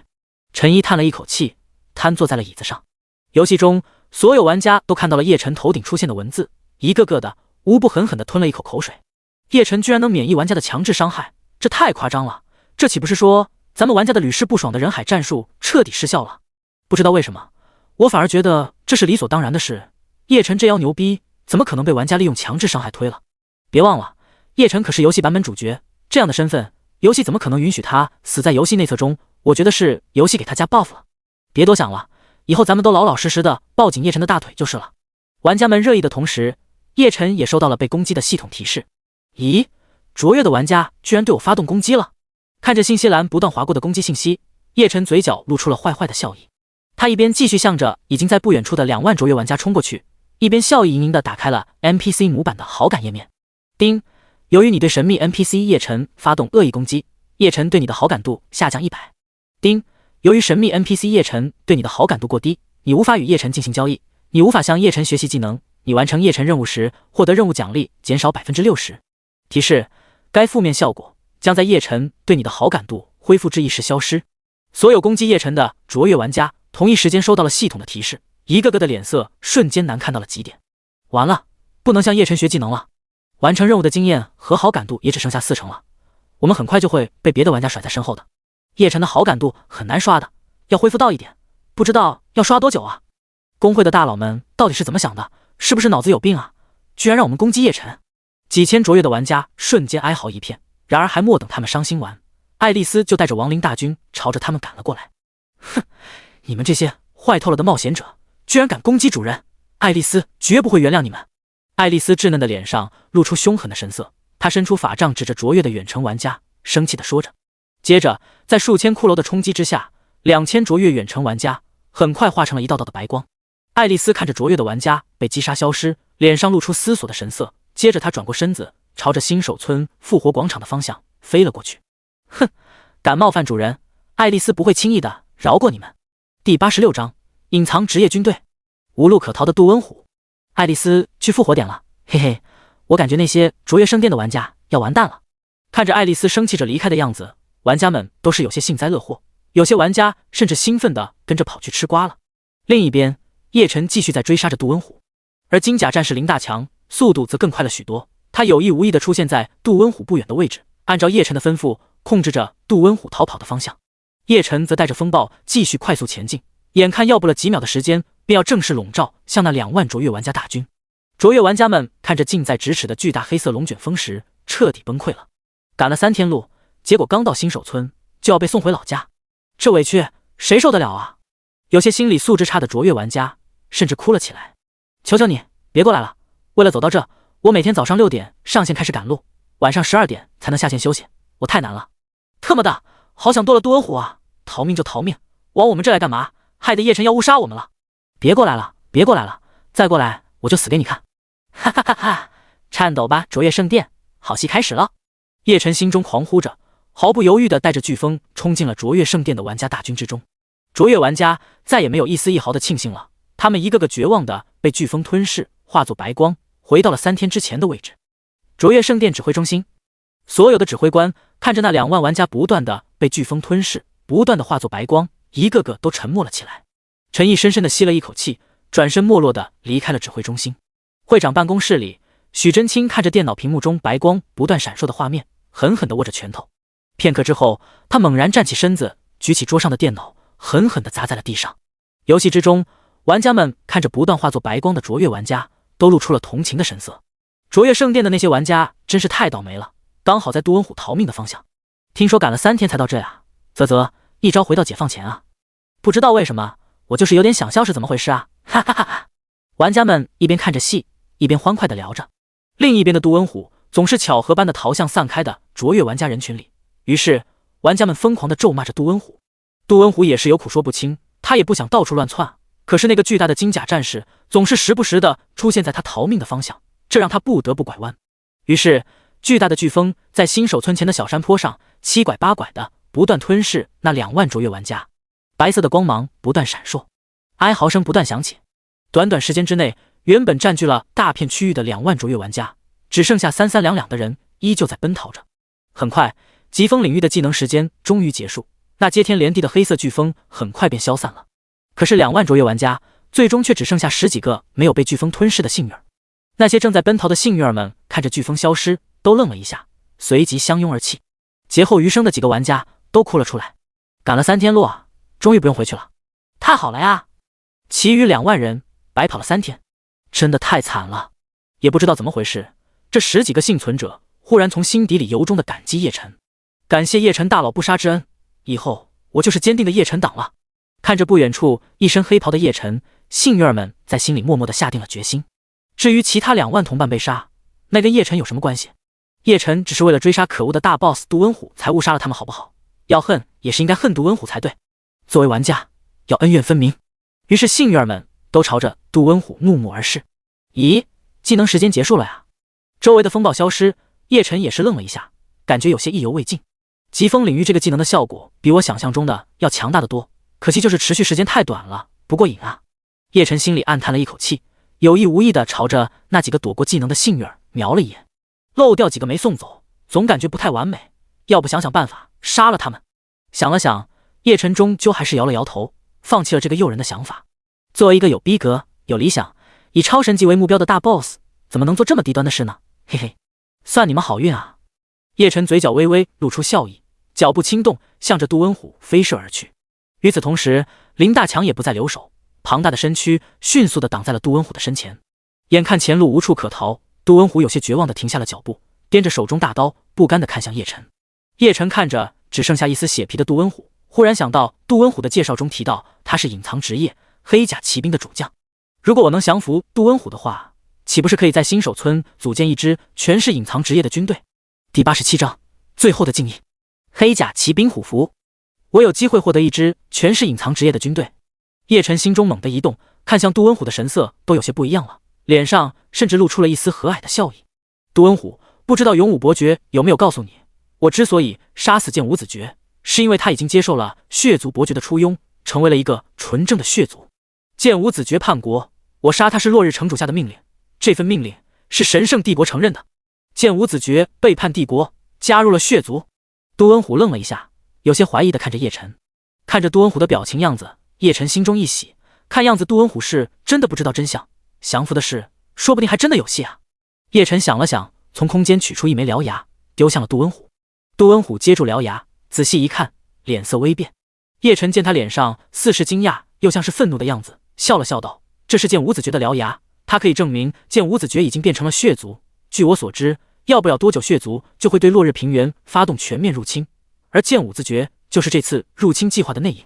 我杀死剑武子爵，除去了这个内应，落日平原无数的百姓就有更大活命的机会。”说着，叶晨对着杜温虎真诚的道：“勇武伯爵为一己之私，派人追杀帝国功臣，他不是良主。以你的本事，应该在与血族的战场上浴血奋战，就算是死，也应该死在与血族战斗的战场上，而不是死在这一个小小的村子之前。杜温虎，如果你加入我的势力，我愿意以军事主官的身份相邀。”说完，叶晨有些期待地看向杜温虎。杜温虎的品质虽然只是紫色，但他在紫色 BOSS 中都是属于顶尖的那一类，否则的话，他手下也不可能有2个紫级别的 BOSS。再加上他还是黑甲骑兵这样一支全隐藏职业军队的主将，他的价值比一般的暗金级还高一点。因此，如果能成功招揽杜温虎的话，他的新手村护卫队肯定能够迅速脱胎换骨，成为真正有战斗力的军队。叶晨对此无比期待。杜温虎看了看手中的獠牙，又看了看叶晨，眉头微皱，最终露出了笑容。感谢叶晨先生的邀请，也幸好我没有能力杀死您，否则的话，杀死一位救了无数落日平原百姓的功臣，我恐怕一辈子都要活在自责之中了。说着，杜温虎向着叶晨微微躬身，行了一礼。成了。叶晨脸色一喜，准备过去扶住杜温虎。然而，杜温虎却猛然一正身子，挥动起了手中的大刀，肃然地看着叶晨道：“但是我仍然要向您道歉，我不能加入您的势力。黑甲骑兵团死在了这里，勇武伯爵损失惨重。如果我死了，我的妻子和子女会得到一大笔的抚恤；但如果我活着，我的妻子和子女都会成为勇武伯爵刀下的亡魂。请您不要留手，给我一个有尊严的死亡。”说着，杜温虎挥动着大刀，便向着叶晨杀了过去。叶晨看着只剩下一丝血皮的杜温虎，深深地叹了一口气。他瞬间明白，杜温虎这是在求死了。尽管心里有无尽的遗憾，叶晨还是毅然提起了手中的轮回枪，指向狂奔的朝他冲过来的杜温虎。好，为家人而死，你是条汉子，我给你尊重。叶晨咬了咬牙，释放技能生命之枪。他身上绿色的光芒闪烁，全属性瞬间提升100%。他猛然跃起，向着杜温虎杀了过去。致命时刻！叶晨大喝一声，轮回枪上闪烁起剧烈的光芒，如同流星一般刺向杜温虎。杀！如同战场上的将军厮杀，杜温虎迎着那闪烁的一枪，挥动起了手中的大刀。-2200，-1280，两道数字同时出现在了叶晨和杜温虎的头顶。2200，这是杜温虎剩下的血量，叶晨很轻易的就可以清空，但他选择以此时最强的攻击送对方上路，这是他对杜温虎的敬意。谢谢。擦身而过的瞬间，杜温虎笑着说出了最后的2个字，随即倒在地上。叮，恭喜你击杀紫色 BOSS 杜温虎，由于双方等级相差过大，你获得经验200万，你获得进化值100。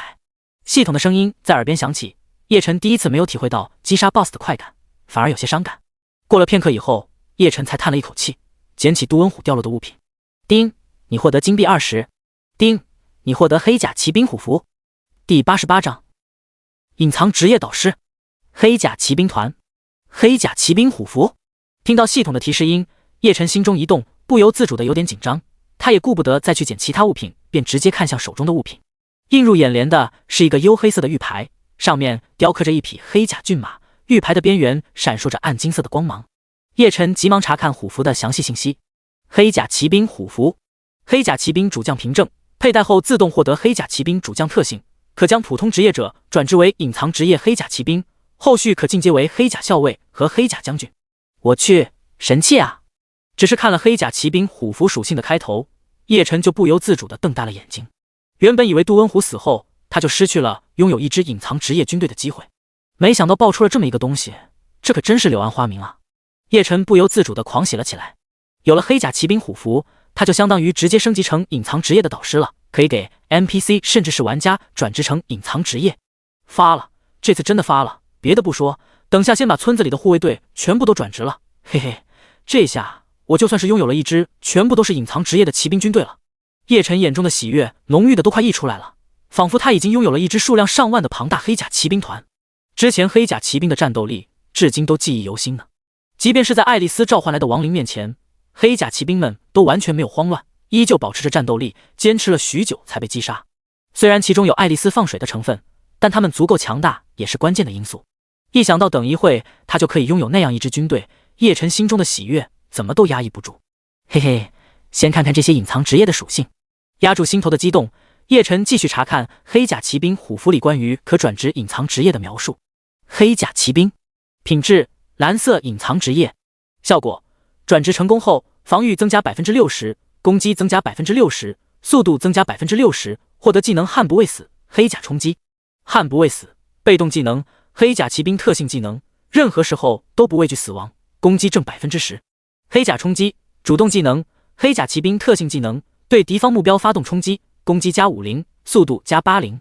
转职要求：金币500，上品战马，定制黑甲套装。黑甲校尉，品质黄金级隐藏职业。效果：转职成功后，防御增加 100%， 攻击增加 100%， 速度增加 100%， 获得技能悍不畏死，黑甲冲击，骑兵横扫。骑兵横扫，主动范围技能，挥动武器，对身前3×3范围内的敌人进行攻击，攻击加60。转职要求：上品战马，定制上品黑甲套装，金币2000，足够战功。黑甲将军，品质紫色隐藏职业。效果：转职成功后，防御增加 150%， 攻击增加 150%， 速度增加 150%， 获得技能悍不畏死，黑甲冲击，骑兵横扫，身如铁甲。身如铁甲，发动技能后，在身上披上一层无形战甲，防御加100。转职要求：极品战马，定制极品黑甲套装，金币5000，足够成功。居然这么强！看完黑甲骑兵虎符上的详细信息，叶晨深深地吸了一口气，脸上有些怪异。这个黑甲骑兵虎符比他想象中的要强大得多，黑甲骑兵的职业品质达到了蓝色，而最高的黑甲将军职业品质更是直接到了紫色。这么强大的军队，根本不像是一个小小的勇武伯爵能够拥有的呀！叶晨露出思索的神色，黑甲骑兵这个等级的军队，即便是面对帝国派来大军中那几支精锐，都丝毫不逊色。一个边境的领主怎么会拥有这种东西？想来想去，叶晨都没什么收获，他不由摇了摇头，露出了笑意。管他是怎么来的，反正现在是属于我的了，嘿嘿，等一会去给新手村护卫队的人转职。叶晨美滋滋地朝着虎符中的转职要求看去，脸色迅速黑了下来。我去，开什么玩笑，转职一个黑甲骑兵都要500金币，这些骑兵是金子做的吗？叶晨心里直接口吐芬芳了，500金币啊，他新手村营业这几天收益都还没有1000金币呢。就算是他给玩家们传授技能，到目前为止也不过只获得了2000金币，太黑了。叶晨咬着牙继续向下看去，脸色越来越黑了。上品战马，以他的经验，至少也要200金币以上。定制战甲虽然不知道要多少钱，但看其他投入，肯定不会低于100金币。只是转职一个黑甲骑兵而已，居然就需要上千金币的投入。以我现在的财力去转职，似乎有点奢侈了啊！叶晨捂住了额头，感觉心头一阵抽搐。等看到黑甲校尉和黑甲将军的转职需求时，他直接麻木了。转职成黑甲校尉需要2000金币，黑甲将军需要5000金币，这还不算装备和战马。呵呵，叶晨目光上挑，决定不再看下面的信息了。作为穷逼的他，不配了解。怪不得杜恩虎宁可死都不愿意活着。一支300多人的黑甲骑兵，加上那3个紫色 BOSS， 勇武伯爵在这支军队里面至少投入了30多万金币啊！叶晨暗暗咂舌，30万金币足够建造一座落日城了。要是杜恩虎没有战死，估计勇武伯爵能把他活吞了。叶晨感觉有点牙酸，在他连1000金币的转职费用都为难的时候，人家勇武伯爵已经花30多万金币打造军队了。养军队真不是一般人能干的事，太他妈奢侈了。想到30多万金币，叶晨不由自主地朝着新手村前的战场上看去。此时村长正在带人打扫战场，收拢战利品，但看着那满地的尸体，他心头不禁一阵的难过。我居然亲手毁灭了30万金币，要是我能够俘虏他们就好了。叶晨心里叹息了一声，虽然有点难过，但要说后悔还不至于。再来一遍的话，他可能会尝试俘虏，但如果对方拒不投降的话，他还是要灭了这些家伙的。摇了摇头，叶晨继续为转职新手村护卫队的费用头痛着，至少要转职100个黑甲骑兵才能形成战斗力吧。叶晨计算着，100个黑甲骑兵至少需要8万金币，8万金币把我卖了都不够。咦，好像把我卖了还真够了。叶晨忽然想到了安娜公爵的10万金币悬赏，愣了一下，随即忍不住笑着摇了摇头。打主意居然打到自己身上了，简直有点奇葩啊！不过我完全可以把主意打到别人的身上。叶晨不由自主地把目光落到了远处正兴奋交流着的玩家身上，嘴角露出了恶魔般的笑意。还是要想办法让玩家们更努力地氪金才行。第89章任务大厅建造凭证，复活杜恩虎的可能。对转职护卫队的金币来源有了初步想法之后，叶晨因为缺钱而出现的压力瞬间减少了不少，随手将黑甲骑兵虎符放进空间。叶晨继续捡杜恩虎掉落的物品。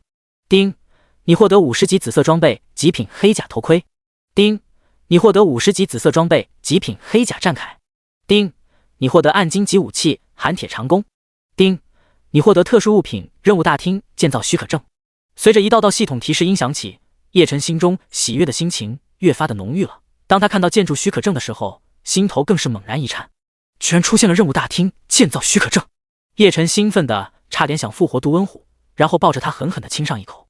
任务发布大厅不是什么难得一见的建筑，事实上，在落日城中，几乎所有的势力都有任务大厅，比如城主府，比如刺客联盟、佣兵联盟以及工匠联盟之类的职业联盟。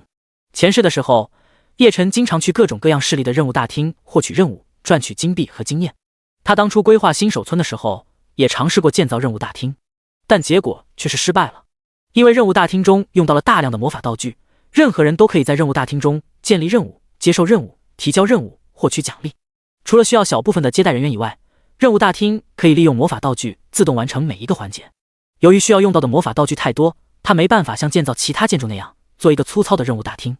事实上，就算是其他建筑，因为没有建造许可证，叶晨建造出来的也都是粗糙版本的。比如拍卖行，在落日城的拍卖行，物品信息会利用魔法道具直接投射到每一个参与拍卖会客人的眼前，然后客人只需要按动椅子上的魔法道具参与竞拍。而叶晨的拍卖行全部靠吼，物品信息需要由拍卖师大声的告诉客人，叫价的话需要客人大声喊出来，如果刚好拍卖师没听到，那就算客人运气不好。没办法，没许可证，魔法联盟根本不会把任何魔法道具卖给他。可现在杜温虎居然直接爆出来了一张任务大厅的许可证，这简直是天上掉馅饼了。虽然他可以直接面对玩家发布任务，基本上用不到任务大厅，但是新手村上万居民需要啊。之前玩家们要想在居民那里找一个任务，需要费尽心思一个一个去问，时间久了，大部分玩家们就不乐意浪费时间去尝试了。但有了任务大厅，过万的居民就可以把自己的麻烦当成任务发布出来，交给玩家去做。因为玩家们的到来，现在新手村居民们的收入都不错，有了任务大厅，居民们就可以利用手头上的银币解决一些生活中的麻烦。这样一来，不但居民们幸福感提高了，玩家们也可以获得更多的收入，然后再花到叶晨身上。金币需要流动起来才具有更大的价值，如果玩家和居民之间形成良好的经济互动，这对新手村来说绝对是大好事。关键是这会增加玩家们对新手村的依赖，还能刺激玩家们消费。叶晨眼中金光闪烁，做任务是需要成本和能力的，玩家们为了做更多更好的任务，必然需要更好的装备和更强的技能。到时候新手村的各种店铺和叶晨这里的生意肯定会大幅度提升，这是完美的循环。压制住心头的喜悦，叶晨看向建造许可证的详细信息。任务大厅建造许可证描述：拥有许可证，你可以合法的建造任务大厅，并购买建造过程中需要的任何物品。提示：建造许可证内含建造图纸。内部设备：中央大幕、任务咨询台、任务建立台、任务提交台。中央大幕，一块巨大的魔法大幕，展示所有现存任务，并可以自由查询并接受任务。任务咨询台，付出相应报酬之后，可查阅任何任务相关情报，也可以提交任务情报获取奖励。任务建立台，可以建立任何任务，需提交任务手续费用，并提前交付任务奖励。任务提交台，完成任务后再次提交，扣除手续费用后可以获得任务奖励。建筑需求：金币1000。看完任务大厅建造许可证的详细信息之后，叶晨深深吸了一口气。任务大厅必须马上安排建造，虽然建造费用高达1000金币，但叶晨毫不犹豫。虽然现在玩家们每天都在努力做着叶晨的任务，但玩家们也需要更丰富的游戏体验。任务大厅的存在会彻底解决这个问题，玩家们可以更好地融入新手村。何况任务大厅背后带动的利益也让叶晨非常动心，那根本不是1000金币能够比拟的。这件事等会就让村长去办。收起许可证，叶晨又看向空间栏里这次收获的装备，没想到这次居然爆了2件紫装和1件暗金级的长弓，赚大了。看着空间栏里2个紫色和1个暗金色的图标，叶晨不由露出了笑意，随即他急忙点开寒铁长弓查看信息。寒铁长弓，以极品寒铁打造的武器，射出的箭富有冰属性效果。装备需求：力量300，属性：攻击加100，命中加100，暴击正 30%。 技能：寒冰剑、连珠剑。寒冰剑，射出带有寒冰效果的一剑，攻击加30%，减少目标 20% 移动速度，消耗魔法100，冷却时间5分钟。连珠剑，连续射出3支利剑，攻击加30%，每支递减 30% 攻击效果，冷却时间5分钟。这把弓居然只有力量限制，叶晨脸上掩中了喜色，他最近刚好需要一把远程武器，这把长弓属性很不错，完全足够他用到 1.0 版本结束。没想到杜文虎居然会爆出这么多好东西，难道这是他临死前送给我的礼物？这次收获太大了，这让叶晨都有些怀疑了。他不由得再一次看着杜文虎的尸体，叹息了一声：要是我有能力复活你的就好了。叶晨摇了摇头，正准备让人把杜文虎安葬了，忽然他想到了一种可能，脸上露出兴奋的神色。我虽然不能复活杜文虎，可是爱丽丝却可以试图让他以另一种方式活下来啊。第90章复活计划。爱丽丝去赌复活点去了。没错，爱丽丝应该可以尝试以亡灵的方式复活杜文虎。叶晨眼中露出兴奋的光芒，他急忙调出爱丽丝的信息栏，很快便找到了2个相关的技能。通灵，爱丽丝似乎能够和亡灵沟通，智力加1000。储灵，储存着众多的骷髅亡灵，对同类亡灵有着一定吸引力，当条件适合时，将会有新的亡灵加入其中，当数量和品质达到一定程度，有一定几率提升武器品质。通灵是爱丽丝的天赋技能，可以尝试和杜文虎沟通，达成约定，而储灵则是爱丽丝骷髅法杖的技能，可以把杜文虎变成骷髅。看着技能描述的信息，叶晨越发的觉得这件事可行，心里不由得有些激动。虽然杜文虎之前是他的敌人，但毫无疑问，愿意为了自己家人而死的杜文虎绝对是一条汉子，更何况杜文虎之所以来抓他，也是受到了勇武伯爵的蒙蔽而已。这样的一条汉子足以获得叶晨的敬意，因此如果能够用这种方式让他以另一种形式复活，叶晨愿意做一次尝试。何况如果这件事成功了的话，爱丽丝麾下的骷髅大军中就能多出一个顶级的紫色 BOSS， 骷髅军团的实力绝对能大幅度增加。对了，爱丽丝去哪了？正准备叫爱丽丝过来尝试的叶晨向着新手村前看了一圈，却没有找到她的踪迹，不由露出了疑惑的神色。难道战斗结束后玩家们又缠着他，所以他直接回领主府了？叶晨疑惑地打开了追随者系统，通过灵魂契约查看爱丽丝的位置，他这才发现爱丽丝居然没有在新手村，而是在复活广场。爱丽丝去复活广场做什么？那地方可以说是玩家最拥挤的地方了，他不是说他不喜欢被玩家们围着吗？想了想，叶晨有些好奇地通过追随者灵魂契约查看爱丽丝那边的情况。作为追随者的灵魂层面的主人，叶晨可以随时观察每一个追随者的情况，不过一般他不会这么做，毕竟爱丽丝是女孩子，不方便。很快，以爱丽丝为中心的画面便出现在了叶晨的眼前。画面之中，爱丽丝和骷髅大军把复活点紧紧围住。复活点里，一群顶着卓越昵称的玩家则在瑟瑟发抖。很快，复活点有新的玩家复活，站在复活点里的一群卓越玩家被挤了出来。我以主人的名义惩罚你们，你们这群可恶的冒险者，居然敢对伟大的主人不敬！看到那些冒险者被挤出复活点，爱丽丝眼神一亮，举起手中的法杖，高声喊了一句，而后便兴奋地带着骷髅军团朝卓越的玩家冲了过去。他飞在半空，手中的骷髅法杖狠狠地朝着玩家暴锤起来，每一次挥手就会闪烁起一道白光。特别是爱丽丝爆玩家头的时候，那眼神中兴奋的神色让卓越的玩家个个都露出了恐惧的神色。显然，这些卓越的玩家已经有心理阴影了。没过片刻，这一批玩家便被爱丽丝和骷髅大军击杀了。10秒钟的复活时间里，复活点里下一轮即将被挤出去的卓越玩家们继续瑟瑟发抖。我去，爱丽丝怎么跑去赌复活点了？这是谁教的？看着画面中的一幕幕景象，叶晨哭笑不得，多大仇啊，赌复活点。看着卓越玩家一遍又一遍的被爱丽丝送进复活点，以及他们那瑟瑟发抖可怜巴巴的样子，叶晨同情的摇了摇头。卓越的玩家好可怜啊，可是我感觉有点爽，是怎么回事？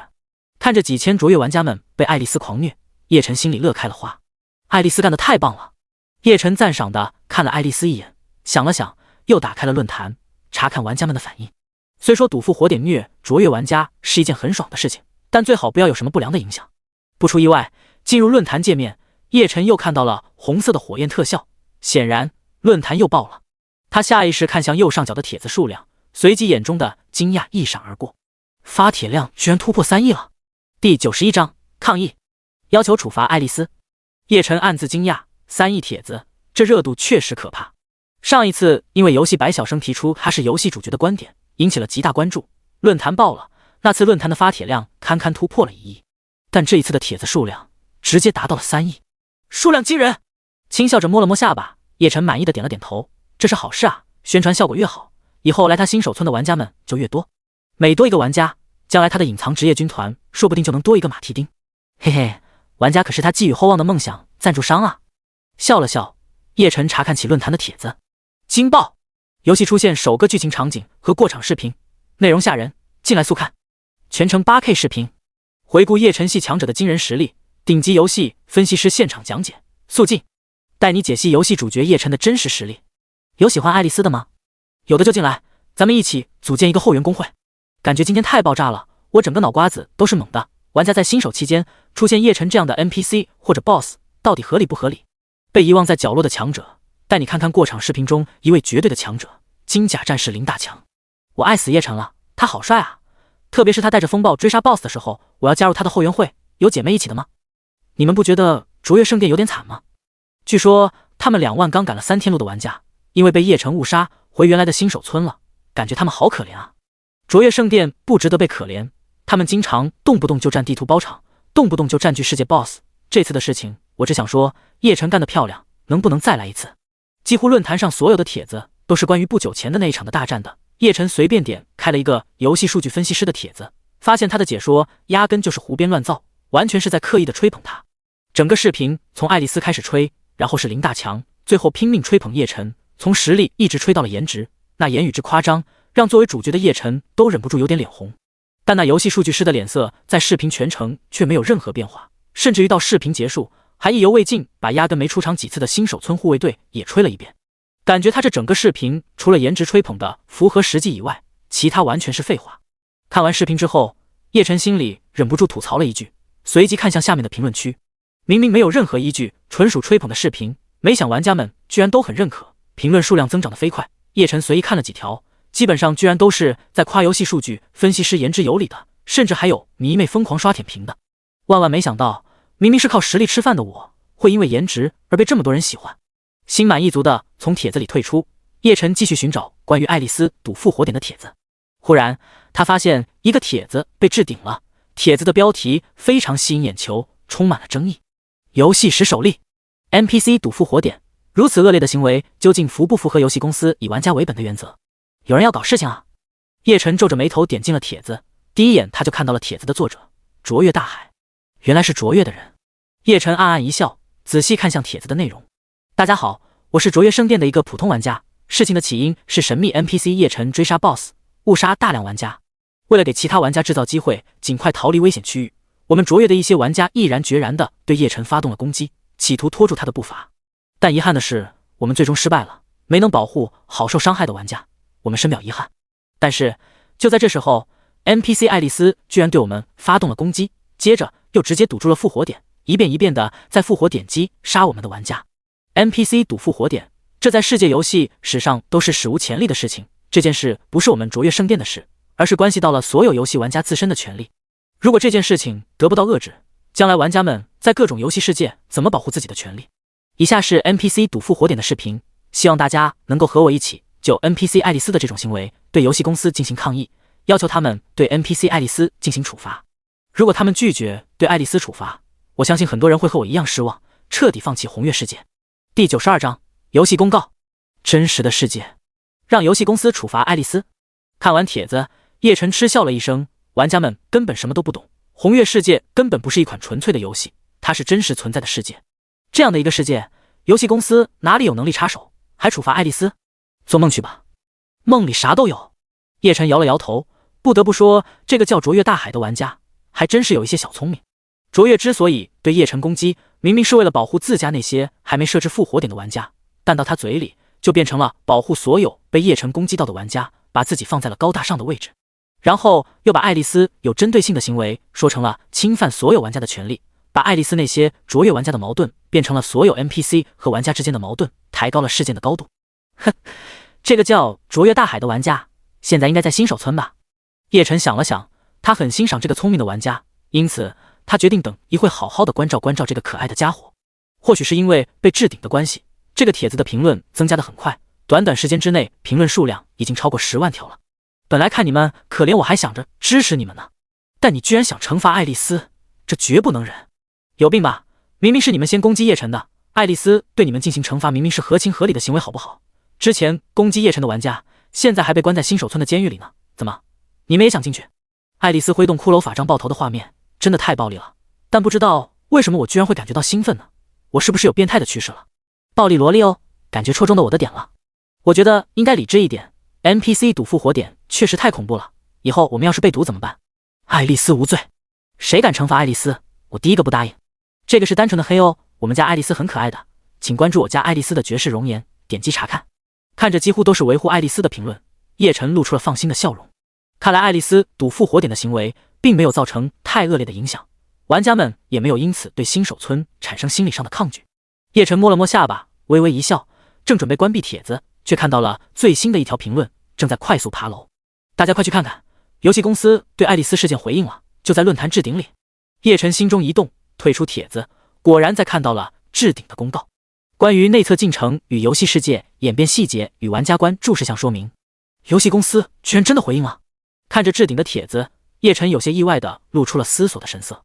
在他的印象中，游戏公司一向高冷，一般情况下几乎不会出现在公众面前，前世游戏进程之中，除了版本更新以外，几乎不怎么发公告。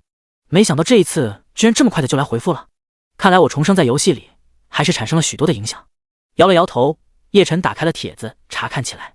亲爱的玩家朋友，大家好，感谢大家对红月世界内测的关注。本次内测已经过去了4天时间，在这4天里，我们收到了数以万计内测玩家的反馈，这些反馈里充满了对红月世界的赞美与喜爱，这是我们的荣幸。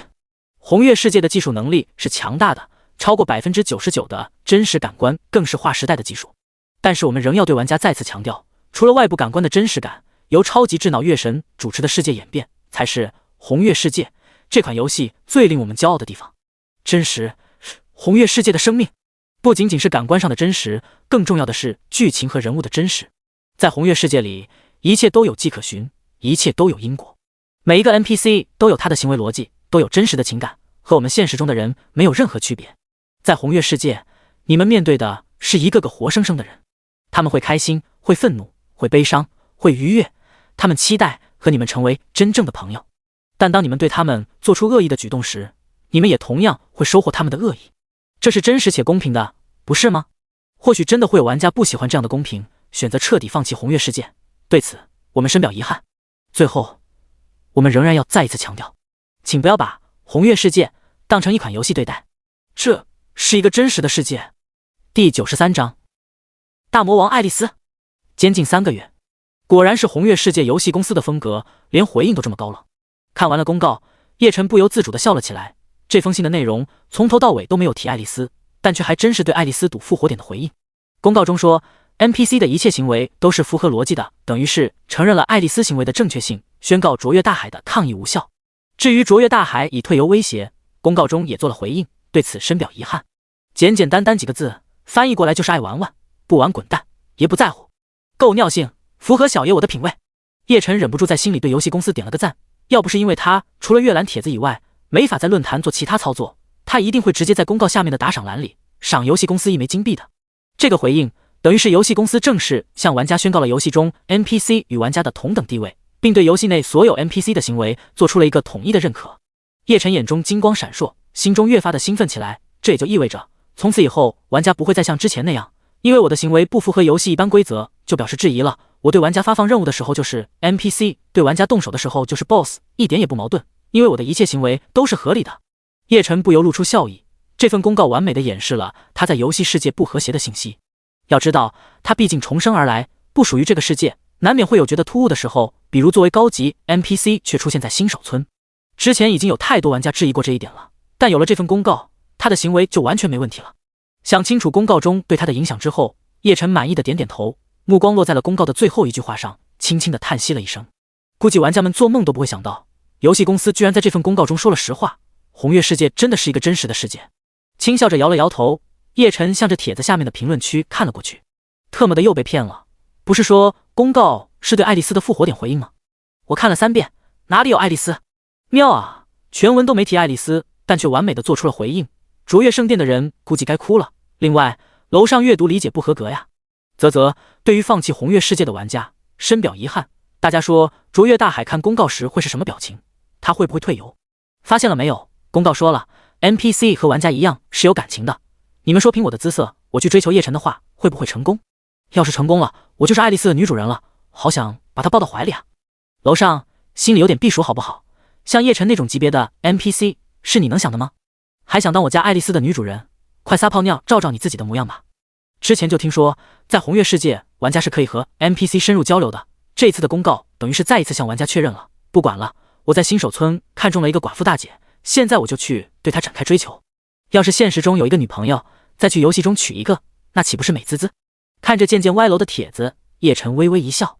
玩家们果然有沙雕属性，不管多正经的话题，总会出现一些沙雕的言论。不过看起来，玩家对于这份公告没有任何的质疑和反对，也就是说，大家都认可了爱丽丝赌复活点的行为是合理的。叶晨暗暗一笑，关闭了论坛，通过追随者契约沟通爱丽丝。爱丽丝，来我这一趟。复活广场，正在兴奋地抱锤着玩家们的爱丽丝忽然停住了身子，歪着头露出疑问的神色。咦，主人找我有事？想了想，爱丽丝有些不舍地朝着复活点的玩家们看了一眼，把2000卓越玩家们吓得瑟瑟发抖。我还没尽兴呢。爱丽丝有些遗憾地挥了挥手中的骷髅法杖，召回了正在屠杀玩家的骷髅们。还是主人的事要紧，我可不能耽误了主人的大事。说着，爱丽丝转过身子，就要向着新手村外飞去。见她转身就要离开，卓越玩家们如蒙大赦一般的瘫倒在了地上。然而就在这时，爱丽丝又忽然转身，故意露出一副恶狠狠的表情，挥了挥手中的法杖道：哼，今天就饶了你们，下次要是你们再敢对爱丽丝的主人不敬，我就打爆你们的头。虽然爱丽丝故意露出的凶狠表情真的一点都不凶狠，甚至还让人感觉异常可爱，想要捏一捏她的脸蛋，但是卓越的玩家们依然忍不住狠狠地吞了吞口水，下意识地点了点头。不久前的经历简直是他们多年来游戏经历中最恐怖的一幕，被堵在复活点，被一遍遍的击杀、复活、再击杀、再复活。特别是爱丽丝还喜欢用骷髅法杖爆他们的头，虽然他们已经把痛感调到了最低的 20%， 但那种脑袋炸裂般的感受真的太痛苦了，简直是身处地狱之中啊！在他们眼里，爱丽丝绝对是大魔王般的存在，他们已经有心理阴影了，根本不用爱丽丝强调，他们以后也绝对不敢再对叶晨出手了，就算是耶稣的命令都不行。爱丽丝看着他们的样子，这才满意的点了点头，心满意足的转过身子，朝着村外飞了过去。看着爱丽丝的身影远去，直到消失不见，卓越玩家们这才彻底松了一口气，泪流满面的互相拥抱，犹如庆祝新生一般。总算结束了，妈妈，太难受了。卓越玩家们紧紧的拥抱在一起，有些玩家甚至哭喊了起来。然而就在这时，一大群穿着黑色布衣的新手村护卫队成员却将复活点再一次围了起来。你们涉嫌攻击新手村重要人物，村长决定对你们处以3个月的监禁，现在请你们老老实实的跟我们走，如果反抗的话，我将有权对你们动用武力。为首的守卫队长手中掂着一个铁锤，不怀好意的朝着2000多卓越玩家黑压压的头顶看去。卓越玩家们彻底傻眼了，连哭都忘了，怔怔的看着周围围着的新手村护卫队，就连周围围观的其他玩家们也都露出了同情的神色。而那些没有被命令攻击叶晨的卓越玩家们则都狠狠地松了一口气，露出了劫后余生的神色。过了许久，复活点里的卓越玩家们才彻底反应了过来，这下子所有人都哭了起来，整个复活点广场一下子伤感悲切到了极点，宛如秋深时节，阴雨连绵。狗日的卓越高层，为什么要让我攻击叶晨啊？哀嚎的声音不断在复活广场响了起来，久久不能平息。第94章隐藏剧情，尝试说服杜恩虎。新手村外，主人，您找爱丽丝是有什么事吗？叶晨忽然听到了爱丽丝的声音，他转过身子，看着近在咫尺的爱丽丝，不由得愣了一下。就在他眼前不过10多厘米的距离，爱丽丝正瞪大一双好奇的眼睛看着他，那张可爱纯洁的脸蛋看起来居然只是比他低了一点点而已。你怎么忽然长这么高了？叶晨吓了一跳，脱口而出。哈哈，吓到主人了吗？其实我没落在地上呢。爱丽丝闻言像是莺歌一般笑了起来，她缓缓地落在地上，朝着叶晨吐了吐舌头。没想到你也会有调皮的时候。叶晨忍不住失笑，心里却感觉很开心。爱丽丝从小在墓地里长大，没怎么见过活人，她最怕的就是离开墓地后的爱丽丝会出现内向、自卑之类的性格，现在看来她似乎越来越开朗了，这是一件值得开心的好事。对了，主人，你叫爱丽丝来是有什么事情吗？看着叶晨笑，爱丽丝挠了挠头，也跟着笑了起来，接着她有些好奇地问道。叶晨点了点头，也不再浪费时间，他指着躺在地上的杜恩虎道：你用通灵技能尝试沟通他，说服他进入骷髅法杖。啊，他可是敌人啊，会答应吗？爱丽丝露出了惊讶的神色，疑惑地问了一句，但与此同时，她依然忠实地执行了叶晨的命令，挥动法杖朝着杜恩虎的尸体释放了通灵技能。试试就知道了。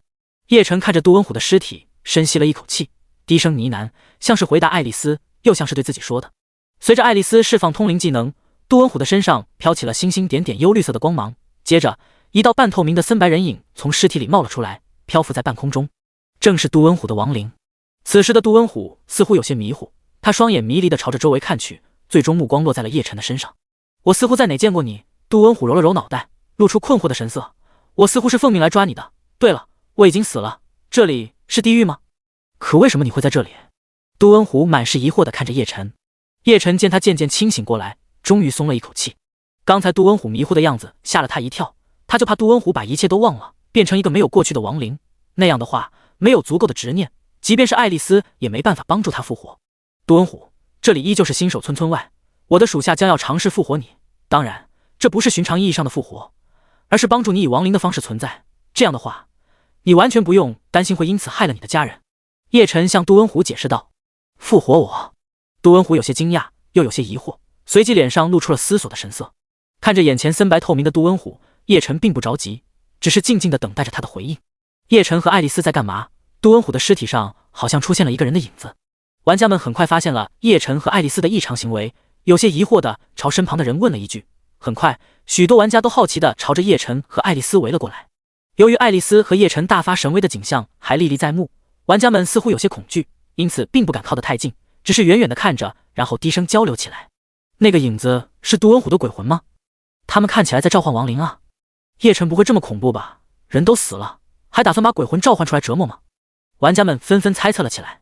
杜文虎思索了许久，脸上渐渐地露出了忧虑的神色，紧接着他叹息着摇了摇头道：感谢您，叶晨先生，我能感受到您的善意，但是复活就不用了。即便以亡灵的方式存在不会影响我家人的安全，但我无法想象以这种方式存在的我该如何去面对我的家人，那对我们双方来说都是一种折磨。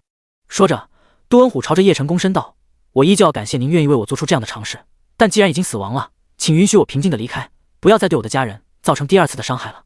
叶晨沉默地看着他行礼，没有说话，露出了思索的神色。短短时间之内，杜文虎的亡灵似乎暗淡了一点。爱丽丝着急地想要去催叶晨，但见他思索的样子，他又不敢打扰。过了片刻，叶晨才抬起头，神情肃然地看着杜文虎道：我不同意你的看法。杜文虎愣了一下，疑惑地看着叶晨。叶晨深深地吸了一口气道：我之前跟你说过，血族就要来了，而且我可以明确地告诉你，用不了1个月，血族的大军就会越过黄昏峡谷。或许他们的先遣小队现在就已经出现在了落日平原上，这和以往落日平原和血族的小规模战争不同，那会是一场真正的浩劫，席卷落日平原，没有任何人可以在这场浩劫之中安然存在。血红的潮汐将会彻底淹没整个落日平原，如同末日一般。叶晨缓缓地说着，每一个字都凝重无比。杜文虎那游戏虚幻的脸上露出了迷惑又有点难过的表情，而不远处听到叶晨声音的玩家们却都瞪大了嘴巴，兴奋了起来。出现了，出现了！这是隐藏剧情，是之前叶晨没有说完的那个隐藏任务。所以叶晨是在以隐藏剧情的方式向我们介绍游戏的主线吗？都安静一点，认真听叶晨讲话。玩家们虽然激动，但很快便安静下来，聚精会神地向着叶晨看去，生怕漏过了一个字。第95章复活。骷髅杜文虎没理会周围的玩家，叶晨神色无比肃穆地看着杜文虎，接着道：在血族潮汐之下，整个落日平原的百姓都会成为待宰羔羊，黑暗将会笼罩在落日平原之上。叶晨声音低沉了一点，到那时候，每一个落日平原之上的百姓都有可能成为血族口中的亡魂，成为血族的奴隶，甚至于他们连死亡的资格都会失去，只能变成怪物，浑浑噩噩地游荡在落日平原之上。那真是太恐怖了，希望帝国能够组织有效的防御，不要让那样的悲剧发生。杜文虎的神色也有些悲悯了，他满怀期望地说了一句，甚至还在胸前做出了一个祈祷的动作。叶晨看着他，却摇了摇头道：来不及的，关于血族即将发动全面入侵的消息虽然已经传递给了帝国，但按照帝国大贵族们的一贯的作风，即便援军到来，至少也是1个多月以后了。那时候血族已经到来，落日平原现有的军队是没有能力抵挡的。叶晨这话完全不是在忽悠杜文虎，事实上他虽然不知道大贵族们到底是怎么做出决定的，但按照前世他所知道的游戏进程，帝国援军到来的时候，落日城已经被攻破，红色的血潮已经布满了大半个落日平原。杜文虎闻言也是认同的点了点头，显然他对大贵族们也是没有任何信心，因此脸上很快布满了忧愁的神色。叶晨看着他的样子，心中一喜，他轻轻地吸了一口气，接着道：杜文虎，不是每个人都能够拥有像你那样的实力，也不是每个人都有机会能够在死亡之后获得重生的机会。血族要来了，神圣帝国的每一个军人都应该扛起守土的旗帜，落日平原上的每一个男人都应该背负起守护家人的职责。在帝国援军到来之前，凡是有一点点力气的人都应该站出来，哪怕每个人只能拖延1秒钟，落日平原或许就能在即将到来的黑暗之中获得希望。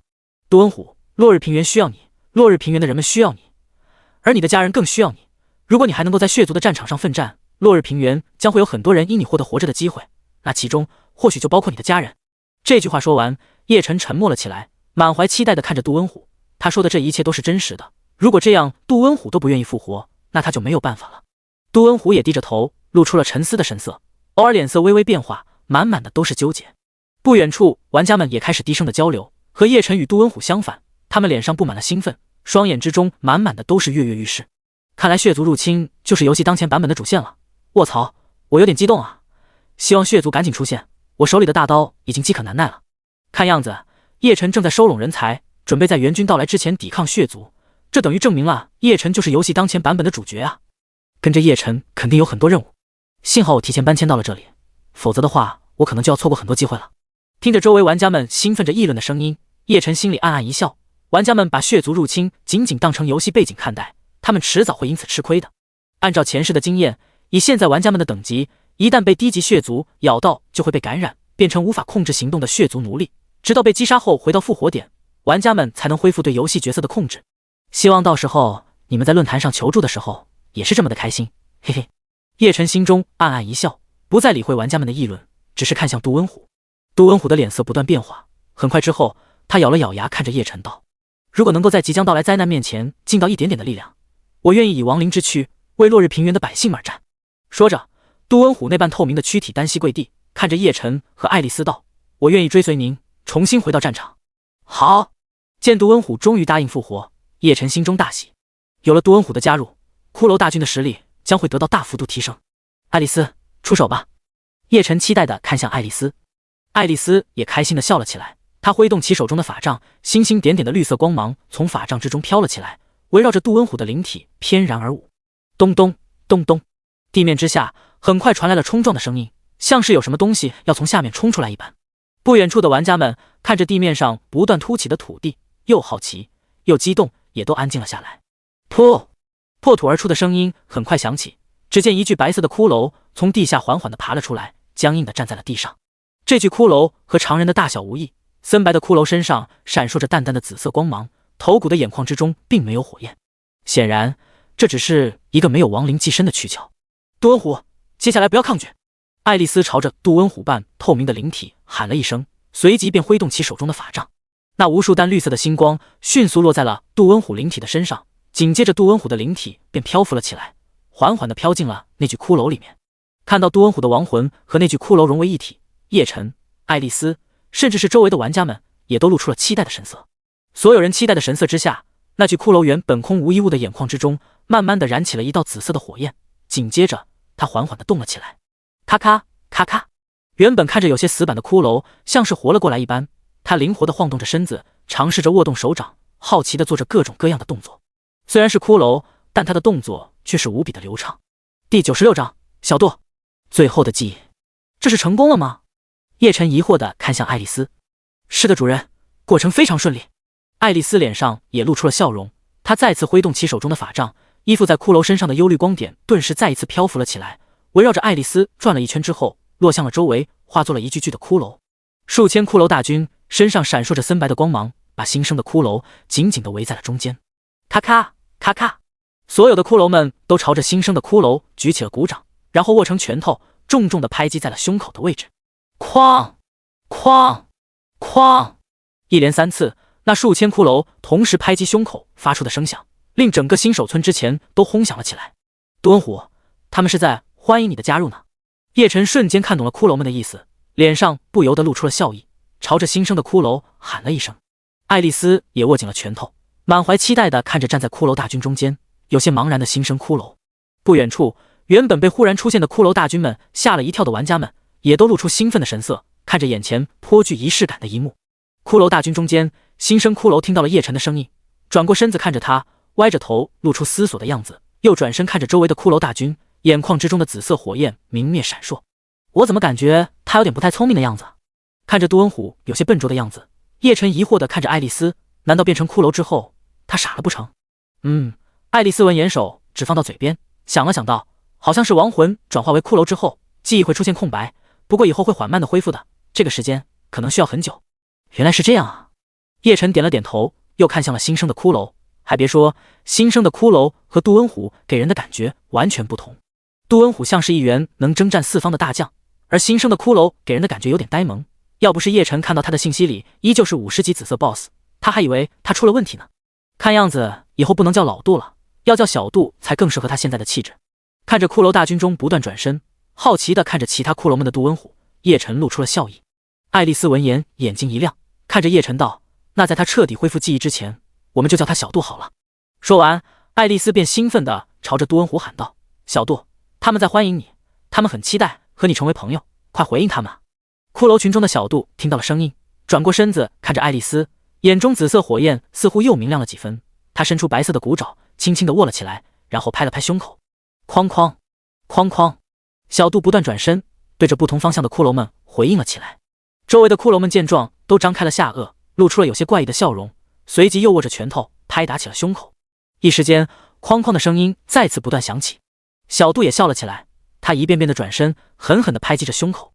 当他转到爱丽丝和叶晨的方向时，忽然露出了发呆的表情，动作也停了下来。周围的骷髅们见状，也都跟着停了下来，有些疑惑地看着小杜。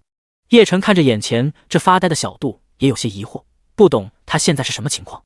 然而就在这时，小杜却忽然单膝跪在地上，那张骷髅脸上上颚和下颚不断移动，似乎想要说些什么。我愿意追随你的血族守护家人。干涸沙哑，如同是木头摩擦的声音断断续续地响了起来。这是小杜成为骷髅后唯一记得的事情。不知道怎么回事，听到这句话后，叶晨忽然有点难过，鼻子也有点酸了。一个为了家人而死的人，以这样的方式活了下来，即便是失去了记忆，仍然记得要守护着家人。看着单膝跪在身前，眼神中不断闪烁着紫色火焰的小杜，叶晨不由得有些沉默。他忽然想到了不久之前的那个游戏宣传视频，视频中那一幕幕悲壮的场景似乎再一次出现在了他的眼前。红月世界是真实的世界， NPC 也都是活生生的人，他们的祖先在红月降临的灾难时刻以身躯抵挡住了灾难，在这片世界之中守住了一片人类的乐土，他们的后人依然如此。叶晨又看向新手村的方向，在那里一群群的村民正为了胜利兴奋地庆祝着，他们每个人都笑得开心，似乎所有人都忘了在不久之前，为了维护叶晨，他们携手向前，从容赴死。人性的光辉从来都不曾磨灭，即便11世纪，即便神圣帝国已经腐朽，即便大部分人类都过着并不怎么幸福的贫苦生活，麻木而艰难，但当灾难来临时，他们又能举起武器，为了一个个想要守护的人，为了心中的希望，向死而战。叶晨忍不住抬起头，看向那一轮似乎永远都挂在天边的红月。良久之后，他又看向身前跪着的小杜，轻声道：“小杜，我没办法向你承诺太多，但是只要我还活着，我与血族、与黑暗种族、与红月的战争就不会结束，直到红月消失。”小杜似乎是听明白了叶晨的话，他缓缓地站起身子，随即骷髅上的下巴又晃了起来，露出了那种怪异的笑容。他继续转着身子，对着骷髅大军愉悦地挥动拳头，撞击着自己的胸膛。哐哐哐哐，骨头撞击的声音再次响了起来，骷髅们个个都带着笑容，这似乎是属于他们的狂欢。爱丽丝也非常开心，她甚至跑到骷髅之中，兴奋地跳跃着。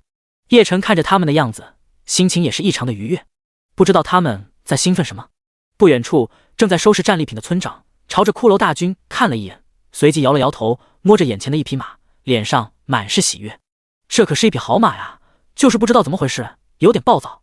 村长嘟囔着，看向不远处的一个守卫队队员道：“把这匹马拉到城主府去，小心一点，别被他跑了。”“您就放心吧。”护卫队员兴奋地接过了缰绳，向着村子里走去。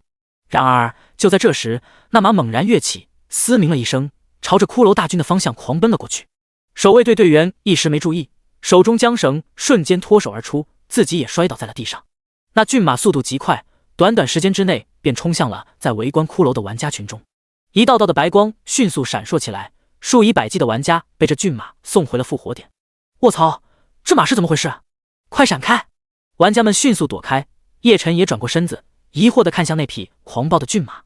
只见骏马速度不减，继续冲向骷髅大军。短短时间，他连连撞翻了上百具骷髅，最终停在了小杜的身前。嘶！骏马看着小杜，马蹄子不断踢着脚下的土，高声的嘶鸣了一声。叶晨仔细朝着骏马看了过去，发现他的马眼睛里居然像泉水一般流起了眼泪。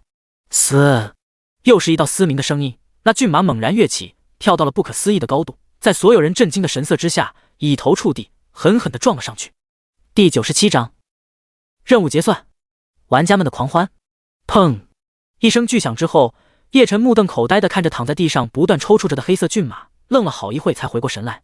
他看了看歪着头在发呆的骷髅小杜，又看了看地上的骏马，隐隐约约明白，这马恐怕是之前小杜的坐骑。真是一匹好马呀！叶晨赞叹了一声。黑色骏马的那一双眼睛始终盯着骷髅小杜，直到死了都没有闭上。这匹马跟随小杜的执念这么强烈，我应该可以用技能亡灵信念帮助它变成一匹骷髅马。叶晨思索片刻，决定试一试。毕竟技能成功，他可以额外获得10点智力。就算是失败了，爱丽丝还在边上呢，可以用她的技能把这匹马变成骷髅。说干就干，叶晨二话不说，朝着地上的黑色骏马释放技能亡灵信念。哗！随着技能光芒的闪烁，骏马身上闪烁起点点的森白光点，那些光点在半空之中组成了一匹战马的样子，在半空之中兴奋地奔跑了起来。片刻之后，他终于停下了奔跑的脚步，落在了地面上。他快步走到叶晨身边，前腿屈起，像是跪拜一般的低了一下头，随即转过身子，兴奋地跑到小杜身边，绕着他转了起来。森白光点组成的骏马嘶鸣了一声，随即又落在了已经死去的尸体上。转眼之间，骏马尸体迅速干枯，最后化作一具骷髅战马，晃晃悠悠地站了起来，走到了骷髅小杜的身边，用马头蹭着他。叮，你获得战马灵魂的祝福，智力加10。系统提示音响起，叶晨暗暗一笑，继续看着骷髅马和小杜。只见一直在发呆的小杜看到骷髅战马之后，上下颚晃动了一下，怪异地露出了笑容，随即他翻身骑到了马上。骷髅小杜进化，骷髅骑士小杜，哈哈！看着骑在马上的小杜，叶晨嘴角不由得露出了笑意。爱丽丝也是满意地挥了挥手中的法杖，数千骷髅大军，包括小杜和他身下的战马，全部化作幽绿的光点，回到了骷髅法杖之中。周围的玩家们直到骷髅们消失，才恍然醒悟，看着叶晨露出了怪异的神色。我刚才看到叶晨释放技能，把那匹死马变成了骷髅。卧槽，叶晨还是亡灵法师？还有什么是叶晨不会的？感觉真的越来越看不懂他了，简直是个宝藏啊！就算下一刻他生个小孩，我都不觉得奇怪。嘿嘿，一个叫耍流氓的兔子的玩家调侃了起来。刚好就在他不远处的叶晨听到了他的声音，看了他一眼，轻笑着打开了 NPC 模板。叮，由于你对神秘 NPC 叶晨出言不逊，叶晨对你的好感度10。卧槽，我的好感度啊！我攒了好几天的好感度啊！听到提示音，耍流氓的兔子瞬间满脸丧气，后悔的恨不能抽自己的嘴巴。其他玩家听到他的哀嚎声，都露出了同情或者幸灾乐祸的表情。众所周知，叶晨的好感度是最难刷的，除了第一次完成任务特别奖励10点好感以外，其他时候一天只能获得1点好感度，有时候完成任务甚至还可能没好感度的奖励。再加上叶晨的好感度用处极大，可以在购买装备和学习技能的时候打一定折扣，甚至有机会获得更多的任务或者隐藏剧情，因此玩家们都异常珍惜叶晨的好感度。现在有人因为调侃导致好感度下降，这让其他玩家既觉得好笑，同时又暗暗提高了警惕。面对叶晨的时候，还是恭敬一点的好。玩家们一边笑着，一边在心里做出了决定。叶晨看着周围数量庞大的玩家，这才想起保卫新手村的任务还没有结算，他顺势在 NPC 模板中选择了结算任务。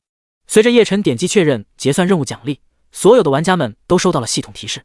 叮，恭喜你完成任务保卫新手村，你获得基础奖励经验值1000，铜币10。本次任务中你获得奖池奖励为点击查看奖励明细。本次任务的贡献值排行榜将公示1天，请你朝着排行榜努力。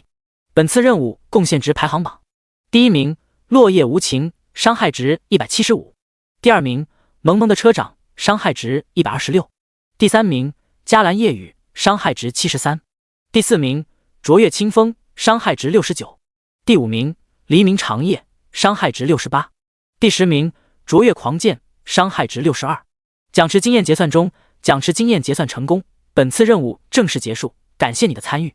随着系统提示音的响起，玩家们身上全部都闪烁起了升级的白光，一片一片的光芒，如同是不断闪烁的闪电，在新手村各个地方亮起。玩家们瞬间兴奋地交流了起来，整个新手村顿时到处都是人声鼎沸。落叶无情和萌萌的车长的伤害未免太高了吧？整个排行榜上只有他们2个的伤害值破100了。落叶无情的伤害值直接是第3名的2倍多，卧槽，他一个人要分走多少经验值啊？整个排行榜上都是职业玩家，但萌萌的车长只不过是一个女主播而已。上次我看过她打怪，菜的一笔，凭什么她的伤害那么高？落叶无情和萌萌的车长都有问题，他们两个一直是等级排行榜上的前2。萌萌的车长是第一个发现神秘 NPC 叶晨的，落叶无情是第一个开启叶晨个人商店的。忽然有人插了一嘴，玩家们瞬间醒悟，卧槽，他们两个肯定从叶晨那里获得了隐藏剧情。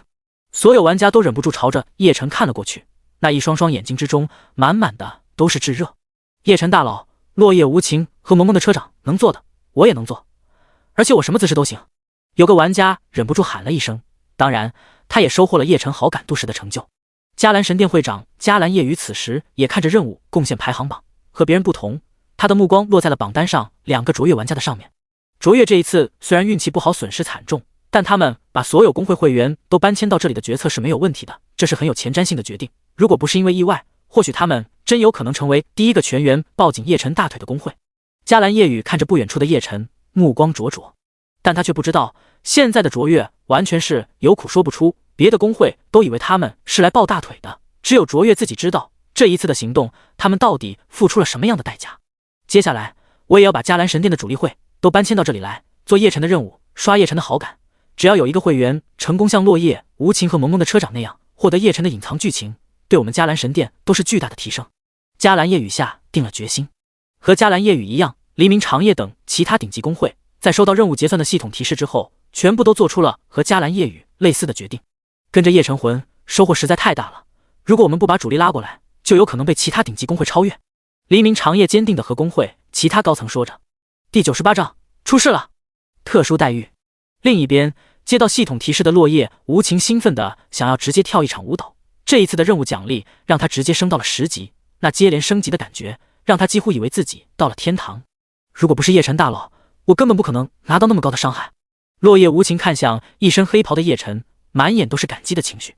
他也是后来才知道的，叶晨的商品界面别人只能看到20件商品，而他可以多看到7件，而且他多看到的那几件都是最好的。叶晨大佬一直在特意照顾我，他肯定把我当自己人看待了。想到这里，落叶无情忍住不骄傲地抬起了头，他看着周围那些目光灼灼地盯着叶晨的玩家们，心里不由自主的有些优越感升起了。你们只能仰望，而我已经是叶晨大佬的自己人了。落叶无情的胸膛挺得更直了，心中的优越感也越发强烈。他看到了不远处和他一样满是喜悦的萌萌的车长，两个人目光相视，都轻笑着点了点头。自己人。关掉任务结算信息栏，落叶无情和萌萌的车长都向着叶晨走了过去。原来是落叶无情和萌萌的车长啊，你们这一次的表现很不错，我很满意，希望你们以后能够保持。看到落叶无情和萌萌的车长，叶晨轻笑着夸了一句。这两个人是他树立起来给玩家们做榜样的工具人，在这样的场合之下做些适当的交流，对玩家们很有刺激作用。果然，叶晨话音刚落，周围的玩家一下子沸腾了。卧槽，我就知道他们两个获得了叶晨的隐藏剧情，否则的话，那么多玩家，为什么他只额外和他们两个说话？操，为什么当初第一个发现叶晨的人不是我？我感觉我快要嫉妒死了。如果我能够得到叶晨的隐藏剧情，我也可以像他们两个一样，成为游戏排行榜上的顶级玩家。以后我就盯死叶晨了，我就不信他们两个能比我会舔。要知道，我女朋友给我起的外号可是舔神。玩家们看着站在叶晨身前的落叶无情和萌萌的车长，嫉妒的眼睛都快要红起来了。落叶无情和萌萌的车长也没想到叶晨居然会主动开口夸奖他们，两个人兴奋的脸都红起来了，都是激动的看着叶晨。感谢您的夸奖，我们以后一定会更加努力的。落叶无情和萌萌的车长挺直了腰板，就像是学生面对老师时的样子一般。叶晨点了点头，没有再说话了，适可而止的道理他还是很懂的。叶晨大佬，我已经到10级了，需要买一些新的装备。落叶无情有些紧张的看着叶晨，搓了搓手。10级了，看来这家伙在这次任务中获得的经验不少啊，不愧是我看中的职业玩家。叶晨朝着落叶无情看了一眼，发现他果然10级之后，心中虽然有点惊讶，但脸上却什么表情都没有，只是点了点头，便对他开放了10级的装备信息。依旧20多件黄金装备出现在了落叶无情的眼中，他兴奋地搓了搓手，一点也没有前世那种高冷的风范了。刚才会长私信我了，说以后我买装备的钱全部都可以报销，这一次我要直接买一整套10级的装备。落叶无情一件件的看了下去，虽然10级的黄金装备看起来贵了好几倍，武器更是直接贵了10倍都不止，但他还是毫不犹豫的花了200多金币购买了5件自己能用的装备。那豪爽的程度，就连叶晨都忍不住又看了他一眼。我的黑甲骑兵团又多了一匹马。叶晨心里美滋滋的想着，看向落叶无情的眼神越发的欣赏了。落叶无情买到装备后，直接穿在了身上，那一身闪烁着金光的装备，让所有玩家都忍不住狠狠地吞了一口口水。萌萌的车长看着落叶无情身上的黄金装备，也露出了羡慕的表情。虽然他也受到了叶晨的特别关照，但他还是太菜了，技术和落叶无情根本没法比，所以这一次他的贡献值虽然达到了第2，但获得的经验只够他升到9级。要穿上10级的装备的话，他还差一些。但是他看到叶晨目光落在落叶无情身上，似乎还有点欣赏时，他还是忍不住咬了咬牙。不行，在叶晨面前，我绝不能让落叶无情一个人出风头。这样想着，萌萌的车长看向叶晨恭敬地说：叶晨大佬，我马上也要到10级了，我能够提前购买些装备吗？说完，萌萌的车长期待地看向叶晨。当然可以。叶晨看着他的样子，心中暗笑，但脸上却毫无表情。他直接将10级物品直接向所有人开放。好多黄金装备啊！看着琳琅满目的黄金装备，萌萌的车长兴奋了起来。二话不说，凡是法师能用到的，他直接把所有最好的全部买走，一口气买了7件，其中有2件还是重复部位的，只是因为好看，他也直接买了。叶晨看着多出来的300多个金币，暗暗咂舌。按照黑市的金币价格，这姑娘一口气花了1000多万，居然眼睛眨都没眨，是个人才啊！叶晨满意的朝着萌萌的车长看了一眼。周围的玩家们被落叶无情和萌萌的车长刺激到了，一些土豪玩家和工会的高层都向着叶晨跑了过来，1件2件的买了起来。短短时间之内，叶晨身上的低级黄金装备就被购置一空，他的空间里也多出来了近3000的金币，又可以多转职几个黑甲骑兵了。叶晨心中暗暗欣喜。不远处，和心中正兴奋着的叶晨不同，林大强面露忧色地向着新手村外的一个方向看去。奇怪啊，军团长徐忠和那1000军队怎么还没到？那点距离应该早就到了才是啊！林大强满脸疑惑。之前他是和落日城守卫军团军团长一起来的，目的是为了支援新手村，但他因为叶晨的召唤提前到了新手村，而当时徐忠和他手下那1000大军已经到了新手村10里左右的位置了，按理说早就应该到了才是。难道出什么事了？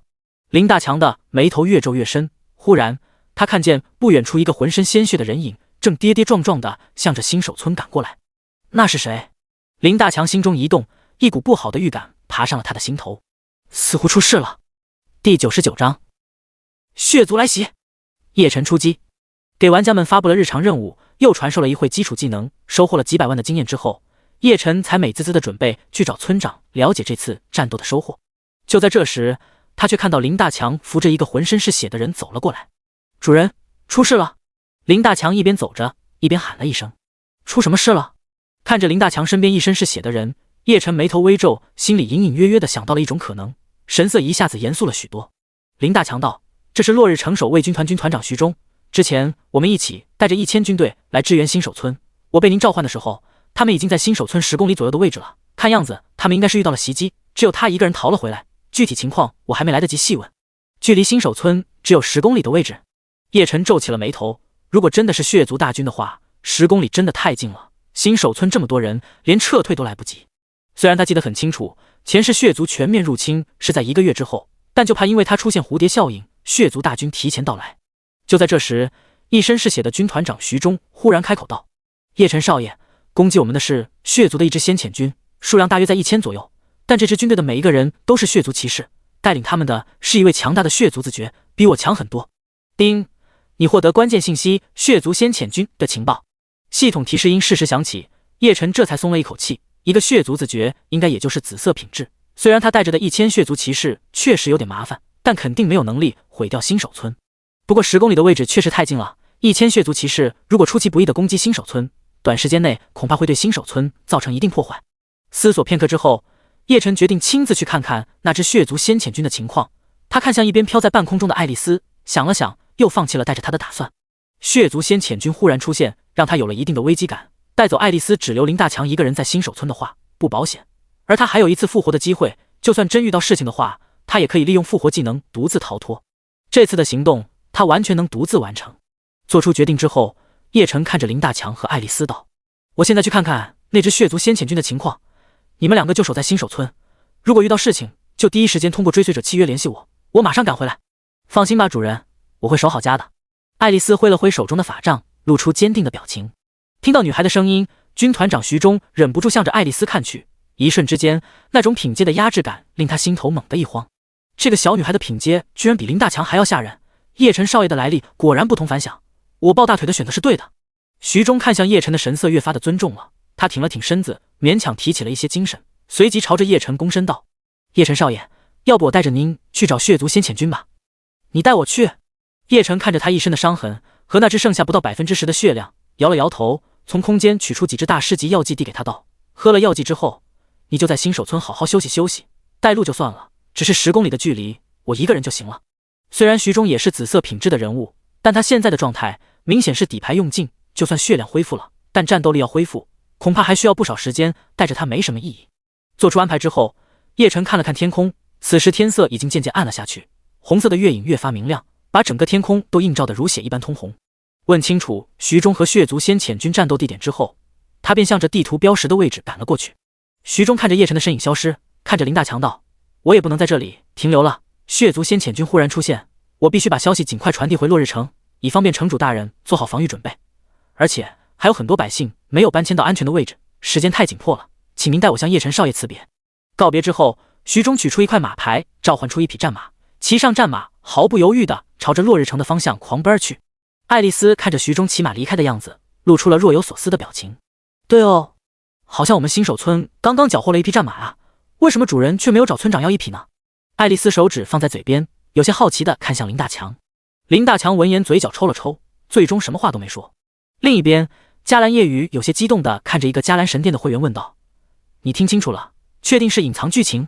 由不得迦兰夜雨不激动，隐藏剧情往往就意味着有丰厚奖励的任务，比如守卫新手村这个任务就是典型的隐藏剧情的产物。真的，好像是血族的军队来了，就在离新手村10公里左右的位置，叶晨已经往那边跑了。那还等什么？通知所有迦兰神殿在新手村的会员追上叶晨，只要这一次能够参与叶晨的隐藏剧情，我们迦兰神殿肯定能领先其他顶级公会。迦兰夜雨有些激动地喊了一声，随即便带着迦兰神殿的玩家兴奋地向着叶晨离开的方向冲了过去。但是很快，迦兰夜雨就被泼了一盆冷水。他看到黎明长夜正带着黎明之翼的人和他向着同样的方向奔跑，看来这一次迦兰神殿不能独吞叶晨的这个隐藏剧情了。正在狂奔着的迦兰夜雨和黎明长夜相视一眼，瞬间火花崩裂，一股竞争的味道迅速升起。两大公会的玩家速度不断提升，都想先出现在叶晨的面前。与此同时，迦兰神殿和黎明之翼的异常行动也引起了其他公会和玩家们的注意，成千上万的玩家们很快也跟了上去。第100章，血族先遣军临时营地。放风筝的叶晨，我去，好像忘了跟村长要一匹马了。一路狂奔，快要赶到徐忠和血族先遣队战斗的地点时，叶晨忍不住拍了拍脑袋。今天灭了几百个黑甲骑兵，就算爆率不高，也肯定会有收获的。可惜他太着急赶路，把这事给忘了。算了，以后我肯定要有自己的坐骑的，一般的马可不行，至少也得是神兽才配得上小爷我。哈哈！叶晨嘚瑟地笑了一声，随即便继续向前快速奔行。叮！你发现地图血族先遣军临时营地。很快，一座巨大的营地出现在了叶晨的眼前。还真是嚣张啊！灭了落日城的军队之后，居然直接就地扎营了。叶晨向着营地里面看去，虽然这支血族军队只有1000人，营地却异常的大，一眼望去到处都是帐篷，而营地外围的帐篷边上都站着守卫的血族骑士。